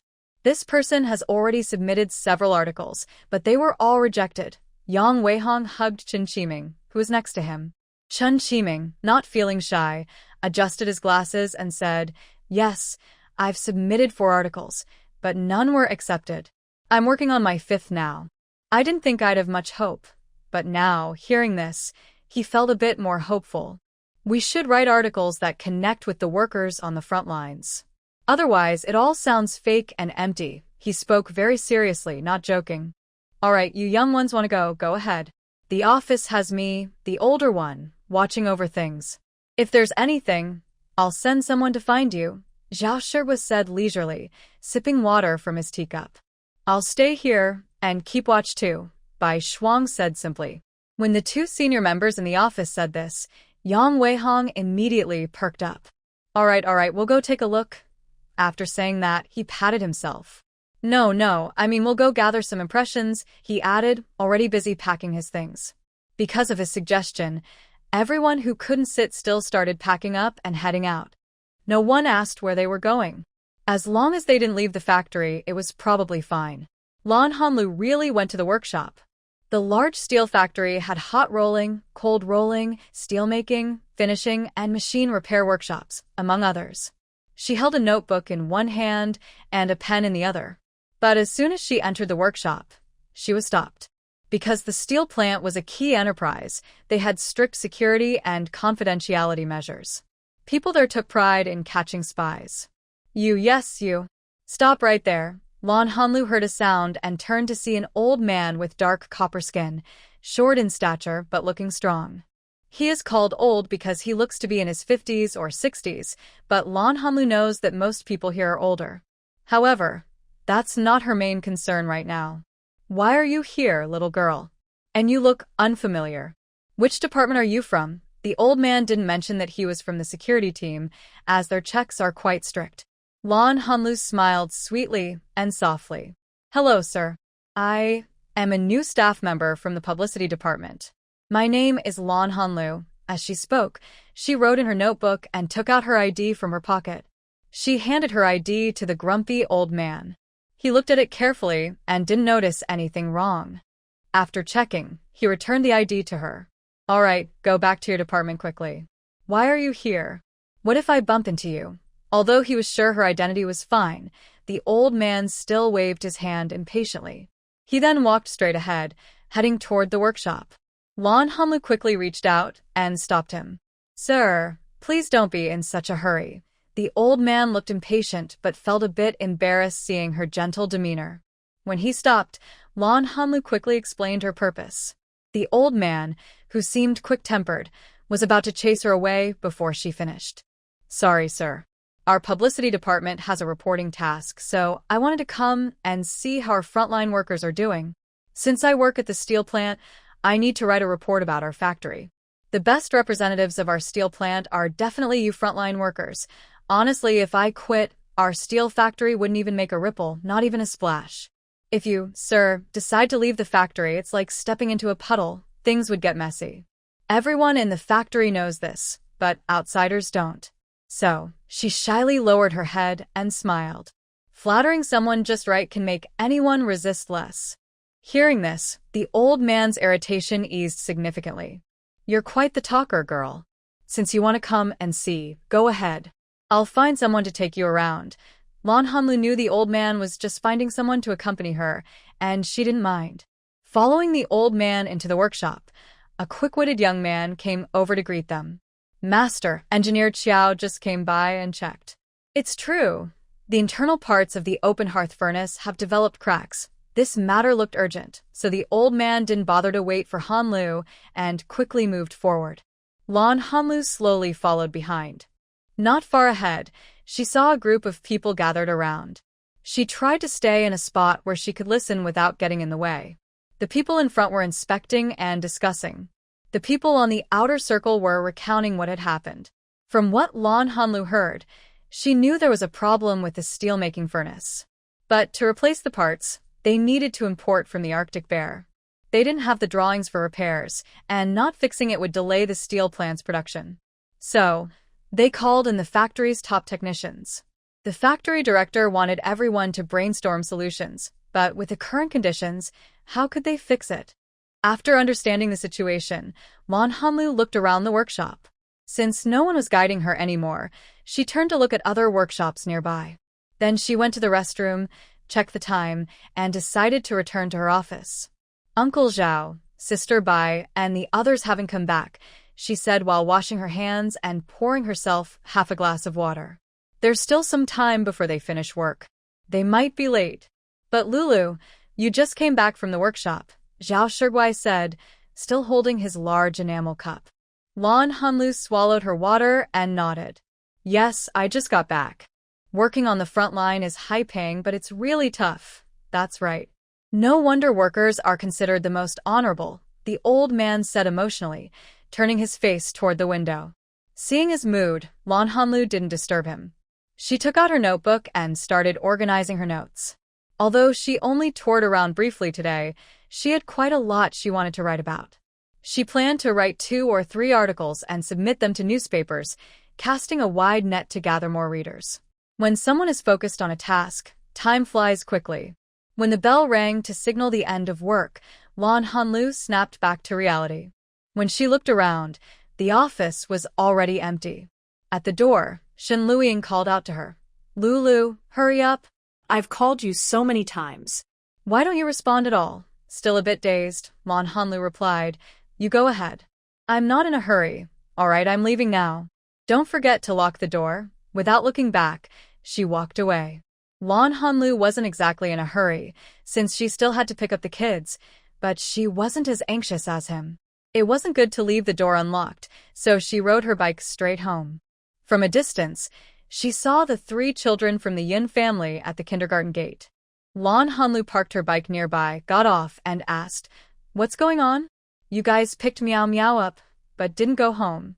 Why are you waiting here?" Yinling stood up and said, "I was thinking since neither of us has started school yet, we can take turns picking them up. After school starts, whoever gets back first will pick them up," she continued, but when I picked her up, she refused to leave and said she wanted to wait here for her mom. Lan Hanlu looked down at Yin Miao, who was hugging her leg. She picked her up and placed her on the new seat. The woven seat was quite comfortable now. Yun Miao curiously twisted on it. Lan Hanlu pretended to take a scarf from her bag, as if fastening a seatbelt, to secure the seat. Yun Ling and Yun Tao knew this was to prevent their sister from falling. Seeing Lan Hanlu caring so much for her sister made them happy. She did all this not to seek anyone's approval, but because she had been caring for these children for nearly 10 years. She considered them family. As long as they didn't do anything excessive to hurt her feelings, Lan Hanlu was happy to give a little more when they were young. Yun Miao sat peacefully on the front woven chair. Lan Hanlu pushed her bike, with the brothers walking beside her, heading home as the sunset cast its glow. After arriving home, everyone took on their roles. Lan Hanlu cooked dinner, Yunling helped, and Yun Tao took Yun Miao to wash up. Lan Hanlu intentionally cooked extra rice. She thought their appetites had grown since they started practicing martial arts. Over the past few days, she tried cooking more, and she felt these 2 kids could eat it all. After dinner, they still liked to be active. The 3 of them chatted. Yun Miao was circling around the sofa. "Aunt Lan, Gu Qing, and the others want us to go bird hunting tomorrow." "Then just go. You only have a couple of days to play before school starts." "Do you guys use slingshots to catch birds?" Lan Hanlu was wiping her lunchbox and putting it back in her bag, ready to leave early the next morning. "Yes, we all have slingshots. I tell you, Aunt Lan, I'm really good with a slingshot. We plan to take the bus to Shishan." Yun Tao was excited, fiddling with his slingshot. "Feel free to go whenever you want. If you don't have enough pocket money, I can lend you some," Lan Hanlu said as she placed her bag on the coffee table. "No need. I don't have much money, but my brother does. He has saved a lot, and when it's not enough, he uses his," Yun Tao said casually without any embarrassment about asking his brother for help. Lan Hanlu looked up at Yun Ling. She noticed his gaze shift away from his book for a moment, then glance at Yun Tao briefly before looking back. She held back a laugh that was about to escape and nodded seriously. "All right, you can decide for yourselves. Just don't come back too late tonight." "Oh, we can't stay out too late. We have to take the bus back in the afternoon, and there won't be any buses late at night," Yun Tao said, showing that he's practical but straightforward. "By the way, Aunt Lan, tomorrow we should go pick Meow Meow up. You can tell her to come back with us first." Yunling admitted that his words didn't carry as much weight with Meow Meow as Aunt Lan's did. The next day, she went to work early, as she was new and needed to do some cleaning. Once everyone in the office arrived, the director suddenly announced there would be a meeting soon. Shen Luiyue saw the director leave and quickly said mysteriously, "Do you know what the director is going to talk about in the meeting?" Chen Mingqi shook his head, and Lan Hanlu leaned forward, eager to hear the outcome. Shen Luiyue was quite pleased and said, "It's still about the trip we took yesterday." Hearing this, Lan Hanlu raised an eyebrow, wondering if she was going to be scolded for her actions. Then Shen Luiyue continued, "Lulu, you might even get a compliment this time." This made Lan Hanlu relax a little. Soon after, Everyone took out notebooks and pens and headed to the meeting. It was nothing special, just a discussion of the tasks for the upcoming month. They also praised Lan Hanlu for her enthusiasm and ideas that brought glory to the publicity department. They encouraged everyone to write articles actively. If any were published, both the department and the individuals would be rewarded. Lan Hanlu modestly accepted the praise and recognition. However, they also asked those who went out to submit 2 articles by the end of the month for publication. Although no one believed their articles would be published, they nodded in agreement. After all, who would want to stay at work here when they could go out? When the meeting ended, Lan Hanlu went to see the director to ask for a dormitory so she would have a place to rest during lunch in the future. If applying for a house is still difficult, there are still places available in the single dormitory. Director Chen has a good impression of Lan Hanlu, so he didn't make things difficult and simply wrote a note. When leaving, Lan Hanlu thoughtfully picked up a handful of milk candies and placed them on the table. The director is giving her granddaughter a sweet treat. Then she turned and left. She went back to her office, grabbed her bag, and headed to the logistics department. In the office, only Zhao Shirbo was left. Now that he had the excuse of collecting materials, no one in the factory would gossip about him. Still, he tried to keep a low profile. Once his article was published, he would be more confident. She returned to the workshop from yesterday. Today, there were fewer people here, but a few still gathered around the open furnace. It was clear they hadn't fixed it yet. Lan Hanlu saw the man who had guided her yesterday. She heard others call him Haozi, so she asked around and found out his real name was Chun Hao. Seeing him, Lan Hanlu greeted him politely. "Comrade Chun Hao, hello." Then she lowered her voice and asked, "Is it fixed yet?" Chun Hao is covered in dust, so he stood a little farther from Lan Hanlu. He wanted to scratch his head, but his hands were greasy and rusty, so he awkwardly lowered them. "Comrade Lan, you're back again." "It's not that easy to fix it," he said softly. "Yes, I just want to check." "Do you know when it will be fixed?" Lan Hanlu asked curiously. Teacher drew the parts blueprints overnight. The master technician from the factory finished making them this morning. The main problem now is finding a skilled welder. The space inside is too narrow, requiring blind welding. Good welders have all been transferred away. The factory director is coordinating, but no one knows when they will find someone. Lan Hanlu nodded after hearing this. "It's true. We are really short of skilled workers now." After chatting for a while, Chun Hao needed to get back to work. Hanlu turned around and went to the logistics department to find Sister Lin. She handed over the note approved by the director and was assigned a dormitory. She checked and found it was a 6-person dormitory. Only 4 people were living there now, so 2 beds were empty. But today, she couldn't rest.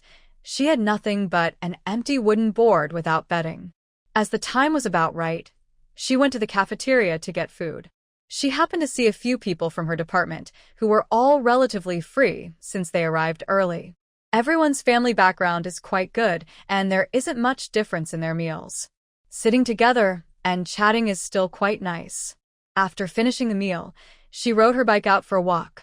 Things aren't so strict now. As long as you're not eating, you can still see some small vendors and stalls occasionally. Lan Hanlu doesn't lack anything. She just wants to go for a walk. When she finishes, she'll have a bag in her hand. Inside the bag is a set of blue-green bedding. Although it's new, the color isn't flashy, and it's made of rough cloth. There's also a set of bamboo toiletries. When she returned to the dorm, someone was already there. Lan Hanlu knocked on the door, which was quickly opened by a girl with 2 braids, who looked thin and dark. Who are you? "Who are you looking for?" she asked loudly and somewhat impolitely. Lan Hanlu simply put her hand on the door and stepped inside. "I'm assigned to this dorm. My name is Lan Hanlu." Inside, she saw another girl also with 2 braids, but her braids were short, just reaching her shoulders. Lan Hanlu waved at her. She placed her bag aside, took her basin and towel, and went to the water room to wash some water. When she returned, she started cleaning herself. Do you want me to help?" the short-braided girl asked politely. "By the way, I haven't introduced myself. My name is Jiang Yan." The girl isn't very fair-skinned, but she's not thin either. She's wearing a yellow dress and cloth shoes, and she has a watch on her wrist. It's clear her family is well off, and she is quite spoiled. I'm Lan Hanlu. I work in the publicity department at our factory.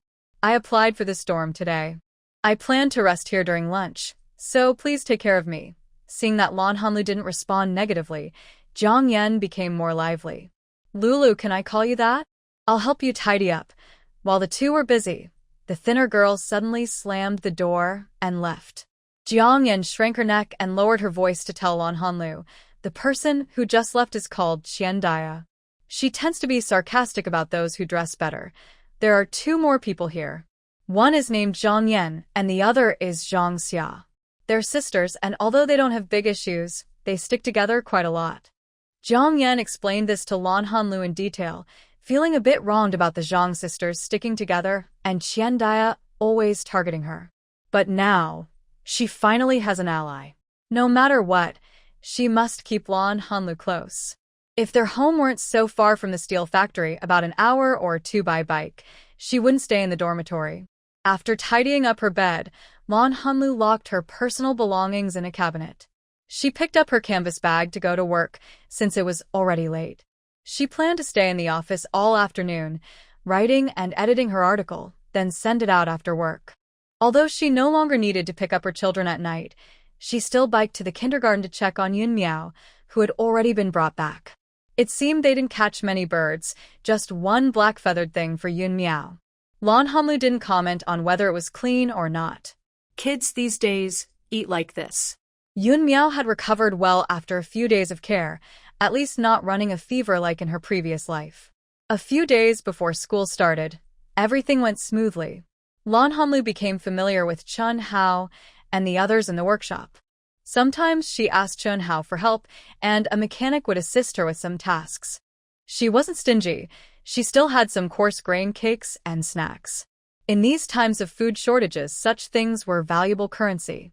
So, over a week, she built good relationships with the workshop workers. As for Lin Zhaodi from the logistics team, they now talked like sisters. Lan Hanlu bought some spare parts for broken machinery and motors. After dinner that night, she used the storage room at home to tinker. Yunling noticed her working on something and helped out. They mentioned that this year, 2 rains had fallen, increasing the prey in the Western Mountain.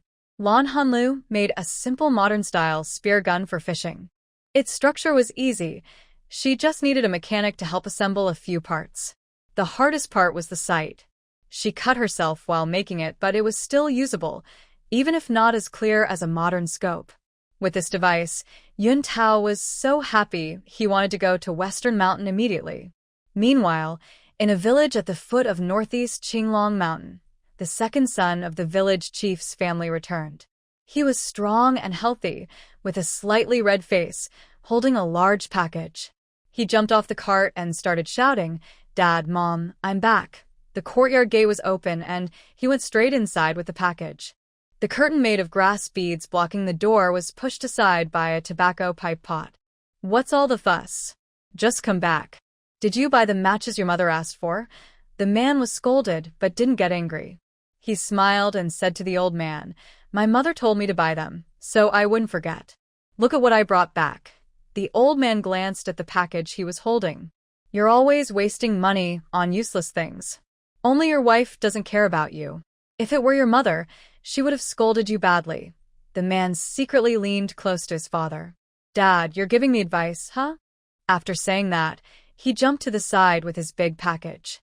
A moment later, the tobacco pipe pot swung through the air but missed.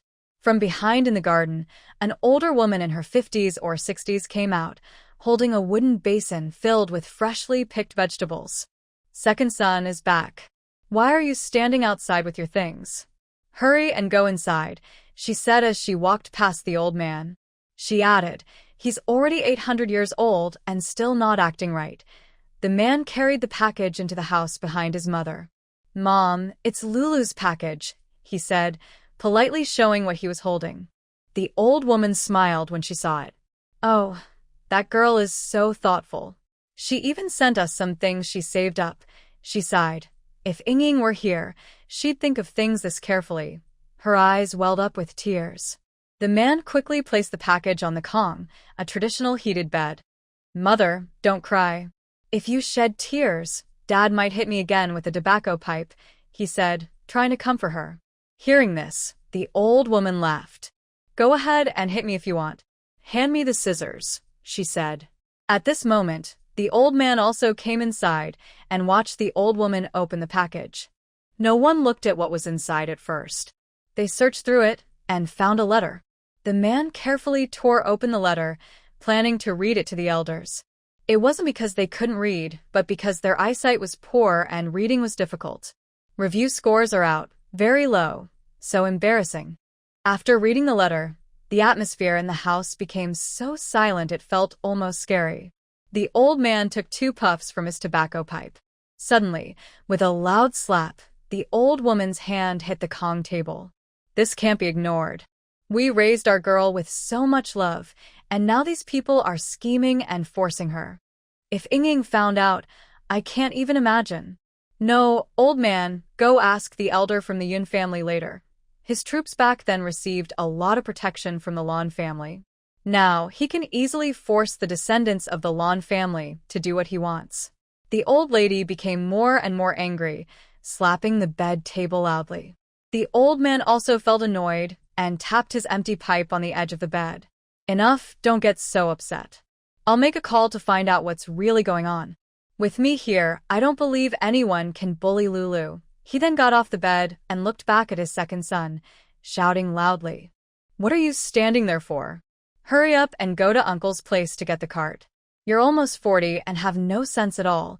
Hearing the scolding, Li Jun snapped out of his daze and quickly got off the bed. Dad, Mom, don't worry. I'll go get the cart right now. Since there was no phone in the village, he had to go to the town to call. The old lady quickly took the key from her waist, unlocked the cabinet, and took out a small notebook. Your number is all in here. I'll also get some money and food coupons for you. It's too late for dinner, don't go hungry. Your stomach isn't good. No, I should go with you. I need to talk to that girl properly, she added. The old lady was increasingly worried. After some thought, she took out a new jacket from the cabinet, shook out the pleats, and quickly put it on. The old man didn't say anything, thinking his wife was right. Lulu was just a girl, and his wife could talk to her. They didn't even have time for lunch, and went straight to the county by car. Although it was only about 10 miles away, the dirt roads made travel difficult. Once in the county, Li Jun took them directly to the Armed Forces Department, where he worked. It was easy to make a phone call from there. The old man took out a letter from Hanlu and called Xiao Lu Yunling answered the phone. He knew it was the 2 kids, but couldn't get much information, so he hung up. Yunling thought for a while and felt something was wrong. He greeted Yun Tao and then rushed out. He squeezed onto a bus to the entrance of Lan Hanlu's workplace, but was stopped by security. When he said he wanted to see Lan Hanlu, the security staff went inside to inform her. After a while, Lan Hanlu came out. She looked a bit anxious. Yunling must have had something urgent, or he wouldn't come looking for her.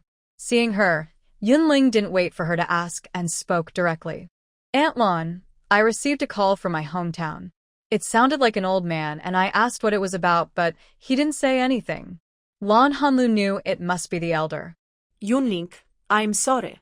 I said I would leave the work phone number at home, but I forgot. Sorry you had to make a trip. You must be tired. Rest for a while before going back. Yunling didn't agree or say anything, and seeing she had no instructions, he turned and left. Lan Hanlu went back to ask Director Chen for leave. It wasn't long before work was ending anyway. Director Chen waved her off, so she hurried to leave. When she got to the post office, it was almost closing time, so she quickly paid. The postal worker was in a bad mood and looked very stern. Lan Hanlu didn't have time to care about her. She directly dialed the military office. She knew her second uncle was there, so calls usually went to that place. She dialed a few times and finally her second uncle answered. Because of the noise on the line, she was worried about misunderstandings, so she said, Hello, this is Lan Hanlu. I want to talk to Li Jun. Hello, Lulu. Your grandpa and grandma are here. As soon as he said that, the old lady rushed over and grabbed the phone. Hello, Lulu? I'm your grandma. My Lulu has suffered so much. I wouldn't even let you eat coarse grains. The Yun family has done something so hurtful, it's unforgivable. The old lady didn't care about anyone else and started talking loudly. At first, Lan Hanlu felt a bit better hearing her scold, but somehow, tears started to fall uncontrollably. She sniffled and sobbed. Oh, Lulu, don't cry. Let your grandpa speak for you. She felt choked up herself. This child must have been really wronged. She never used to cry before. The old man quickly took the phone. Lulu, tell me again about what you wrote in your letter. Don't worry, with me here, no one will hurt you.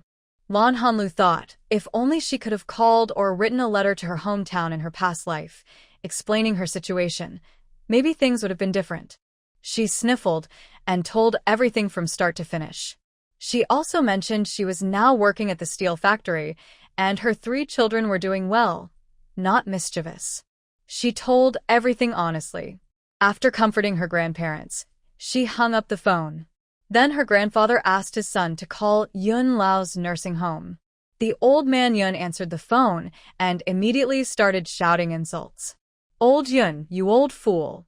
The new China was just founded a few days ago, and you've already forgotten your roots? Do you remember the war in 1937? Who was the one who exposed your identity and sent you the message?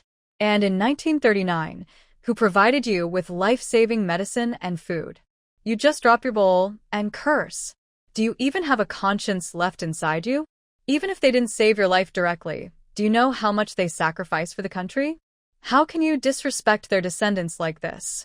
Aren't you afraid that the brothers buried underground will come back and slap you someday? Old Yun was a bit confused. Who was this person? He answered the call and was scolded, but the words were confusing. Still, what was said was based on facts, so he couldn't just hang up. When the other side took a breath, Old Yun quickly seized the chance and asked, Old friend, who are you? What's this about? You're making me a bit confused. Who am I? Imlida Pao. What are you confused about? Don't you know how your little son married his wife? The Blue family had 2 generations of women, and only one remains now. Your Yun family really has good taste, choosing the only promising girl. Hearing about the little son and the Blue family, Old Yun roughly understood what was going on. He said into the phone, Don't curse yet. Let me think. Are you saying that Lan Hanlu is from the Blue family? Old fool, stop pretending. How many people in the whole country have the surname Blue? And how many can produce such a talented girl? Old Li kept mocking. Hearing this, Old Yun's head suddenly buzzed. He used one hand to harshly rub his face, feeling stunned. The girls in the Blue family are all very special, born with beauty, intelligence, and talent. Every generation, many people want to marry a daughter from the Blue family, and the family's door is almost overwhelmed by suitors. However, with the country in chaos and the family at risk of destruction, the Blue family's daughters, known for their beauty and wisdom, attracted many pursuers even in those difficult times. By chance, one of the daughters joined the underground resistance. Using her talents and looks, she gathered important information for our party. Sadly, her work cost her and her family dearly, and all 28 girls from 2 generations of the Blue family sacrificed their lives in the line of duty. Some people suspect that the male members of the previous generation have been secretly hidden away by the family, but no one knows for sure. The only certainty now is that only Blue Hanlu remains alive from the family. It was the last few women of the Blue family who protected Blue Hanlu's mother, which allowed Blue Hanlu to be born safely.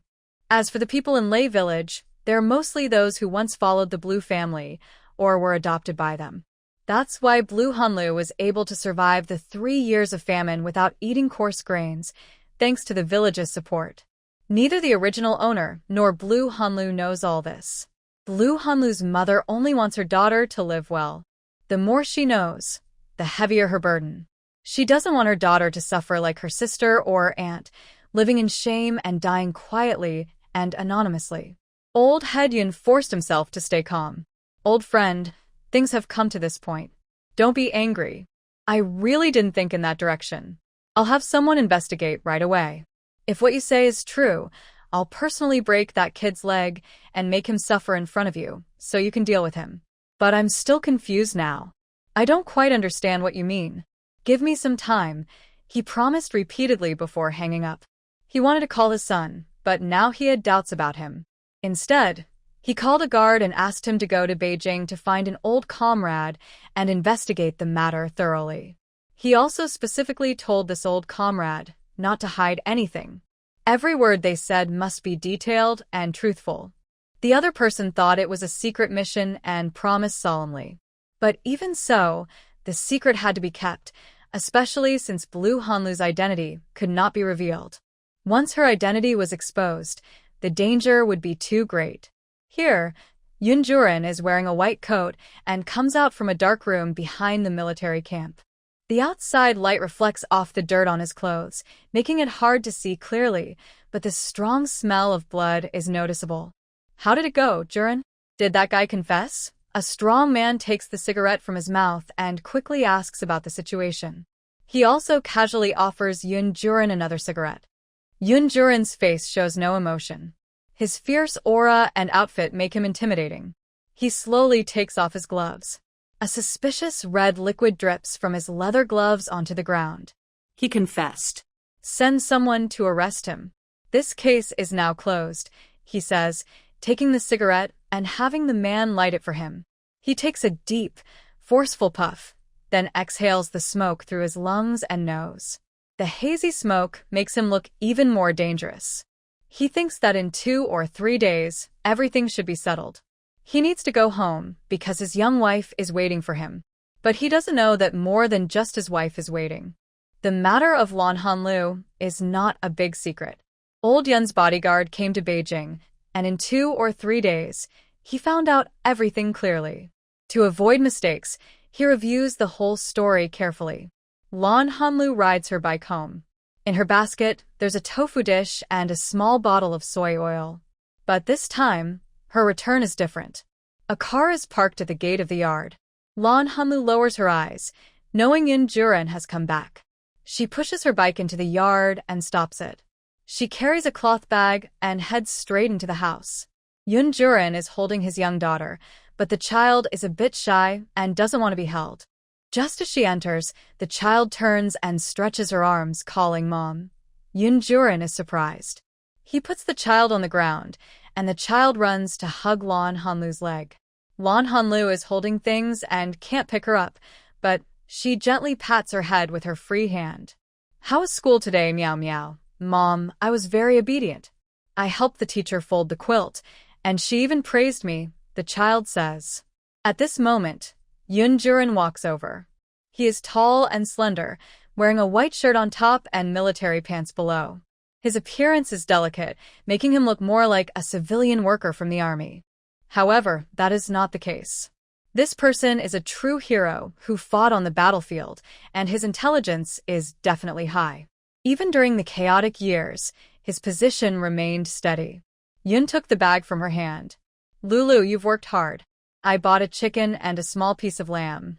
I originally wanted you and the other women to rest and recover. Just now, Lawu called me and said they would come over tonight, so I invited them to dinner. He carried the things toward the kitchen, not noticing Lan Hanlu's sudden pause when he mentioned Lawu. After digesting his words, Lan Hanlu relaxed her posture and smirked sarcastically. Oh, really? Then tonight, I'll trouble you to show off your cooking skills. I just got back and am hot from the heat. I need a shower. There's a piece of tofu in my bag, you can use it. After saying this, she put Yun Miao down and turned to wash up and change clothes. Yun Yuran was a bit surprised but didn't mind, thinking that since she hadn't been home for so long, his wife was probably upset. Cooking himself wasn't a problem. He could do it. It might not be the best, but it wouldn't be bad either. He called the 2 brothers from the storage room to help him prepare. After Lan Hanlu returned to her room, she thought about what Yun Yuran had just said and also remembered the scene from her previous life, when Yen Ernie was forcing her. Her teeth clenched tightly, making a clicking sound. Looking at her cold eyes in the mirror, she couldn't help but let out a cold laugh. Just wait and see. After finishing her grooming, she chose a bright red dress that reached her ankles. Her hair was styled into a princess bun, which she rarely did in the hot weather. A large red bow decorated her half-up princess hairstyle. Then she applied makeup and wore a silver bracelet her mother had given her. The bracelet wasn't adjustable, and her wrist was thin, so it felt like it might fall off. When she finished tidying up, she heard Yun Tao knocking on the door. "Aunt Lon, Dad asked you to come to dinner. Uncle Wu and Auntie have arrived." Hearing this, Lon Hanlu stood up quickly, pulled open the door, and outside, Yun Tao looked up and saw the woman walking out radiantly. Although Lon Hanlu usually dresses nicely, she doesn't wear makeup and only dresses up specially, so her sudden change in appearance gives a refreshing feeling. Lon Hanlu doesn't look at him but walks straight past him toward the outside. Yun Tao scratches his head in confusion, thinking that Aunt Lon seems a bit unhappy. As soon as they enter the living room, Lon Hanlu sees Yan Ernie and a man sitting on the sofa, teasing Yun Miao and talking. The man is about 1.75 meters tall, strong-looking, probably in his 50s or 60s. His eyes are lined with fine wrinkles, but he appears kind and gentle. However, Yan Ernie's face looks serious, probably because she is used to being strict as a women's director, mediating conflicts.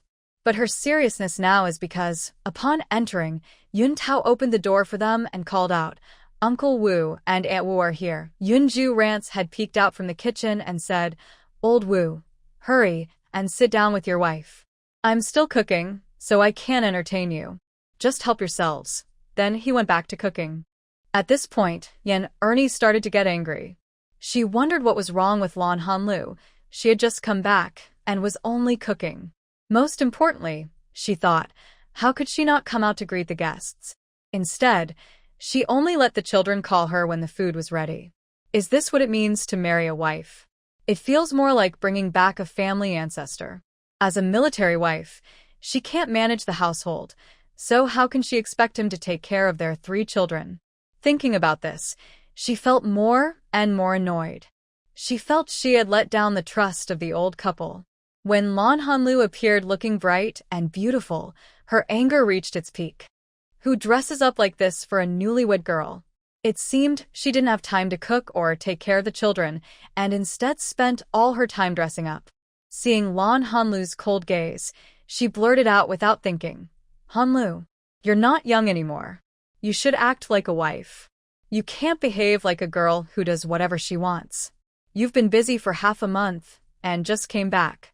You should understand him, but you can't support him doing this or that." Lon Hanlu's lips curled into a cold smile. "I tell him what to do, he wants to do it. I've tied him down. So what? You want to control everything in our house? Maybe you've been eating too much salty food. And what does my dressing have to do with you?" Yun didn't oppose it, the Yun family elders didn't oppose it, and their 3 children didn't oppose it. "Why are you here criticizing?" "Because of your big face, because of your long mouth. You must be jealous or resentful, right? That's all you can do.